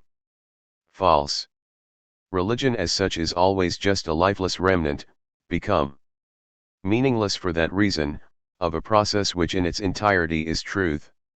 Every practice which is based on a 213 relationship now no longer known, or on a process no longer understood, AKI is a superstition. People have always wondered about the etymology, that is to say the original meaning, of this Latin word. Some thought that the word was at first only used of the superstition of those who survived in respect of the manes of the departed, there the subjects of the superstition were indicated, but the important thing, the superstition itself, was not expressed. It would be even better to say that every false religion was only a super-stes quid, that which remains of something no longer understood. But certain gods, probably part of a mystery religion, were called Diprestides by the Romans, 142 AKE. It may thus probably be assumed that the same gods in an earlier form were also called superstites with the same meaning, presiding gods. Achix. It could thus probably be said, in accordance with what has just been discussed, that the polytheistic religions were like a whole which has become meaningless, and that they function like the rubble of a system overthrown, but it is not possible by way of such an analogy to explain how they came into existence. The oneness should not be sought in an original system which had earlier been understood, it should be sought in the process which is no longer understood, which possesses not merely subjective truth, for humanity caught up in it, but truth in itself, objective truth, and that alone which up to now had been held not to be possible, or rather, had not even been thought of, emerges 214 as the necessary consequence of the method of explanation we have proposed. Namely that in mythology precisely as such, that is to say, in so far it is a process, successive polytheism, there is truth. I am sure it will not be unwelcome if I use this last result to acquaint you with a scheme which affords a short synopsis of the different viewpoints, as they appear if one takes the objective truth as the main aspect. I would remark only that it is natural if, in this classification, the viewpoints are assigned a position to some extent different from that which they had in the earlier analysis, which started out from the question of how the mythological ideas were intended to be understood, and where therefore only their possible subjective truth could be discussed. 215. You will see for yourselves the progression from A through B to C, but the third viewpoint is actually at the same time the union of the other two, to the extent that the first holds fast to the literal meaning, but with the exclusion of any doctrinal meaning. The second allows a doctrinal meaning, or allows that truth was intended to be understood, but a truth only present in mythology as a concealed or as a corrupted truth, while the third sees, in mythology, understood literally, its truth at the same time. But this viewpoint has now, as you will recognize, only become possible by way of the explanation, for only because we were obliged to accept that in mythology the way it came into existence was necessary, were we also obliged to recognize in it necessary content, that is to say truth. The truth in mythology is primarily and specifically a religious truth, for the process through which it comes into being is the theogonic one, and subjectively, that is to say for the humanity caught up in it, it indisputably has only this, namely religious meaning. But does mythology, and does therefore the process through which it comes into existence, regarded absolutely as well, have only this particular meaning, not a universal one? A. There is no truth at all in mythology. It is 1. Either intended to be understood merely poetically, and the truth found in it is merely accidental. 2. Or it consists of meaningless representations generated by ignorance, later given form and connected together into a poetical whole by literary art. J. H. Voss. B. There is truth in mythology, but not in mythology as such. The mythological is 1. Either cloaking, concealment a. Of a historical truth, euhemerus. b. Of a physical truth, hain. 2. Or misunderstanding, corruption a. Of a purely scientific, essentially irreligious, truth, G. Herman. b. Of a religious truth, W. Jones, Fr. Kreutzer. c. There is truth in mythology as such.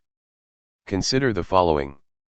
Those real, actual, forces by which consciousness is moved in the mythological process, and whose succession is precisely the process, are defined as the same forces through which consciousness is originally and essentially the consciousness which establishes God.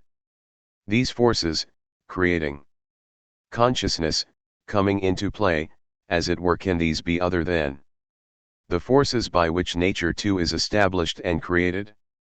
Human consciousness is indeed, no less than nature, something which has come to be, and nothing outside creation, but the end of it, the potencies which previously, when distanced from one another and in a state of tension with regard to one another, act so as to produce nature. CCCX must therefore in combination act towards the production of human consciousness as a goal.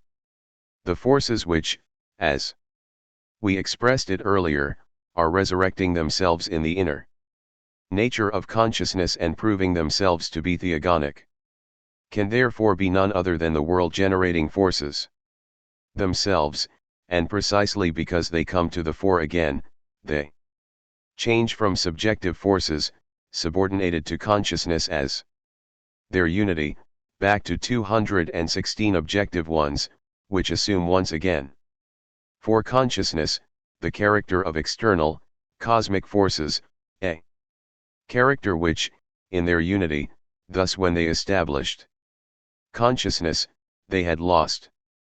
The mythological process, as we have said, can only be the restoration of the destroyed oneness, but this can be restored in no way other than the one in which it was originally established, that is to say when the potences pass through all the attitudes and relationships to one another which they had in the process of nature.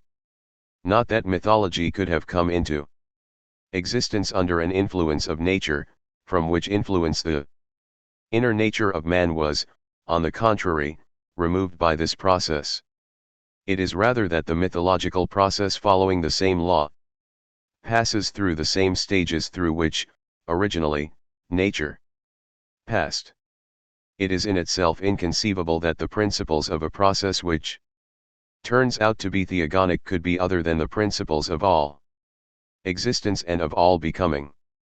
The mythological process has, thus, not merely religious significance, it has universal significance, for it is the universal process which is repeated in the mythological.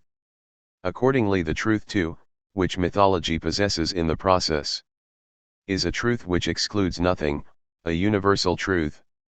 The historical truth of mythology cannot, as commonly happens, be denied, for the process through which it comes into existence is itself a true history, an actual series of events.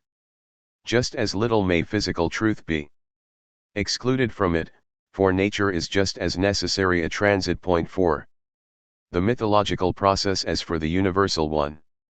The content of mythology is no abstractly religious content like that of the ordinary theistic doctrinal concepts.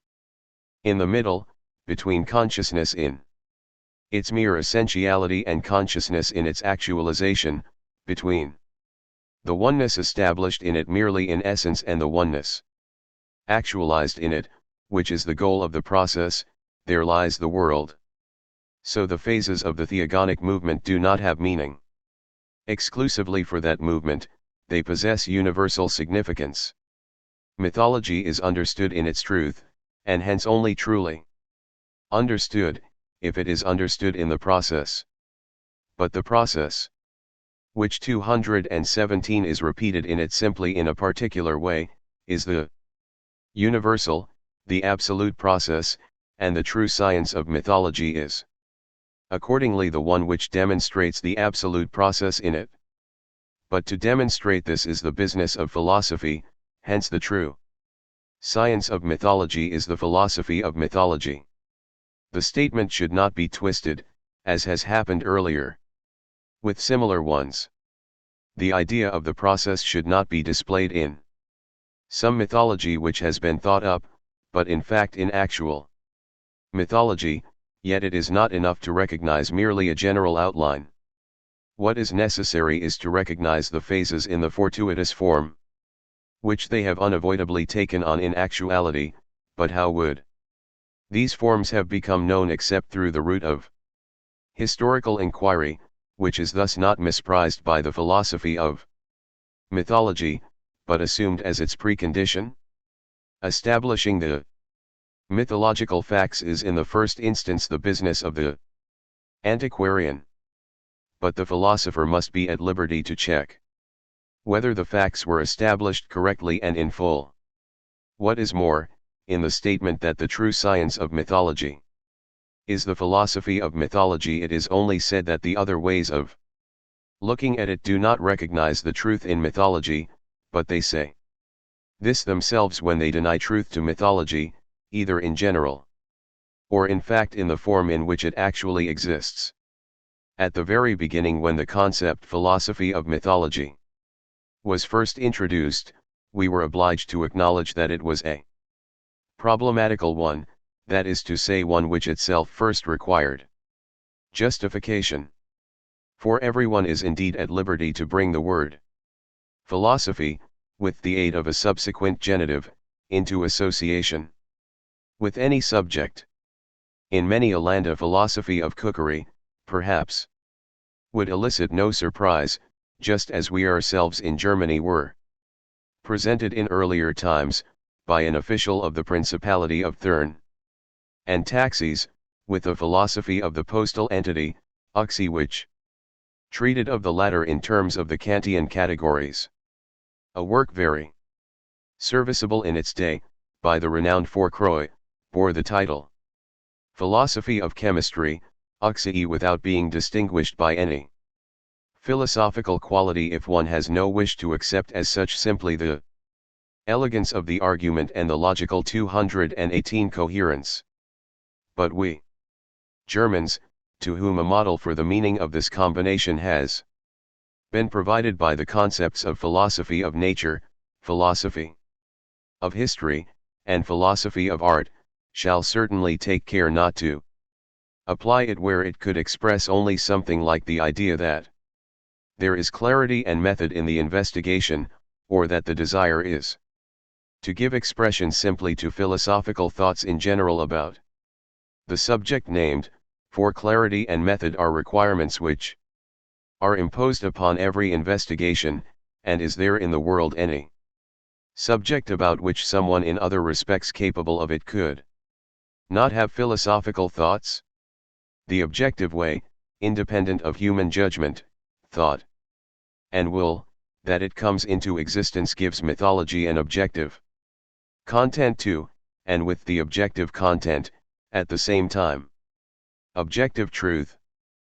But this viewpoint, which decides the question of whether philosophy of mythology is a scientifically possible expression or a merely improper association of words, could not have been assumed in advance.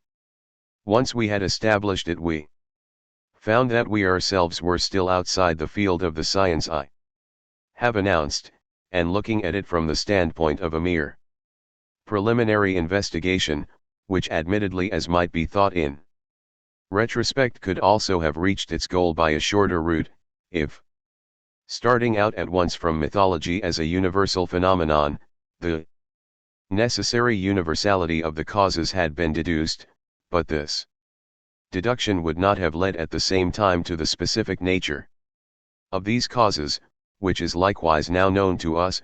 Besides, this was countered by the explanations according to which the presupposed universality would be no more than an illusory 1, uxieeth, while the relatedness of the content of the various mythologies would be one transmitted merely externally by tradition from society to society, and this method of explanation was not proposed by the first person who came along, but by men with a mind of their own, who have occupied themselves with this subject professionally and in the most thorough way, and whose acuity in other investigations is acknowledged. It was particularly important to overcome the distaste which many people feel in advance for any interference by philosophy. 219 people who, if one wished to describe their viewpoints and explanations as unphilosophical, would simply have replied, "Our viewpoints are not intended to be philosophical, we make no claim to that," just as the Belgians answered the envoy of Joseph II, "Nous ne voulons pas être libres." Of these people, therefore, had to be persuaded in some other way of the untenability of their supposed explanations. And indeed this undertaking itself was not one which could be called wholly unphilosophical. For if, as Plato and Aristotle say, the philosopher preeminently loves that which is deserving of wonder, cccxv, then he is certainly in the right calling if he pursues this quality everywhere, and particularly if, where it has been corrupted by false explanations and concealed, he tries to free it once again from these integuments and bring it out in its true configuration. And formally too, since a mere enumeration did not suffice, the undertaking was a philosophical one, in that the method was applied which tries, through successive negation of that which is merely relatively true, but for that very reason is at the same time relatively false, to reach that which is true. The explanation only became the philosophy of mythology for us at the point where no other presupposition remained possible but that of a necessary and eternal relationship within human nature, a relationship which, as it progresses, is transformed, for this, human nature, into a law. And so we have not put forward our concept from a superior standpoint, dictatorially as it were, but, in the only way which is generally convincing, substantiated it from the ground up.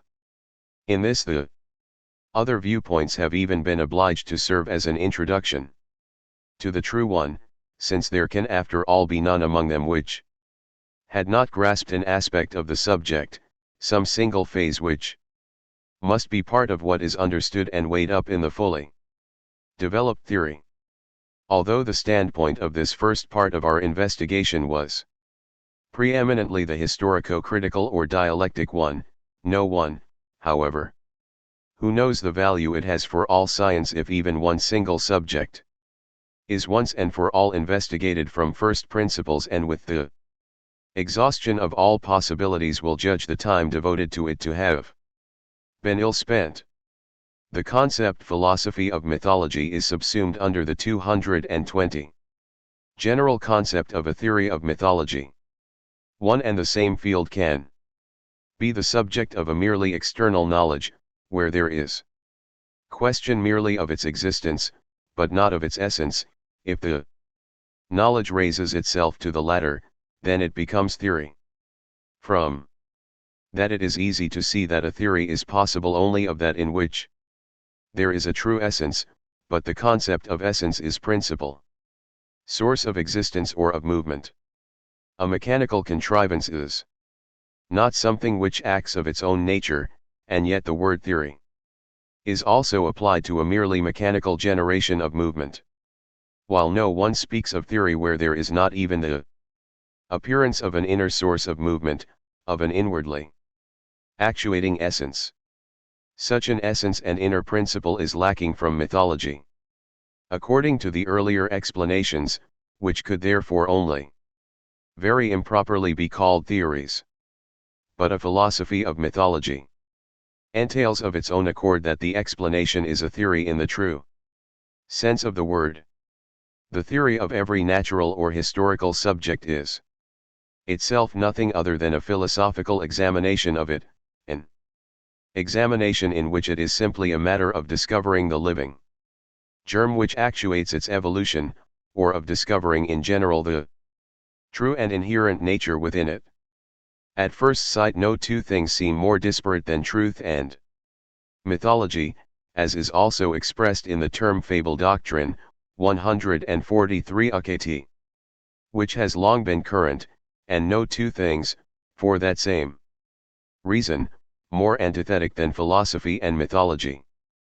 But just in the antithesis itself is found the specific challenge and the task of discovering reason precisely in this apparent unreason, and meaning in that which seems meaningless, and not indeed in the only way this has been attempted hitherto, using an arbitrary distinction, namely in such a way that anything which one might venture to assert to be rational or meaningful is declared to be the essential aspect, but everything else merely accidental, and put down to the form of words 221 or to corruption.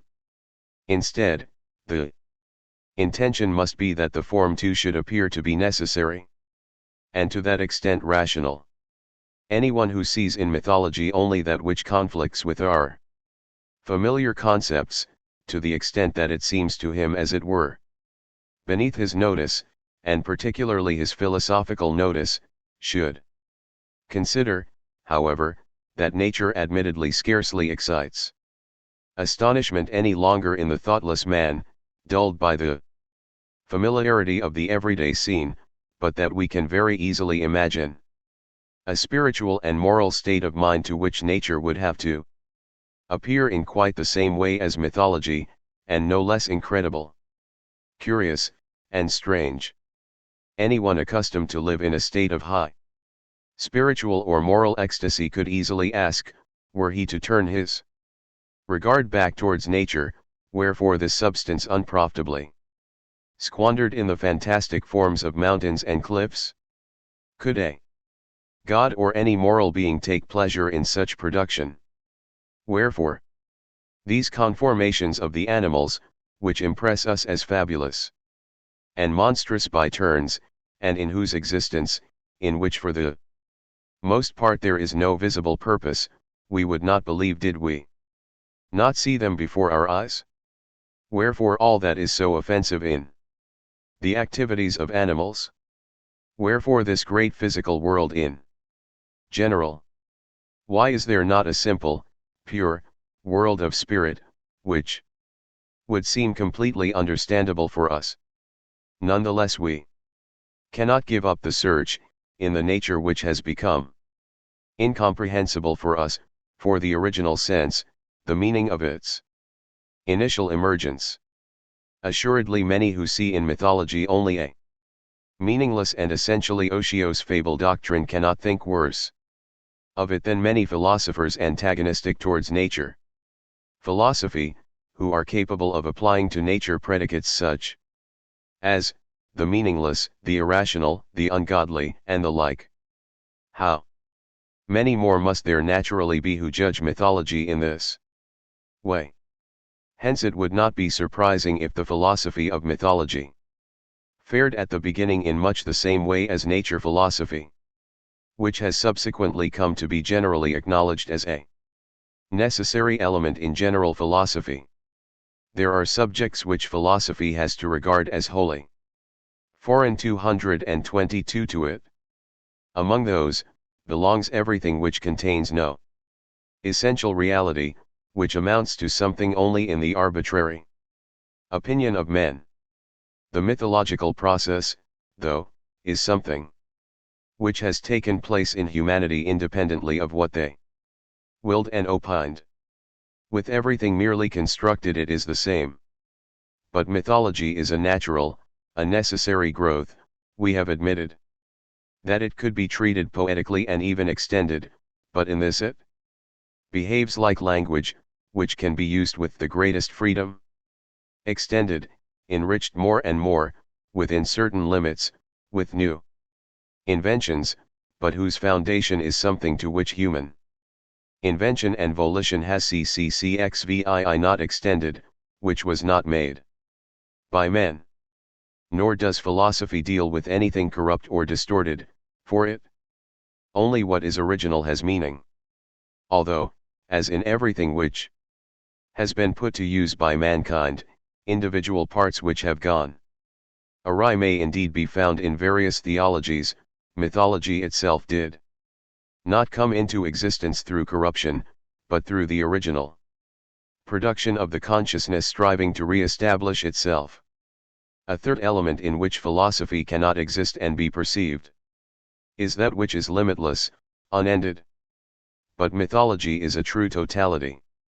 Something self-contained and held within certain limits, a world in itself, the mythological process a phenomenon which runs just as complete a course as does, for instance, in the physical world, an illness running its course in an ordered and natural way, eliminating itself, that is to say, by way of a necessary effort and restoring the patient to health, a movement which, passing from a specific beginning through specific intermediate stages into a specific end, is rounded off and completed. Finally there opposes philosophy that which is lifeless, stationary.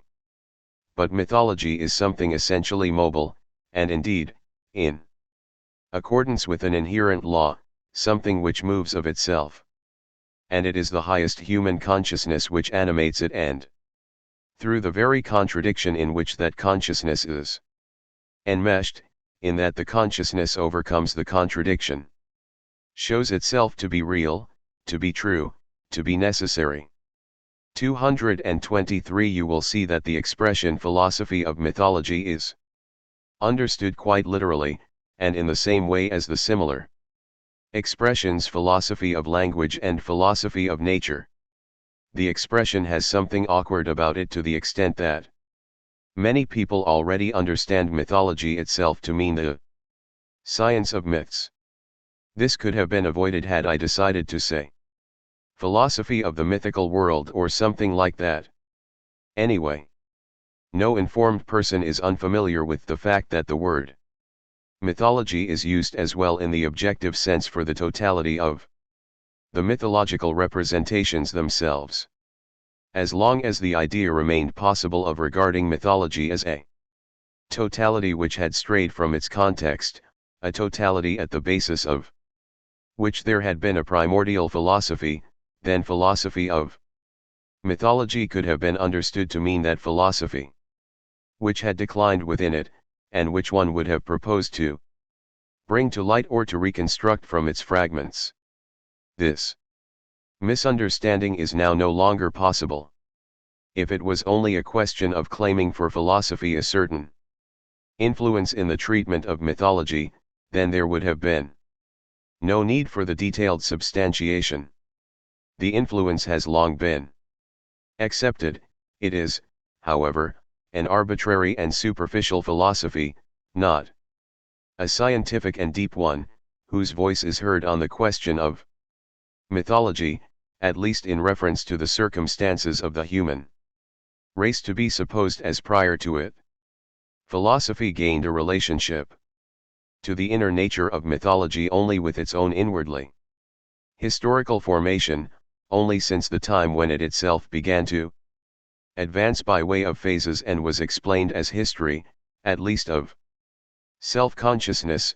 144. A method which was later extended and has continued to be effective until now.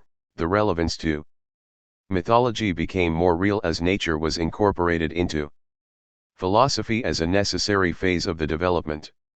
Mythology indisputably has a very close kinship with nature, with which it has in common, apart from its universality, this too, that it 144 System of Transcendental Idealism.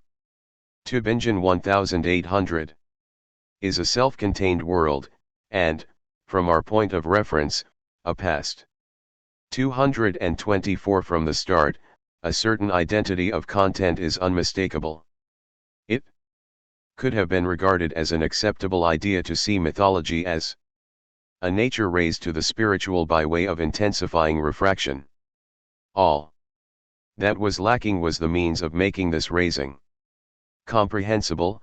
Earlier explanations along these lines would indubitably have turned out to be more significant, had there not been such a great lack of ideas genuinely belonging to nature. Philosophy unavoidably, though, through a philosophy in which, in a way not anticipated, the natural assumed at the same time the significance of something godlike, mythological research too was obliged to take on a different meaning. Among the more recent treatments of mythology it is probably possible to distinguish those which received already their first impulse from the philosophy which, because it was the first to take up the element of nature again, was also in general or indiscriminately, although improperly, called nature philosophy. This relationship, however, worked to the detriment of the initial endeavors in two ways. Firstly, because, emanating from a philosophy itself still in the process of coming to be, guided more by the ferment universally stirred up by this than by scientific concepts, they were themselves to some extent carried away into uncharted waters and towards wild unmethodical combinations, and then, because they attracted their share of the fanatical hate which that Philosophy kindled among a section of those who were earlier presumed to be the leading lights of science and philosophy. I would have liked to mention earlier a man who will always be counted among the curiosities of a certain transitional period in our literature, the well-known Johann Arnold Kann, whom I knew as an individual of considerable wit, capable too of the highest ideas, but on whom at the same time, by a strange whim of fortune, the lot had fallen of laboring under the burden of a philological erudition, extensive but for the most part over-subtle and selecting from the abundance of great facts only what was actually insignificant.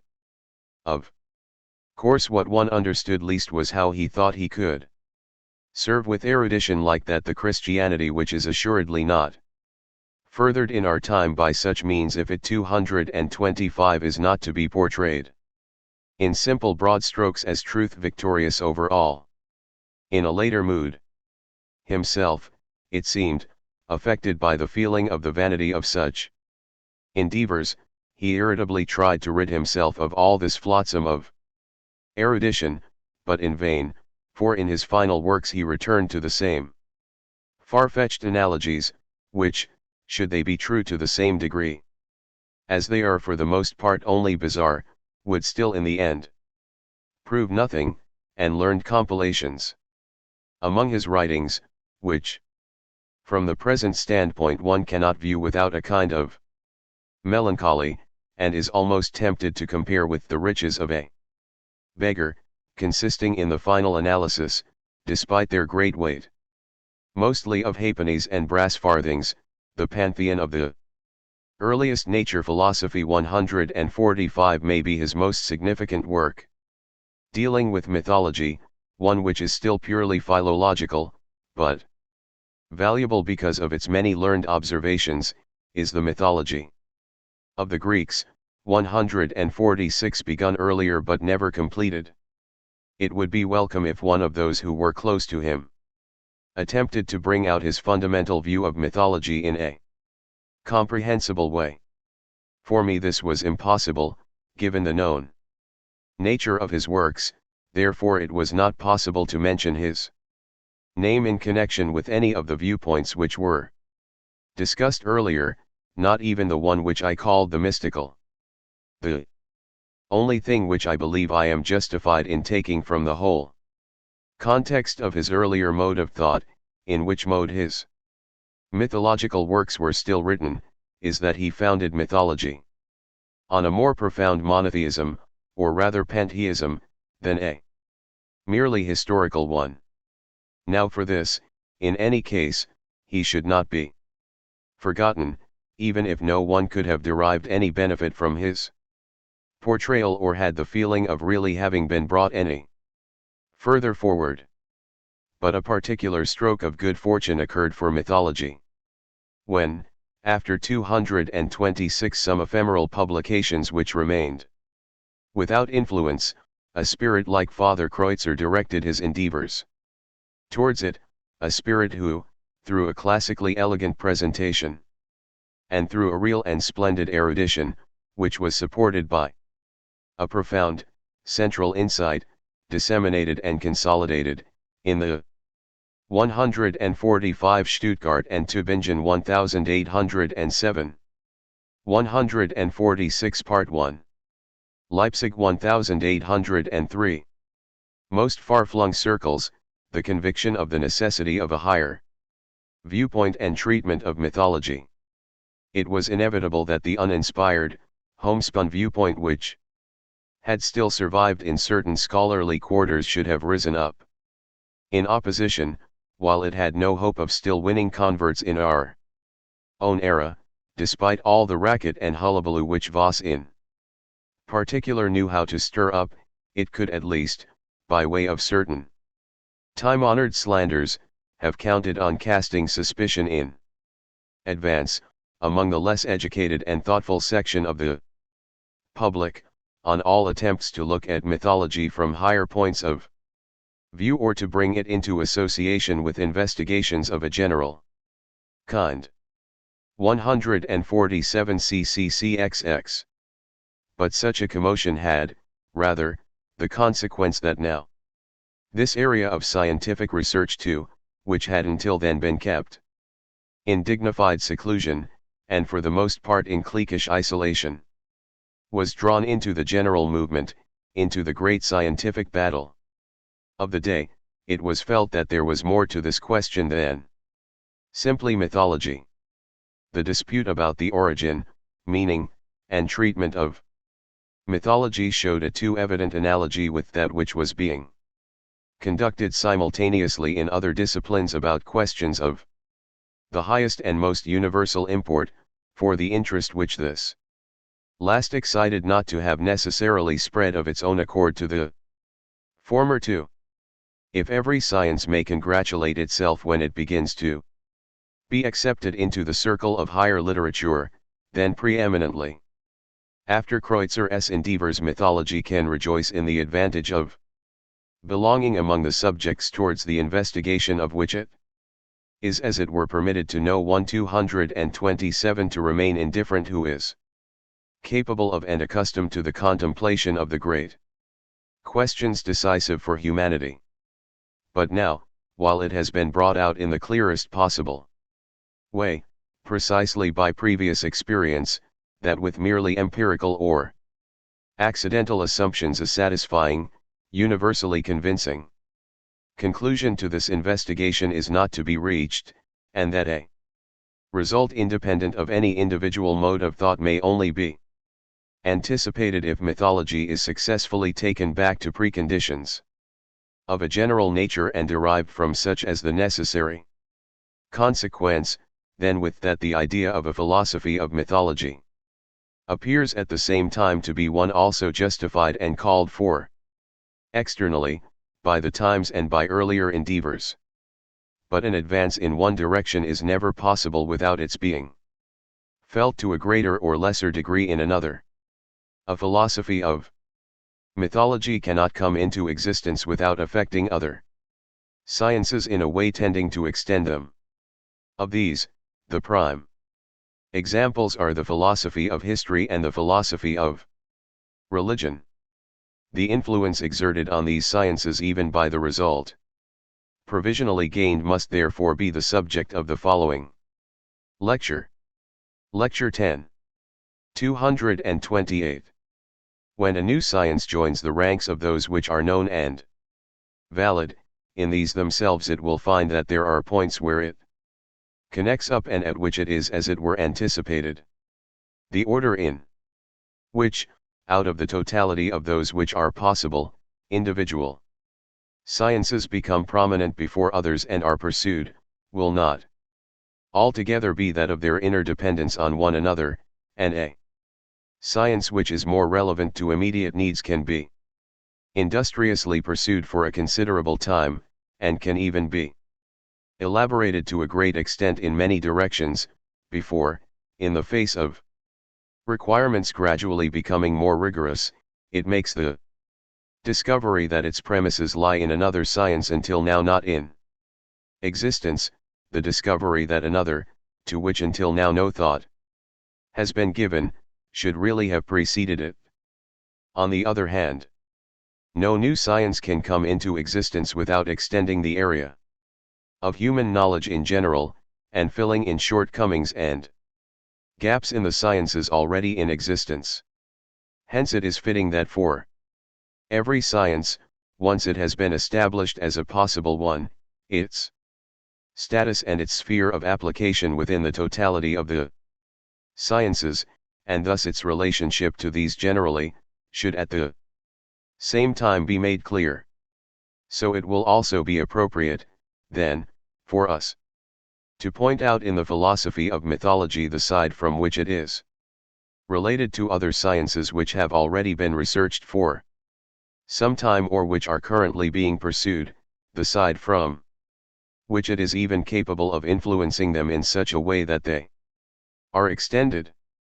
First of all, through the substantiation which the philosophy of mythology has received, at least one great 229 fact has now been gained for human knowledge, the existence of a theogonic process in the consciousness of primordial mankind.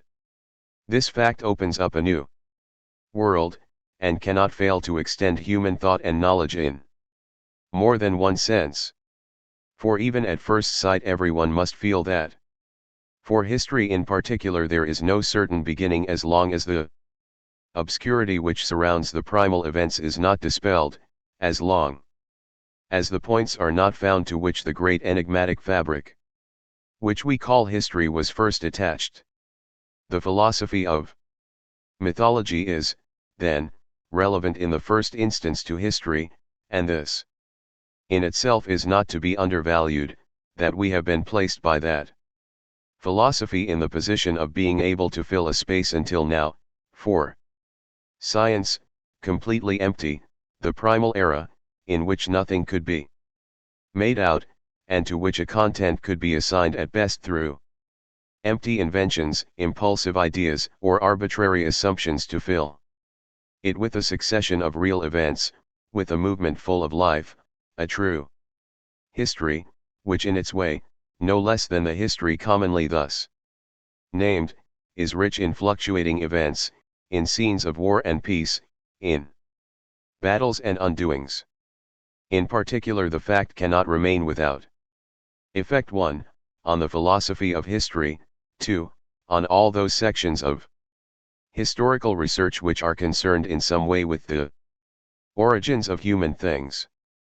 The initial idea of a philosophy of history, and the name itself, came, like so much else, from the French, but Herder's renowned work CCCXXI already expanded the concept beyond its initial meaning.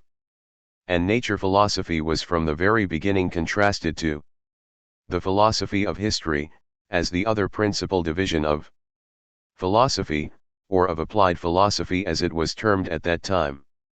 148. Nor was there a lack of formal discussions of the concept. During the period immediately thereafter, the idea of a philosophy of history has continued to enjoy great favor. In fact there has been no lack of expositions. 230 Nevertheless I do not find that so much as the concept has been properly clarified. Before all else I would draw your attention to the fact that simply that combination in itself philosophy of history already asserts that history is a whole, that something uncontained, limitless in all directions, would, as such, have no relevance to philosophy, was first stated in the previous lecture. We could ask now, first of all, which of the viewpoints hitherto mentioned would see history as something rounded off and concluded? Does not the future too belong to history regarded as a whole? Does there exist, though, somewhere in that which until now has professed to be philosophy of history, an idea through which a real ending, I will not say a satisfactory one, would be given to history? For the realization of a complete body of law, for example, the complete evolution of the concept of freedom, and everything of that kind, is at the same time too insubstantial in its executy for the spirit to be able to find a point of repose therein. I would ask whether there ever has been any question of an ending at all, and whether it does not all come down rather to the fact that history overall CCCXXIII has no true future, but that everything goes on into the infinite like that because progress without limit, but progress for that very reason at the same time meaningless, a never-ending progression, without any pause when something truly new and different might begin, belongs among the articles of faith of contemporary wisdom. Since it is, however, self-evident that that which has not found its beginning is also unable to find its end, we intend to confine ourselves purely to the past and to ask whether from this side history is for us something whole and self-contained, or whether instead, according to all the viewpoints until now implicitly or explicitly asserted, the past just as much as the future might not be a time stretching steadily back into the infinite, distinguished and delimited by nothing within itself. It is true that within the past we distinguish in general between historical and prehistoric time, and in this way we do seem to introduce a distinction. But the question is, whether this distinction is more 231 than a merely accidental one, whether the two eras are essentially different, and are not in fact, at bottom, just one and the same era, in which case, therefore, the prehistoric era cannot serve as a real delimitation for the historical, for this it could only do were it an era inwardly other than and different from the latter. But is there really, in terms of the customary concepts, something in the prehistoric era different from what is in the historical? On no account, the whole distinction is merely the external and accidental one, that we know something of the historical era, and nothing of the prehistoric. This last is not truly the prehistoric era, but merely the pre-chronological. But can there be anything more fortuitous than the lack of, or the availability of, written, and other, memorials, which inform us of the facts about an era in a credible and dependable way? There are there not, even within the era called historical, whole stretches for which we lack properly authenticated reports? And even on the question of which of the available memorials might be assigned historical value there is no consensus of opinion. Some refuse to accept the Mosaic books as authentic historical documents, while they grant historical standing to the oldest chroniclers of the Greeks, for example to Herodotus. And others consider these two not to be completely authenticated, but say with D. Hume that the first page of Thucydides CCCXXV is the first page of true history. The prehistoric era would be an essentially an inwardly different one, if it had a content other than that of the historical. But what difference could be established between the two in this respect? In terms of the concepts customary until now, I would know of none, except perhaps that the facts about the prehistoric era would be insignificant, but those about the historical significant. This would most likely also be because in terms of a popular analogy, the invention of which admittedly does not amount to a great deal, the first period of the human race is seen as its childhood. Certainly the slight encounters of the childhood of a historical individual are also assigned to oblivion. The historical era would accordingly begin with the significant facts. But what does significant mean here, and what 232 insignificant? It must surely occur to us that that unknown land, that region of time inaccessible to chronology, in which the ultimate origins of all history are lost, conceals from us the very events which are most significant, because they are decisive and determinative for the whole future succession. Because there is no true inner, that is, difference between historical and prehistoric time, it is also impossible to draw a well-defined line between them. No one can say where historical time begins and the other leaves off, and workers in the field of general history are visibly embarrassed about the point where it should begin. Naturally, for historical time has, for them, really no beginning, but goes back fundamentally, and in accordance with the nature of the subject, into what is wholly indeterminate, and there is everywhere only one kind of time, nowhere delimited nor anywhere susceptible of being delimited.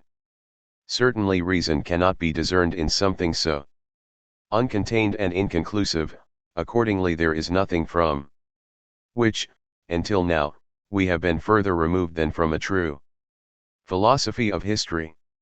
The best part is lacking, namely the beginning.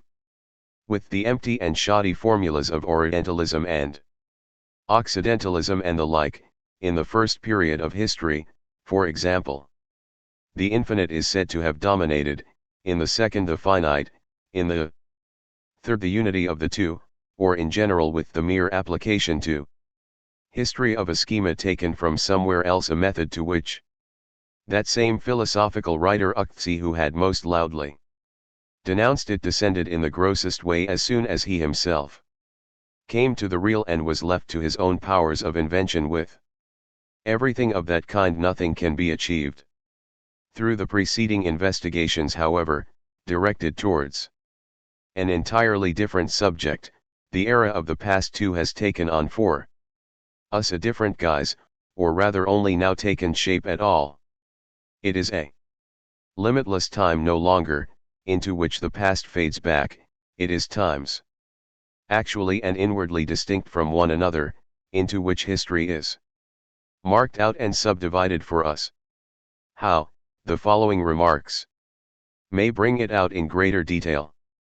When the historical era is defined as the time of the 233 completed separation of societies, which begins for every individual society with the moment when it asserts itself as such and has chosen, then even regarded merely from outside, the content of the prehistoric era is different from that of the historical. The former is the time of the division of societies or crisis, of the transition to separation. But this crisis is itself in turn only the external manifestation or consequence of an inner process. The true content of the prehistoric era is the emergence of the formally and materially distinct theologies, thus of mythology in general, which in the historical era is already something completed, present, and thus historically, in the past. Its coming to be, that is to say its own historical existence, filled prehistoric time. An inverted euhemerism is the correct viewpoint. Mythology does not, as Euhemerus taught, contain the events of the earliest history, but conversely, mythology, in its coming into existence, thus, more correctly, the process through which it comes into existence, this is the true and sole content of that earliest history. And if the question is raised of what filled that era, seeming so mute in contrast to the tumult of the later time, and so impoverished and empty of events, then the reply must be, this era was filled by those inner processes and movements of consciousness, which accompanied or had as a consequence the emergence of the mythological systems, the theologies of the societies, and whose end result was the separation of humanity into societies. Accordingly, the historical and the prehistoric eras are no longer merely relative distinctions within one and the same era, they are two eras essentially different, and contrasted with each other, mutually excluding, but for that very reason also delimiting each other.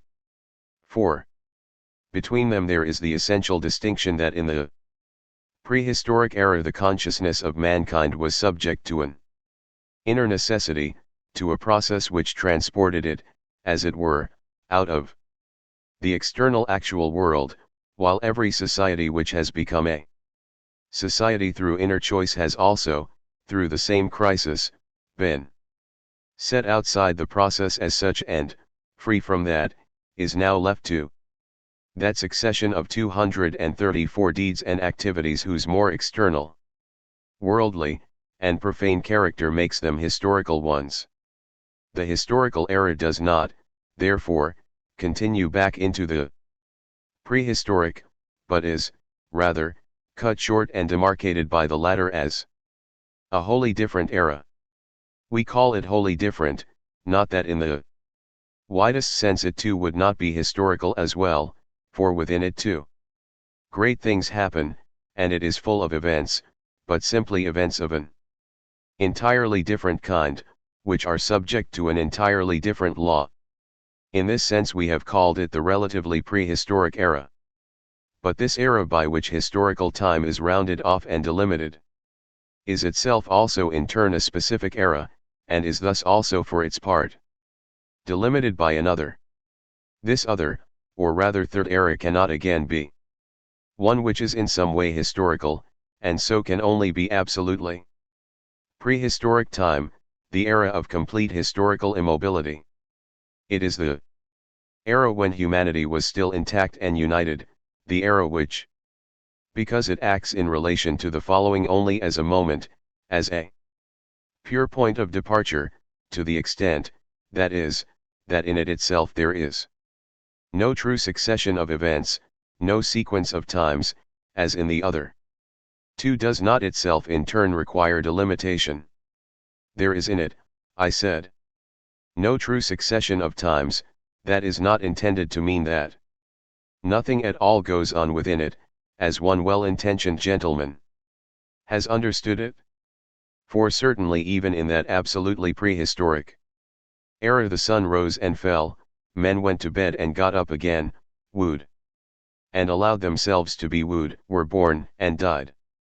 But in that there is no progress and thus no history, just as the individual, in whose life yesterday is like today, and today like yesterday, whose existence is an ever-recurring round of unvarying diversion, has no history. A true sequence is not shaped by events which disappear without trace and leave behind the hole in the condition in which it was before. So for this reason, because in the absolutely prehistoric era the whole at the end is as it was at the beginning. Because, therefore, 235 there is in this time itself no longer any sequence of times, because in this sense it is, also, only one, namely, the absolutely identical, as we term it, thus basically timeless time. Perhaps this inconsequentiality of the passing time is preserved in the memory by the incredibly long lifespan of the earliest generations. For this reason, I say, it itself does not in turn need delimitation by another, its duration is immaterial, whether shorter or longer it amounts to the same, hence with it there is delimited not merely a time, but time in general, and it itself is as far as it is possible to go back within time. Beyond it there is no further step back except into the suprahistorical. It is a time, but a time which is already no longer a time in itself, but is a time only in relation to what follows. In itself it is no time because in it there is no true before and after, because it is a kind of eternity, as is also indicated by the Hebrew expression, olam, used for it in Genesis. It is thus a wild, inorganic, limitless time no longer, in which history runs its course for us. It is an organism, it is a system of times, in which for us the history of our race is incorporated. Each division of this whole is an independent self-sufficient era, which is delimited not just by an era which went before, but by an era set apart from it and essentially different, as far back as the first era, Uktci, which no longer needs delimitation, because within it there is no longer any time, no succession of times, that is, because it is a relative eternity. These divisions are absolutely prehistoric, relatively prehistoric, historical time. It is possible to draw a distinction between history and chronology. The former is the succession of events and facts themselves, and the latter the record of them. From this it follows that the concept of history is wider than the concept of chronology. To that extent, instead of absolutely prehistoric time, we may simply say prehistoric, and instead of relatively prehistoric, pre-chronological, and the sequence would then be this. 236. A. Prehistoric. B. Pre-chronological. C. Chronological time. We must only take care not to think that between the first 2 CCCXXVIII there is only the accidental distinction which lies in the word, the distinction that the latter is recorded and the former not. With the historical time continuing without limit, the door is wide open to all kinds of arbitrariness, with no distinction at all between what is true and what is false, between insight and any assumption or fancy one likes. Plenty of examples of that may be pointed out in the very investigation which we have just concluded. Hermann, for example, denies that mythology could have been preceded by a theism invented by men themselves, and he sets great store by the notion that this could not have been so. But he has no objection to, and in fact himself accepts, the idea that such a theism was indeed invented several millennia later. Thus in his view it was just that the time was lacking for such an invention prior to mythology. Now at the same time, though, the very same man expresses the hope that, as already happened in the field of the history of the earth as a consequence of geological researches, which he got to know, however, more probably from Pastor Boland's Tat S. Primeval World Uct 6 than from Cuvier CCCXXX, he will see in the same way the history of man further enriched, through archaeological research, with the substantial bonus of an indefinite number of earlier eons. 149.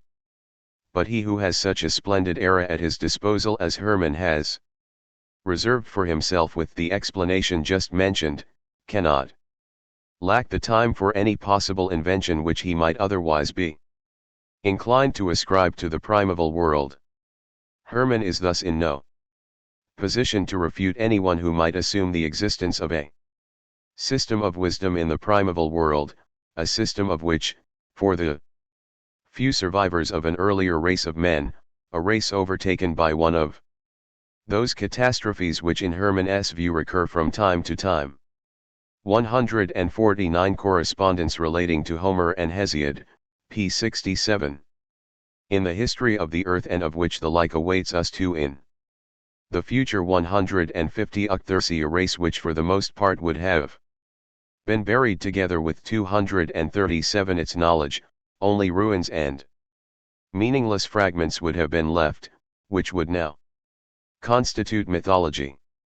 While it is right and proper for true science to confine everything as far as possible within definite limits and to include it within the bounds of comprehensibility, on the other hand, in the case of a time assumed to be limitless, no kind of arbitrary assumption may be excluded, if it is only barbaric societies who content themselves with heaping millennia on millennia, and if likewise it can only be a barbaric philosophy which strives to preserve for history a perpetuation into the infinite, then it can only be welcomed by him who loves true science, when he sees established such a definite terminus a quo, such a concept to cut off every further regress, as is that of our absolutely prehistoric time. Taking history in the widest sense, the philosophy of mythology itself is the first, and thus most necessary and least dispensable part of a philosophy of history. It is no use saying that the myths contain no history, they once actually existed and came into being, and as such they are themselves the subject matter of the earliest history, and, if one wishes to limit the philosophy of history to the historical era, it must still be clearly impossible to find a beginning for it or to make any certain progress within it, if that which this, the historical era, posits as its own past remains completely barred to us. A philosophy of history which knows no beginning to history can only be something wholly baseless, and does not merit the name philosophy. And what applies to history as a whole must just as much hold true for each particular historical investigation. Whatever may be the motive for our researches to go back as far as the primeval times of our race, be it to inquire into its beginnings in general, or into the origins of religion and secular 238 society, or of the sciences and the arts, we always in the end come up against that obscure space, that Chi Nu Omicron Delta Eta Lambda Omicron, Ucthersi, which is occupied no longer by anything but mythology. Hence for a long time it has necessarily been the most urgent requirement, in all sciences. Touching on those questions, that this obscurity be overcome, and that space made clear and plainly discernible. In the interval, and since philosophy cannot after all be dispensed with in those questions concerning the origin of the human race, a shallow and bad philosophy of history has tacitly exerted on all investigations of this kind and all the more manifest influence. This influence may be perceived in certain axioms which are presupposed everywhere, constantly, quite without a second thought, and as if nothing else were even conceivable. One of these axioms is that all human science, art, and culture must have emerged from the most squalid beginnings. In conformity with this, a well-known historian, now no longer living, makes, apropos of the subterranean temples of Ellora and Mahabalipuram in India, the edifying observation even the naked Hottentots make drawings on the walls of their caves. From there to the richly embellished Indian temples, what spans? And yet, adds the learned historian, these two art must have traversed 151 uktharsiv, but according to this view, an Egyptian, an Indian, and a Greek art would, on the contrary, never have been possible, never at any time. CCCXXXV whatever regions of time one might think up, and were one to reserve the right to append at will further millennia to those thought up, it is in the nature of the thing impossible that art could ever, and in any conjectured time, have achieved such heights from such wholly nugatory beginnings, and certainly even the above-mentioned historian would not have gone as far as to specify the period of time over which art could have traveled such a route. He could as well have stated how much time might be required for something to come into existence out of nothing.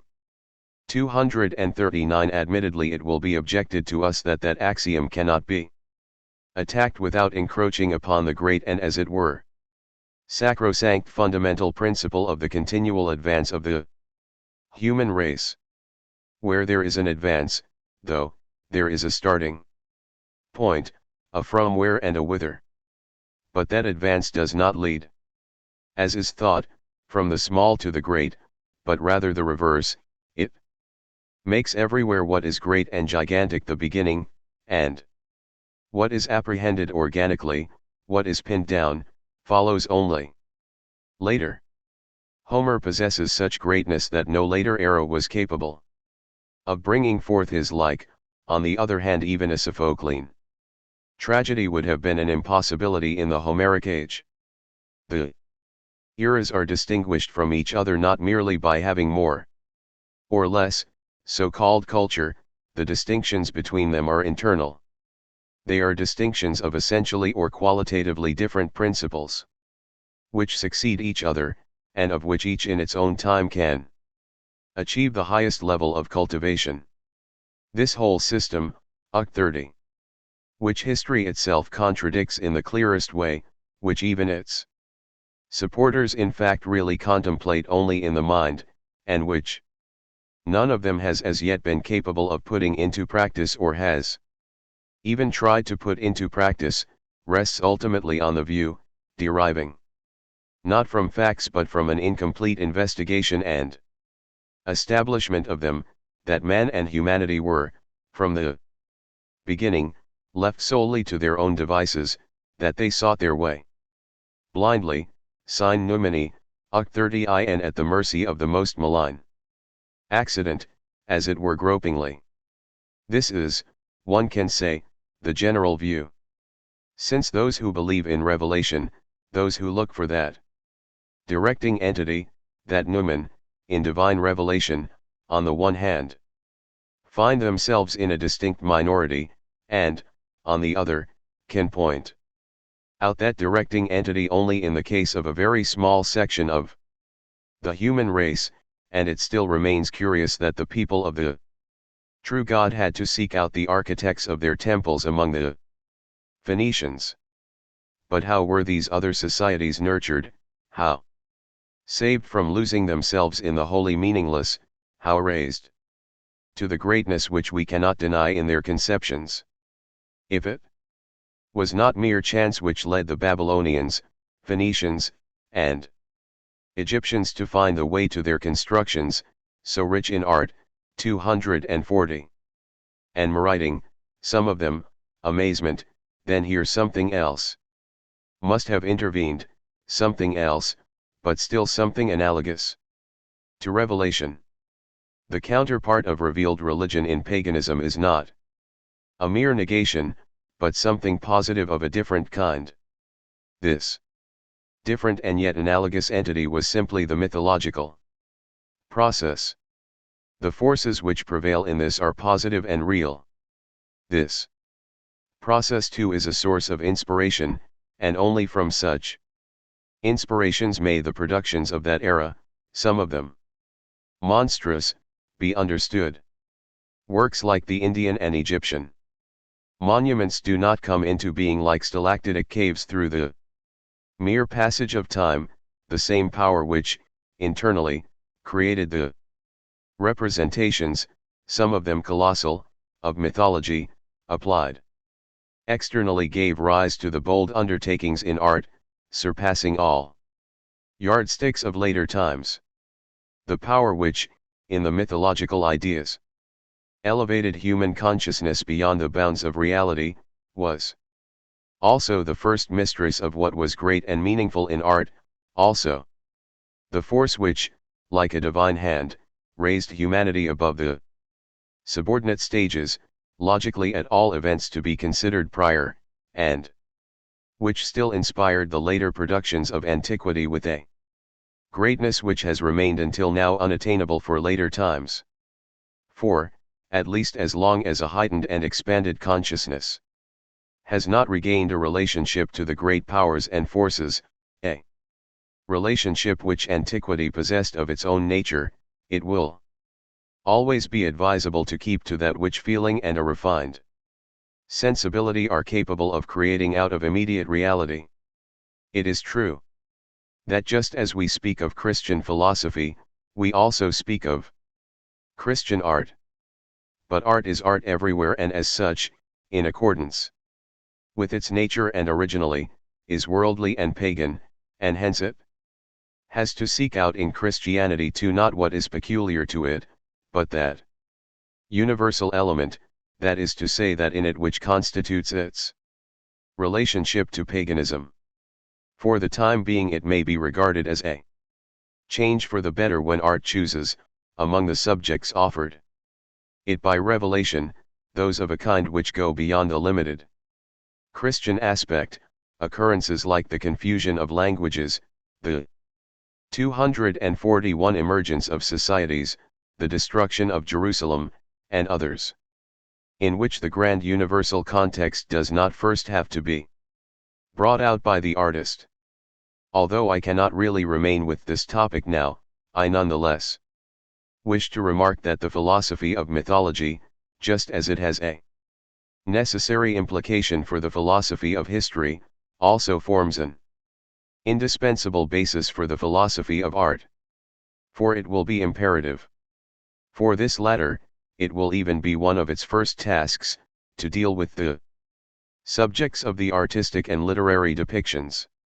Here it will be unavoidable that a poetry originally preceding all art and literature, namely inventing and generating the material to be as it were called for. But only in mythology is there anything to be found which may be regarded as such an original generation of ideas, anticipating all conscious and formal poetry. While it is inadmissible to have mythology itself coming into existence out of literary art, it is for that reason no less evident that for all subsequent free productions it acts as an original poetry of that kind. Hence in every comprehensive philosophy of art one chapter will have to discuss the nature and meaning of mythology, and to that extent also the way it came into existence, just as, in my lectures on the philosophy Of art given 50 years ago, UC 38 I included such a chapter, whose ideas were frequently reproduced in later investigations concerning mythology. Foremost among the factors by which Greek art was so extraordinarily favored, is indubitably the nature of the subjects. Characteristic of it, thus especially the nature of those provided by its mythology, subjects which on the one hand belong to a history higher than and an order of things different from this merely accidental and transitory one CCCXXXIX from which the later poet has to take his forms, and on the other hand possessed an essential and abiding inner relationship to nature, that which has always been felt from the standpoint of 242 art, the necessity of actual entities, CCCXL, which at the same time not merely signify, but are principles, universal and eternal concepts, of that, philosophy has yet to show the possibility. Paganism is inwardly foreign to us, but with uncomprehended Christianity too it is not possible to reach the intimated artistic heights. It was premature to speak of a Christian art, at least among the inspirations of the one-sided romantic atmosphere. But how much else there is which depends precisely on that, on Christianity comprehended, and in the confusion of today. Does not everything consciously or unconsciously press forward towards it? Every work of art gains a higher stature, the more it arouses at the same time the impression of a certain necessity in its existence. But only eternal and necessary content eliminates even partially the fortuitousness of the work of art. The more the subjects in themselves poetical dwindle, the more fortuitous does poetry itself also become. Conscious of no necessity, it must endeavor all the more to conceal its fortuitousness through endless production, to give itself the appearance of necessity. The impression of fortuitousness is what we cannot overcome even in the most ambitious works of our time, while in the works of Greek antiquity there is expressed not merely the necessity, truth, and reality of the subject, but equally the necessity, and therefore the truth and reality of the production. Huxley, with these it cannot be asked, as in the case of so many works of a later art, why, wherefore does it exist? The mere reiteration of the production cannot elevate a mere illusory life to real life. Nor, in such a time, is it even any longer particularly necessary to promote artistic productiveness, for that which is fortuitous is of its own nature, as I said, predisposed to appear as something necessary, and therefore tends to proliferate into the unmeasured and boundless, and in fact nowadays we do see such a truly endless and aimless output in poetry patronized by no one. 152. Huxley. 243 Byron looks for that higher world, poetical in itself. He attempts, up to a point, forcibly to enter it, but the scepticism of an era of despair, which ravaged his heart too, does not allow him to arrive at any belief in its manifestations. Huxleyan. Writers of spirit and erudition have long emphasized the distinction between antiquity and recent times, but more in order to legitimize the so-called romantic poetry than to penetrate into the true profundity of ancient times. But if it is not a mere figure of speech to speak of antiquity as a world in itself, then one will have to allow it a principle of its own as well. One will have to stretch one's concepts to the point of acknowledging the fact that mysterious antiquity, and indeed the further we go back into it the more clearly is this so, was subject to a different law and to different forces from those by which the present era is governed. A psychology which is drawn merely from the circumstances of the present, and which, perhaps even from these has been capable of extracting only superficial observations, is as little suited for explaining phenomena and events in the primeval time as are the mechanical laws which apply in the nature which has already come to be and is frozen, for being transferred to the time of the original coming to be and the first living emergence.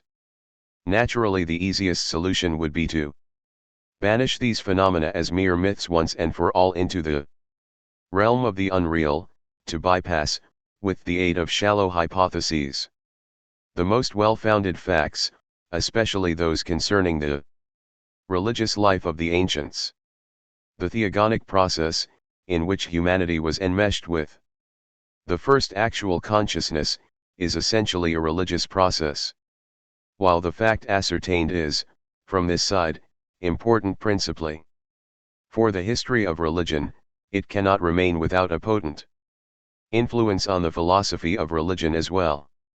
It is an admirable characteristic of the Germans that they 244 have applied themselves so avidly and persistently to this science, if it is for that reason no more certain, perhaps even less so, of its concept, scope, and content, than many others, than this, ignoring the fact that in the nature of the matter there are in no science as many dilettantes, and that thus in none, too, is it so easy to go astray, as in the science of religion, may partly be because it has always depended too much on the course of general philosophy, whose movements it compliantly reproduced within itself, while it would certainly have been possible for it to have acquired a content independent of philosophy and so itself to have exerted a reciprocal influence on the latter, in such a way as to extend it. Such a possibility may now actually have been given the science of religion through the result of our investigation of mythology, in which the existence of a religion independent of philosophy and reason, as well as of revelation, was demonstrated.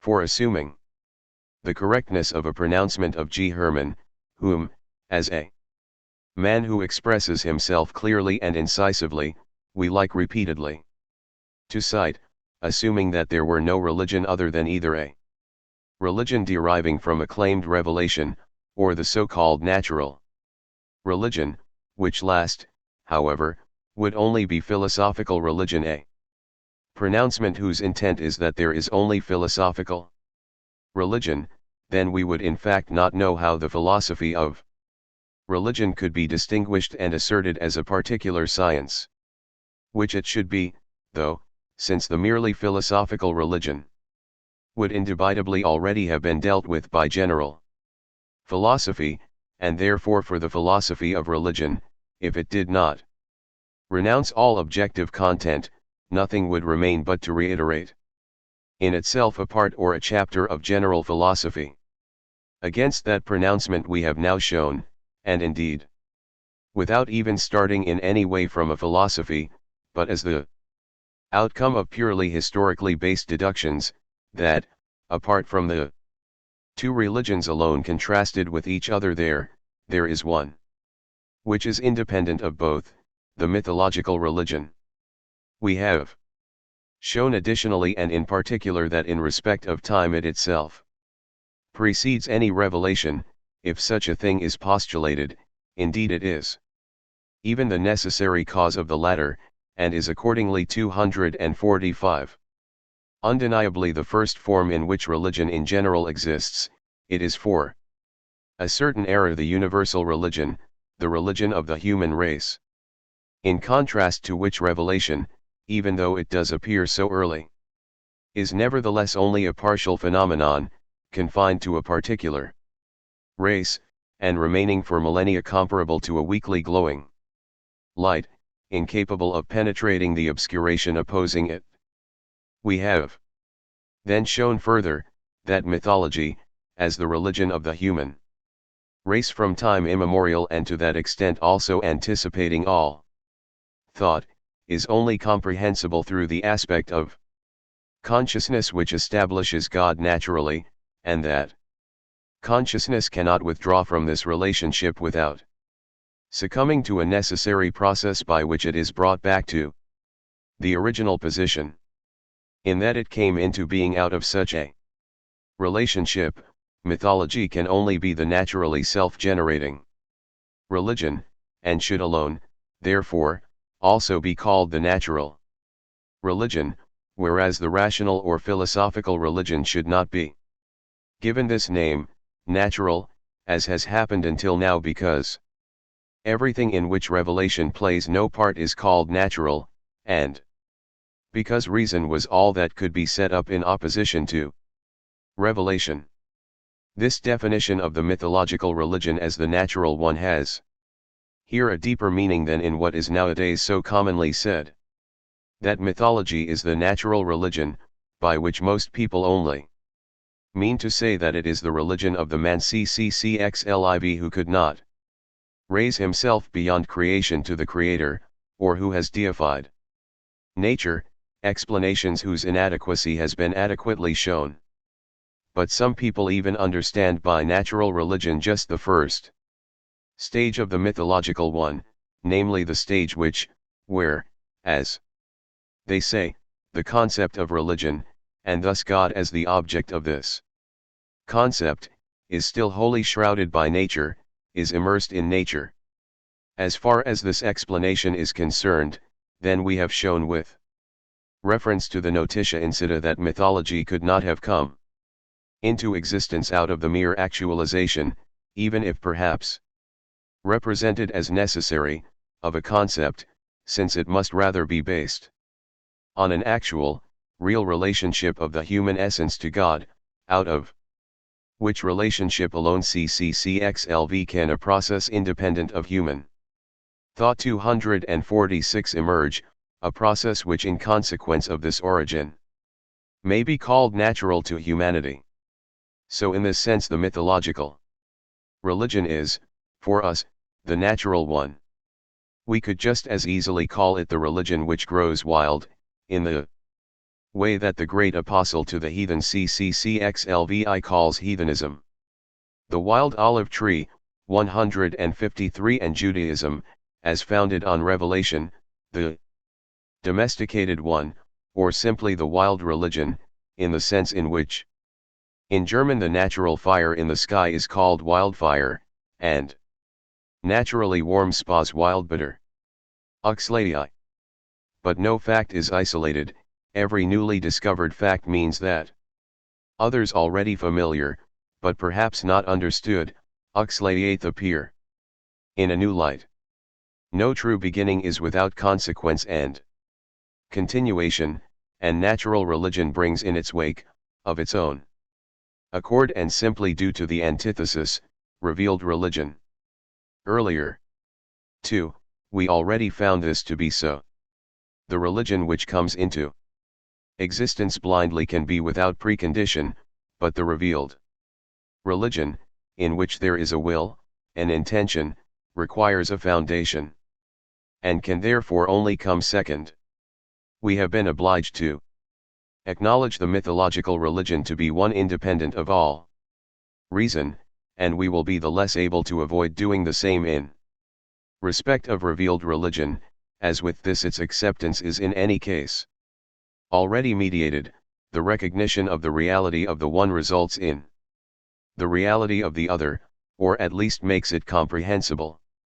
If revealed religion is declared to be the supernatural one, then through the relationship to natural religion it does itself become natural to some extent, although admittedly the supernaturalism which is entirely direct cannot but appear unnatural.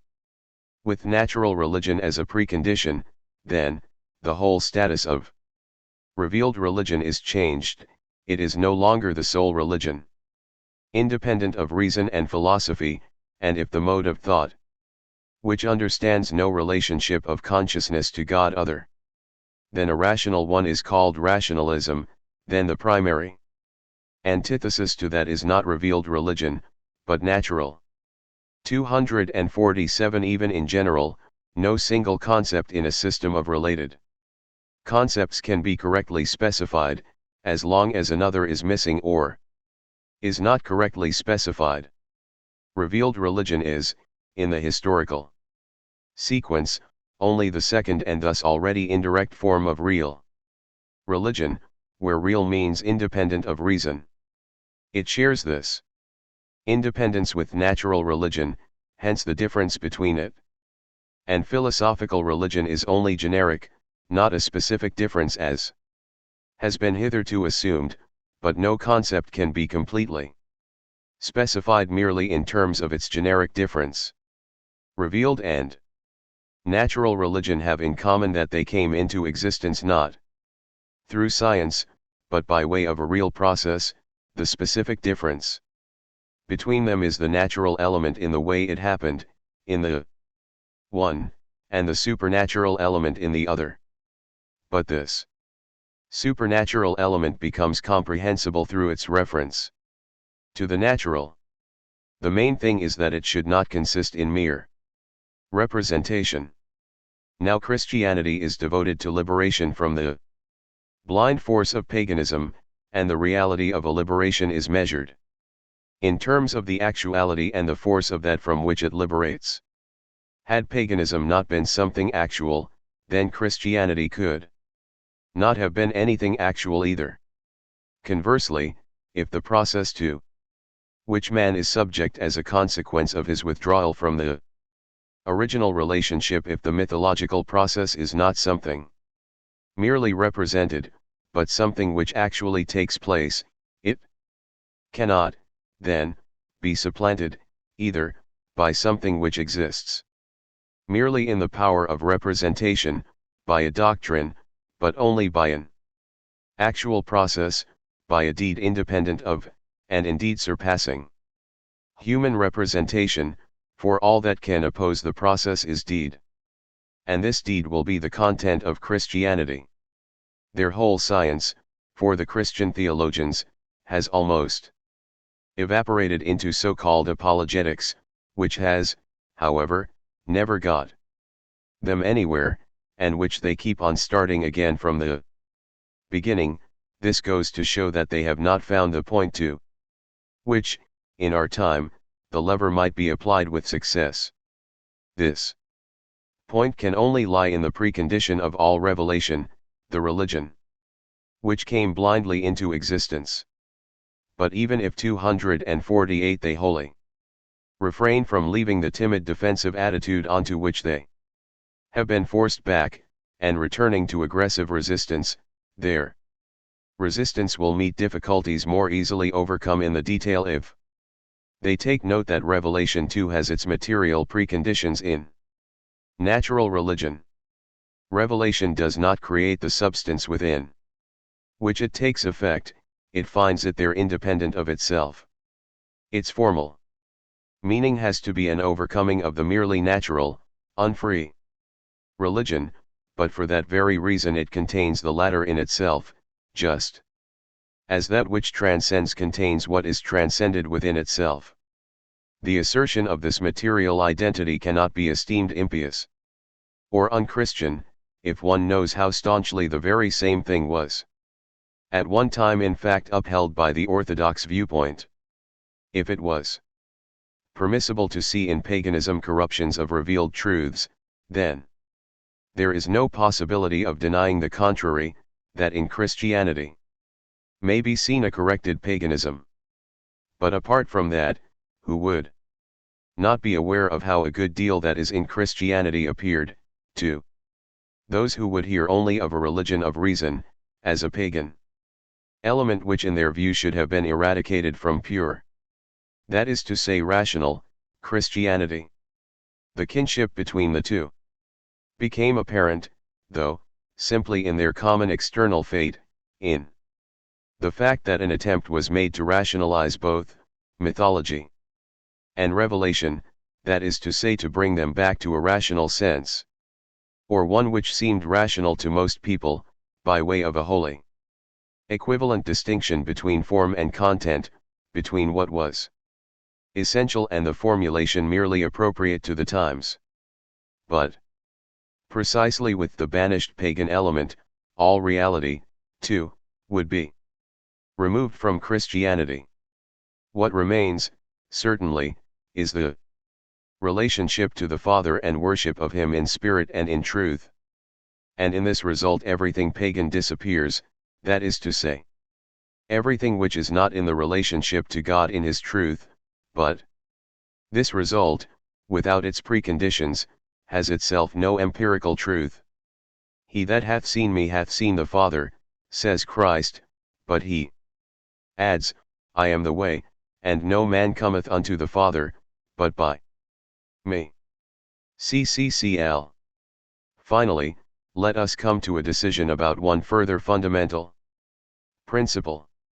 249. This is, that one actual religion cannot be distinguished from another.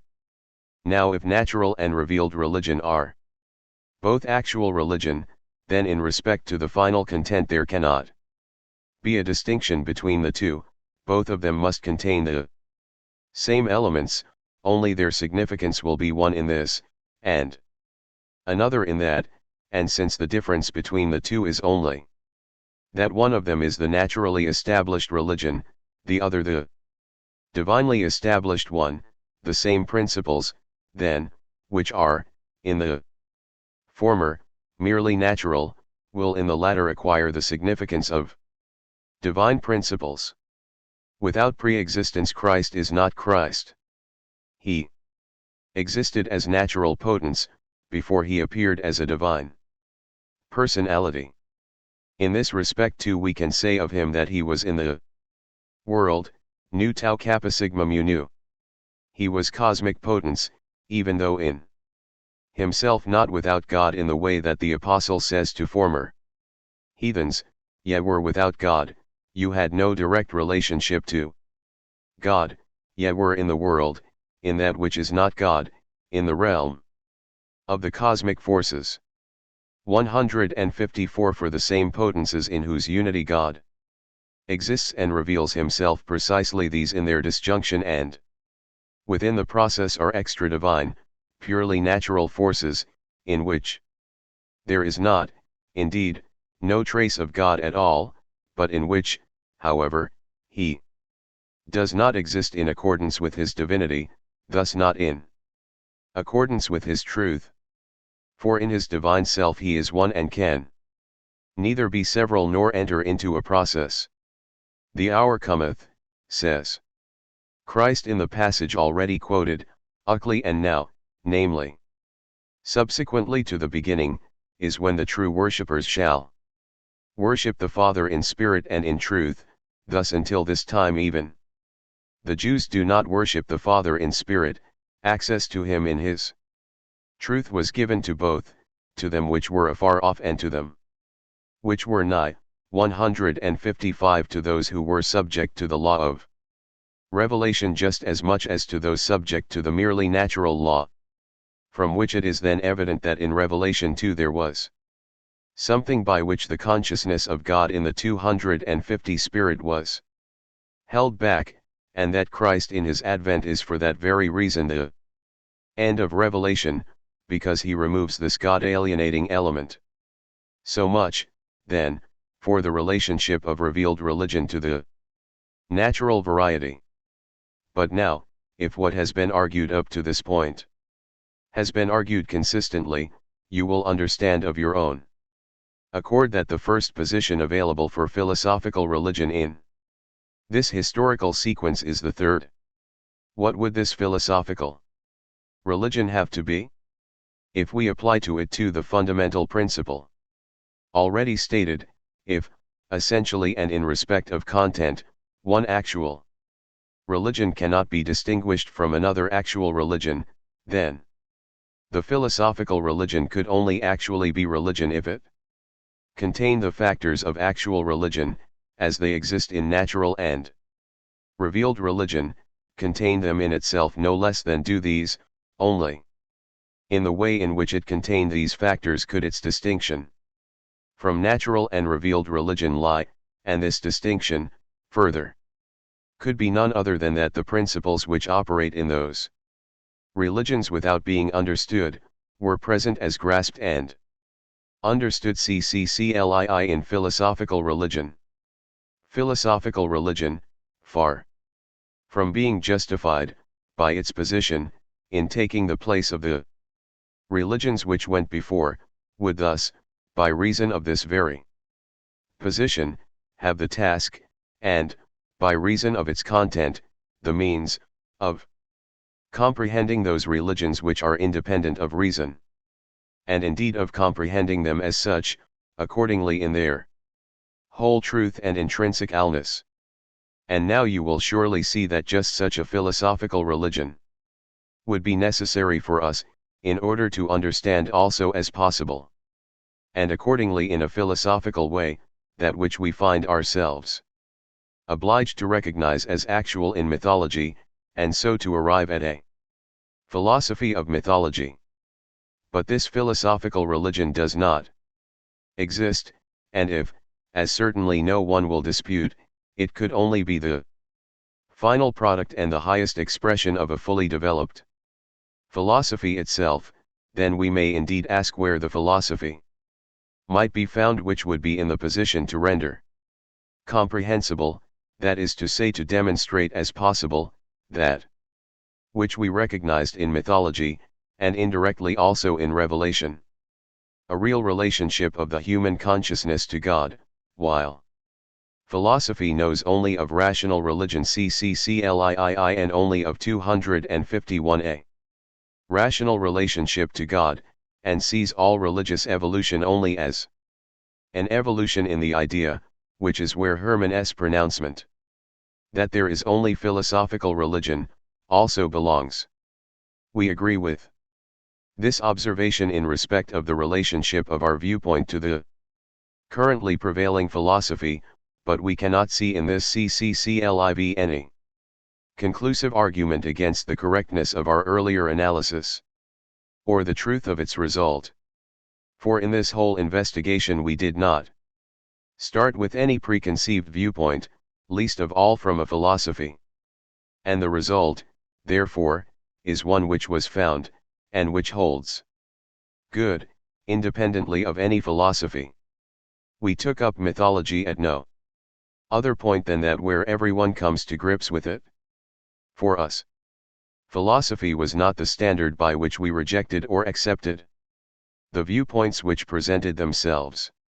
We welcomed every method of explanation, even the one most remote from any philosophy, as long as it did actually explain, only step by step, as a consequence of a purely historical analysis, plain for all to see, did we reach our result, always presupposing that what Bacon pointed out in respect to philosophy CCCLV would apply also to the subject, through the successive exclusion of that which is demonstrably in error, and the removal, from what is fundamentally true, of anything false adhering to it. That which is true will finally be confined to such a restricted space that one will, in a way, be obliged to recognize it and express it, not so much, then, eclectically, as by the route of an advancing critical analysis, gradually eliminating everything historically inconceivable, did we reach the point where only this viewpoint of mythology was left, which it will only now be our task to understand philosophically.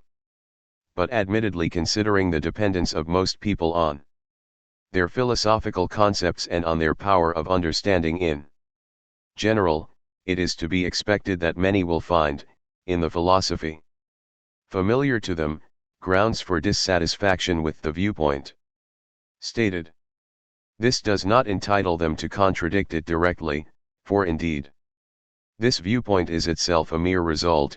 If they want to contradict it, then they will have to find something in the earlier arguments which provides a justification for a contradiction, 252, and this, also, would have to be no mere incidental matter, not some detail, for how easy it is, where so much, and so much that is diverse, has to be touched upon, to fall short in something like that. It would have to be something which could not be taken away without destroying the whole fabric of our arguments. Nor, inasmuch as our viewpoint of mythology is independent of any philosophy, is it possible to contradict it, because it is not compatible with any philosophical viewpoint, were it even the one which obtains almost universally, and if no available philosophy measures up to the phenomenon, then it is not the phenomenon. Now it is in existence and irrefutably acknowledged, which must be tailored to fit some predefined philosophy, but on the contrary it is the viewpoint based on fact, whose inevitable influence on individual philosophical sciences we have shown, which should take it upon itself also to extend, or to induce an extension in, philosophy and even the philosophical consciousness itself, beyond their present limits.